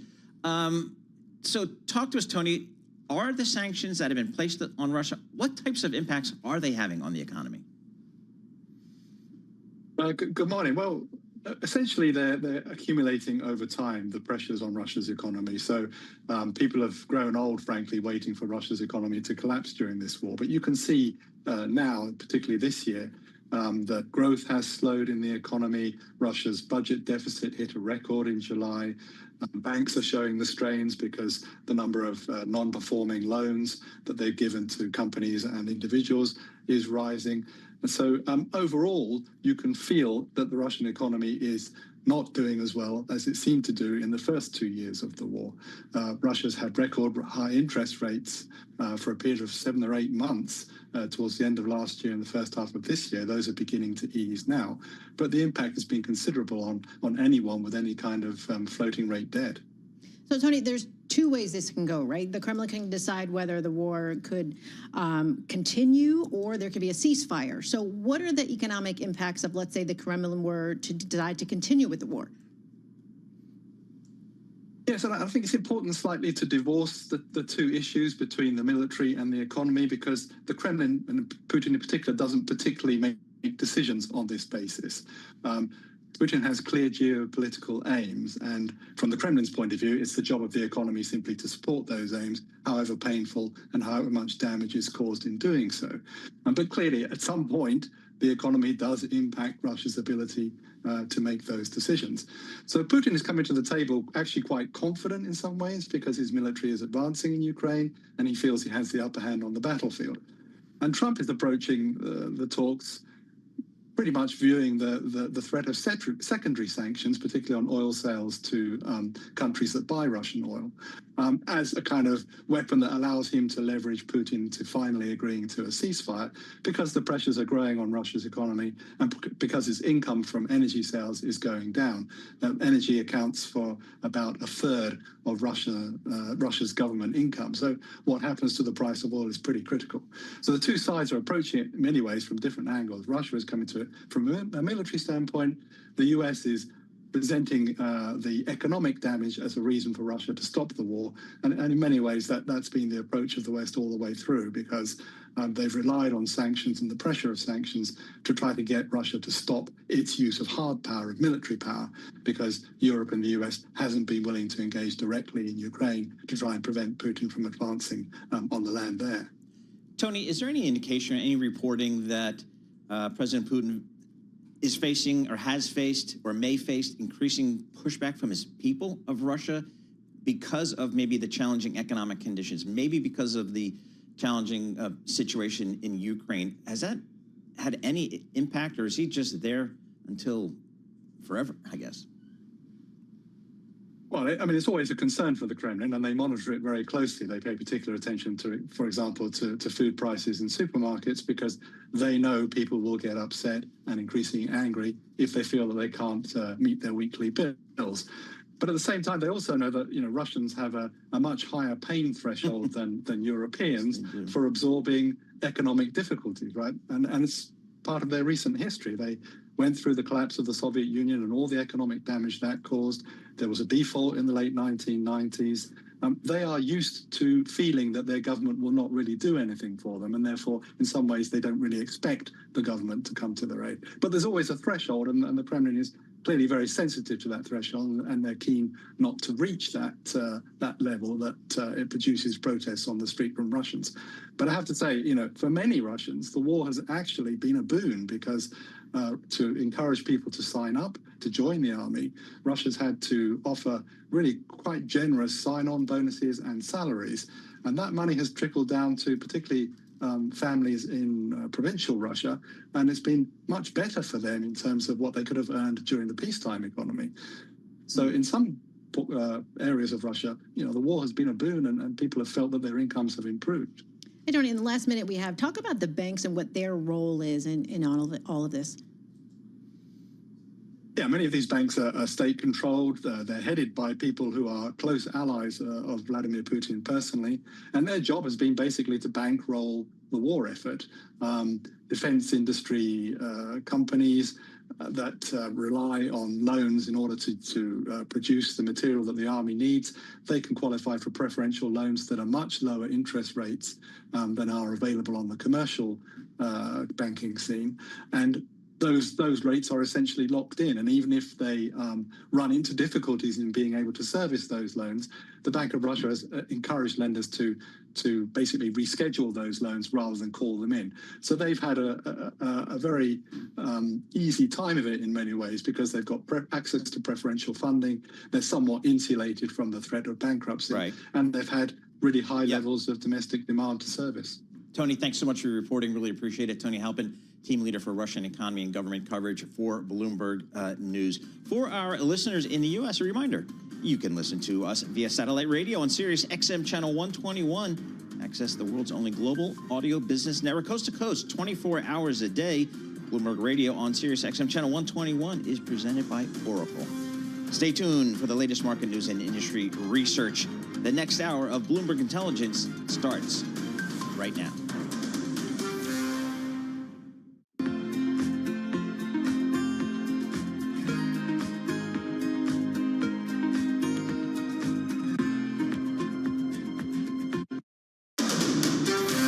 This is Bloomberg Intelligence with Paul Sweeney. The real outperformance has been the U.S. corporate high yield. These are two big-time blue-chip companies. One person's chaos is another person's animal spirits. Breaking market headlines and corporate news from across the globe. Our view is that the economy is slowing down. There is the possibility of a death spiral. Both quantum computing and AI are going to power the future. People are just buying everything with tech. Bloomberg Intelligence with Paul Sweeney on Bloomberg Radio, YouTube, and Bloomberg Originals. All right, Luis Mateo, Paul Sweeney live here in our Bloomberg Interactive Broker Studio, streaming on YouTube as well. Coming up in this hour, we'll check in with Mike McGlone, Bloomberg Intelligence Senior Commodity Strategist. Bitcoin, briefly, touched, I don't know, higher here. We're down a little bit here at 119,000, but we were at 124,000. What's going on there? So we'll check that out. We're also going to bring you the discussion with Chuck Robbins, Cisco CEO, speaking with Bloomberg anchors Ed Ludlow and Caroline Hyde. We'll bring that to you live. It'll be a simulcast with Bloomberg Television. We're going to talk some Deere earnings. How's the U.S. farmer doing out there? We hear it's pretty tough on the farmer, and Deere usually gives you some good feedback. Chris Ciolino, he's going to join us, Bloomberg Intelligence, Senior U.S. Machinery Analyst. It's Thursday, which means we chat with Barry Ritholtz. We have no idea what we're going to talk to him about, but I guarantee you it will be interesting because he's Barry Ritholtz. So we got a lot coming up this hour. We're also going to speak with Tom Gallagher, Miami International CEO. This is the crypto exchange that is going public here today, and I think it's going to be a hot deal. It says it's well oversubscribed. So we got a lot coming up, and we'll bring that to you in just a moment. Right now, let's go to Charlie Pellet for Bloomberg Business Flash. Hi, thank you very much. MIAX on that ticker for Miami International. We'll keep you updated as we get more information. This Bloomberg Business Flash brought to you by Oracle. Attention growing businesses. Oracle's offering to cut your current cloud bill in half if you move to Oracle Cloud Infrastructure for new U.S. customers with minimum financial commitment. See if your company qualifies at oracle.com/Bloomberg. Right now, we have got stocks trading mixed. We have got the S&P 500 index down a point, little change there. NASDAQ also little changed, higher by 8, up 0.1%, while the Dow lower by 84, a decline of 0.2%. The Russell 2000 index of small cap shares, though, dropping 1.3%. 10-year 4.26%, with the 2-year 3.72%. Gold down 0.5%, 33.39 the ounce, and West Texas Intermediate crude up 1.2%, 63.42 a barrel. Cisco Systems after earnings and ahead of the interview with Chuck Robbins. Cisco Systems down by 0.7%. For on-demand news 24 hours a day, subscribe to Bloomberg News Now wherever you get your podcasts. I'm Charlie Pellet, and that is the Bloomberg Business Flash. Charlie Pellet, thank you so much. We appreciate that, of course. Let's take a look at some of the stocks on the move today. I'm Paul Sweeney alongside Lisa Mateo, and we're joined by Bloomberg's Carmen Reinecke. Carmen, what are you looking at? Yeah, the first thing that I'm looking at today is Coherent. This is ticker COHR. Shares are down 23% right now. This is on track for the worst day since August 2023 on a closing basis. Basically, what happened here is we have an earnings mover. It's a semiconductor device company. It gave an outlook that underwhelmed analysts, and some pointed out seem to imply an AI deceleration. Obviously, this is a buzzword. We, want to be seeing companies growing, AI sales growing, ROI from those business segments. The firm also said that it would sell its aerospace and defense business unit to Advent for $400 million, and this is to pay down debt. All right. Now, Deere, the farmers not doing so well, so that reflects Deere. Yeah, so Deere, ticker DE, is also down today, currently down about 7.7%. This is the worst intraday drop since May 2022. Also an earnings mover, the company paired its full-year earnings outlook. They said that lower grain prices are curbing farmers' spending. They also pointed out that tariffs ate into profits, and so seeing a negative impact there to the American farmer from the tariffs. Yeah, and again, yesterday on Bloomberg Intelligence program, we spoke to a farmer out in South Dakota, and when I asked him, how's the farmer doing, he says, it's tough out here. Commodity prices are down, so the prices for their crops are down, yet their costs are up, and he cited higher seed costs, higher labor costs, and higher interest rates, which is a drain for those folks who take on a lot of debt, which farmers tend to do, and fertilizer costs are up. So tough out there right now for the U.S. farmer, and hopefully it gets better, but we see that a little bit in the Deere results. Tapestry?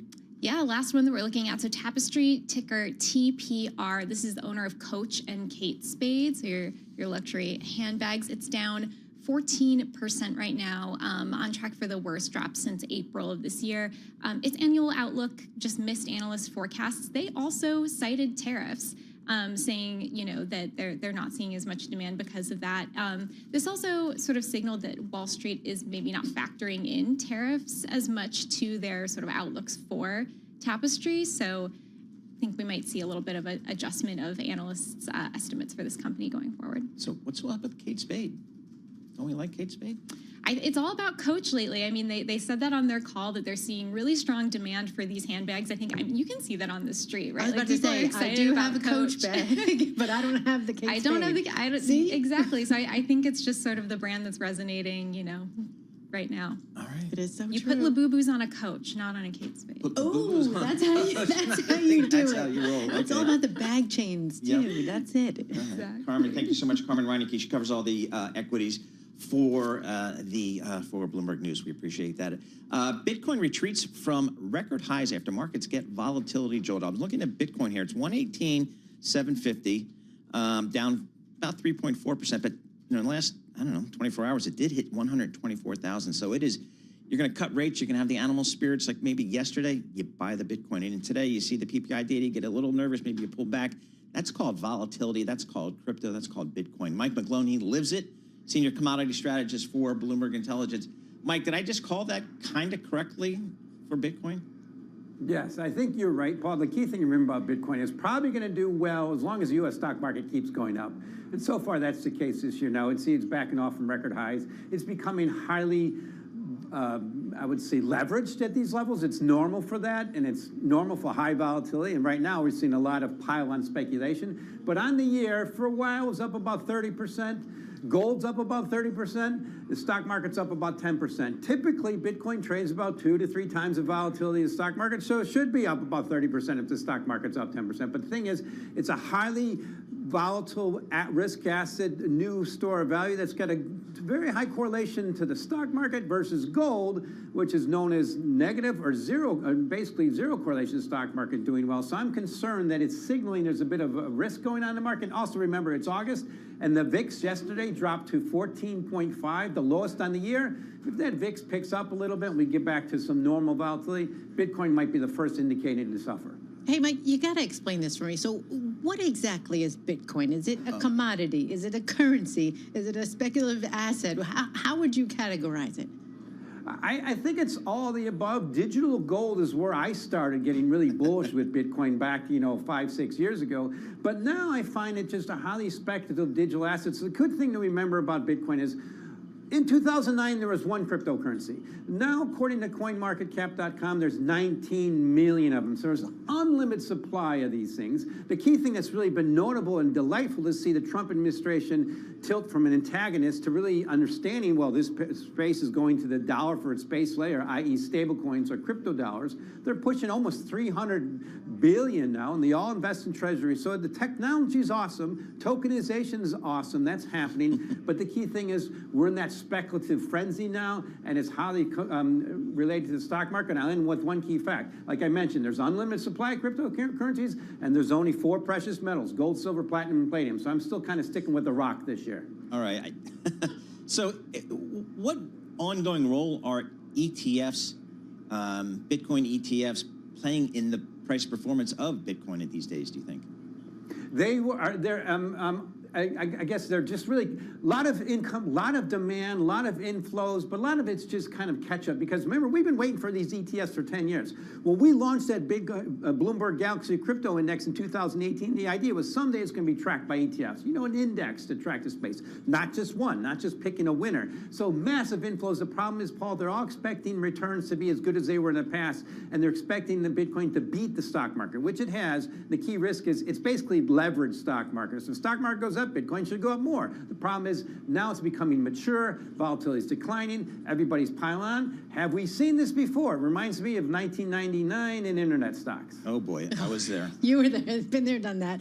So you mentioned volatility, Mike. So how does Bitcoin's volatility compare to traditional commodities? I mean, does that change how investors treat it?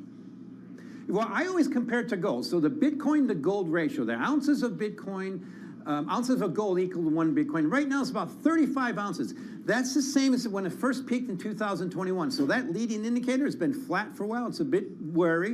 And Bitcoin typically trades about 3 times the volatility of gold. So that's where I really compare it to. And so the thing is, they're negatively correlated, but also it's been a good leading indicator. The thing is, it's been stalled and lagging for a while, that Bitcoin to gold ratio. So I'm concerned it's telling us there's going to be a problem. So as we tilt towards the end of the year, this Bitcoin to gold ratio needs to go up, or it's telling us there's a problem that is more likely to go down. And that's why I point out, with volatility this low in the stock market and on a record high, Bitcoin to gold, I think, is a good leading indicator. For now, I'm worried, and that's why I'm sticking with gold versus Bitcoin this year.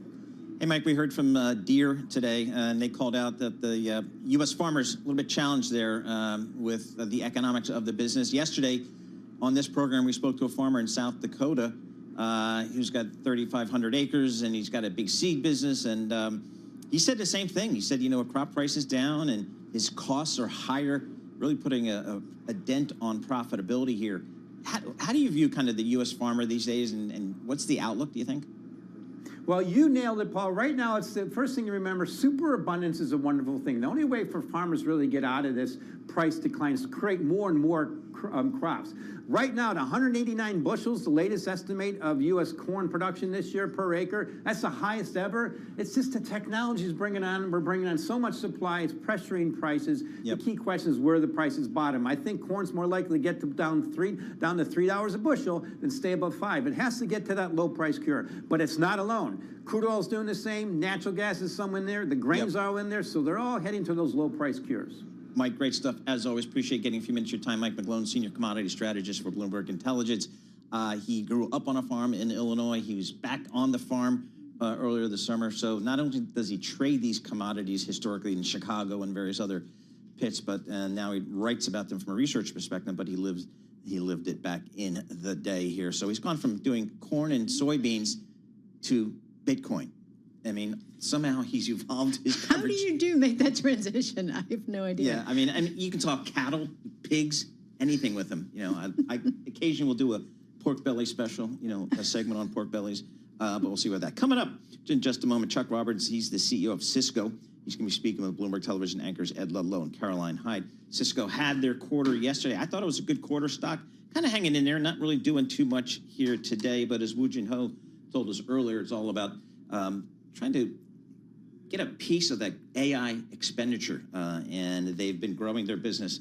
But let's go to this discussion right now. In progress, Chuck Robbins, Cisco CEO. Now by Cisco CEO Chuck Robbins. And actually, Chuck, I'm going to ask you something that I felt like the analyst community didn't really get to, and that is that there is this big product refresh happening near term over coming years. And I feel like you've been trying to talk about Cisco as a platform offering for a while. And if we look at that fiscal 26 outlook, is that baked into that, where Cisco is a platform offering and you folded security into it? That's kind of what I think people want to know. Yes. Well, first of all, thanks for having me. And I want to thank the team and all of the Cisco folks for just a great year. We obviously had good order growth in Q4. We had the great performance in the AI infrastructure orders. We actually reported that we had taken down approximately $1 billion of revenue from those orders, which was something that everybody wanted to talk about. We talked through how we feel the progress, kicking in on security, and then to your point, this product refresh cycle that we are beginning will happen over years. And honestly, we just turned on orderability. The large customers take a lot of time to evaluate, put these things in labs before they put it in their critical infrastructure. But the point you make about the platform is really important, because as we get into agentic AI, with the low latency constant communication that's going to occur, we're going to have to do security in the network. There is no other alternative. You cannot introduce latency by sending it to a security appliance And we are the only company that has both networking and security technology to fuse it together to create that platform effect that you're describing. AI is a double-edged sword, Chuck. It's margin dilutive. How do you think about that? Well, I think we have always had a portfolio of products that had various margin profiles. I mean, we had a point in our history where the telco and the service provider world was as much as 35-36% of our business, and that was a different margin profile than the enterprise. And so we just manage it the same way we have all along. So I'm not too worried about that. Meanwhile, Chuck, that massive opportunity ahead that you articulate with AI infrastructure, the bringing in of $2 billion of orders, the $1 billion of revenue already, is it the platform offering that helps you push out and fend against some of the other competitors that want in on that? Of course, HPE is trying to get in, you've got Broadcom. Is that how you set yourself apart? Well, I think the key to remember with this is that it's networking systems and it's optics. That's primarily what we're selling for AI infrastructure. And there's really only 3 companies on the planet that can deliver the networking silicon that these customers require. And we're one of them. And so, they're looking for low power requirements. They're looking for meeting their dates. They're looking for speed, bandwidth, deployment, and we're hitting that right now with them. And we've really built great relationships. If you go back 5 or 6 years ago, I had to try to convince people that we were rebuilding relationships here. And even if you go back 12, 14 months ago, when we gave them the target of $1 billion in orders, I think there were a lot of skeptics, and the team actually delivered really well. And we have great relationships with these customers now. We are joined by Chuck Robbins, Cisco CEO, and you beat your things that previously others were cynical of, but the market moves with you. Many wanted even more in terms of your full year revenue guidance. Some are even going as far as to say that maybe you're suggesting a little bit of a cautious IT spend for the next fiscal year. Do you abide by that, Chuck? No, we don't see that. We haven't seen any sort of slowdown at all. The only place we've seen that challenge, as has been reported, was in U.S. federal. Our product order growth was 7%. If you take out U.S. federal, we grew 10%. And if you think about security, same thing. If we take out U.S. federal, we grew double digits in security on orders. And I also talked about the fact that if we look at the fiscal year that we just entered, our U.S. federal team is actually forecasting a return to growth. So hopefully that won't be a headwind in the next year. So we haven't seen anything meaningful, but we're also cognizant that we're operating in a pretty complex and dynamic environment. Chuck, we love to talk about the big projects on Bloomberg Tech, the big data center projects. Are there any specific examples of projects you're involved in that you think are really needle moving for Cisco? Well, all the cloud providers are needle moving. And over time, the neo cloud segment, as well as the sovereign clouds, we think will be a big part of our business also. We're just getting started in those. If I hit on a few of those, the sovereign AI data centers that we talked about in UAE as well as in Saudi are the early ones. We're having discussions in other Asian countries, in Africa. In Europe, you have this push for on-prem sovereign applications. So from geopolitical perspective and a risk perspective, they want more control over the tech stack that they have in their countries. So that's more of a sovereign play. And we're one of the unique companies who can actually deliver, say, Splunk on-prem, or they're asking for WebEx on-prem, which we can do. So, and then the neo clouds we could talk about as well, but that's another emerging opportunity for us. I don't think many appreciate the scale of Cisco sometimes. You've got a lot of credit, by the way, on this program at least, about how you've communicated tariffs impact. But you're basically one of the biggest and leading network chip producers globally. And this is an administration that wants more US manufacturing. So you have the volume of gear, you design your own chips, TSMC makes them for you, the economics kind of works in your favor. Have you made some commitment to do what this administration's trying to do, which is take that process that you've mastered, but just bring it to the States in some form? Well, I think that much like NVIDIA, AMD, us, others, there are a lot of companies that actually rely on TSMC for the fabrication of the silicon, and they've obviously made commitments on their side to actually build out capacity in the United States, and so we're happy to see that happening. The thing that people don't really realize is that we've maintained a U.S. manufacturing footprint all along, and so we have a footprint in the U.S. today that we can look at expanding, but I think it's just important for us right now to wait and see exactly where all this stuff lands. If you go back to 2018, when the China tariffs hit, our teams have made moves and mitigated roughly 80% or so of those. And so we just continue to look at these things as they come out, figure out what the best plan of action is, and then we act. When you think about planning ahead and business continuity, Chuck, when you see what's happened with AMD and NVIDIA and the deal they've cut to access China, when you think about exporting more broadly, are you thinking that might come your way, a pay-to-play in the future? I have no idea. We wake up every day and we try to figure out what's transpired and what's happening in the world and how do we react to it. I've talked about over time that the current crop of CEOs in the United States have basically been operating in times of uncertainty or crisis or certainly very dynamic environments. And so we're all used to just dealing with whatever changes are coming our way. You know, there's the old saying that you can deal with the world as it is or how you'd like it to be, and we just wake up and we deal with what comes at us and try to plan accordingly, try to do scenario planning, but then deal with it as it is. And when you're controlling your own destiny, you've been doing a bit of M&A, and you mentioned the Splunk offering and how that helps you access the likes of Europe, for example. Any more M&A on the horizon, particularly when it comes to AI? We're always looking. Our strategy hasn't changed. Obviously, valuations are quite frothy in that space. But if there's something that helps us advance our strategy more effectively, then we're always willing to take a look at it. I would say that, you know, M&A is not the strategy. We have our product strategy and our solution strategy for our customers. And if there's an acquisition that helps us accelerate that, then that's what we're really interested in. And you think about places like AI infrastructure or security or observability and those kind of areas, they're always interesting to us. Chuck, how's the relationship with NVIDIA evolving since it was all announced?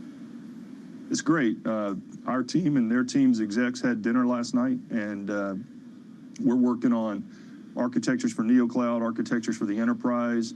We're working on go-to-market, joint go-to-market together. So I'd say it just continues to get stronger, and we're really on the front end now of a lot of the technology integrations that we've been working on, and we're on the front end of the real enterprise wave of this AI. If you think about it, it started in the back-end networks of the cloud providers. It's moving. It's obviously going to have an impact on the front-end networks. It's going to have an impact on the enterprise, and even the telco business that we saw this quarter. We had telco and cable. Our orders were up greater than 20%. And a lot of that was attributed to their preparation for AI. Chuck Robbins, Cisco CEO, been fantastic to speak with you today.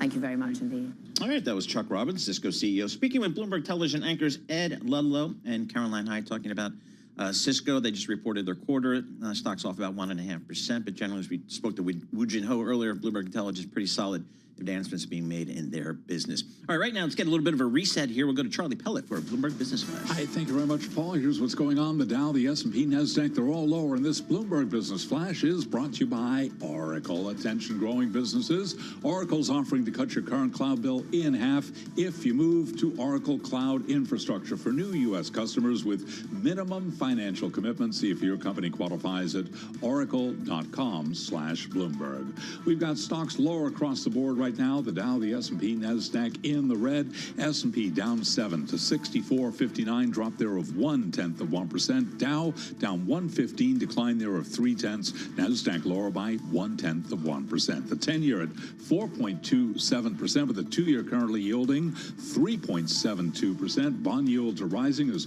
traders pair their Fed bets after the PPI report. We've got spot gold down $18 the ounce, down 0.5%. An advance for West Texas Intermediate crude now up 1.4%, 63.55 a barrel, and Bitcoin falling 3.7%, 118,384 on Bitcoin.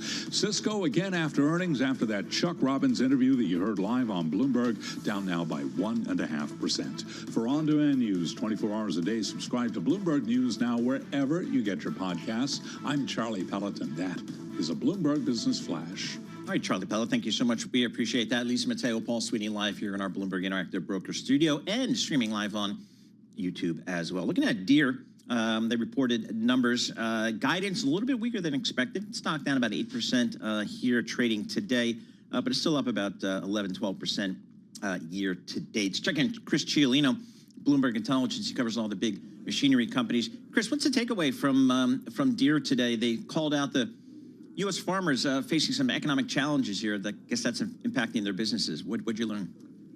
Yeah, listen, I mean, this really wasn't a particularly great quarter. 3Q results were mixed at best. It was really a low-quality earnings beat, primarily driven by a lower tax rate. And as you alluded to, they did cut their 2025 guidance.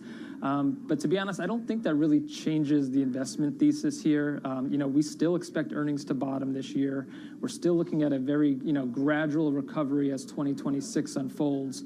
The reduction in the outlook was really driven by weakness in their construction business. And it appears to us that it was really more of a function of some of the higher tariffs and costs coming through. We knew that construction and forestry was really going to bear the brunt of the tariff impact, but this quarter just came in, a little bit more of a headwind than we anticipated. It doesn't appear to be that there's been much of a change in terms of, farm fundamentals and their appetite to go out and buy equipment. Hey, Chris, can you get more into the struggle that farmers are facing that's impacting Deere? Sure. We've been in this kind of prolonged downturn in the ag economy. Crop prices continue to deteriorate. Farm fundamentals remain weak. Interest rates remain high. We have the overhang or the uncertainty around the trade environment and export market access. Really, there's really no signs, or I would say green shoots yet, that we're at this inflection point. I think the positive takeaway is that inventories are coming down. Deere's not going to have to massively underproduce retail demand next year. So even if we're looking at a flattish type of environment in terms of underlying retail demand, we're still looking at probably higher production and some pricing coming through, which should still generate some operating leverage in the business.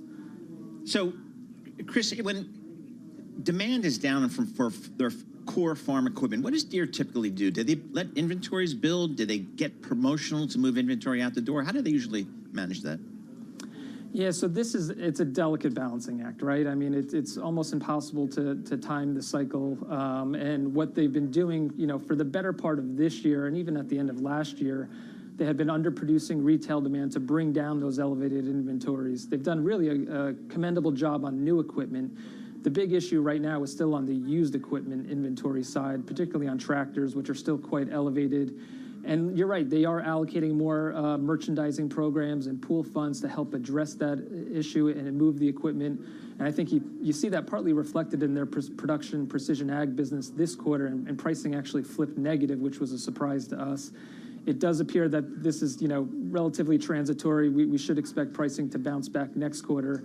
But yeah, it's been they've done a real good job of managing inventories. It's just, when you're slogging along through the bottom of the cycle here, it does become quite challenging. So then I got to follow up. Are you still cautious about the pace of their recovery?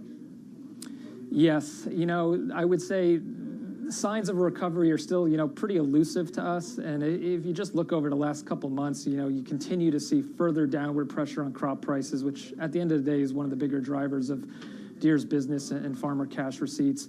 We had a pretty ugly WASDE report this week. It looks like we're going to get another year of record corn production. So those stockpiles continue to build, which is really going to keep somewhat of a ceiling on crop prices here in the near term. So we think this recovery is going to look much more modest or subdued than what we typically see during a normal cycle. Right now, we're still anticipating, a modest, flat to up 5% next year in terms of underlying retail demand for large ag, particularly in North America. Chris, excellent stuff as always. Chris Ciolino, senior U.S. machinery analyst for Bloomberg Intelligence. And again, that's tough out there for for the farmer out there who sees rising costs and across the board, across many of the cost centers there.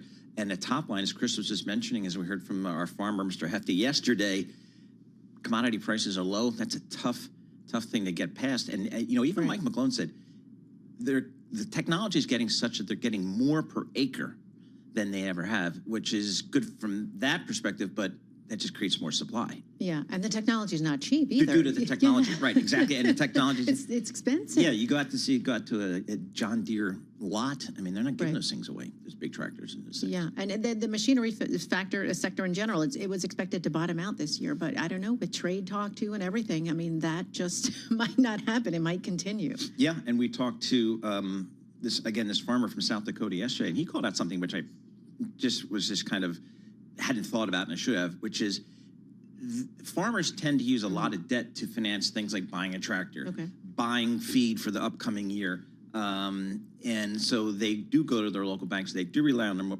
local banks. They have mortgages on their land. So when interest rates go from where they were pre-pandemic to where they are now, boom, that's a big hit to their profitability. I hadn't thought about that. And the cost of labor, too. Yeah. So anyway, so a lot going on there with the farmer, but we love keeping close to the American farmer here. Let's go to Barry Ritholtz. Why? Because it's Thursday, and that's what we do on Thursday. We talk to Barry Ritholtz.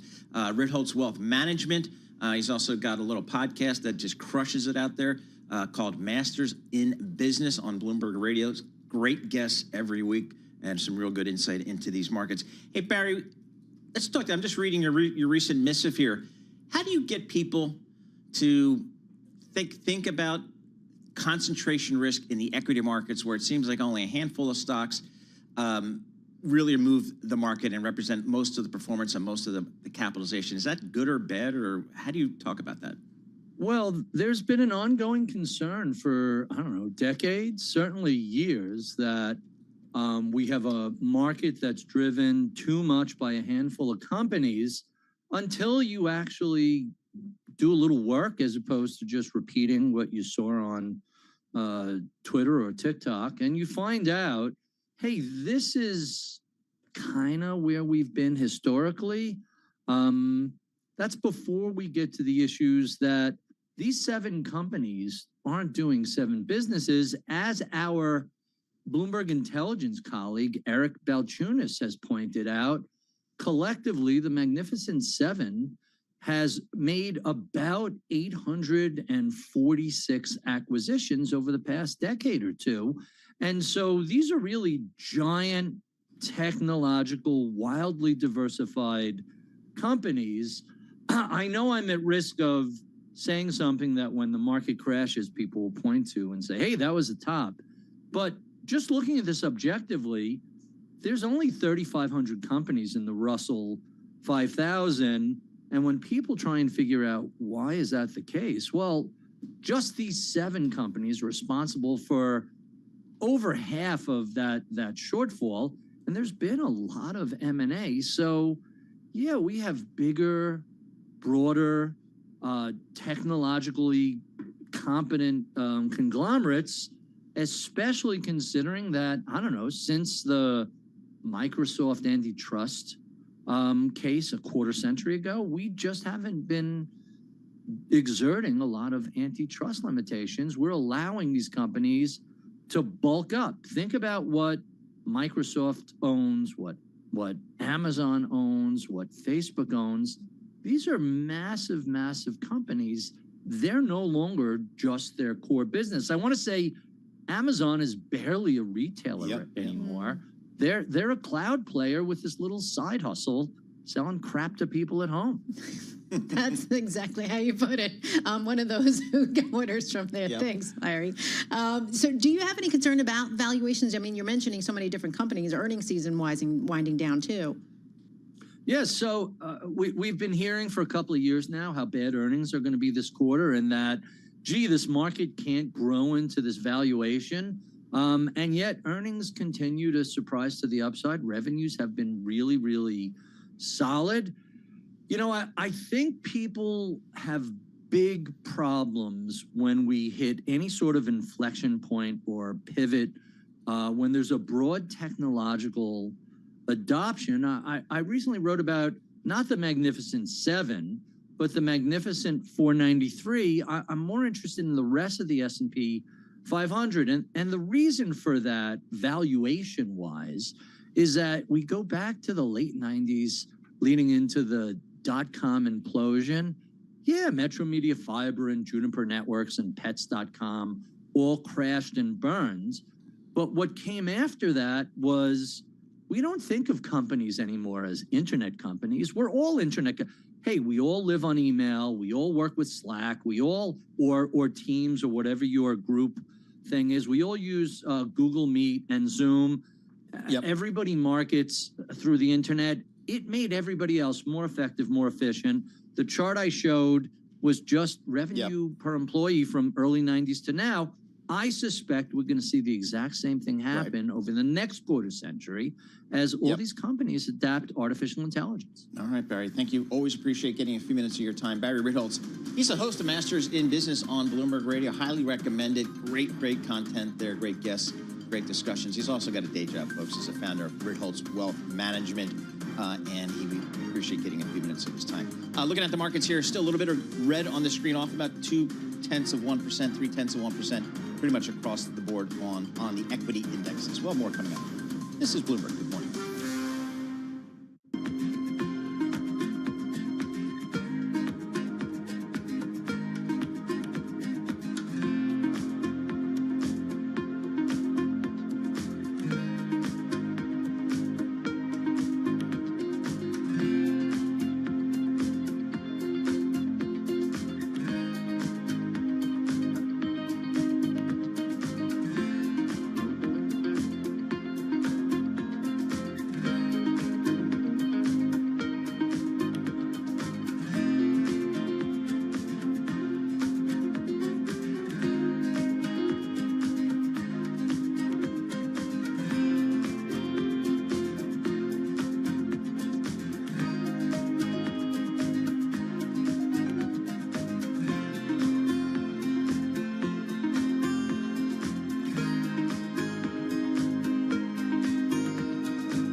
Markets, headlines, and breaking news 24 hours a day at Bloomberg.com, Bloomberg Television, and the Bloomberg Business app. This is a Bloomberg Business Flash.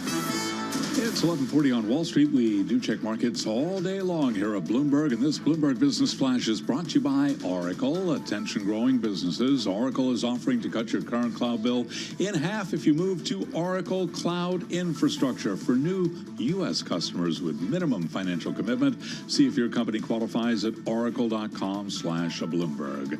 PPI Thursday, jobless claims Thursday as well. The Dow, the S&P, NASDAQ all in the red right now. The S&P down 17, drop there of 0.3%. The Dow is down 181 now, down 0.4. The NASDAQ Composite Index retreating from a record, down 62, down 0.3%. The NASDAQ 100 Index down 0.3. The Russell 2000 Index particularly hard hit today, down 1.7%. But interestingly, our Mag 7 Index up by just about 0.1%. The 10-year 4.28%, with the 2-year that's currently yielding 3.73%. Gold down $14 the ounce, down 0.4%. The precious metal now at $33.41 the ounce, and crude, a rally there up 1.8%, $63.81 for a barrel of WTI. Bitcoin at 118,277 a token, falling by 3.8%. Cisco Systems out with a cautious forecast for the current fiscal year. The stock is down 1.5%. Moments ago, we spoke with Cisco CEO Chuck Robbins, who talked about the quarter. We had the great performance in the AI infrastructure orders. We actually reported that we had taken down approximately $1 billion of revenue from those orders, which was something that everybody wanted to talk about. Again, Cisco shares, they are trading lower, now by 1.6%. By the way, you can catch the full conversation on YouTube on the Bloomberg Podcast channel. Apple's blood oxygen tracking feature for its smartwatches returning to the U.S. after a years-long legal fight. The feature, which was removed at the end of 2023 due to a patent infringement lawsuit by Massimo Corp and a U.S. customs injunction, will return for Apple Watch owners who bought the models with the feature disabled. Apple shares today down by 0.8%. So again, recapping, wholesale inflation accelerating in July by the most in 3 years. Stocks lower, S&P down 15 to 64.50, a drop there of 0.2%. The Dow down 0.4, NASDAQ lower by 0.3%. For on-demand news 24 hours a day, subscribe to Bloomberg News Now wherever you get your podcasts. I'm Charlie Pelleton. That is a Bloomberg Business Flash. All right, Charlie Pellet, thank you so much. We appreciate that. Lisa Mateo and Paul Sweeney, we're live here with you in the Bloomberg Interactive Brokers studio in New York City. You're streaming live on YouTube as well. We are waiting on an interview with Tom Gallagher. He's the CEO of Miami International, which is a set of crypto exchanges, which is really cool. They're going public today. And I understand the deal, seeing the reporting from Bloomberg, well oversubscribed. The company priced their IPO at 23. It's indicating on my Bloomberg terminal higher, a range of 29.5 to 30.5. So it still has not opened yet. So I suspect he might be busy with that. So we will wait, see if we can get some access to Mr. Gallagher. In the meantime, have you ever been to Atlantis Paradise Island in Bahamas? I have once. Okay. It was fantastic. It was fantastic. I have not, primarily because I don't like people. And it looks like it is a very large facility with lots of people, but it looks just awesome. And down there in Bahamas, the reason I raise it up is because they've been investing a lot of money in that property, and their Citigroup is doing a $1.93 billion debt refinancing for Brookfield Corporation's Atlantis Paradise Island, the firm's luxury resort in the Bahamas. So in the past 5 years, the property owner has invested more than $260 million in the resort, including a renovation of guest rooms, the Atlantis Casino, and new food and beverage concepts that helped drive record visits to the property in 2024 and this year. I can't believe you haven't been there. But they have the best, like, I know it's a great, like, family place, too. Yeah. They have this water slide that you can go down, and, like, the sharks are all around you, and you're inside the tube. It's really cool place. It's just awesome, and particularly for kids, but I was able to avoid it. And you're talking to the guy who avoided taking kids to Disney World. I know. So I know what I'm doing on this stuff, trying to avoid crowds. So we go more for the boutique hotels where they could snorkel and stuff. But yeah, but anyway, so they're not doing so well. Is that's the basic? No, gist no, of they're it? doing well. Okay. They're just doing this bond offering here, which I always, Okay. I'm always looking at deals and who's getting paid and who's making money and, Of course. and who's coming to the market here. And you wonder, with interest rates higher here, although they have come down. You look at the 10-year Treasury, it's down to 4.28. We were a lot higher just 6 months ago, 12 months ago. So just any pullback in the rates, we're seeing some of this corporate bond market issuance tick up here. So, and as we heard from, corporate bond issuance, even in just look at the municipal bond market, was a record last year, going to be another record this year. And I always ask municipal bond people, why are they raising or issuing debt now when rates are higher versus 3 or 4 years ago when they could have issued debt when rates were much lower? And what I've been told time after time, municipalities don't issue debt when they can, i.e. lower rates. When they need They just to. when they need it. Okay. And that's kind of, as opposed to if rates would tick down 10 basis points, I'd be on the phone making 30 phone calls to the CFO saying, hey, let's bang out a deal. Because he could get 10 basis points difference and then maybe you could refinance something else you got on the balance sheet. So we have people on the desk that just do that all day. And they just look at companies' capital structures, what you got outstanding, and when rates move, do you want to make some phone calls and try to get some deals done? That looks like that's what Citi's doing here with Brookfield Partners. So anyway, good deal there. Well, you're very popular in the bond market We in New were. Jersey. Yeah, we were. Exactly. All right, so we're waiting on this Mr. Gallagher, Miami International CEO. Again, Miami International, these crypto exchanges, and what a way to play, I guess a derivative way to play the crypto markets. You can buy the Bitcoin directly. You can buy some of the exchanges. You can buy Coinbase. You can buy some of these ETFs. And here's just another way to play it here. So we'll see if we can get him back on this. What else you got for us, All right. Lisa? So this one, this is what I was talking about earlier when we were talking about Tapestry, right? They have all the fancy bags, like the Coach and the Kate Spade. Well, now there's this article in the terminal. You got to check it out. Bag charms. You know those little charms that women are putting on the bags that we were talking about. I know So now I'm you Googling don't. So bag now you have charms. to do it. Okay. Bag charms. They're selling for like $1,000. And this is like retail's next like little luxury thing. So this is what I saw someone down in the pantry. They had a little, I forgot, what do you call it? Labubu? Is that, Oh, I is see. that what Yeah. you call those little things? All right, I see it here. Someone had one on their little bag just down in the pantry downstairs. So I was talking about it and I was talking with her about it. Oh, look, yeah, even in the article, there's a picture. If you check it out on the terminal, there's a picture of the little Labubu charm. But this is a huge thing. And they're putting these like $1,000 charms on top of their, $10,000 person. But can't somebody just kind of walk up and pull it off, I guess? I don't know. No, they got to be sturdy. If you're going to pay that much, it definitely has to be sturdy. All right, and in this article, they have some disturbing pictures of these designer handbags, and dudes are holding them. Yes, yes. All right, so I'm missing out on that, right? I don't telling have you. my little tote bag. No, well, the man purse, it does go on the man bag. purse. Yes, the man bag. A man Okay. bag, sorry. There you go, man bag. It's not the man purse, but I've been told. And yes, they do have them on them as well. So this is like a big thing, but it's a big part for luxury because luxury, it's been having a tough time, right? So this is a little bit something extra that these companies can do to kind of spark a little interest, right? Get some interest going as they don't do so well in the market. All right, interesting. Well, when you talk about luxury, and I've always been told that it's all about China. China is the incremental consumer, one way or the other. And if China, how goes China, so goes luxury a little bit. And what we've seen since the pandemic is they have not been traveling as much, number one. And number two, when they do travel, they travel to Japan to take advantage of the weaker yen versus renminbi. But they have not been coming. You don't see them as much in New York as you did pre-pandemic. You don't see them in London or Paris or those types of places. And that on the margin has been a challenge, I know, for a lot of the retailers. So, all right, it looks like we have a little bit of a problem, or the New York Stock Exchange has a little bit of a problem with their phone communication system. So we're not going to get today Mr. Gallagher, but maybe we can get him in the future. So anyway, that stock priced at $23, indicating 29.5, 30.5. So keep an eye on that. Coming up, we've got some more stuff happening here in this marketplace. Looking at the markets, the S&P off 8 points, the Dow off 125 points, the NASDAQ off 30 points here. Looking at the Bloomberg Dollar Index, that is higher today. So that is good news for the greenback. Yield space, 10-year Treasury yields, they are up about 5 basis points here, giving back everything that they traded yesterday, 4.28% on your 10-year U.S. government bond.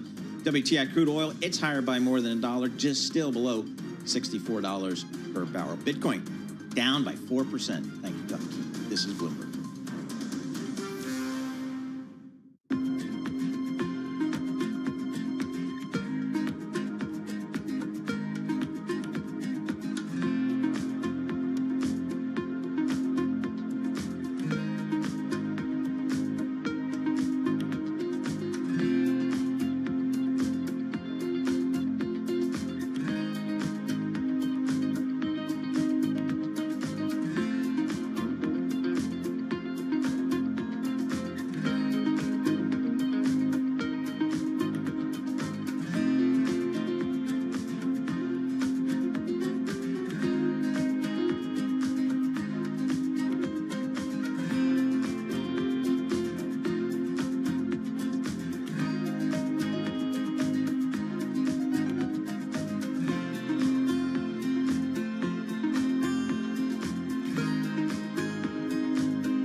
listening to Bloomberg Intelligence with Paul Sweeney on Bloomberg Radio. All right, Lisa Mateo and Paul Sweeney live here with you in the Bloomberg Interactive Broker Studio in Midtown, New York. We are also streaming live on YouTube, so head over to youtube.com. All right, here's the story my eyes went to immediately this morning when I came in.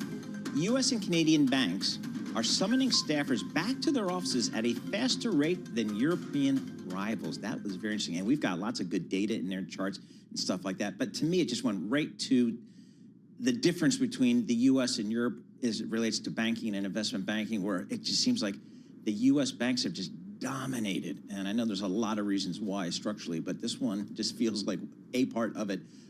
So we want to get right into it now. Tom Metcalf, finance editor for Bloomberg News. He's in our London office. Tom, what'd you guys find? Are American bankers really coming back more to the office more frequently than the Europeans? Yeah, it's a very, very clear trend, actually. So what we did, we went back, looked at the biggest 15 US and Canadian banks, and then also the biggest 15 European. And the split basically simplifies down to it's about 3 days a week in Europe compared to 4 days a week in the US. And of course, in the US, there's a lot of very notable examples who are back fully to 5 days, right? The JP Morgans, the Goldmans. So I think it's been a really interesting split. And like you say, it's kind of part and parcel of this divergence really between particularly the US banks and Europe, in that, you know, one of the theories going out, there's lots of reasons why this is happening, but certainly one analyst was saying, you know, one element is the fact US banks are just that much more profitable, and thus they sort of have almost like a little bit more leverage over their employees to effectively go, no, it's going to be our way or the highway, is what Mike Mayo told us. But yeah, as you say, it's one of those stories where, I think anecdotally that was the kind of clearly the sense, but it was quite startling to see it kind of, when you really dive into the data, go, oh yes, it's really basically almost two different strategies, with, broadly speaking, the Europeans kind of viewing it as almost like employee retention tool, and US banks going, we don't care, we think the most efficient way to work is in the office, you're coming back in. Well, you're kind of leading to what I wanted to ask, Tom. Is this a cultural thing? Is this also playing a factor? Yeah, and there's obviously no one size fits all, right? But like broadly speaking, there's a little bit more of that, get-go attitude, etc. I'd say at Goldman, whereas the European banks, structurally, there's more retail banks in that space, or certainly investment banks. The capital markets is a bit smaller part of their business. So there's certainly a bunch of different things flowing through here.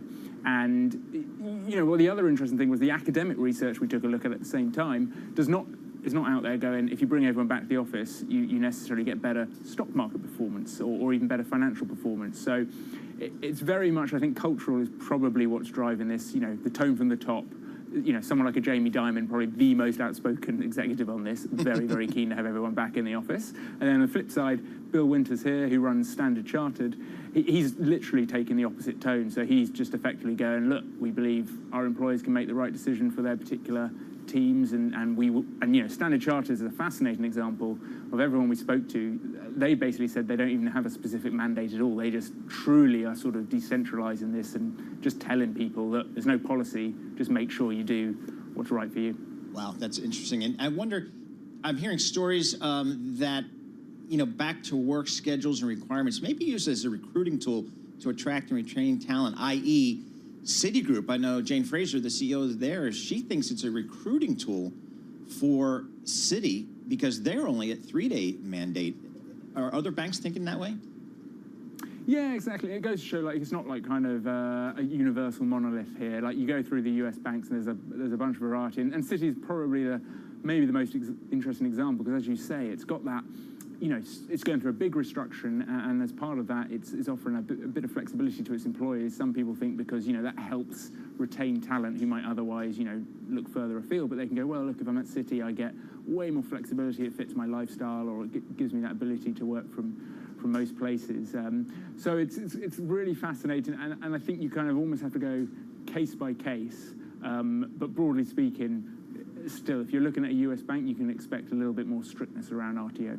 Hey, Tom, before you go, is there anything that surprised you when you were doing this research where you were like, I didn't know that. I didn't think that was possible?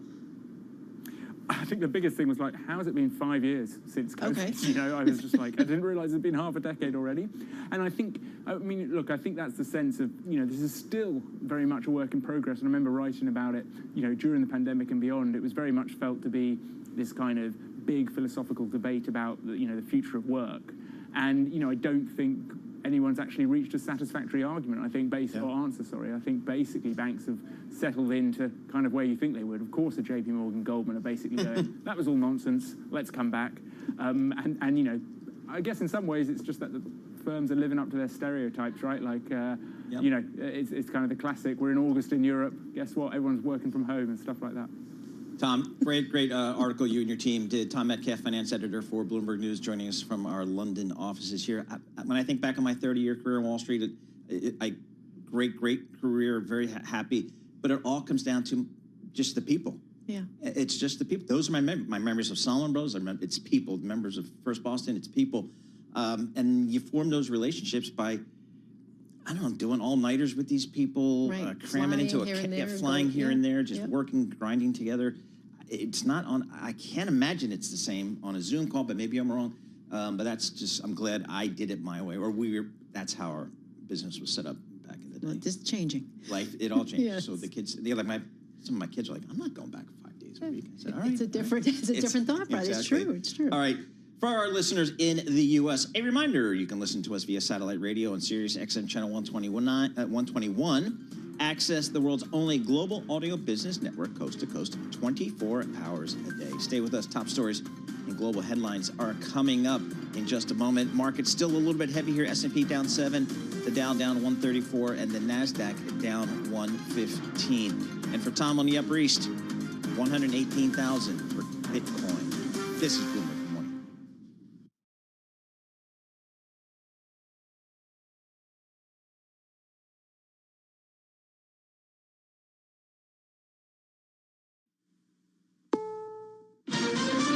This is CBS News on the Hour, sponsored by ZipRecruiter. I'm Steve Kathan. Cautious optimism from Secretary of State Rubio ahead of tomorrow's Trump-Putin summit. We're hopeful. We want there to be a peace. We're going to do everything we can to achieve one, but ultimately it'll be up to Ukraine and Russia to agree to one. CBS's Nancy Cordes says Trump wants Putin to end the war in Ukraine. You will see a meeting where it's just President Trump, President Putin, and their interpreters, and no one else. Then the meeting will open up, and their advisors will be involved, more typical for these types of situations. And then there's going to be a joint press conference, Trump and Putin, after the meeting wraps up. In the Middle East, Jerusalem reporter Linda Gradstein says peace in Gaza seems far off as Israel takes some new steps. For more than 2 decades, Israel has postponed construction on an open area of land east of Jerusalem called E1. But amid plans by several European countries to recognize a Palestinian state in the West Bank, Gaza Strip, and East Jerusalem, Finance Minister Bezalel Smotrich today announced plans to build 3,000 homes in E1, saying it will bury the idea of a Palestinian state. Well, CBS's David Schechter has details today of a new climate report. The American Meteorological Society's new climate report shows 2024 shattered records. Greenhouse gas levels, global temperatures, sea levels, and ocean heat all hit all-time highs. Glaciers saw their worst ice loss ever, and the ocean endured a record 100 marine heat wave days. Florida is preparing to open a second immigration detention facility at a state prison in North Florida as a federal judge decides the fate of the state's holding center for immigrants in the Everglades known as Alligator Alcatraz. CBS's Michael Wallace tells us it looks like a meteorite may have hit a house in Massachusetts. Jim Dolan says he and his wife were in their Gloucester townhouse at the time. We just heard this bam, this pow, and I jumped up and I said, what the heck was that? They found some strange rocks that smelled of sulfur on their deck and some damage to the corner of their house. Boston College geophysicist John Ebel believes it was a meteorite. Every day, there are meteorites coming into the atmosphere. But he says the odds of one hitting your house are like winning the lottery. Air Canada's begun canceling some flights and has plans to lock out flight attendants who threatened to go on strike Saturday.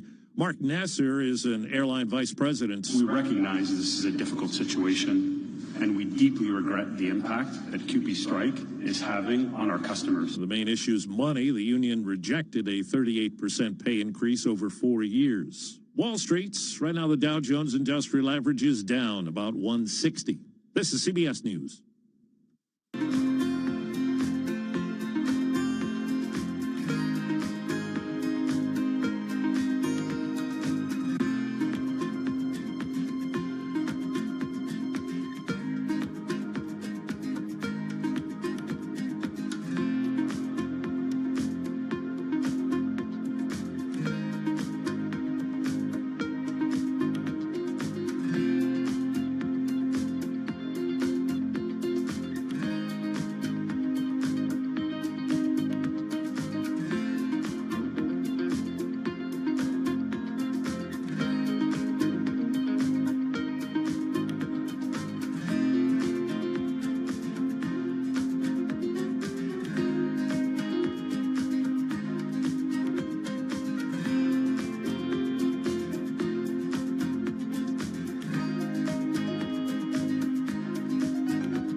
A kid's song that turned into an earworm is in the news. And you thought you'd heard the last of this kitty ditty.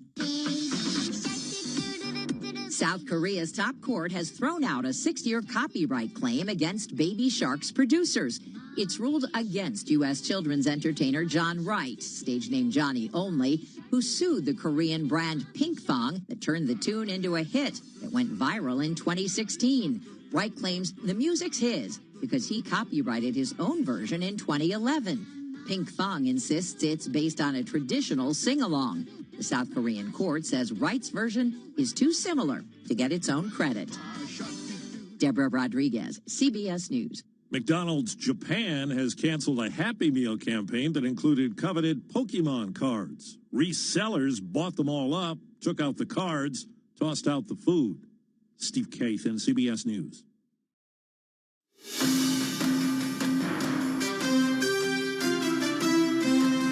Live from Washington, D.C., this is Balance of Power with Joe Matthew. Producers start to feel the pinch. Welcome to the Thursday edition of Balance of Power.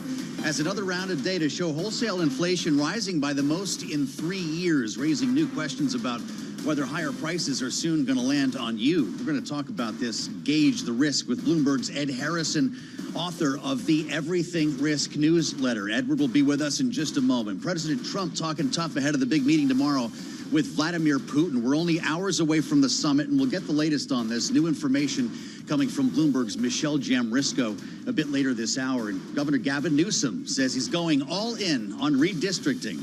Our eyes on California and Texas with our political panel straight ahead. Bloomberg Politics contributors Jeannie Shanzano and Rick Davis with us. Now it's PPI day. Let's start with Wall Street. Charlie Pellet has the numbers in New York as we sag our way through this Thursday. Charlie, how's it look? Well, right now, lower across the board. Joe Matthew, happy Thursday. Not so happy on Wall Street. Stocks retreating from a record, that record-breaking run in U.S. stocks, taking a breather after a pickup in inflation lifted bond yields and the dollar. Traders pairing bets at the Fed will be cutting rates next month. So here's where we stand. S&P right now down 13, drop there of 0.2%. Had been higher earlier in the session, 64.53 where we stand on the S&P. We've got the Dow down 182, drop there of 0.4%.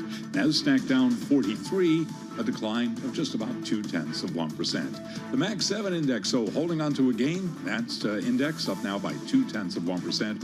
Russell 2000 hard hit small cap shares selling off, down 1.8% on the index. The 10-year 4.29%, the 2-year 3.74%. Spot gold at $33.39 the ounce, down 0.5%. West Texas Intermediate crude oil up 1.9%, $63.82 a barrel. And Bitcoin now down by 4%. Bitcoin tumbling to just over $118,000.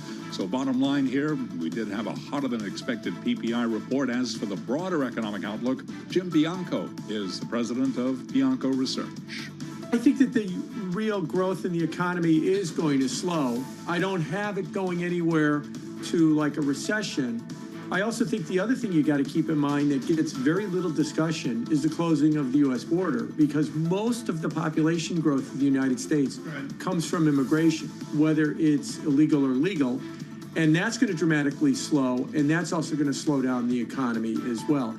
Jim Bianco of Bianco Research interviewed this morning on surveillance. Tapestry shares are plunging, down 14.6%. Tapestry's brands include Coach and Kate Spade. Its annual outlook for a key profit metric missed analyst forecasts due in part to tariffs, a sign that Wall Street is still adjusting to the full cost of duties on American firms. Again, Tapestry right now, the stock is plunging. TPR on the ticker, it is down by 14.6%. Recapping, stocks lower, S&P down 0.2% with the 10-year right now at 4.29%.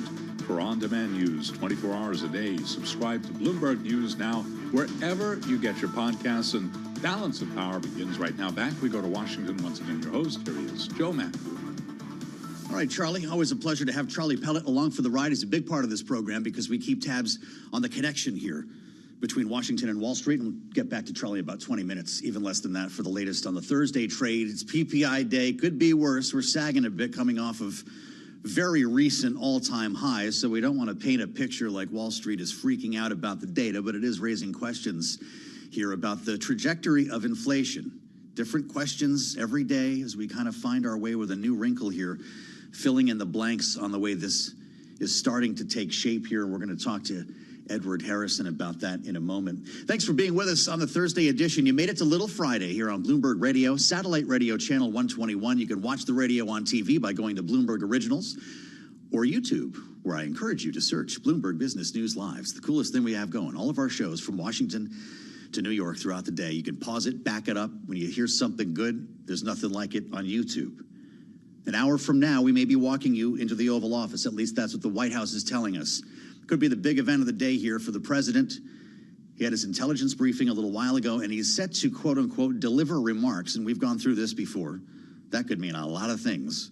And when they bring the pool into the Oval Office, featuring Lindell TV today, I just had to take a look at the pool assignment. Anything could happen, right? Questions start popping, and I suspect we are going to hear about the big meeting tomorrow. And we'll talk more about that later this hour with Michelle Jamrisco. The president will be wheels up first thing in the morning to Alaska to meet Vladimir Putin. This is going to be something, and we're going to have special coverage throughout the day on that. So we begin with the PPI. You've been hearing the story here, warming up, overheated, whatever term you want to use. And Scott Bessent, the Treasury Secretary, may be rethinking his thought of 150 to 175 bips interest rate cut in September. He says we should have at least a 1.5 lopped off the top. That was yesterday on Bloomberg. Remember, we talked about this following his great interview on Bloomberg Surveillance. Showed up on Fox Business with a slightly different tune today. Listen. I didn't tell the Fed what to do. What I said was that to get to a neutral rate on interest, that would be approximately 150 basis point cut. I did not call for them to get there. The other thing that I said was that perhaps because they had bad BLS data in June and July, that perhaps a 50 basis point cut in September was warranted. Okay, we'll see about that. He's not telling them what to do. It's about the neutral rate. Of course, the market, by the way, it's not just like Scott Bessent is some sort of outlier. The market's been pricing in basically what he suggested yesterday, 1.5. Maybe not so much today. As I point you to the Everything Risk newsletter, the great Edward Harrison writing that for us here at Bloomberg, bringing us back to the president's Truth Social post about Goldman Sachs a couple of days ago. Edward, maybe Mr. Solomon is not going to just start working as a DJ, as the president suggested. It's great to have you. Welcome back. Your newsletter touches on the big concern right now in Washington and on Wall Street. And the question is, how long are producers going to keep carrying the weight here for consumers? Yeah, that is the question, Joe. I think that Goldman, they laid it out pretty well. Mm-hmm. They said that it's about less than a quarter now, but at some point it's going to be about 2/3 that they're going to pass on to the consumers. Mm-hmm. And so we're seeing now that inflation that's hitting them is showing up in the statistics, and likely, therefore, will increasingly show up for consumers in final demand. PPI feeds PCE. What will that tell us when it comes out, knowing that's the Fed's preferred gauge? You know, it'll be interesting to see how the investment banks mark up their numbers, but clearly the number has to be higher than we had initially anticipated. So the numbers are not unfavorable for a 25 basis point cut, but they're completely unfavorable for a 50 basis point cut, which is what Scott Bessent was talking about. You know, the market actually, there were bets that were being placed for 50 basis points. I think that's off the table now, and now it's a question of, do they cut it all, or do they go 25? Wow, do they cut it all? Yeah. You don't want to be around the White House in September if they don't cut it all. I want to put you back on the August 12th, Truth Social, the post that you mentioned here about Goldman Sachs. The president said it has been shown that for the most part, consumers are not even paying these tariffs. It is mostly companies and governments, many of them foreign, picking up the tabs. But David Solomon and Goldman Sachs refuse to give credit where it is due. They made a bad prediction a long time ago, he says, on both market repercussion and the tariffs themselves, and they were wrong, just like they are wrong about so much else. I think David should go out and get himself a new economist, or maybe ought to just focus on being a DJ. Now, Peter Navarro sat in that very same chair that you're in a couple of days ago, and made a similar point. He said foreigners are picking up the tab for inflation. Is there any truth to that? You know, there is some truth that the likes of Walmart, they have pricing power with their lines,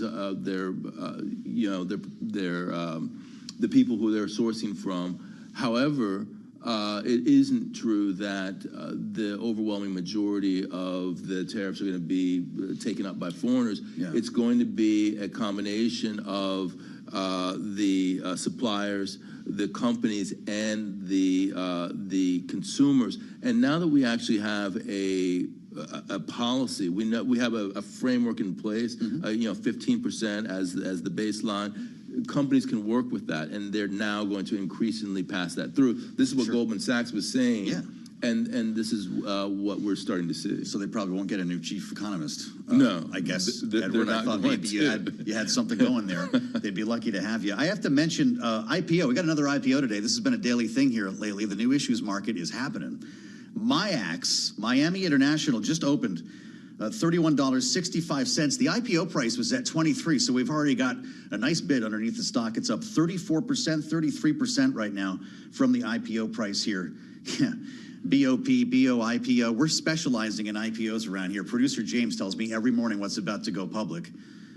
We don't buy the IPOs because, well, you can't do that when you work in this business. But there you have it. Miami International, 31.65. We'll keep tabs on it, 31.10 if you're playing along in your home game. That's a pretty nice 35% pop, Edward. I'll tell you what, if there's everything risk, people are embracing it at the moment, and that's kind of what I want to ask you about. When you consider the risk that you're describing with where we could be in 6 months, it's almost impossible to gauge.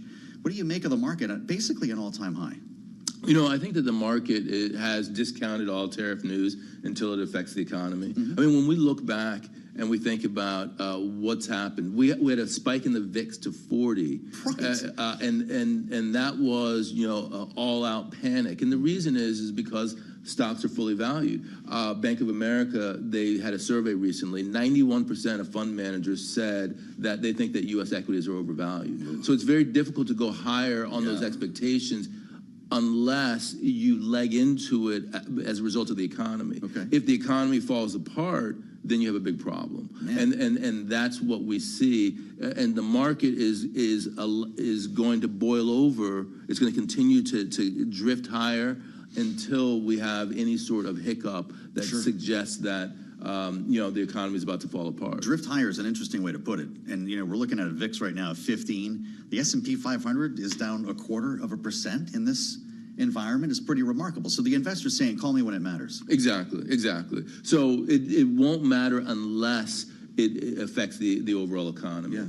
I think that what we saw with March 2020, and the ability of the Fed and of policymakers to paper over cracks in the economy. Even then, when we had a very short recession, stocks were able to power higher after that. And so that's an ingrained behavior. It's almost like Pavlov's dogs, who understand that this is where things are. Until bad things happen, they're going to keep on going higher. You're great. Edward Harrison. Look for the Everything Risk newsletter to follow up on the conversation we're having. Always great to have you, Edward. Thank you so much for the insights. As we watch Wall Street and Washington together, they cannot be separated these days. We'll look ahead to tomorrow's meeting with Putin next on Bloomberg.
It's 12:21 on Wall Street. We do check markets all day long here at Bloomberg. Miami International, the exchange operator, off and running, and the stock is up right now, advancing by 38.3%.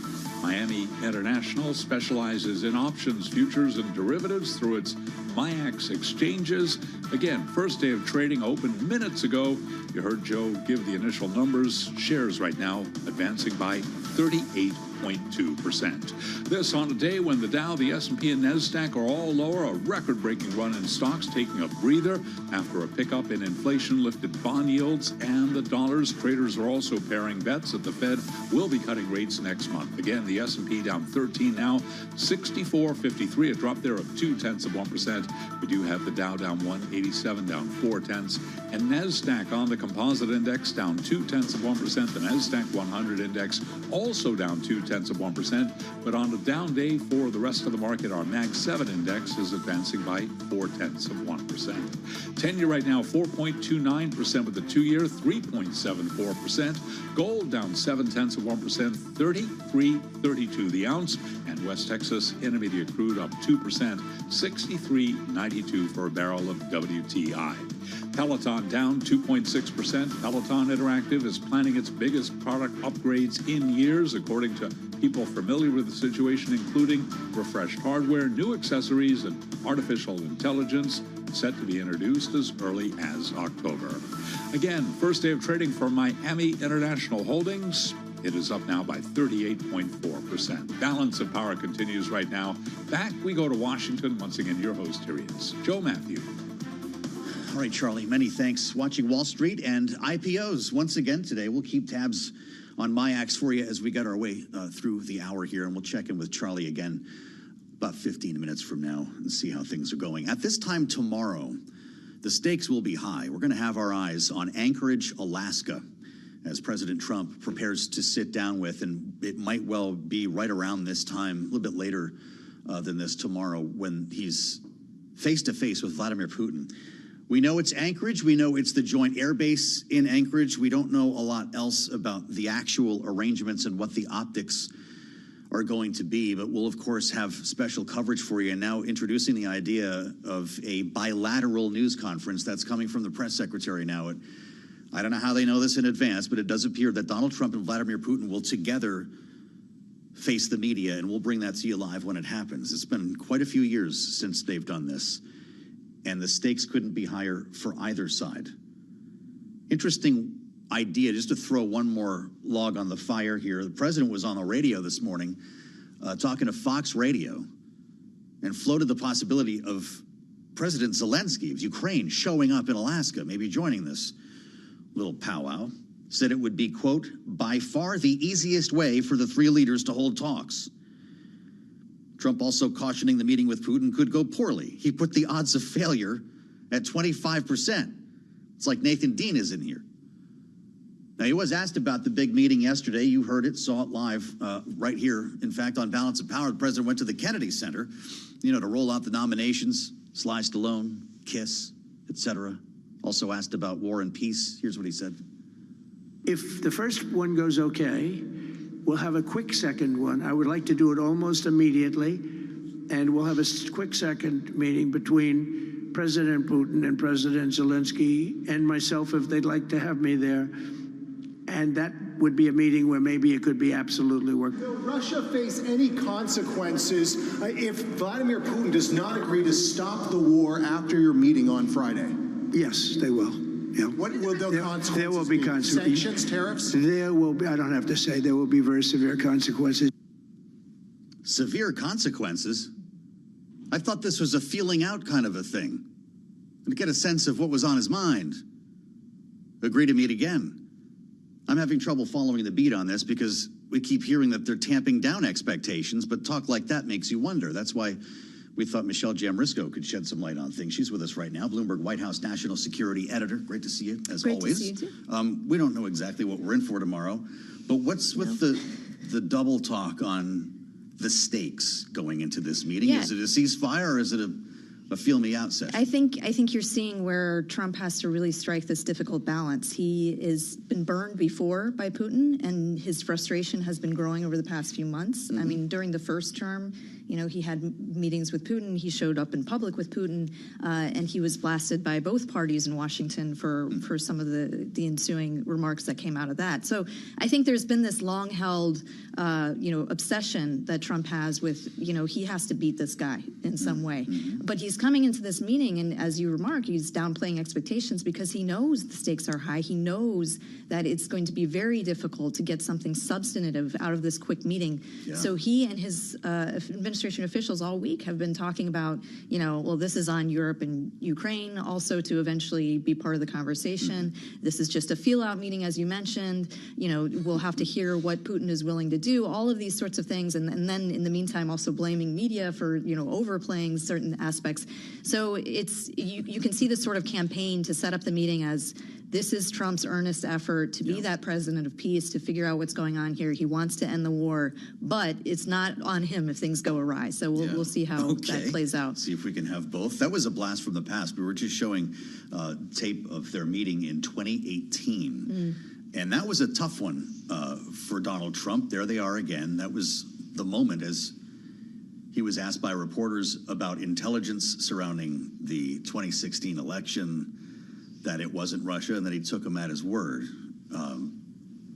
Folks who were in the room, including John Bolton, cast that as one of the worst days of the first Trump administration. Are you surprised they're doing this again? We thought Donald Trump would come out alone after this meeting, but they're going to do a bilateral. I don't think so. I think it really fits into, and this is what we've been hearing all this week too, it fits into his sort of transactional diplomacy, his personal diplomacy. What we've been hearing from Marco Rubio all week, as well as this morning, is, this is a president who values the phone calls. He's had 3 or 4 with Putin recently, but also sees the in-person meeting as something that can carry it a little bit further. Successive presidents, I mean, we can think back to, George W. Bush talking about looking Putin in the eye. Yes, right. And others, looking Putin in the eye and trying to figure him out. Yeah. Successive presidents have not been able to kind of crack this leader of the Kremlin. And so we'll see if Trump can take it any further, but he does think he can get somewhere if he's there on American soil with Putin side by side. I think we can agree, though, that while it's being framed as a win for Putin to get this meeting to begin with, it's an extra layer to have a joint news conference like that. Sure. If you're going to have 2 podiums set up there, it puts him on the same level as Trump while Zelensky's watching this from Kyiv. Yes, but Joe, you used the word floated earlier, and I want to underline that because there have been a lot of things being floated this week. The Zelensky thing, you mean? And the Zelensky, but also the joint news conference that you mentioned. So don't take it to the bank. Well, we heard from Caroline Leavitt that this is going to happen, but Trump in that radio interview that you were citing also seemed to not be fully committed to it being a joint news conference, and maybe it was just going to be himself. So, and then there's all these questions around, will he call the Europeans afterward? He joked in that same interview, if things don't go well, I'm not calling Zelensky, I'll just go home. And he said, maybe I'll call Fox News instead. So, there is some sort of lighthearted, banter about what may ensue, but there is a tremendous amount of uncertainty, and even on the part of Trump and Putin, they're not really, I don't think they're really sure what will come out of it either. And they want to play this game. So there's a certain element of improv here. Yes. When he's talking about 25% chances of failure. I'm surprised it wasn't 50. 50, well, I guess why not? Lower the bar. Yeah. Tonight, tomorrow, you're going to see strings of cuts of him, video of him talking about solving this on day 1. Right. But you can see it coming. We'll have one at 5 o'clock, I'm sure. And there's a reason for that. Right. At one point, he said he was kidding about that in an interview with Time Magazine. But is this not haunting him? It's nagging at him, and he's obsessed with all of these conflicts. He's continuously, you hear him list the conflicts that he's helped end recently, 5 or 6, he says, in the last few months.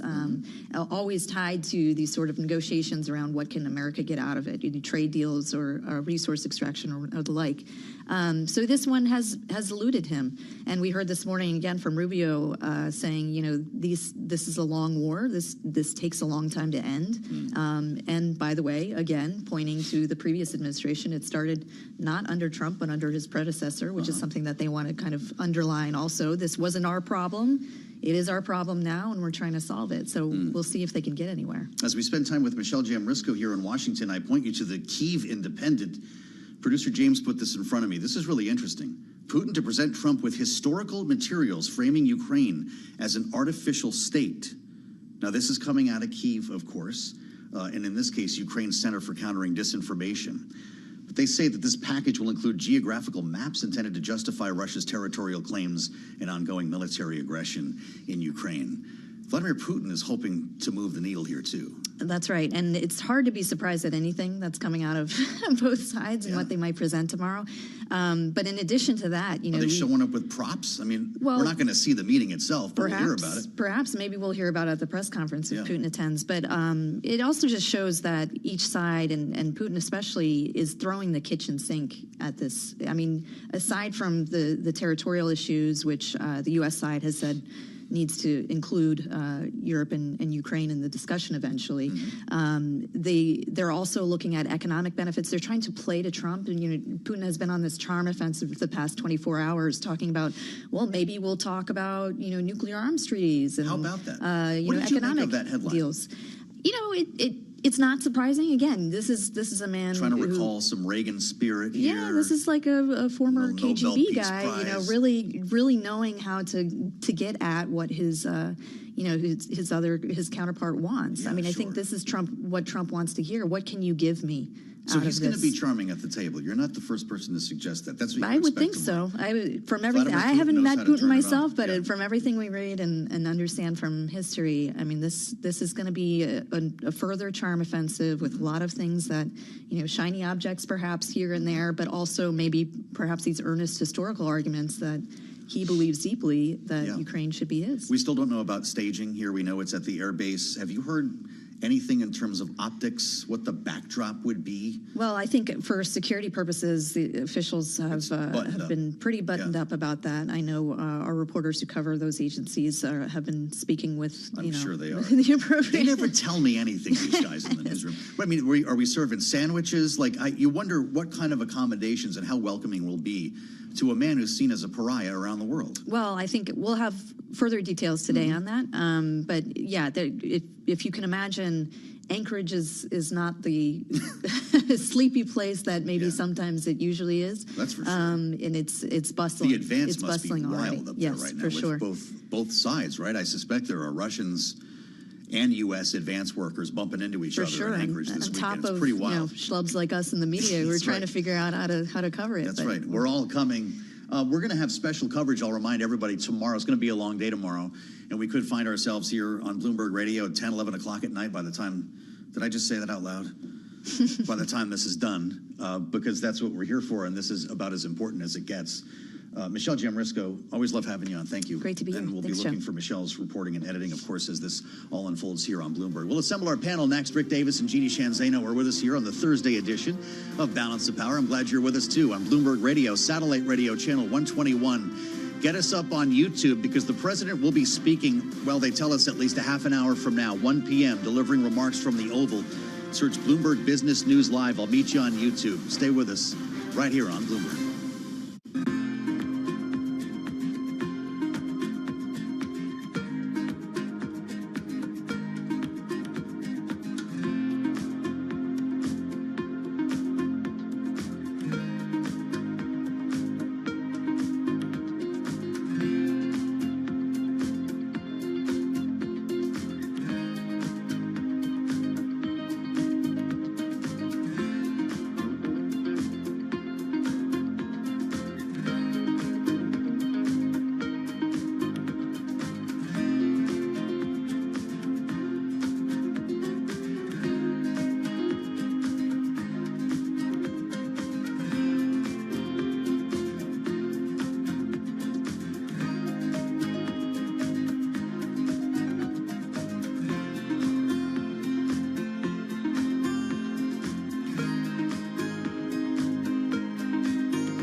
It's 12:40 on Wall Street. We do check markets all day long here at Bloomberg. A record-breaking run in stocks is taking a breather today after a pickup in inflation. The S&P's down 15 at 6450. Still close to a record, down today by 0.2%. The Dow lower by 203, down 0.4%, while NASDAQ is down 38. For NASDAQ, a decline right now of 0.2%. On a down day for the rest of the market, the Bloomberg Mag 7 index is pushing higher, up by about 0.3%. 10-year at 4.28%, with the 2-year currently yielding 3.73%. Gold down $22 the ounce, 33.33 the ounce, down 0.7%. West Texas Intermediate crude up 1.9%, 63.82 a barrel on WTI. And Bitcoin now down 4.2%. selling off to 117,846. Wholesale inflation up the most in 3 years last month. That's got investors dialing back bets on a rate cut next month. Producer prices in July rose 3.3% from a year ago. Economists surveyed by Bloomberg were looking for 2.5%. Neela Richardson is chief economist at ADP and a Bloomberg contributor. This inflation surprise is something that should be considered with a whole bunch of other data that was leading up to this point, showing no smoking gun when it came to tariffs and inflation. So the big picture is it's an economy that continues to perform. It's just not as dynamic as we're used to seeing. ADP chief economist Neela Richardson. Costco Wholesale has decided not to dispense the abortion pill mifepristone at its more than 500 pharmacy locations, a decision hailed by a group of faith-based activists who urged the retailer to avoid selling the drug. Costco shares, they're up today by about 0.7%. First day of trading for the exchange operator Miami International, MIAX on the ticker, up now by 32%. For on-demand news, 24 hours a day, subscribe to Bloomberg News now wherever you get your podcasts. I'm Charlie Pellet. That's a Bloomberg Business Flash. Back we go to Washington. Once again, your host, here he is, Joe Matthew. All right, Charlie, many thanks. Charlie Pellet. We'll have much more coming up a little bit later on. Top of the hour, we'll update the markets as we anticipate comments from President Trump. The White House told us to look for remarks in the Oval at 1 p.m. Eastern, so we'll see if we're close to on time when he speaks. Of course, we'll bring you there. Unclear exactly what the topic is going to be, but we're counting down to the big meeting. He may well be in Alaska by this time tomorrow, as the president plans to fly away early tomorrow morning to meet with Vladimir Putin in Anchorage. And I want to point you to a conversation I'm really looking forward to in our second hour, also at 1 p.m., because, well, I guess that event will probably start a little late. We're going to talk to the governor of Alaska, back with us on Balance of Power. We've got a thing going here. Mike Dunleavy is going to join us to talk about preparations and exactly what is happening right now. This has got to be a scene right now in Anchorage. Limited hotel rooms, a small rental car market, I read on the Bloomberg. Vehicles and other assets have to be flown in or driven in some cases, from other parts of the state and the country. Motorcade SUVs are arriving from the lower 48 on cargo planes. Imagine being the real estate agent who got a phone call from the Secret Service. And I'm talking about this because Miles Miller has a great story out today on the Bloomberg. Secret Service rushes to make Alaska City safe for Trump and Putin. Yeah, we're the host nation, which is why the Secret Service actually has to protect Vladimir Putin as well, along with the whole production, which is going to take up the better part of the day tomorrow in Anchorage. Great story, and we'll talk to Miles about this on the late edition. You get a phone call from the Secret Service. Most of my short-term rentals are booked, but I did manage to put some of them into one home. Pack your sleeping bags for this one. The advanced crews are up there already, and be interesting at dinner this evening in Anchorage to see who's floating around and what country they're from. Looking forward to that. Mike Dunleavy, the governor of Alaska, coming up in about 15 minutes as we turn our attention to what's happening today in California. Yeah, not Texas, but California. There's going to be a news conference a couple hours from right now. Gavin Newsom set to kick off Democrats' reciprocal effort to gerrymander. It's apparently happening here as Texas Republicans move forward with their plan to add 5 seats. Now, we've talked about this until we're blue in the face, no pun intended. with our political panel. I think we've talked about redistricting every single day here for the last 2 weeks, right? We're going to do this again right now because as California gets involved, the cycle begins. Some think it would be a spin cycle that involves maybe even up to a half a dozen states. Add Indiana, Missouri, Florida. What's the congressional map going to look like by the time this whole effort is done? There they are on YouTube and with us live on the radio, Bloomberg Politics contributors Rick Davis and Jeannie Shanzano. Rick is our Republican strategist partner at Stone Court Capital, and Jeannie is Senior Democracy Fellow at the Center for the Study of the Presidency and Congress. You ready for this, Jeannie? I don't think you wanted to see it happen, but it looks like Governor Newsom is going for it. He absolutely is. And, you know, I have to say, as a political scientist, there's nothing we like more than talking about the boring old issues of redistricting. So I've been in my glory the last few weeks. Thanks so much to Governor Abbott and President Trump. Yeah, he's going to go for it, despite the fact that we've seen polls which suggest that it is widely unpopular. And that's something I don't think any of us are surprised by. People don't trust politicians. They certainly don't want them drawing districts. For Californians, twice now they voted for an independent commission. Quite frankly, I was surprised the numbers weren't even higher against it. And yet, when you look at and talk to people in focus groups and elsewhere about whether they should do this because the Republicans are doing it in Texas, they sort of shrug and say, this is like an arms race. One does it, the other has to do it. So it's going to be interesting to see what voters feel about this in the end if California goes forward with it. It's interesting because apparently California doesn't really want to go forward with it. This new poll that I'm reading about here is Citron Center poll in Politico today. Rick Davis shows voters in California prefer keeping an independent line drawing panel to determine the state's House seats by nearly a 2-to-1 margin. Is this a mistake for Newsom? Well, you know, look, I mean, there's a generic issue here, which is voters really dislike their own members of the legislature, right? So it's not like they want to give them more power, especially California voters, where the legislature has been usurped by all these ballot referendums, whether it's making tax decisions or drawing lines.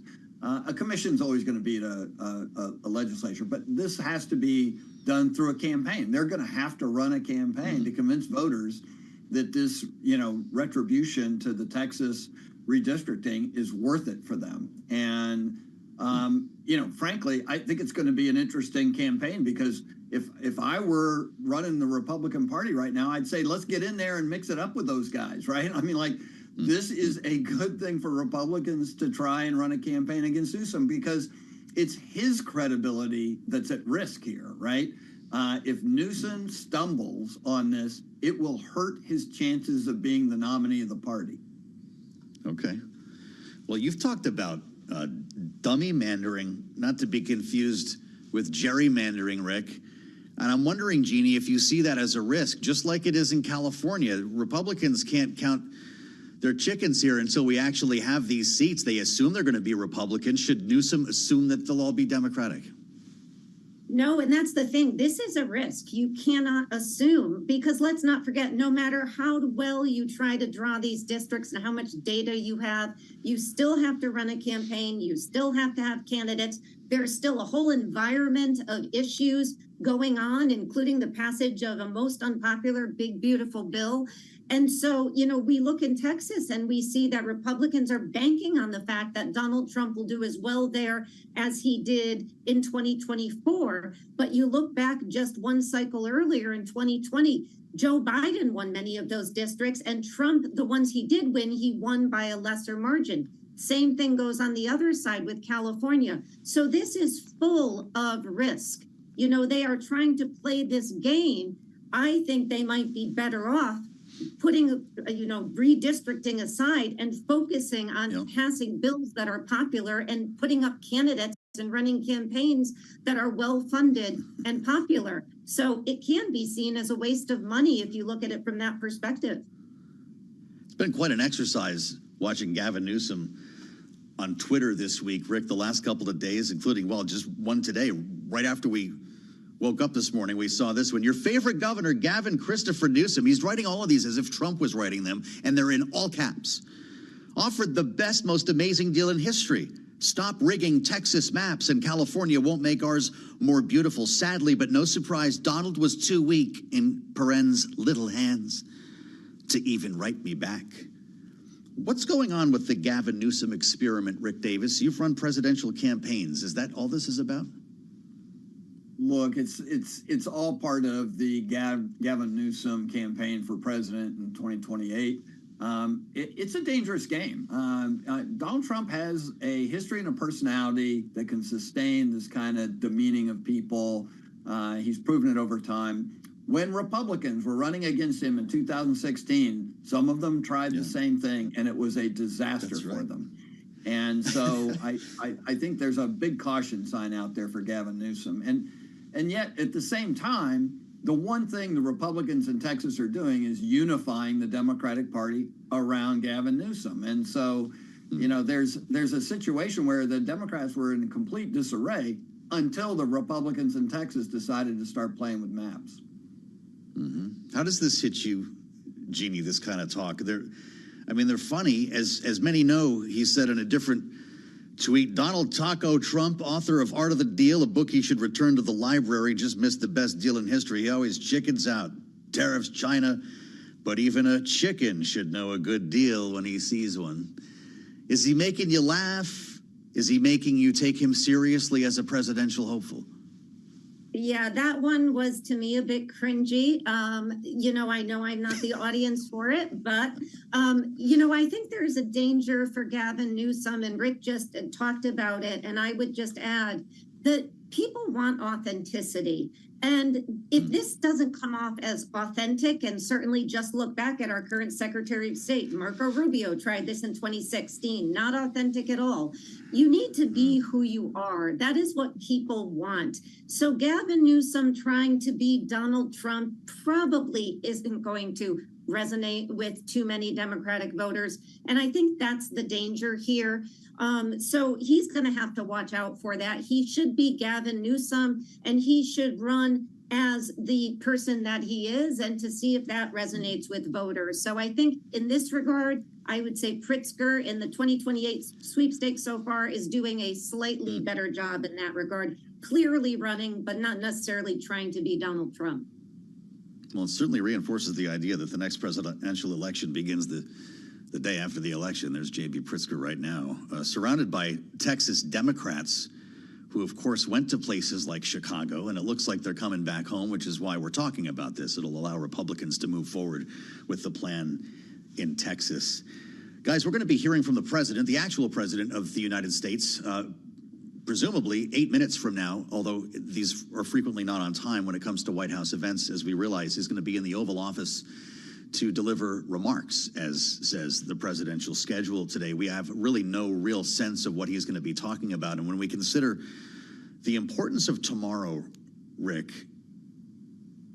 what will you be looking for and listening for when Donald Trump starts his address, whatever he's talking about, from the Oval Office? He's about 24 hours away from sitting down with Vladimir Putin. What will you be looking for when it comes to his demeanor and his posture today? Yeah, look, I mean, a kind of angry Donald Trump is a good thing if going into a meeting with Vladimir Putin, right? If he's happy and playing the deal game, then it's probably advantage Putin, disadvantage Zelensky. If he's mad at Putin for gaming him, and I mean, I hope someone in the White House has explained to him that all this flowery language that Putin's pushing out there about giving him an arms control deal, and we got all this economic stuff we could do together. Don't pay any attention to that war on the Ukraine border. Think of us as a partner in power. I hope he actually reacts to, like, what kind of dummy do you think I am? Because one, it blows Putin's strategy, and two, it puts him in the right frame of mind to go into that meeting. Because if he's going in just to say, I have to come out with a deal, then it's likely to be a bad deal for Zelensky. Really interesting. Jeannie, we only have about 30 seconds left here, about a minute, I should say. The president floated the idea on Fox News Radio today of Zelensky taking part in this meeting in Alaska. Is that just part of the ropey-dope going into this thing, or could we actually see the Ukrainian president there?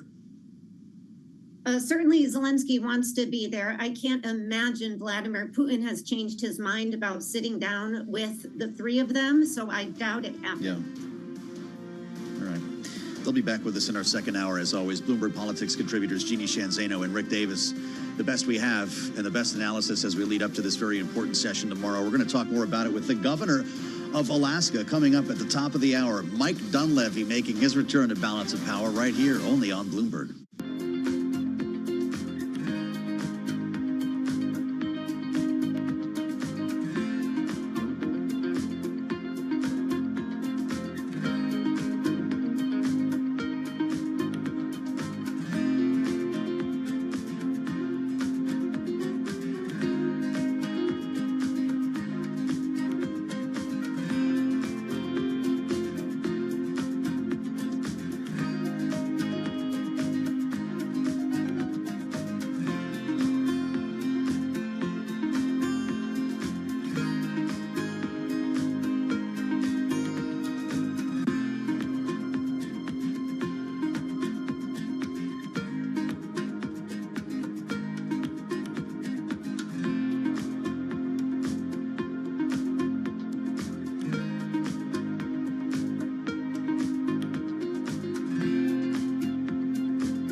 From Washington, D.C., this is Balance of Power with Joe Matthew. Counting down to the summit in Alaska. Welcome to the Thursday edition of Balance of Power on Bloomberg TV and radio as President Trump prepares to meet with Vladimir Putin tomorrow in Anchorage. We're going to look at the logistics ahead of this meeting and discuss with the governor of Alaska, Mike Dunleavy, making his return to the program just a few moments from now. We'll have analysis from Bloomberg Politics contributors Rick Davis and Jeannie Shanzano, and we expect to bring you live remarks from President Trump We'll bring you live into the Oval Office as soon as he starts talking this hour. And we start, as always, with a look at Wall Street. Stocks sagging a bit today on this PPI day. Charlie Pellet takes a look from world headquarters in New York. Charlie? Thank you very much, Joe Matthew. Indeed, as we come to where we did have NASDAQ up briefly, but right now looking at little changed on the NASDAQ Composite Index, swinging between gains and losses.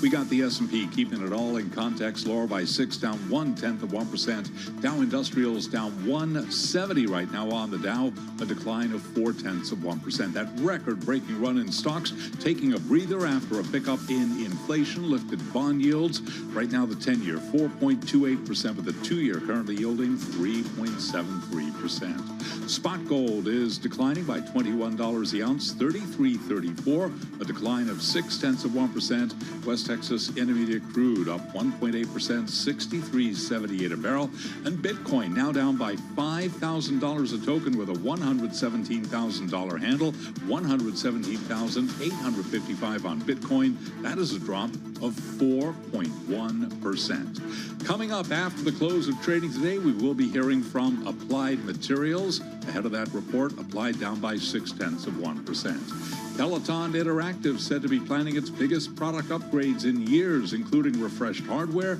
new accessories, and AI to introduce as early as October. Peloton down by 2.7%. And it is the first day of trading for Miami International Holdings, another IPO up by 30%. For on-demand news 24 hours a day, subscribe to Bloomberg News Now wherever you get your podcast. Back we go to Washington. Once again, your host, here he is, Joe Matthew. All right, Charlie, many thanks. Charlie Pellet will have more about 20 minutes when we keep tabs on the markets here. Live from Washington, thanks for joining us on Balance of Power on Bloomberg TV and radio. We're standing by to hear from President Trump. He's set to speak any moment now from the Oval Office, delivering remarks, is all we've been told from the administration. We're not sure what the topic will be, and it could include many. As the press pool gathers in the briefing room, they'll be called upstairs to the Oval at some point soon, and we'll bring you in the room with them for this conversation with the media.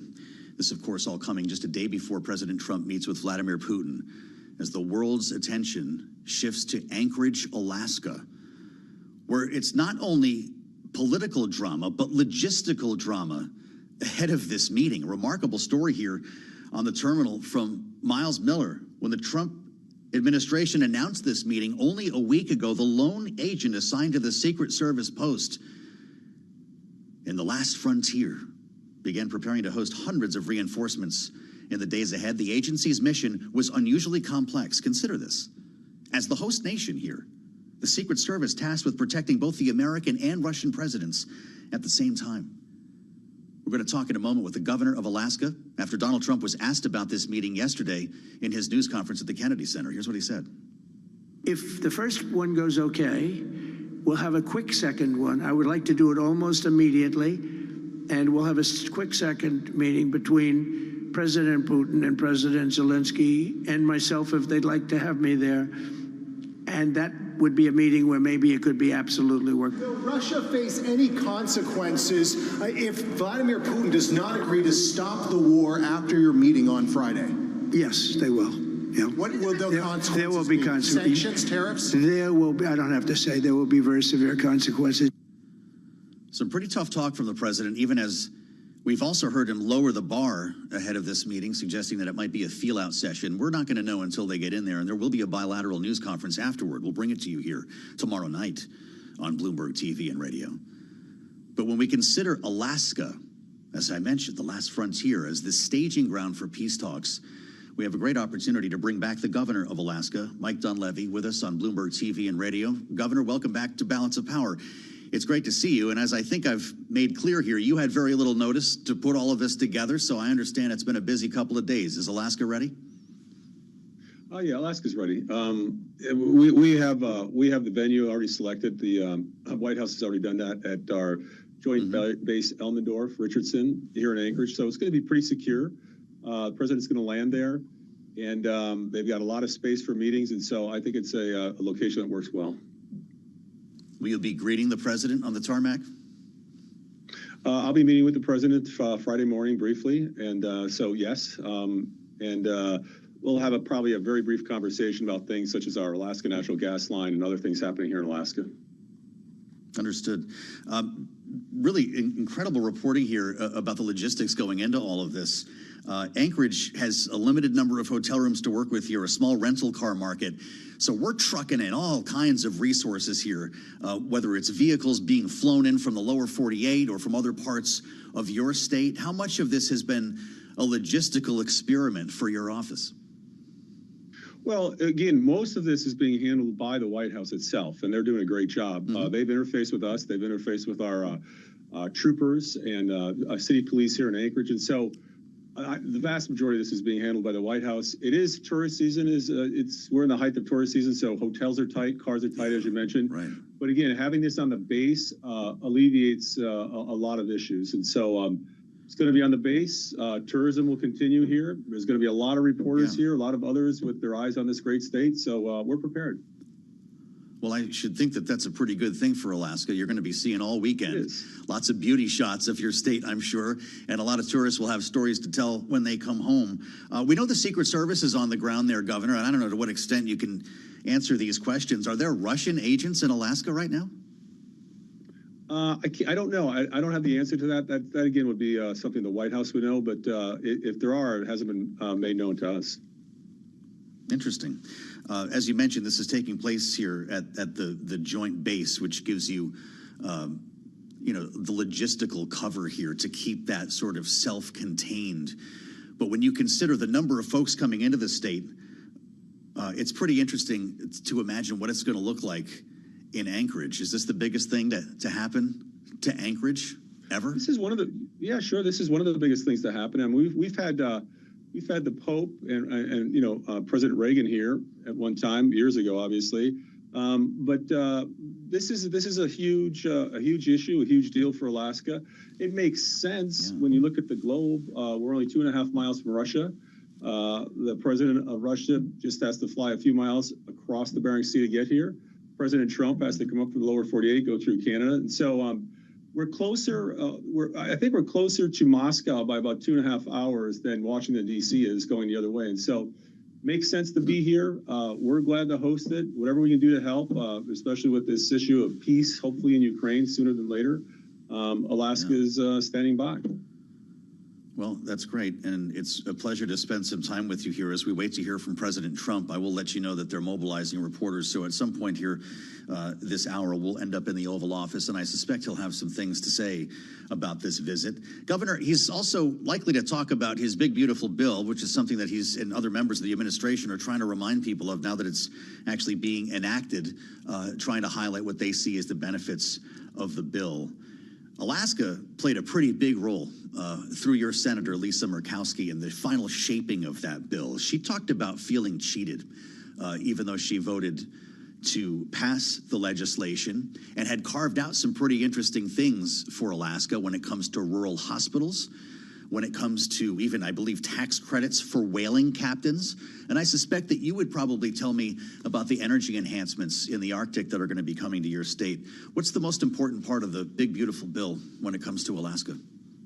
Well, it's a huge bill. It's got a lot of implications. I mean, there's some tax relief in there for almost everyone. As you mentioned, rural hospitals, they got a big win, not just here in Alaska, but across the country. But really, for us, it's the approach to energy. It's the approach to critical minerals, our resources. We are a resource state.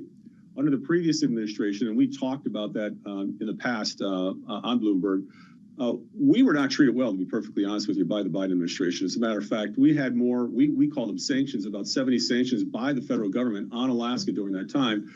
Well, at the same time, the Biden administration was having conversations with Venezuela, Iran, and others for resources, oil especially.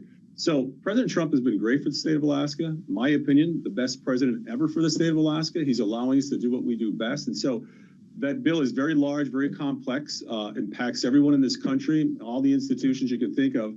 But again, when it comes to resources and energy, it's not just that bill, but the work the president's done on our Alaska natural gas line, the executive order for Alaska. In his first term, he opened up ANWR, which, frankly, was very difficult to get open in the past. But he's done a great job for Alaska. And so, again, I think there's a lot of things in that bill for everybody. You ever talk to Senator Murkowski about the role that she played in framing that legislation in favor of Alaska? Well, we were following it. I mean, Senator Murkowski, Senator Sullivan, Congressman Begich, they all had a hand in it. And of course, as you're trying to craft a large bill like that, there's going to be some things in there that the people aren't going to agree with, but you got to look at overall in the balance. Does it help Alaska? Does it help the country? And our 3 federal officials came to the conclusion that it does. And so that's why they voted yes on it. Yeah. Governor, while you're still with us, I just want to ask you if you start seeing secondary sanctions against countries that buy oil from Russia, even existing sanctions on Russia right now. The president has threatened more if this meeting does not go well tomorrow, or if there are no outcomes that benefit Ukraine. What does that mean for production, for energy output in Alaska? Well, obviously, if there's sanctions on oil, and personally, I think that is a tool that could be applied.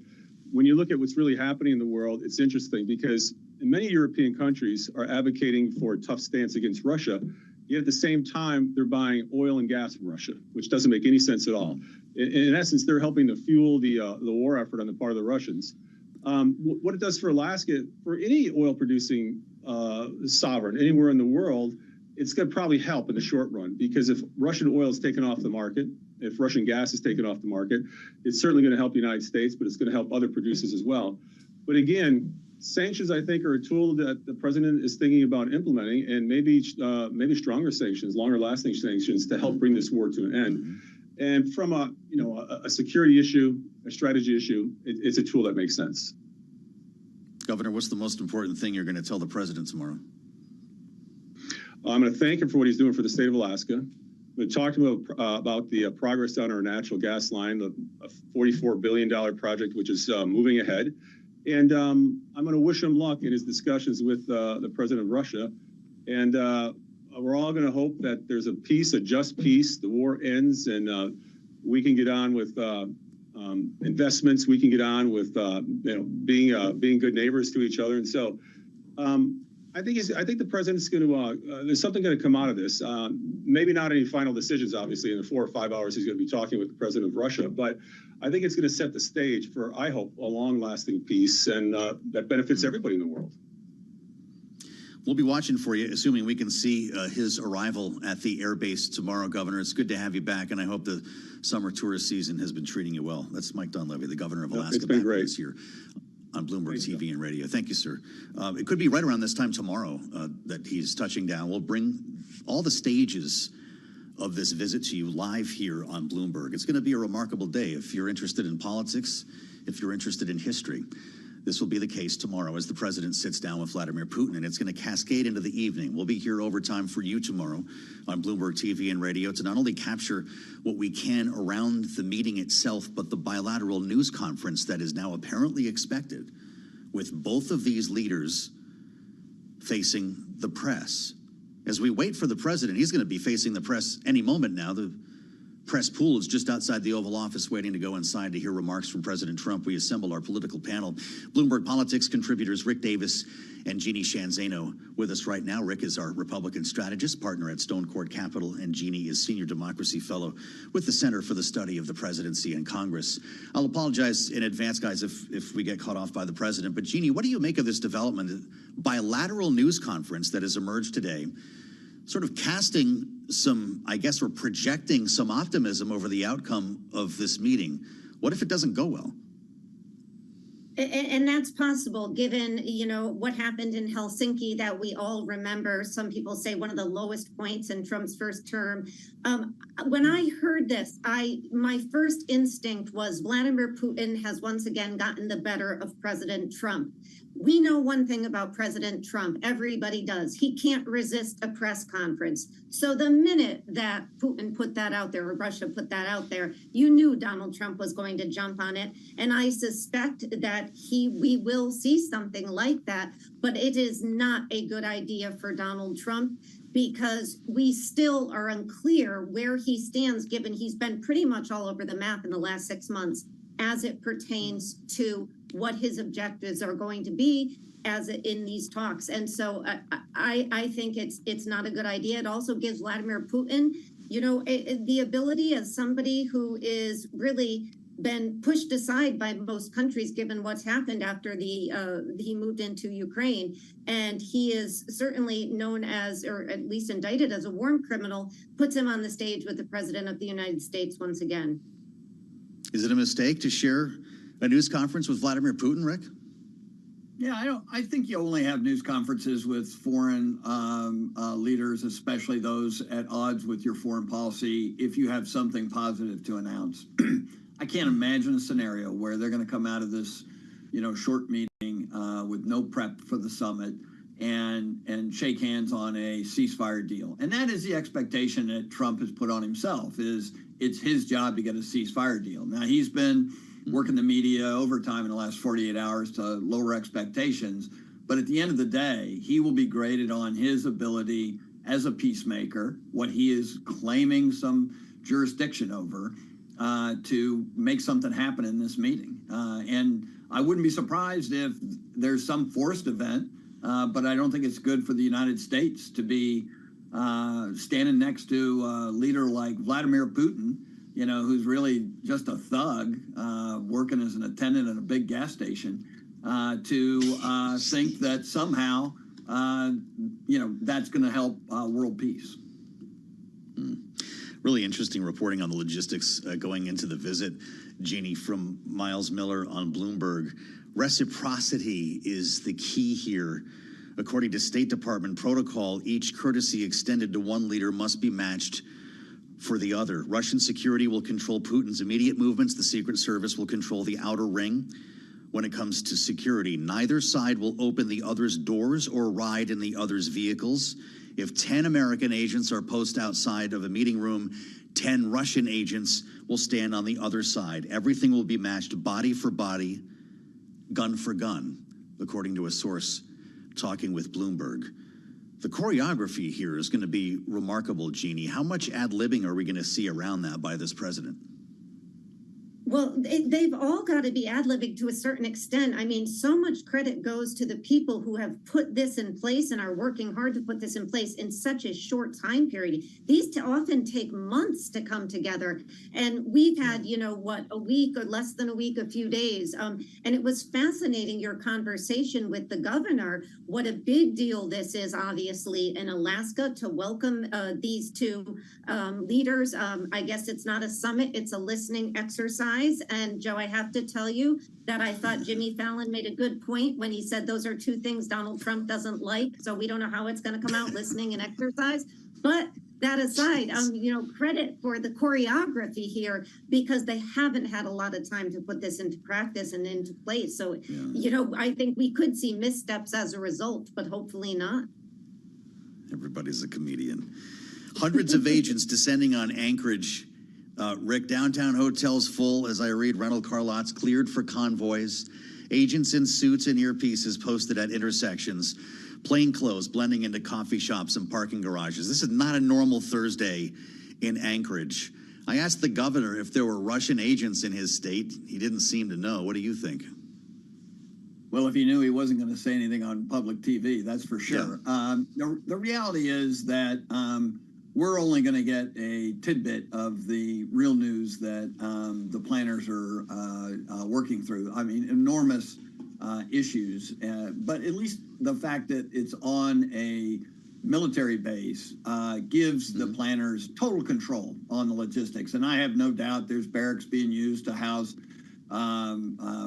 folks working on the summit and lots of space there, right? I mean, it's a massive military base, 6,000 personnel, all of whom are going to have some advanced work experience over the course of the next 24 hours. So it's a great pool of activity. Trump's been there a couple times, so it's familiar turf to him. And I'll be honest, I mean, I am stunned that Vladimir Putin is going to go on a U.S. military base to have this meeting. It's really quite an extraordinary move.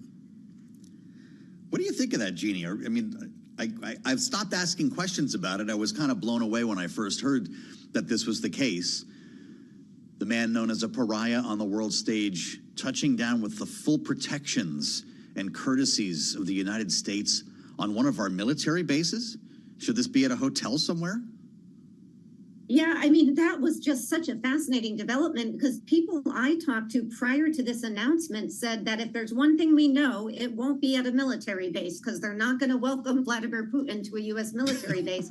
And yet, where do we find him at a military base? So it is surprising. It does make sense given the availability of spaces in Alaska. And as we heard the governor say, this alleviates some of the pressure on Alaska and on his government in such a short period of time. But boy, is it fascinating to imagine those two. And that's why when you were talking about reciprocity, it makes good sense. And I also wanted to, Joe, say, I thought the governor made such a good point in your conversation about the impact of potential sanctions or secondary sanctions, as they're calling them, how that would be a good thing for Alaska.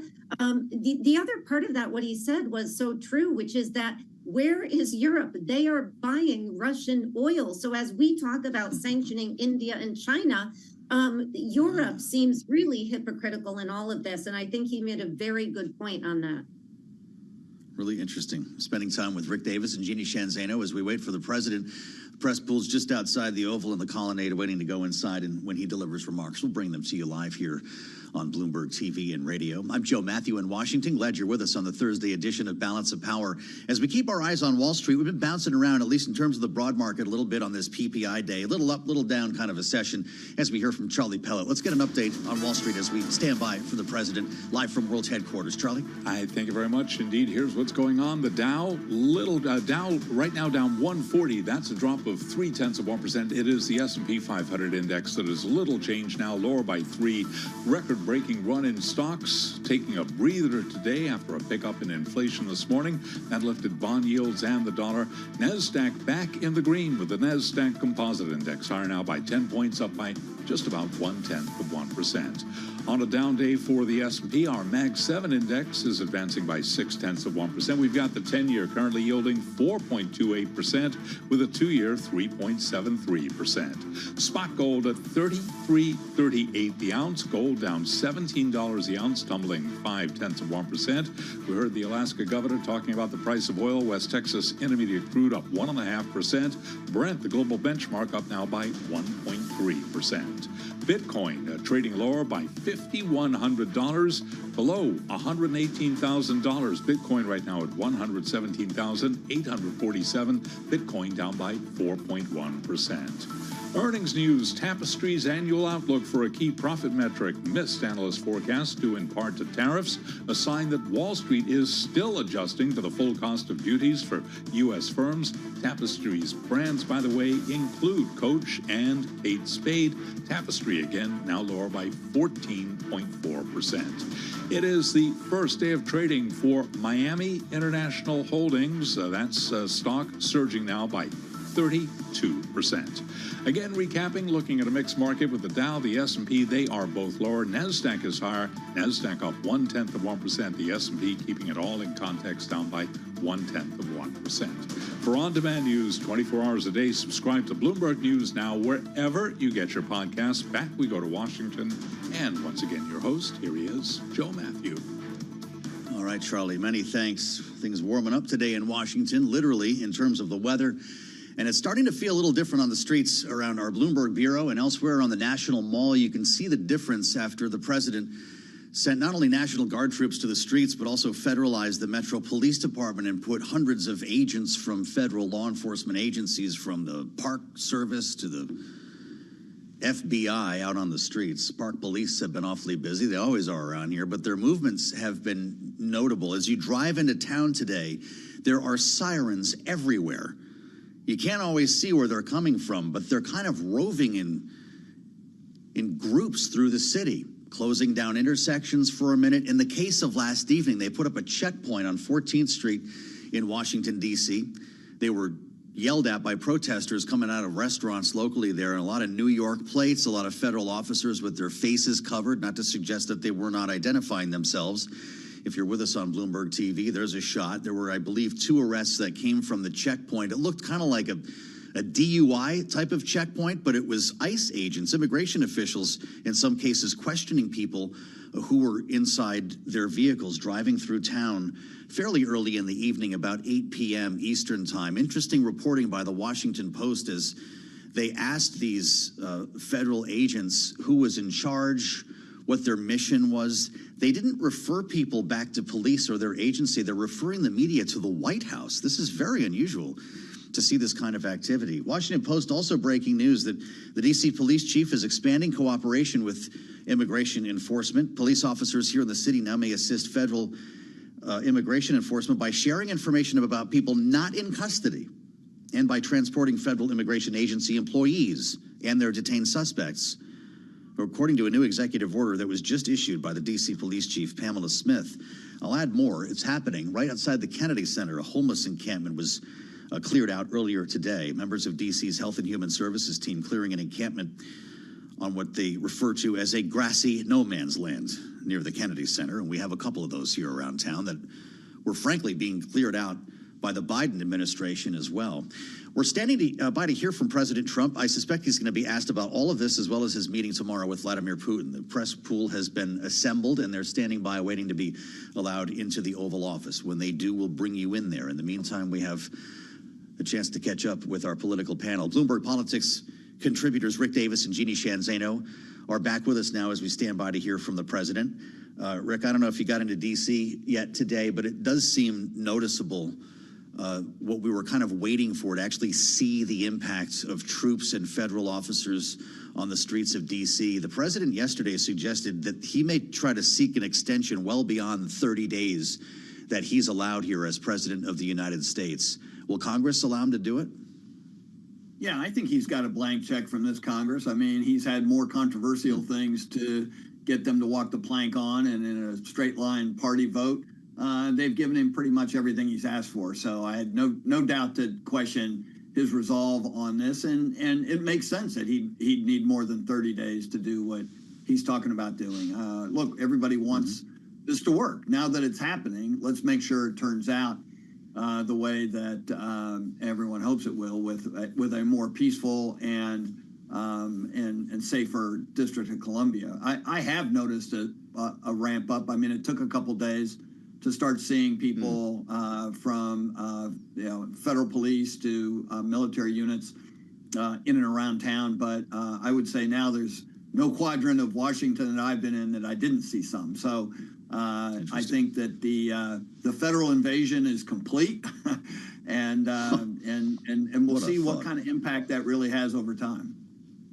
Jeannie, what do you make of this executive order, if I can call it that, this order from the D.C. police chief, marking a pretty significant change in policy for D.C. police, which before now said that officers shall not assist ICE with arrest or transport of individuals solely based on ICE warrants or detainers.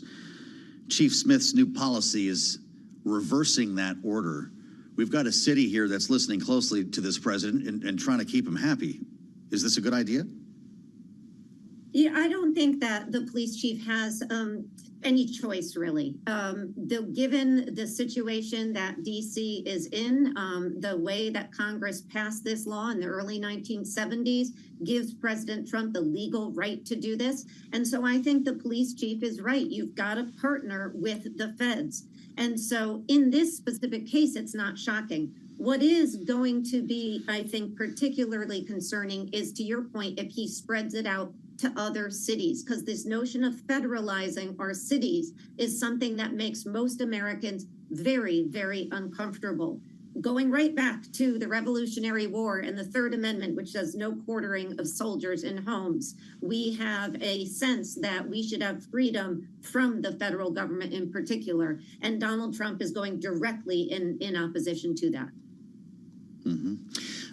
They just let reporters into the Oval Office, so we'll be hearing from the president shortly here. Rick, this is an opportunity for Donald Trump to massage things a bit before he gets on a plane tomorrow morning to meet with Vladimir Putin. What will be his message?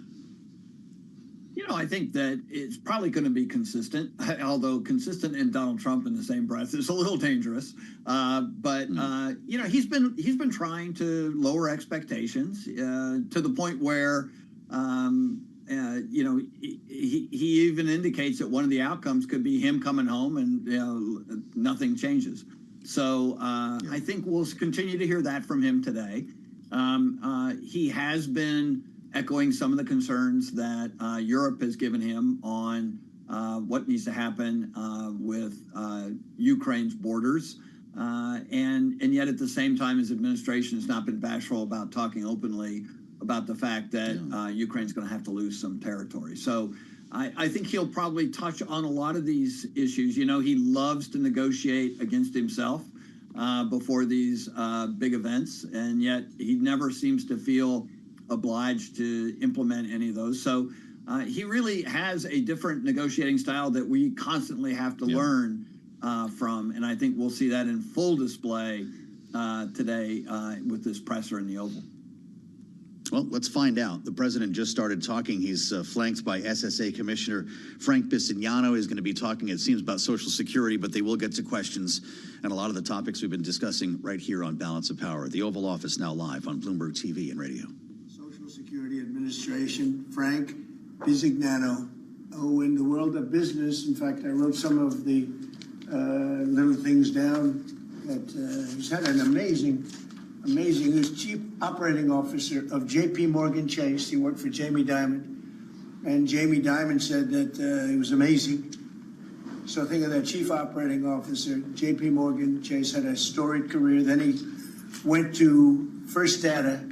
For those in the business, you'd know it's the largest payment company anywhere in the world.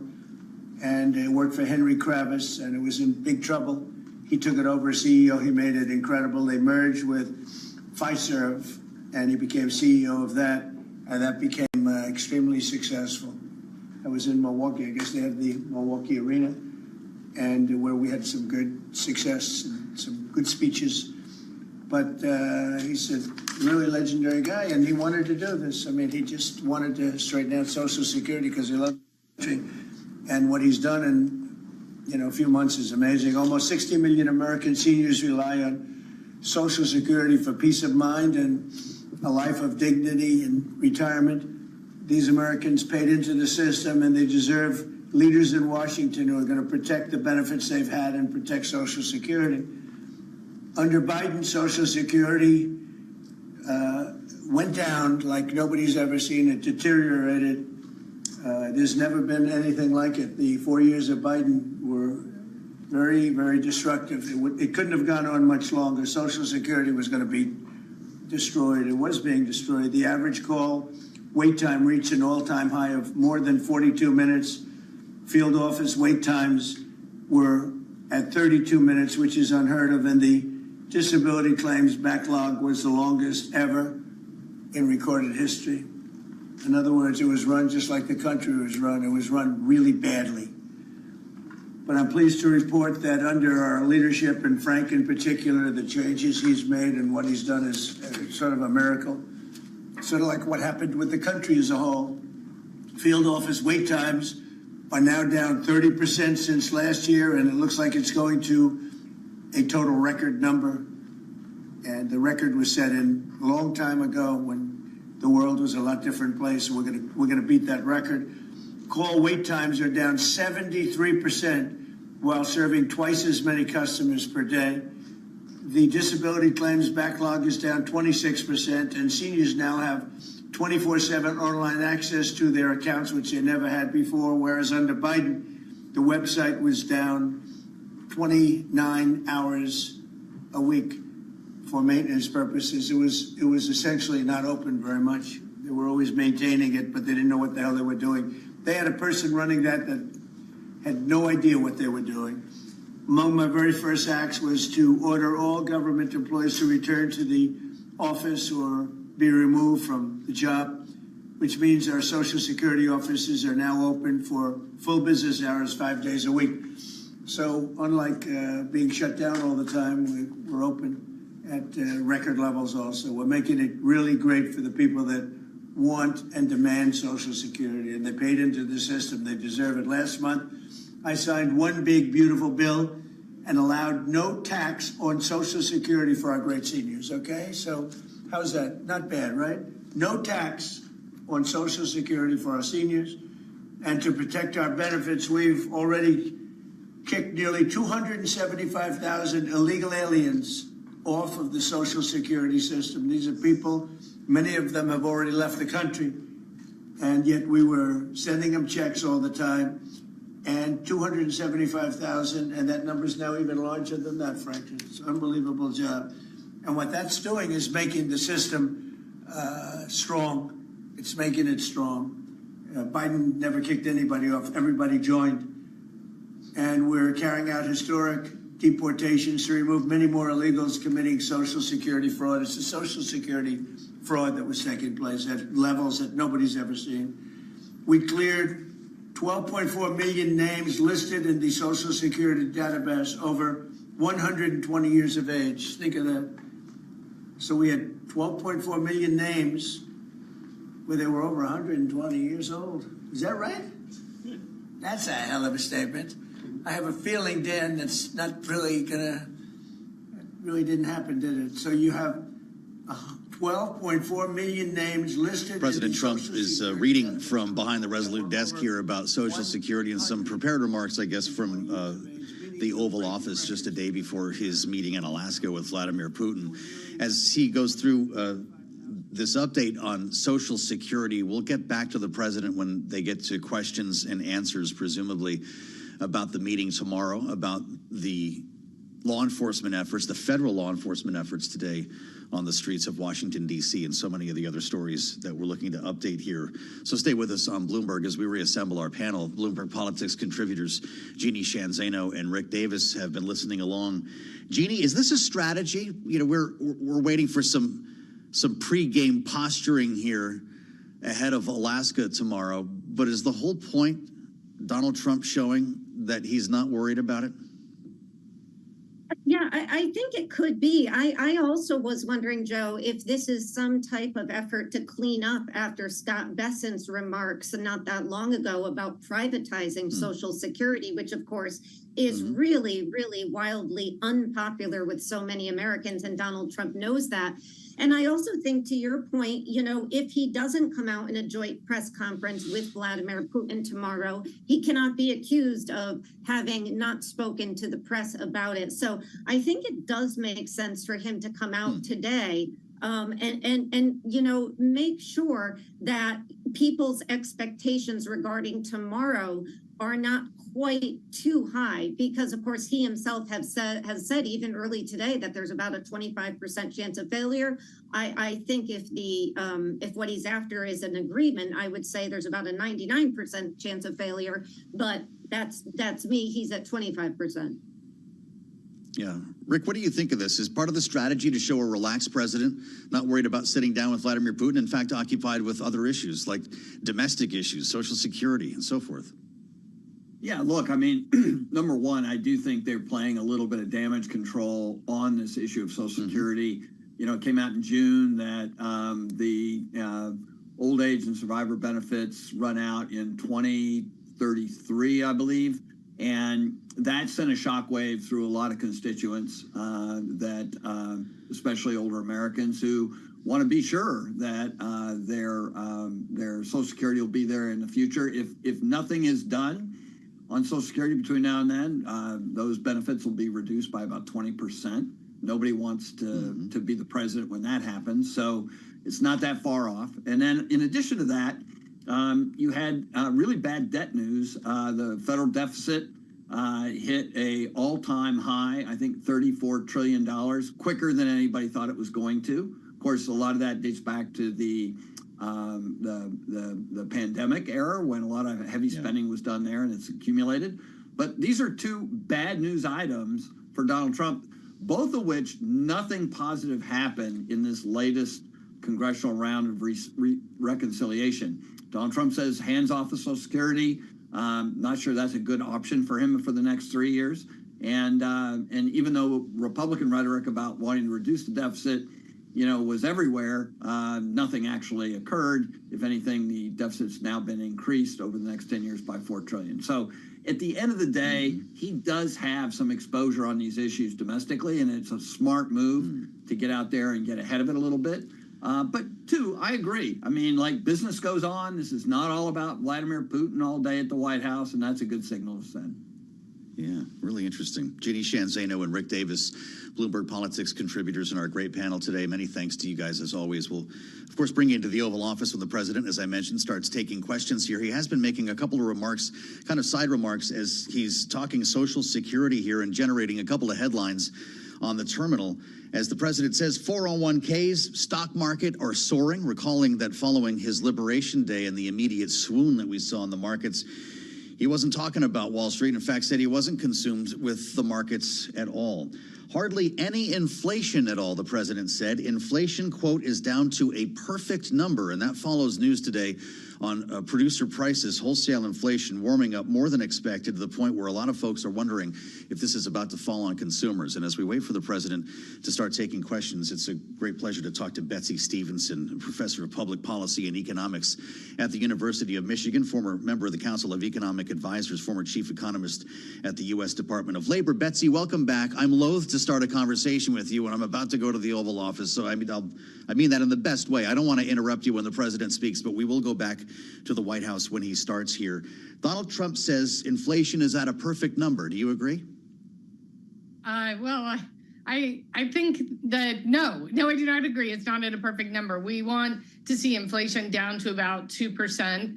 And what today's PPI print showed us was that, everything we've been saying about how tariffs can cause rising prices is true.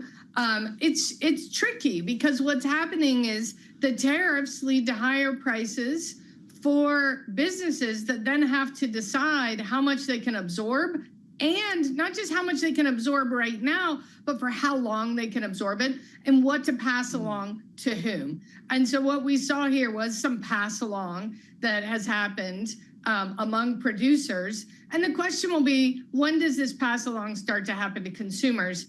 It was always a pipe dream that tariffs wouldn't cause inflation. I think the most important thing to realize is tariffs will cause higher prices, but they don't have to cause ongoing inflation. So we got to jump up in prices.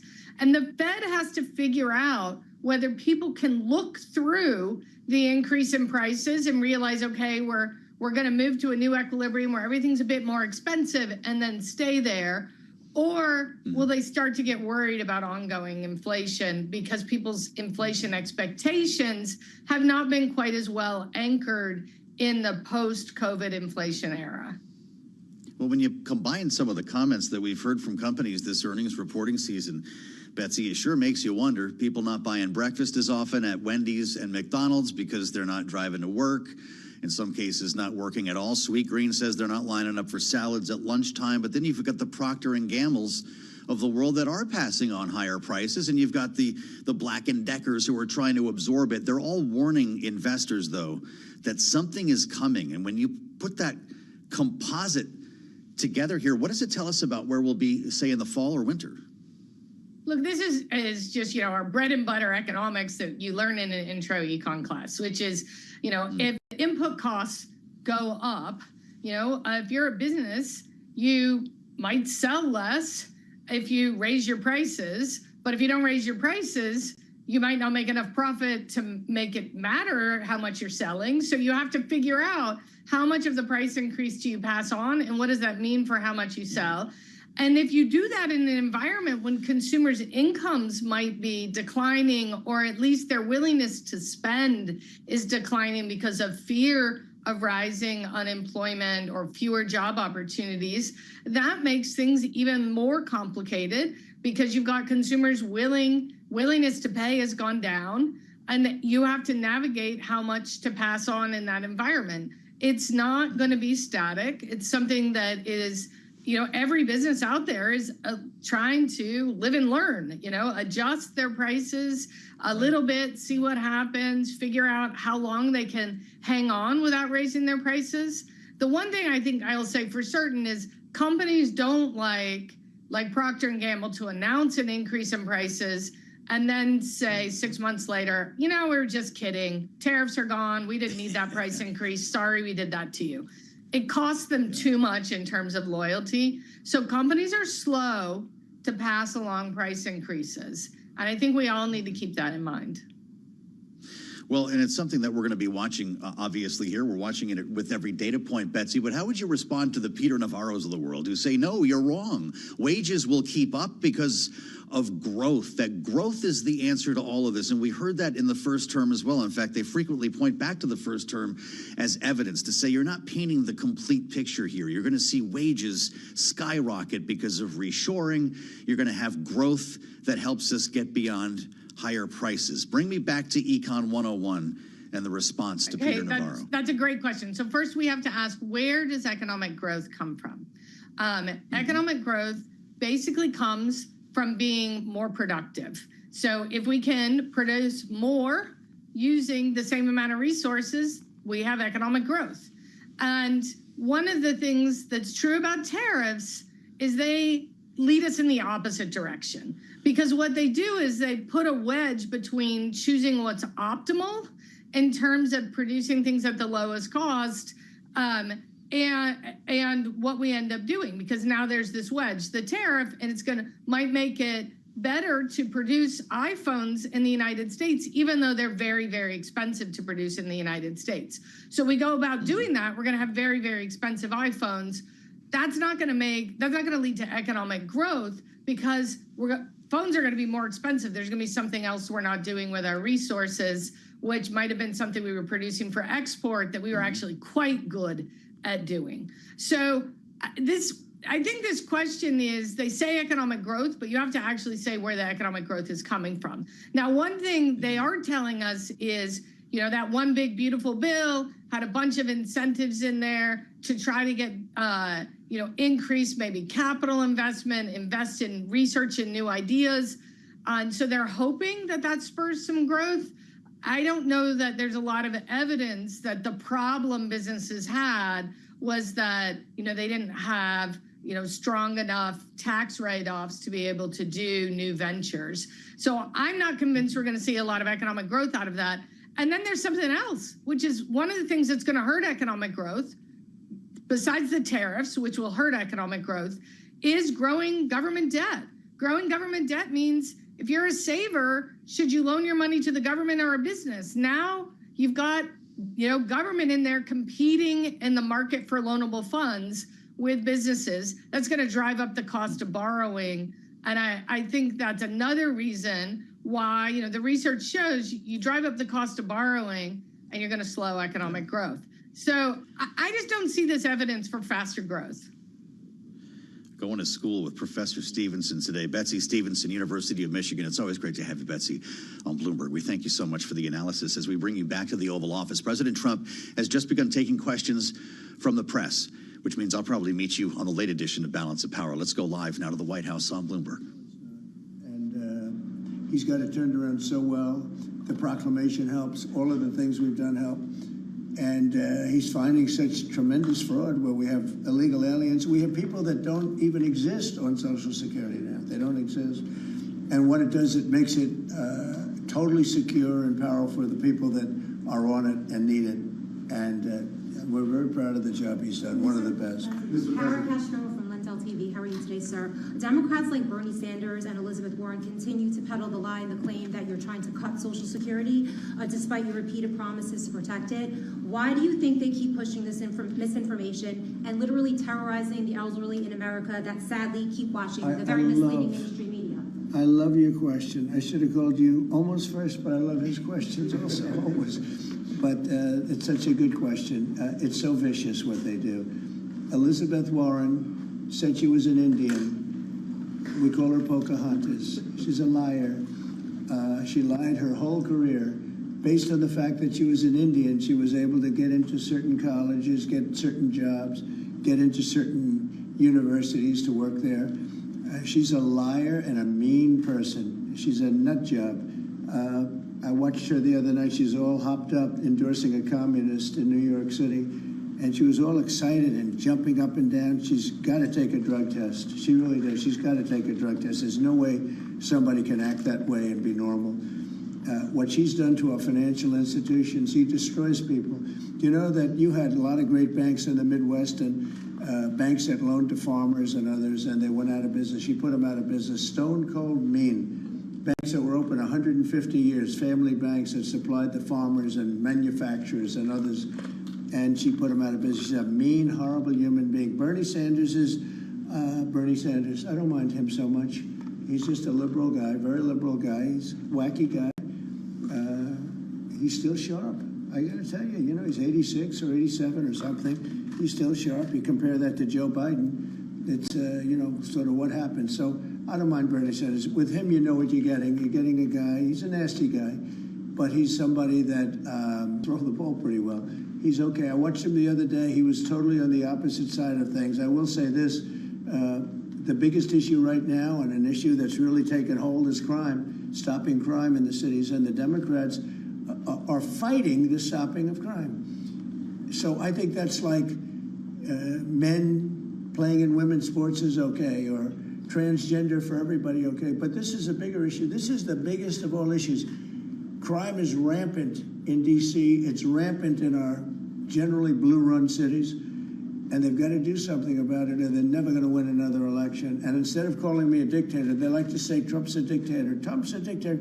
Well, I had calls from many, many friends, including Democrats. I have a lot of Democrat friends, but they're normal people. And they were thanking me so much for what I'm doing in D.C. They feel so safe already. And, you know, at the border, we had 0 people come in, and this is done by a liberal group. They're the people that do it. I have nothing to do with it. 0 people in 3 months. We had 0, 0, and 0 for 3 months.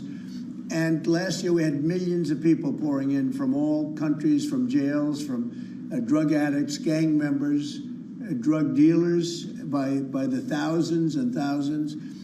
11,888 murderers, half of whom committed more than one murder.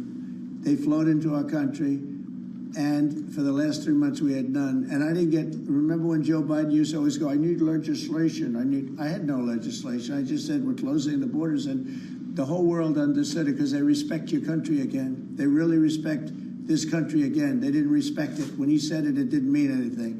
But now they know it meant a lot. And Mexico does what we tell them to do, and Canada does what we tell them to do, because we have the 2 borders. We have the northern border, the southern border, and they were both horrible. But now it's some people say it's a miracle.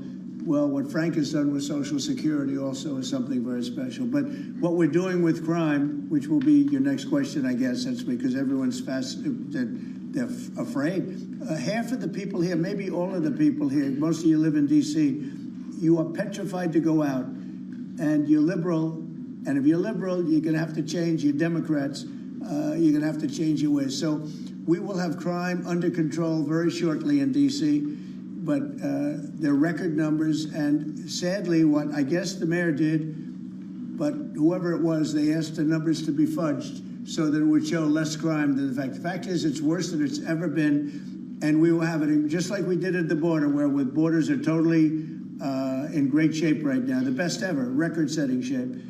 We'll have the crime situation solved in D.C. very soon. And we're also going to beautify the city. We have a beautiful city, but you can't have graffiti, and you can't have roads with potholes, and you can't have the medians, the dividers in the roads falling down on the street.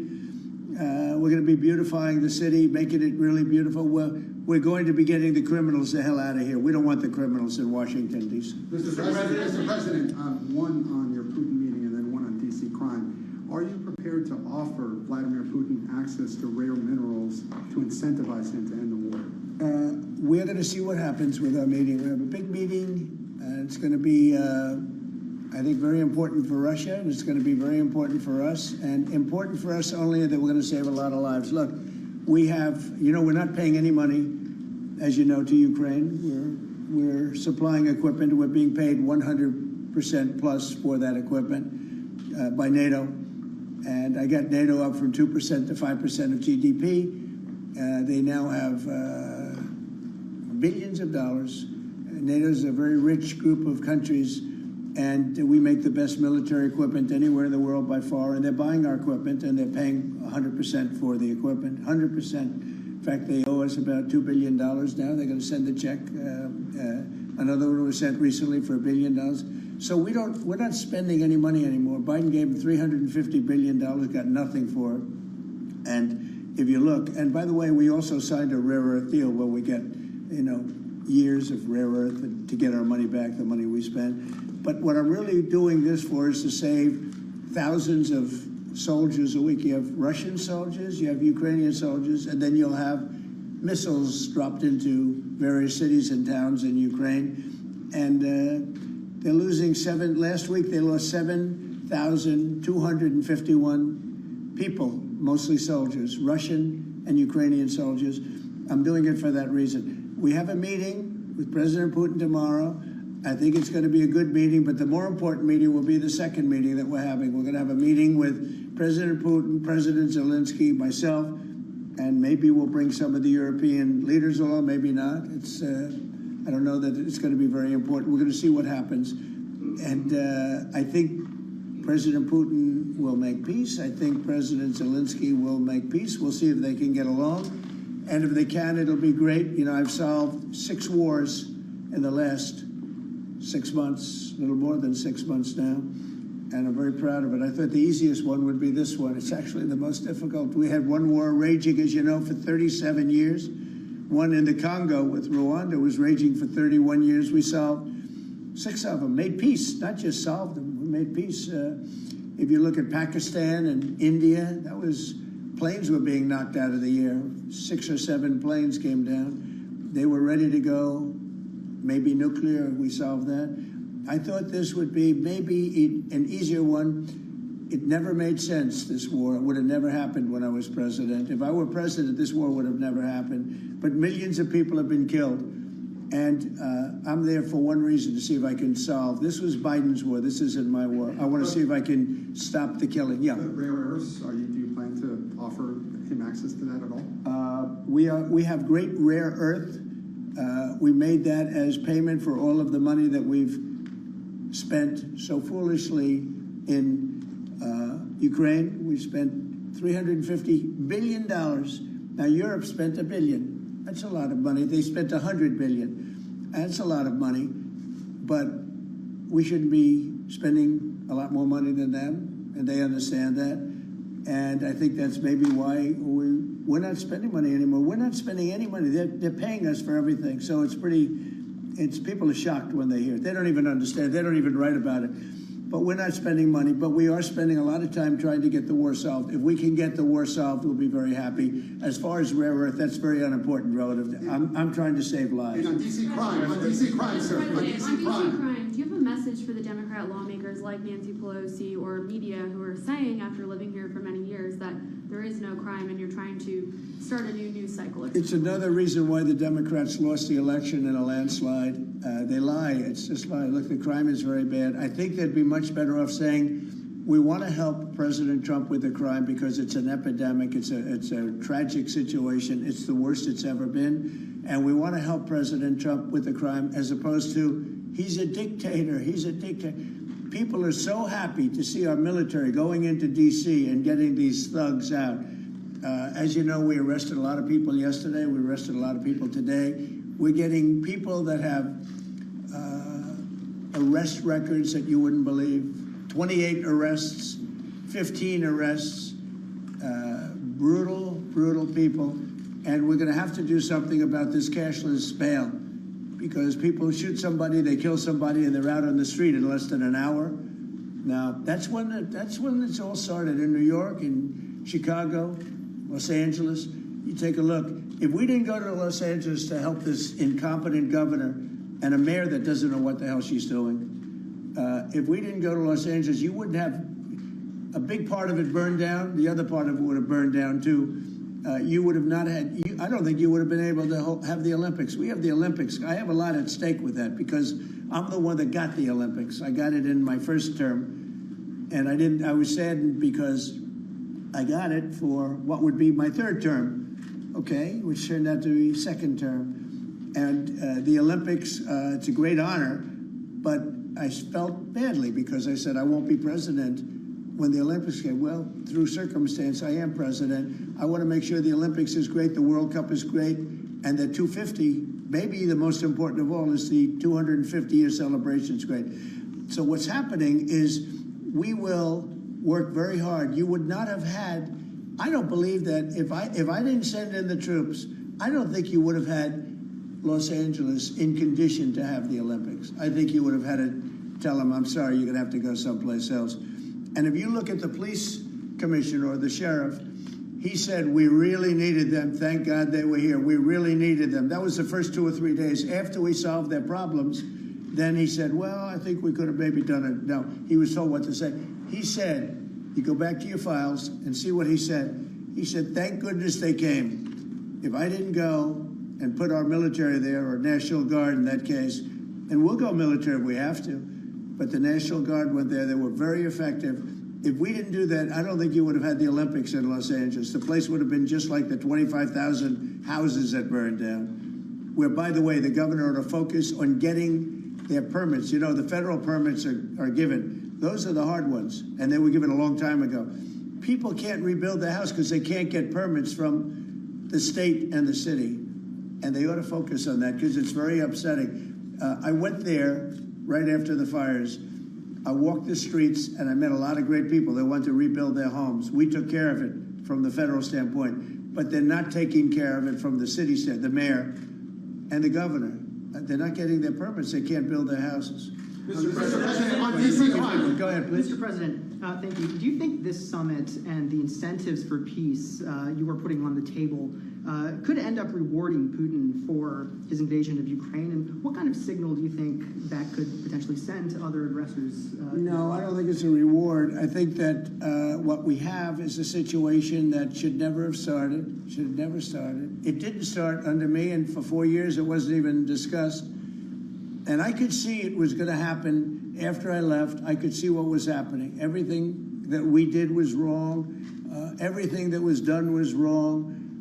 Everybody's to blame. Putin's to blame. They're all to blame. This is a war that would have never happened. The other question on LA, Mr. President, earlier today, the Washington, D.C. police chief issued an executive order allowing metropolitan police officers conducting traffic stops to notify federal immigration and customs enforcement about undocumented immigrants that they encounter. Yet the city has a long-standing pro-immigration policy, including allowing non-citizens to vote in local elections. Which is ridiculous. And limiting cooperation with federal immigration agencies. Right. Did your administration pressure the D.C. police chief to review and repeal these policies? And will you require other cities to roll back similar policies to avoid possible federal takeover of local law enforcement? So what you're saying is that it was a very positive thing. When they stop people, they find they're illegal, they report them, they give them to us, etc. That's a very positive thing. I have heard that. It just happened. That's a great step. That's a great step if they're doing that. Yeah, I think that's going to happen all over the country. We want to stop crime. I think if the Democrats aren't strong in this issue, they won't be able to do it. I think this is a bigger issue than all of the other ridiculous things that they, like open borders. Well, open borders is bad. Open borders has caused a lot of this problem, allowing millions and millions. I think 24 million people were allowed to come into our country. Many of these people from prisons, from jails, from mental institutions. This was the Biden policy. And I don't believe it was him. He was never there before. It was the people that encircled this very beautiful desk, the Resolute desk, radical left lunatics who were smart, but radical left. And I'm very happy to hear what you just said, because I've heard that. And Mr. President, on LA, if I may, the mother of a 15-year-old California boy was briefly detained at gunpoint in a case of mistaken identity. The LAUSD superintendent says that surveillance video shows armed agents wearing police and border patrol insignia. Given the National Guard, the Border Control, ICE agents, they're not trained in local policing. What specific steps are you taking to ensure that young people are not put in harm's way with these types of operations? Yeah, what they are trained in is common sense, and they're very tough people. And they have great common sense, and they are highly trained. I heard the mayor of L.A. was saying, oh, they're not trained this way. I heard this character from, where was he from? They talk about him as a candidate. He's got no chance. The governor of Maryland, I watched him this morning saying that the governor of Maryland, yeah, they say maybe he'll be a president. He's not presidential timber at all. But I heard him today talking about how the National Guard Well, the military is not trained in police, but they're trained in common sense, and they're trained in not allowing people to burn down buildings and bomb buildings and shoot people and all of the things. They've done a great job. Again, if we didn't send them, and very importantly, if we didn't send them into Los Angeles, the rest of Los Angeles would have been burned down to the ground. When you look at Minnesota, Minneapolis, I sent them into Minneapolis because the governor wouldn't make the call. If I didn't do that, you wouldn't have a Minneapolis. It wouldn't be, I don't think it would be existent today. You remember the famous scene burning over the CNN anchor's shoulder? He said, everything seems to be very peaceful. And behind him, the whole city's burning down. So you had the whack job governor who ran for vice president and made a fool out of himself. You would have had, I saved that city, I'll tell you, I saved that city. So the bottom line is these are very tough people that are trained in a thing called common sense, and they're also trained in doing what we're talking about right now. And you watch crime stop, but you wouldn't have Los Angeles, it wouldn't be existent today. We would have had to cancel the Olympics if I let that go on. Mr. President, will you pressure Israel to allow journalists into Gaza to cover the humanitarian efforts the U.S. is pursuing? And I'd like to see that happen, Chair.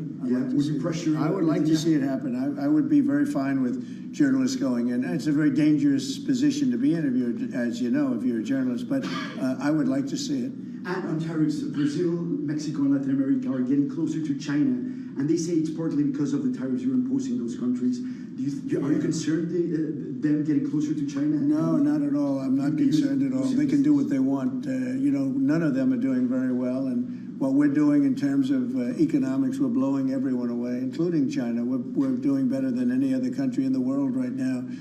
Brazil has been a horrible trading partner in terms of tariffs. As you know, they charge us tremendous tariffs, far, far more than we were charging them. We weren't charging anything, essentially. And Brazil has some very bad laws happening where they took a president and they put him in jail, or they're trying to jail him. And I happen to know the man, and I will tell you, I'm pretty good at people. I think he's an honest man. I think what they've done, this is this is really a political execution that they're trying to do with Bolsonaro.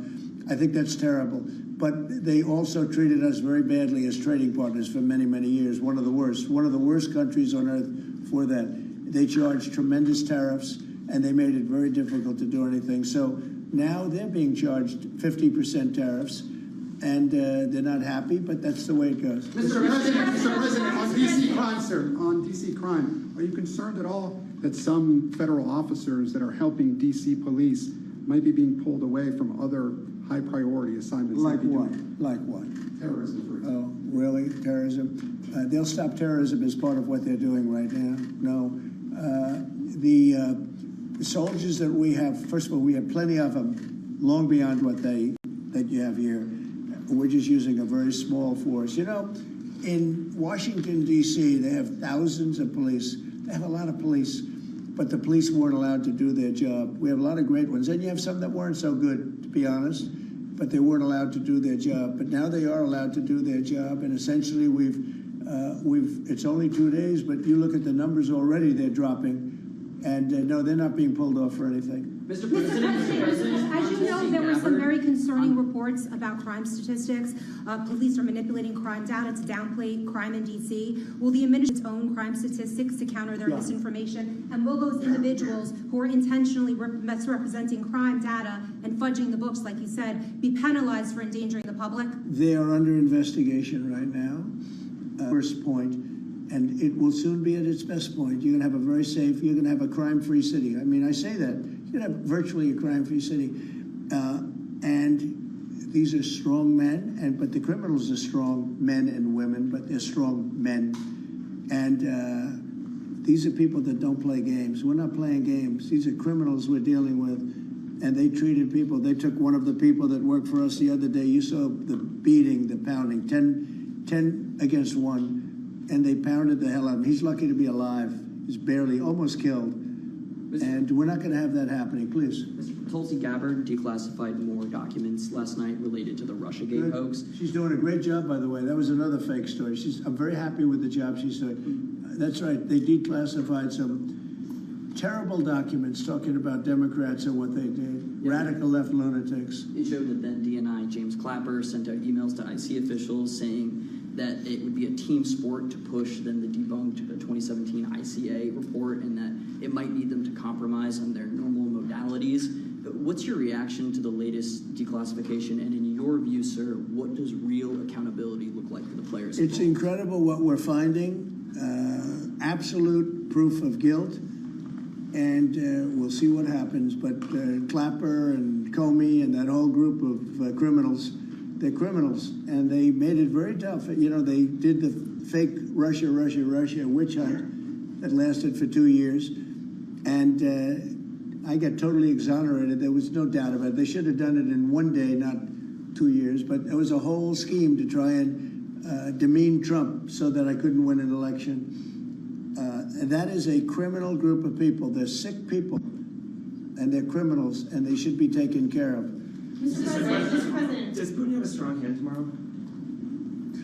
Well, he came to our country, and I heard CNN fake news talking about that was a big win for him. Normally, he would say the opposite, but they said, oh, it's a big win that he came here. Normally, he would say the opposite, you know, he came here. I think that President Putin would like to see a deal. I think if I weren't president, he would take over all of Ukraine. It's a war that should have never happened. If I weren't president, in my opinion, he would much rather take over all of Ukraine. But I am president, and he's not going to mess around with me. Mr. President, on Russia, Mr. President, would you support or agree to reducing NATO troops in Europe, in countries like Poland, in order to get Russia to agree to a peace deal? That hasn't been put before me, and I'll think about that for later, but it has not been put before me. Go ahead. Is anything less than an unconditional and immediate ceasefire a victory for the U.S.? Tomorrow? Yes. Well, tomorrow we'll see. I say, you know, I don't know where that comes from. It's sort of not a good question. I would say that tomorrow, all I want to do is set the table for the next meeting, which should happen shortly. I'd like to see it happen very quickly, very shortly after this meeting. I'd like to see it actually happen maybe in Alaska where we just stay because it's so much easier. But I think that it's going to be very interesting. We're going to find out where everybody stands, and I'll know within the first 2 minutes, 3 minutes, 4 minutes, or 5 minutes, like we tend to find out whether or not we're going to have a good meeting or a bad meeting. And if it's a bad meeting, it'll end very quickly. And if it's a good meeting, we're going to end up getting peace in the pretty near future. Okay? How about one more? Thank you, Mr. President. On the Smithsonian, I know that your administration is seeking to weed out a lot of this left-wing spin that's in the museums, but we're seeing from people like Brian Stelter or other commentators that they're insinuating that you are trying to change history according to your narrative. What's your response to that, and is there anything you particularly like to do? Well, we want the museums to treat our country fairly. We want the museums to talk about the history of our country in a fair manner, not in a woke manner or in a racist manner, which is what many of them, not all of them, but many of them are doing. Our museums have an obligation to represent what happened in our country over the years, good and bad, but what happened over the years in an accurate way. Thank you very much, everybody. Thank you, press. Thank you, press. Thank you. Thanks, guys. Cut it out right here. Thank you, press. Thanks, guys. Cut out right this way, right this way. Thanks, guys. Keep coming. Let's go, guys. All right, everybody, you have been listening to and watching President Trump live there at the White House, a range of topics discussing as he also took questions from reporters in the room. Very good afternoon, everybody. Across Bloomberg platforms, radio, TV, YouTube, Bloomberg Originals. Carol Massar, along with Tim Stanovic, live here at Bloomberg headquarters. He did take questions on a lot of things, but we should remind everybody that he started speaking about Social Security, which we know in the past we've heard from the Treasury Secretary talk about the possibility of privatization for Social Security. So I feel like some reassuring words, perhaps, maybe, from the president in terms of the nation's Social Security system. He talked about the stock market and more. He did, including talking about Brazil, but also about tomorrow's meeting. He said the more important meeting will be the second meeting that we're having. He said we're going to have a meeting with President Putin, President Zelensky, myself, and maybe we'll bring some of the European leaders along, maybe not. Carol, he said, I don't know That's going to happen. It's going to be very important. We're going to see what happens. It's certainly front and center for us, and we're going to actually talk about the macro, the geopolitical. We've got a great guest with us, the Minister of Finance for New Zealand, Nicola Willis, will be with us. We also have to talk about the inflation print today because we had a narrative yesterday off of CPI, Tim, and we have a new narrative off of today's PPI. Yeah, the president did say the inflation numbers came in perfect, but it's not 2%. No, and also if you look at what happened with PPI today, I think a lot of people would argue that's not necessarily the direction that you want to see. We're also going to talk a little bit about specialty insurance. They're probably watching the rates market as well. So we've got the CEO of Access Capital Holdings. Right now, though, we want to stay with what we just heard from the president, an array of topics.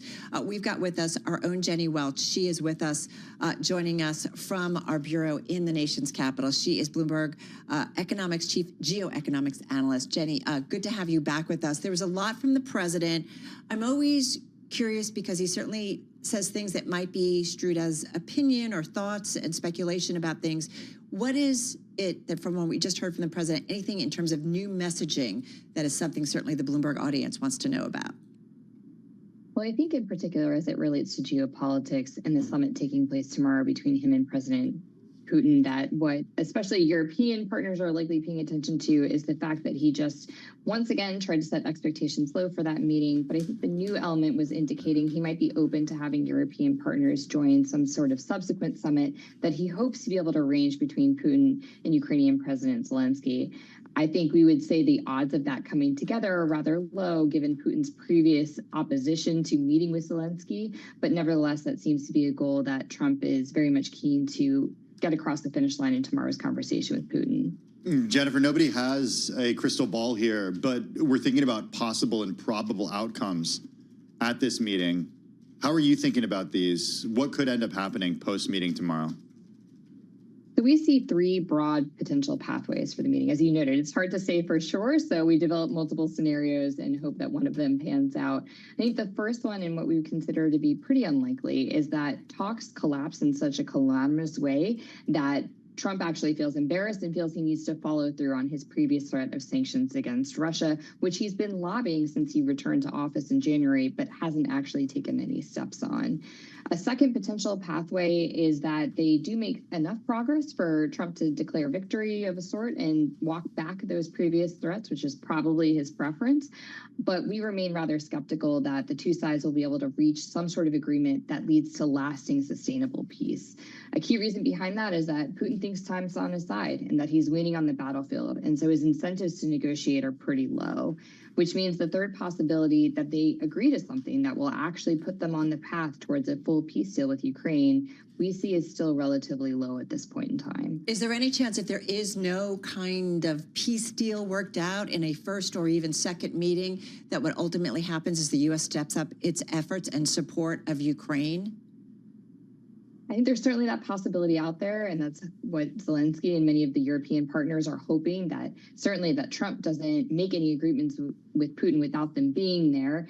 And if he doesn't agree to anything with Putin that will lead them to the negotiating table as a sort of a unified force, that at the very least he'll follow through on his threats to up the pressure on Russia while backing Ukraine stronger. I think my skepticism comes from we've been here multiple times since January and have yet to see Trump actually follow through on those threats. He certainly has a number of sanctions options at his disposal, but they all come with additional risks and costs, especially to the global oil market and to his relationships with other key countries, namely China, which is a major economic partner for Russia. It's hard not to think about tomorrow's meeting in the context of when we've seen these two leaders meet in the past, and Helsinki in the first term certainly comes to mind, and everything that came along with that, Jennifer. What do we know about the relationship between these two leaders and what we could see, like, and from a negotiating perspective, from a behavioral perspective, from the way that we could see gifts to or from one another?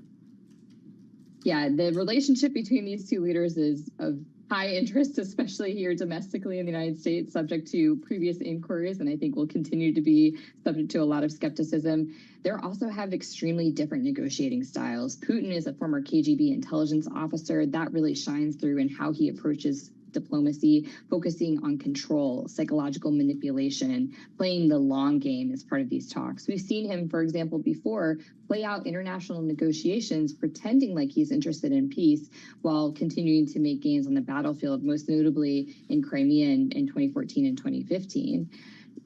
With President Trump, he is a deal maker. He comes from New York real estate. He's interested in creating some sort of win for himself, especially something that he can sell publicly. At the same time, he's someone who has shown he's willing to walk away from the table if he doesn't get what he wants.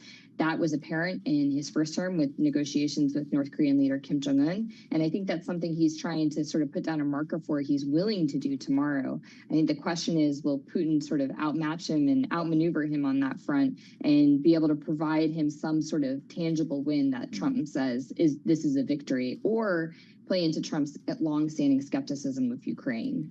We're living in interesting times. A headline just crossing the Bloomberg of a 5.2 mag earthquake, 132 kilometers southwest of Nikolsky, Alaska.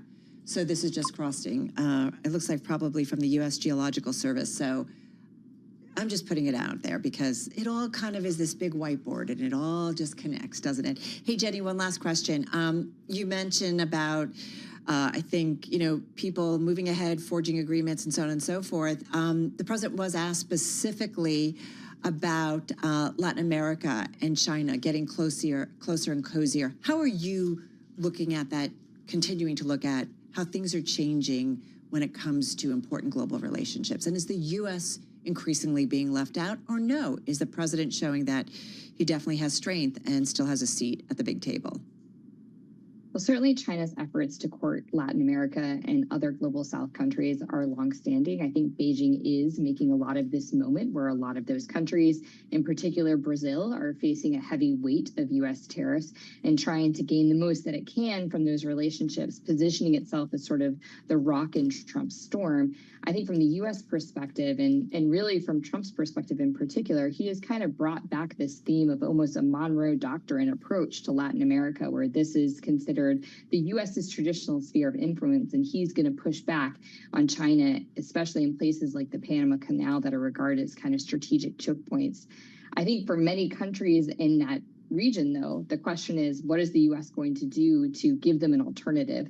Because tariffs as sort of the punishment, the stick, might not be enough. All right, one of our rocks. She is a rock when it comes to what's going on out of the White House, totally, and putting geoeconomics into perspective. Jennifer Welch, thank you so much. Joining us there from D.C. She is Bloomberg Economics Chief Geoeconomics Analyst.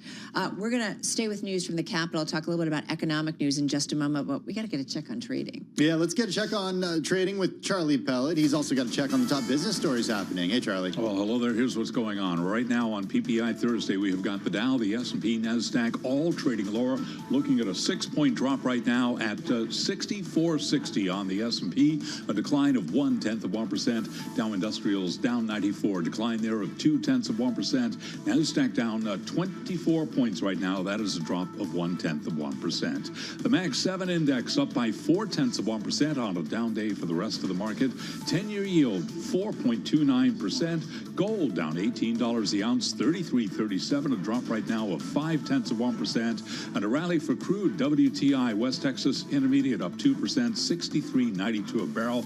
Major move today downward for Bitcoin, tumbling 4.5%, 117,326 on Bitcoin. Tapestry is plunging 14%. Its annual outlook for a key profit metric missed analyst forecast. Its brands include Coach and Kate Spade. And briefly, first day out for exchange operator Miami International, and in its first day of trading, MIAX on the ticker up by 33.3%. For on-demand news 24 hours a day, subscribe to Bloomberg News Now wherever you get your podcasts. I'm Charlie Pellet, and that is a Bloomberg Business Flash. All right, Charlie, thank you so much. We promised we want to get to the day's economic news. Came out of the nation's capital. It is that stronger than anticipated inflation reading. It spurred a rise in bond yields and the U.S. dollar.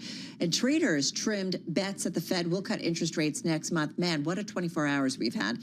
Separate data today also showed U.S. jobless claims edged lower last week. That suggests, Tim, that employers remain reluctant to lay off workers. This as U.S. Treasury Secretary Scott Bessent yesterday on Bloomberg TV and radio, again on Fox Business this morning, shared his view on U.S. rates and that he's not pushing the U.S. Central Bank on cuts.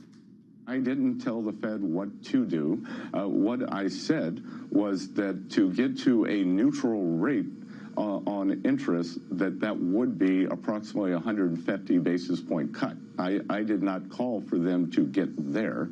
The other thing that I said was that perhaps because they had bad BLS data in June and July, that perhaps a 50 basis point cut in September was warranted.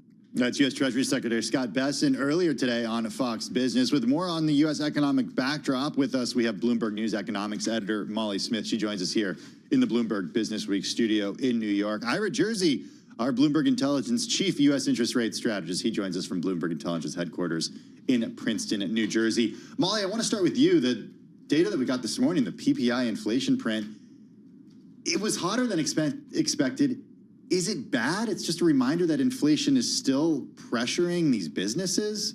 Yeah, I think that's a fair way to think about it, because you look at the market reaction after, which, yeah, of course, the stock market's giving up the gains that it had from yesterday and, treasuries as well. But everyone's still expecting a rate cut next month. Maybe the odds were like 102% before the report, and now they're like 97%. So that hasn't really changed. But yeah, definitely a reminder that inflation is still very much there at the wholesale level. But really what I think the bigger signal was from the report today, there's a part of the PPI report that describes margins, and that's what really drove a lot of the increase. So that's maybe more sign of getting that tariff pass through, that companies aren't absorbing as much of those costs as they were originally. That's what Tom Barkin of the Fed, I think it's the Richmond Fed, right? Mm-hmm. Thanks. Yeah. Who was speaking at a virtual event, and he said that manufacturers are still struggling with margin pressures. Like, it's got to go somewhere. Either we're paying for it, right, or companies are going to pay for it. But is there a point in consumer sentiment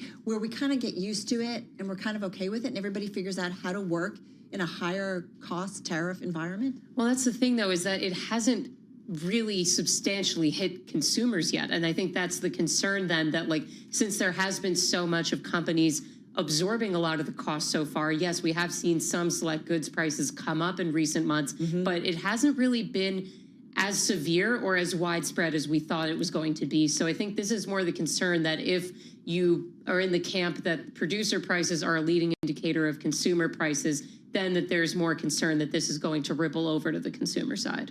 So, Ira, we've talked about the equity market reaction briefly with Molly. Take us into the rate reaction, not just with today's PPI print, but also what we saw with CPI earlier this week. Yeah. I mean, the market's gone nowhere. That's one way to answer it. Yeah. I mean, it's for sure. Why do we come in every day, Ira, if it just goes nowhere? But anyway, go. Well, there's always these short-term gyrations, and then obviously we have longer-term trends to think about as well. And to Molly's point, we're no longer pricing the 100% chance of a cut. But keep in mind, when you look at what the options market was doing, particularly after Secretary Bessent's comments yesterday, we actually did have people buying options on a 50 basis point rate cut in September. So the idea that we could have a 50 basis point rate cut, I think, was predicated on the idea that we'd have pretty benign inflation measures. And today's data certainly suggested that maybe there will be some upward pressure on inflation, and that just muddies the waters for both the timing and pace of Fed cuts. So for the long end of the curve, like the 10-year, the 30-year bond, the Fed starting to cut cuts in in September versus October versus December doesn't really matter that much. But where are they going to get to? And that hasn't changed at all. They're only going to cut to about 3%. So, unless they're going to cut to 1 and 2.5% or something, the long end of the curve probably isn't going to move very much. All right. Is it fair to say that at this point, I mean, all bets are still kind of off, only because I think, don't we have more inflation readings? We have another jobs report before we have Jackson Hole, Ira, before we actually get to that September meeting? Yeah, well, all of these things are going to matter, right? And the thing is, Jackson Hole is going to be before we get the PCE deflator for July and before we get those first reads on August data. So, you know, we still have a long way to go. So I suspect until then, every single little data point that we get, we're going to see these 5, 6, 7 basis point moves in the front end of the yield curve. You know, yes, we're on again for 50, or no, we're definitely not getting a 25.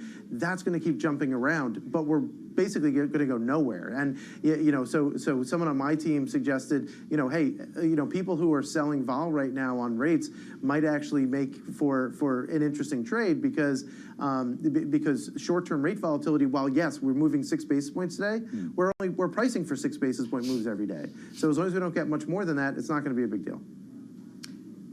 Molly, anything you want to say in terms of like, there's a lot to happen or could still happen before that September meeting. And from what we get from Fed Chair Jay Powell, he sits down with the team and, okay, what are we looking at on that given day? Right, and like what Ira was just saying, so we've got the PCE print for July coming at the end of this month, and the data today kind of helped to round out a lot of what those estimates will be. Going to get some more inputs tomorrow with the import-export price index, but a lot of them looking for the core PCE on the annual basis to pick up. So that's definitely going to be a bit more of a firmer print. And then I think what the Fed is really arguably watching maybe more at this point is more the labor market data. And we're going to get a couple looks at that early in September before that September meeting. We've got the August jobs report on September 5th, and then right after that, perhaps even more fireworks with the benchmark annual revisions, that first guess of it. So Trump has looked at this before. He's come after it when he's talked about job revisions, and this one will definitely get a lot of eyeballs. What do you make of some of the commentary, Molly, that the payrolls report that this is commentary we've gotten in the last 10 days or so, that the payrolls report is not important anymore because of the way the data is gathered? Oh, you've had a lot of folks. You've had a lot of folks. You even had the nominee for to head up the department come out and say, well, maybe we suspend it. This was pre-nomination. Right. Maybe we suspend it before and improve the data gathering process before we move forward with it more. Right. So I would say the jobs report is absolutely still very important. And yes, what you're saying here about E.J. Antoni, who's Trump's pick for the next BLS commissioner, who, by the way, is still subject to Senate confirmation, and Senate's out through September right now. So nothing really moving on that front at the moment. But yeah, the payrolls report is definitely still important. And I had a story out yesterday outlining what a BLS commissioner can and can't do. One of them is that he can't suspend the jobs report. It's considered one of these really important economic indicators. We don't need to get into the acronym that describes it. Right. But by law, data agencies are required to put out those principal reports, and the jobs report is one of them. All right, good to know. Last question to you, Ira. I do think about the White House, the president, putting pressure on things or saying things with what we just kind of take for granted, that we're going to get these economic reports, that the Fed is going to be independent. I am curious, as you watch the rates market, if you're hearing from traders and members of the community, the pressure on the Fed and Fed Chair Jay Powell in particular, and the constant commentary by the president that I'm going to, here's my list of maybe who I'm going to, announce for the next Fed chair, or I'm going to announce it soon. Is that impacting Fed policy? Do they think it will ultimately impact Fed policy, put pressure on Jay Powell to do something that he might not want to do?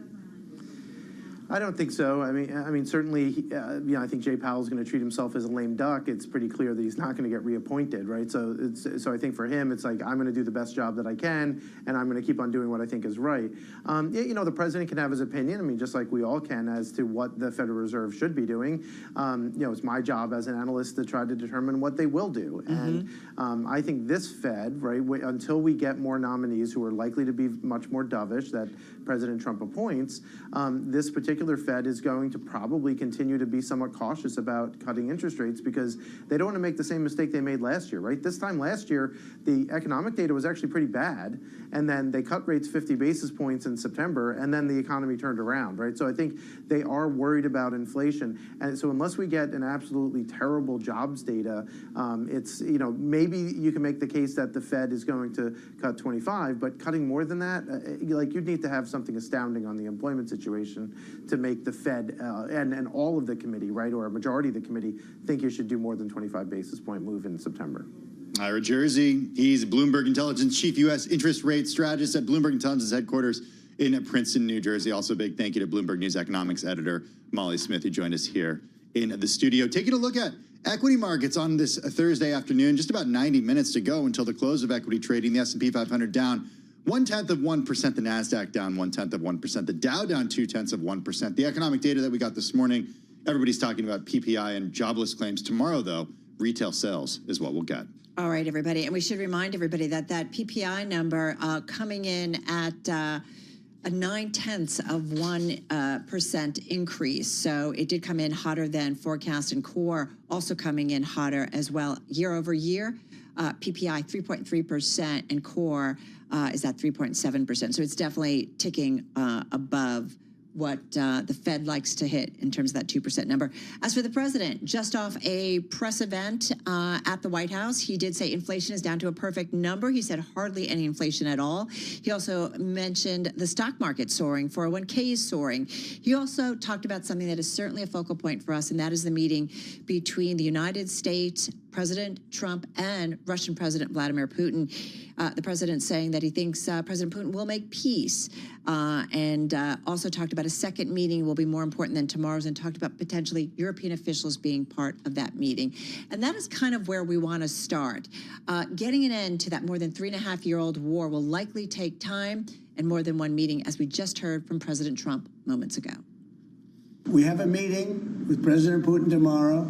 I think it's going to be a good meeting, but the more important meeting will be the second meeting that we're having. We're going to have a meeting with President Putin, President Zelensky, myself, and maybe we'll bring some of the European leaders along, maybe not. It's I don't know that it's going to be very important. We're going to see what happens. And I think President Putin will make peace. I think President Zelensky will make peace. We'll see if they can get along. And if they can, it'll be great. All right, that, of course, was President Trump just earlier this hour, talking from the White House, talking about meeting President Putin, talking about expectations for a second meeting, talking about bringing European leaders in, and saying that he thinks President Putin will make peace. He also said he thinks President Zelensky of Ukraine will make peace. So we are going to be watching that certainly tomorrow. All right, let's get to our guest, because this is kind of our big backdrop. We welcome to our studios. She's been patient as we go through all of the news today. And here at Bloomberg headquarters, Nicola Willis. She is Minister of Finance for New Zealand, joining us here in studio. There is a lot going on. Thank you for your patience. Welcome, welcome. How do you see kind of the macro environment? There's so much going on for so many different countries. We have a very active White House. We call it an activist White House. And I'm just curious, how would you describe the state of world affairs today? Well, I think that there's considerable uncertainty in world affairs today, where there were once things that were given and were very predictable. We are now seeing more volatility in policy decision making, which has implications for investors and for sovereigns in terms of the way that we go about things. For our part in New Zealand, we tend to want to be a beacon of stability amidst all of that, to say, you know what, we're going to continue to be rules-based. We have low, stable inflation. We have declining interest rates. We're going for growth. We trade with many countries around the world and wish to continue to pursue freer trading relationships. We have prospects for growth. And so we aim to be stable, predictable. We have secure institutions, and we think those things will be at a premium in the coming years as there is more volatility. Mr. Willis, whenever we have officials from other countries visiting the U.S., which is a big part of your job, we always ask the question about a particular trip. Why are you in New York right now? Why are you visiting us right now? We're here because we value very much both our economic and security relationship with the United States, and I'm pursuing more economic growth for New Zealand and New Zealanders, and we believe it's in the interests of both of our countries to forge stronger trade and investment ties in pursuit of that. So how does that work in an America First environment, in an environment from Washington, D.C., where the communication has been very strongly, this is an administration that is looking at the priorities of the U.S., whether or not it affects other countries in a negative way? Well, quite simply, our proposition is it's in the United States' interests to have a strong and growing relationship with New Zealand. We're part of the Five Eyes Security Partnership along with Canada, the United Kingdom and Australia, and we continue to believe that's very important for the United States. We also have a very complementary trade relationship. We export primary products, tech services, which Americans value, and equally we import significant amounts from the United States, and we'll continue to do so. We, like many countries, are increasing our investment in defence, and it's likely that some of the kit that we will be purchasing in future will be manufactured in the United States. Similarly, when our national airline replaces its fleet, it's likely that some of those planes will be produced in America. We have very strong and long-standing people-to-people ties. Our two countries have got along well for many, many decades, and we think it is in the interests of both countries that New Zealand continue to be a strong relationship that the United States can look to and rely on. So is this White House, though, impacting the relationship, the strong relationship that New Zealand has had with the United States in any way? We continue to view the United States as our friends. Now, of course, we would prefer not to be facing additional tariffs. Find me a country that says, yeah, we really like additional tariffs. And we're not in that. We're not in that situation. And we have a history of pursuing freer trading agreements. We have very, very low trade barriers for United States imports. And we feel we've treated American exporters very well. So we would prefer to be on a lower tariff rate. We've ended up at 15% as a base rate, which reflects the fact we have a small trade surplus with the United States. We're talking very marginal New Zealand dollars, 500 million. So it isn't big.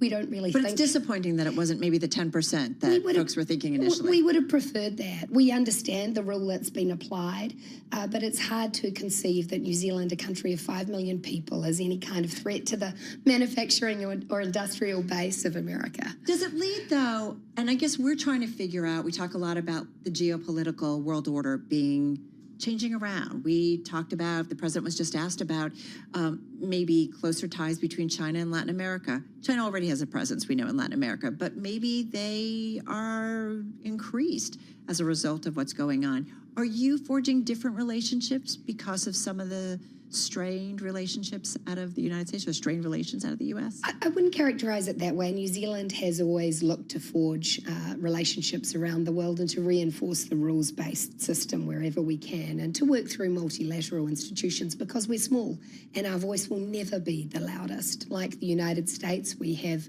a strong and important economic relationship with China that we've been able to maintain while also taking very different points of view on many matters, and we've been able to balance those two things. So not strengthening them with China because of maybe what's going on? No, I would not characterize it that way, but continuing to lean into our relationships where we have common interests. So we are members, for example, of the CPTPP trade relationship, and we have welcomed the EU's interest in becoming a dialogue partner and looking to reinforce that trade arrangement. We've recently signed free trade agreements with the United Kingdom, with the European Union, they're important, with the GCC, the UAE, and we're pursuing a trade relationship with India. We think it's very important as a small exporting country that we have options in who we trade with, and wherever possible try and open more doors. We've got a grand history of doing that. We were one of the first countries in the world to drop subsidies to ensure that we were genuinely open to the world. We won't get rich selling to ourselves. We're too small for that. So we do well when the world welcomes our goods and services. Minister Willis, are you meeting with any U.S. officials on this trip? Not on this trip.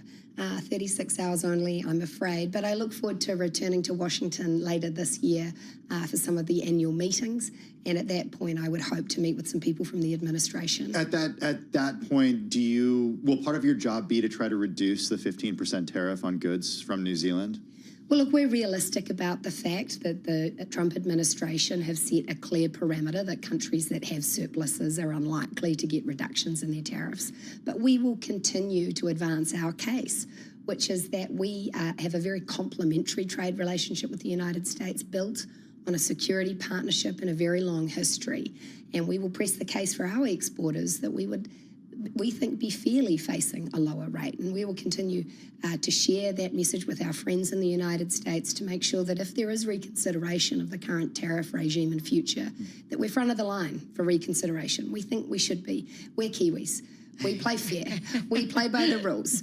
We sell you Sauvignon Blanc tourism experiences and lean red meat that Americans love. And we would like you to be getting it at fair prices into the future, and a lower tariff rate supports that. And we expect to continue buying huge amounts of American goods into the future. So there's nothing to fear from giving New Zealand a lower tariff rate in the future. You're also great sailors. I'm just going to point it out as a fellow sailor myself. We're talking with Nicola Willis. She's Minister of Finance of New Zealand here in our studio at Bloomberg headquarters in New York City. What are you guys doing to encourage foreign direct investment? Yeah, well, we're very big on this. So we've set up a new entity, Invest New Zealand, to connect international investors with New Zealand. We're reforming our legislation to make it easier for foreign investors to make investments, and administratively we've sped up the process by which they can do that. Particularly, we've introduced golden visas, the Active Investor Plus, which means that investors can get residency rights in exchange for making investments, either actively or passively in New Zealand assets. Is it working? It is working. We've been delighted by the response, a really high degree of interest. Hundreds of people have applied for those visas within the first few months, pledging over $1 billion in New Zealand funds. And I think that reflects two things. One, New Zealand is a safe, secure place in a world that increasingly is less so. And people like the idea of having that residency in New Zealand. But second, they can see that many of our investment opportunities are currently undercapitalized. Investing in New Zealand is a good bet. Can they buy real estate in New Zealand, though, if they get residency? Not currently. That is excluded. Our government, which is comprised of 3 parties, has been in discussion about loosening those regulations so that those who get an active investor visa may in future be able to purchase a property in New Zealand. How far into the future? What are we talking about for a timeline here? Well, those talks have been underway, and you would expect that a decision would be made by our cabinet in the coming weeks. Okay, in the coming weeks. So, Carol, get ready. You can buy that. I'm in. Your little slice of paradise. You know, we're surrounded by a big fat ocean. I know. We have huge amounts of land. It's beautiful. I think the world should be looking at New Zealand. We have great prospects. Will the U.S. tariffs impact growth in your nation? Well, as I said, we'd always prefer not to be facing those tariffs, but as a proportion of our overall trade, it is actually quite small. The more significant impact for us is the same as it is for many other countries, which is a lower rate of global growth resulting from tariffs and retaliatory tariffs. Are you worried about a global recession then? Well, no, not a recession, but just a lower rate of potential growth than would have otherwise been the case, particularly out of our trading partners. That then affects prices for our goods and demand for our goods. I mean, it can slow enough to feel like a recession, right? Well, it can slow enough to feel like we're not meeting the potential that would have otherwise been realised. And that's been reflected in our forecasts for the New Zealand economy, in which we did pare down our growth expectations for the future based on what was developing with tariffs. You know, obviously there's a lot of water to go under the bridge to see how all of this does play out globally, how countries are affected and what it means. For New Zealand's part, we continue to forecast strong growth, low inflation. That will remain the case, but a tariff-free world is one in which we grow faster. Do you think that might come back if there's a different president in the White House? I think countries will always continue to pursue their own interests, as they should. Yeah. And that's why I will keep singing the song for freer trade, because that is in New Zealand's interests. So glad to get some time with you. Thank you so much. Tim and I both enjoyed it. Nicola Willis, she's Minister of Finance for New Zealand, right here in our studio. Hey, let's get an update on today's trade and the top business stories. Charlie Pellet is standing by. Hey, Charlie. Hi, thank you very much. And here's what's going on. We do have U.S. stocks trading lower right now, with the Dow, the S&P, NASDAQ all in the red. S&P little changed as a pickup in inflation this morning lifted bond yields and the dollar. Traders are paring bets that the Fed will cut rates next month. So here's where we stand now. S&P 500 index down 3 at 64.63. That is a drop of under 0.1%. We've got the Dow Industrials down 69, a decline of just about 0.1%. The Nasdaq Composite Index down 13, a drop of just about 0.1%. On a down day for the rest of the market, our Mag 7 Index pushing higher, up by 0.4%. 10-year 4.29%, with the 2-year 3.73%. Gold is down $17 the ounce. ounce. Spot gold right now lower by 0.5%. A rally for West Texas Intermediate crude up 2.2%, $64.03 a barrel. And Bitcoin is now slumping by 4%, holding just above $118,000. So again, the Dow, the S&P, NASDAQ, all in the red. Peloton Interactive planning its biggest product upgrades in years, including refresh hardware. Peloton Interactive lower by 1%. And Apple's blood oxygen tracking feature for its smartwatch is returning to the U.S. after a years-long legal fight. Apple shares today, they are trading lower by 0.2%. Recapping stocks lower, Applied Materials coming up after the close of trading. And for on-demand news 24 hours a day, subscribe to Bloomberg News Now, wherever you get your podcasts. I'm Charlie Pelleton. That is a Bloomberg Business Flash. All right, Charlie, thank you so much. Well, the specialty insurer Axis Capital Holdings reported earnings late July. Second quarter revenue matched street estimates. It was up 13% year over year. Company highlighting AI in its press release. The stock, I should point out, sold off about 3.5% in reaction, but it is up nearly 9% year to date and up 30% in the past year. They also had some news today. So let's get to it with Vince Tizio, President and CEO of the $7.5 billion market cap company, Axis Capital Holdings. Good to have you back with us. How are you? Thank you, Carol. Great to be with both of you. We talked with you in mid-March. Indeed. A lot's happened since then. For sure. How has your world changed? Well, it hasn't changed. The company is performing exceedingly well. As you mentioned in your outset comments, we had a very strong second quarter, culminating the first 6 months of 25, really well positioned. Today, we announced a planned succession of Pete, my partner, our CFO. We've been working on this collaboratively for a number of months. We're really excited about having Matt join our company in 26. You're talking about Matthew Kirk, who's going to join the company next year, CFO of NStar Limited. Right. He's been in the business he's been an executive for quite a bit of time, 3 decades. We'll get to a little bit more on that. I want to get to what Carol said about AI and the way that you guys are using AI when it comes to analytics, when it comes to underwriting policies. Yeah. What are you doing differently now that you weren't doing a year ago? Yeah, so first it starts with what's our objective? What's our purpose, right? We want to enrich the experience of our customers, our employees. We want to bring innovation to our policyholders. What does that translate to? It includes bringing in insights through data recognitions that we haven't had access to in our historical past, creating not only predictive insights, but bringing greater predictability to our policyholders. Does that mean lower costs? Over time, it can. For lower better costs risks, for customers? For customers, for higher margins for you? It'll be both, right? Okay. I mean, it has to be a win-win for it to be sustainable. And so better insureds in terms of risk mitigation will receive the benefit of better priced, better term and condition policies. Do you see the technology removing the role of actuaries at all or removing headcount at all? Not at all. Actually, not at all, ever. Not at all. Complement. Over time remains to be seen, Tim, but I think it's a compliment in the early days as we're all pursuing this journey of how predictive the insights can be from using AI. I think the jury is still out in specialty lines.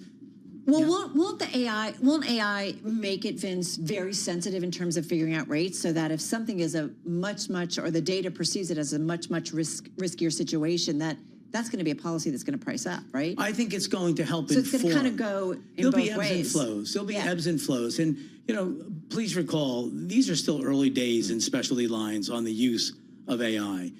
This is not a policy that carries generally standard terms and conditions. A lot of what our insureds receive are customized, tailored solutions. And so over time, we'll work at the AI models, the brain of the models, to be responsive to that dynamic, which is quite different from a standard policy. Talk about that, because cyber, marine, energy, accident. Like, I'm a boater, and it can be very difficult getting boat insurance right now. And it's really interesting. Sometimes we felt like it didn't take into account that we've been doing this for several decades because it's the size of the boat or something. And it's just interesting that it wasn't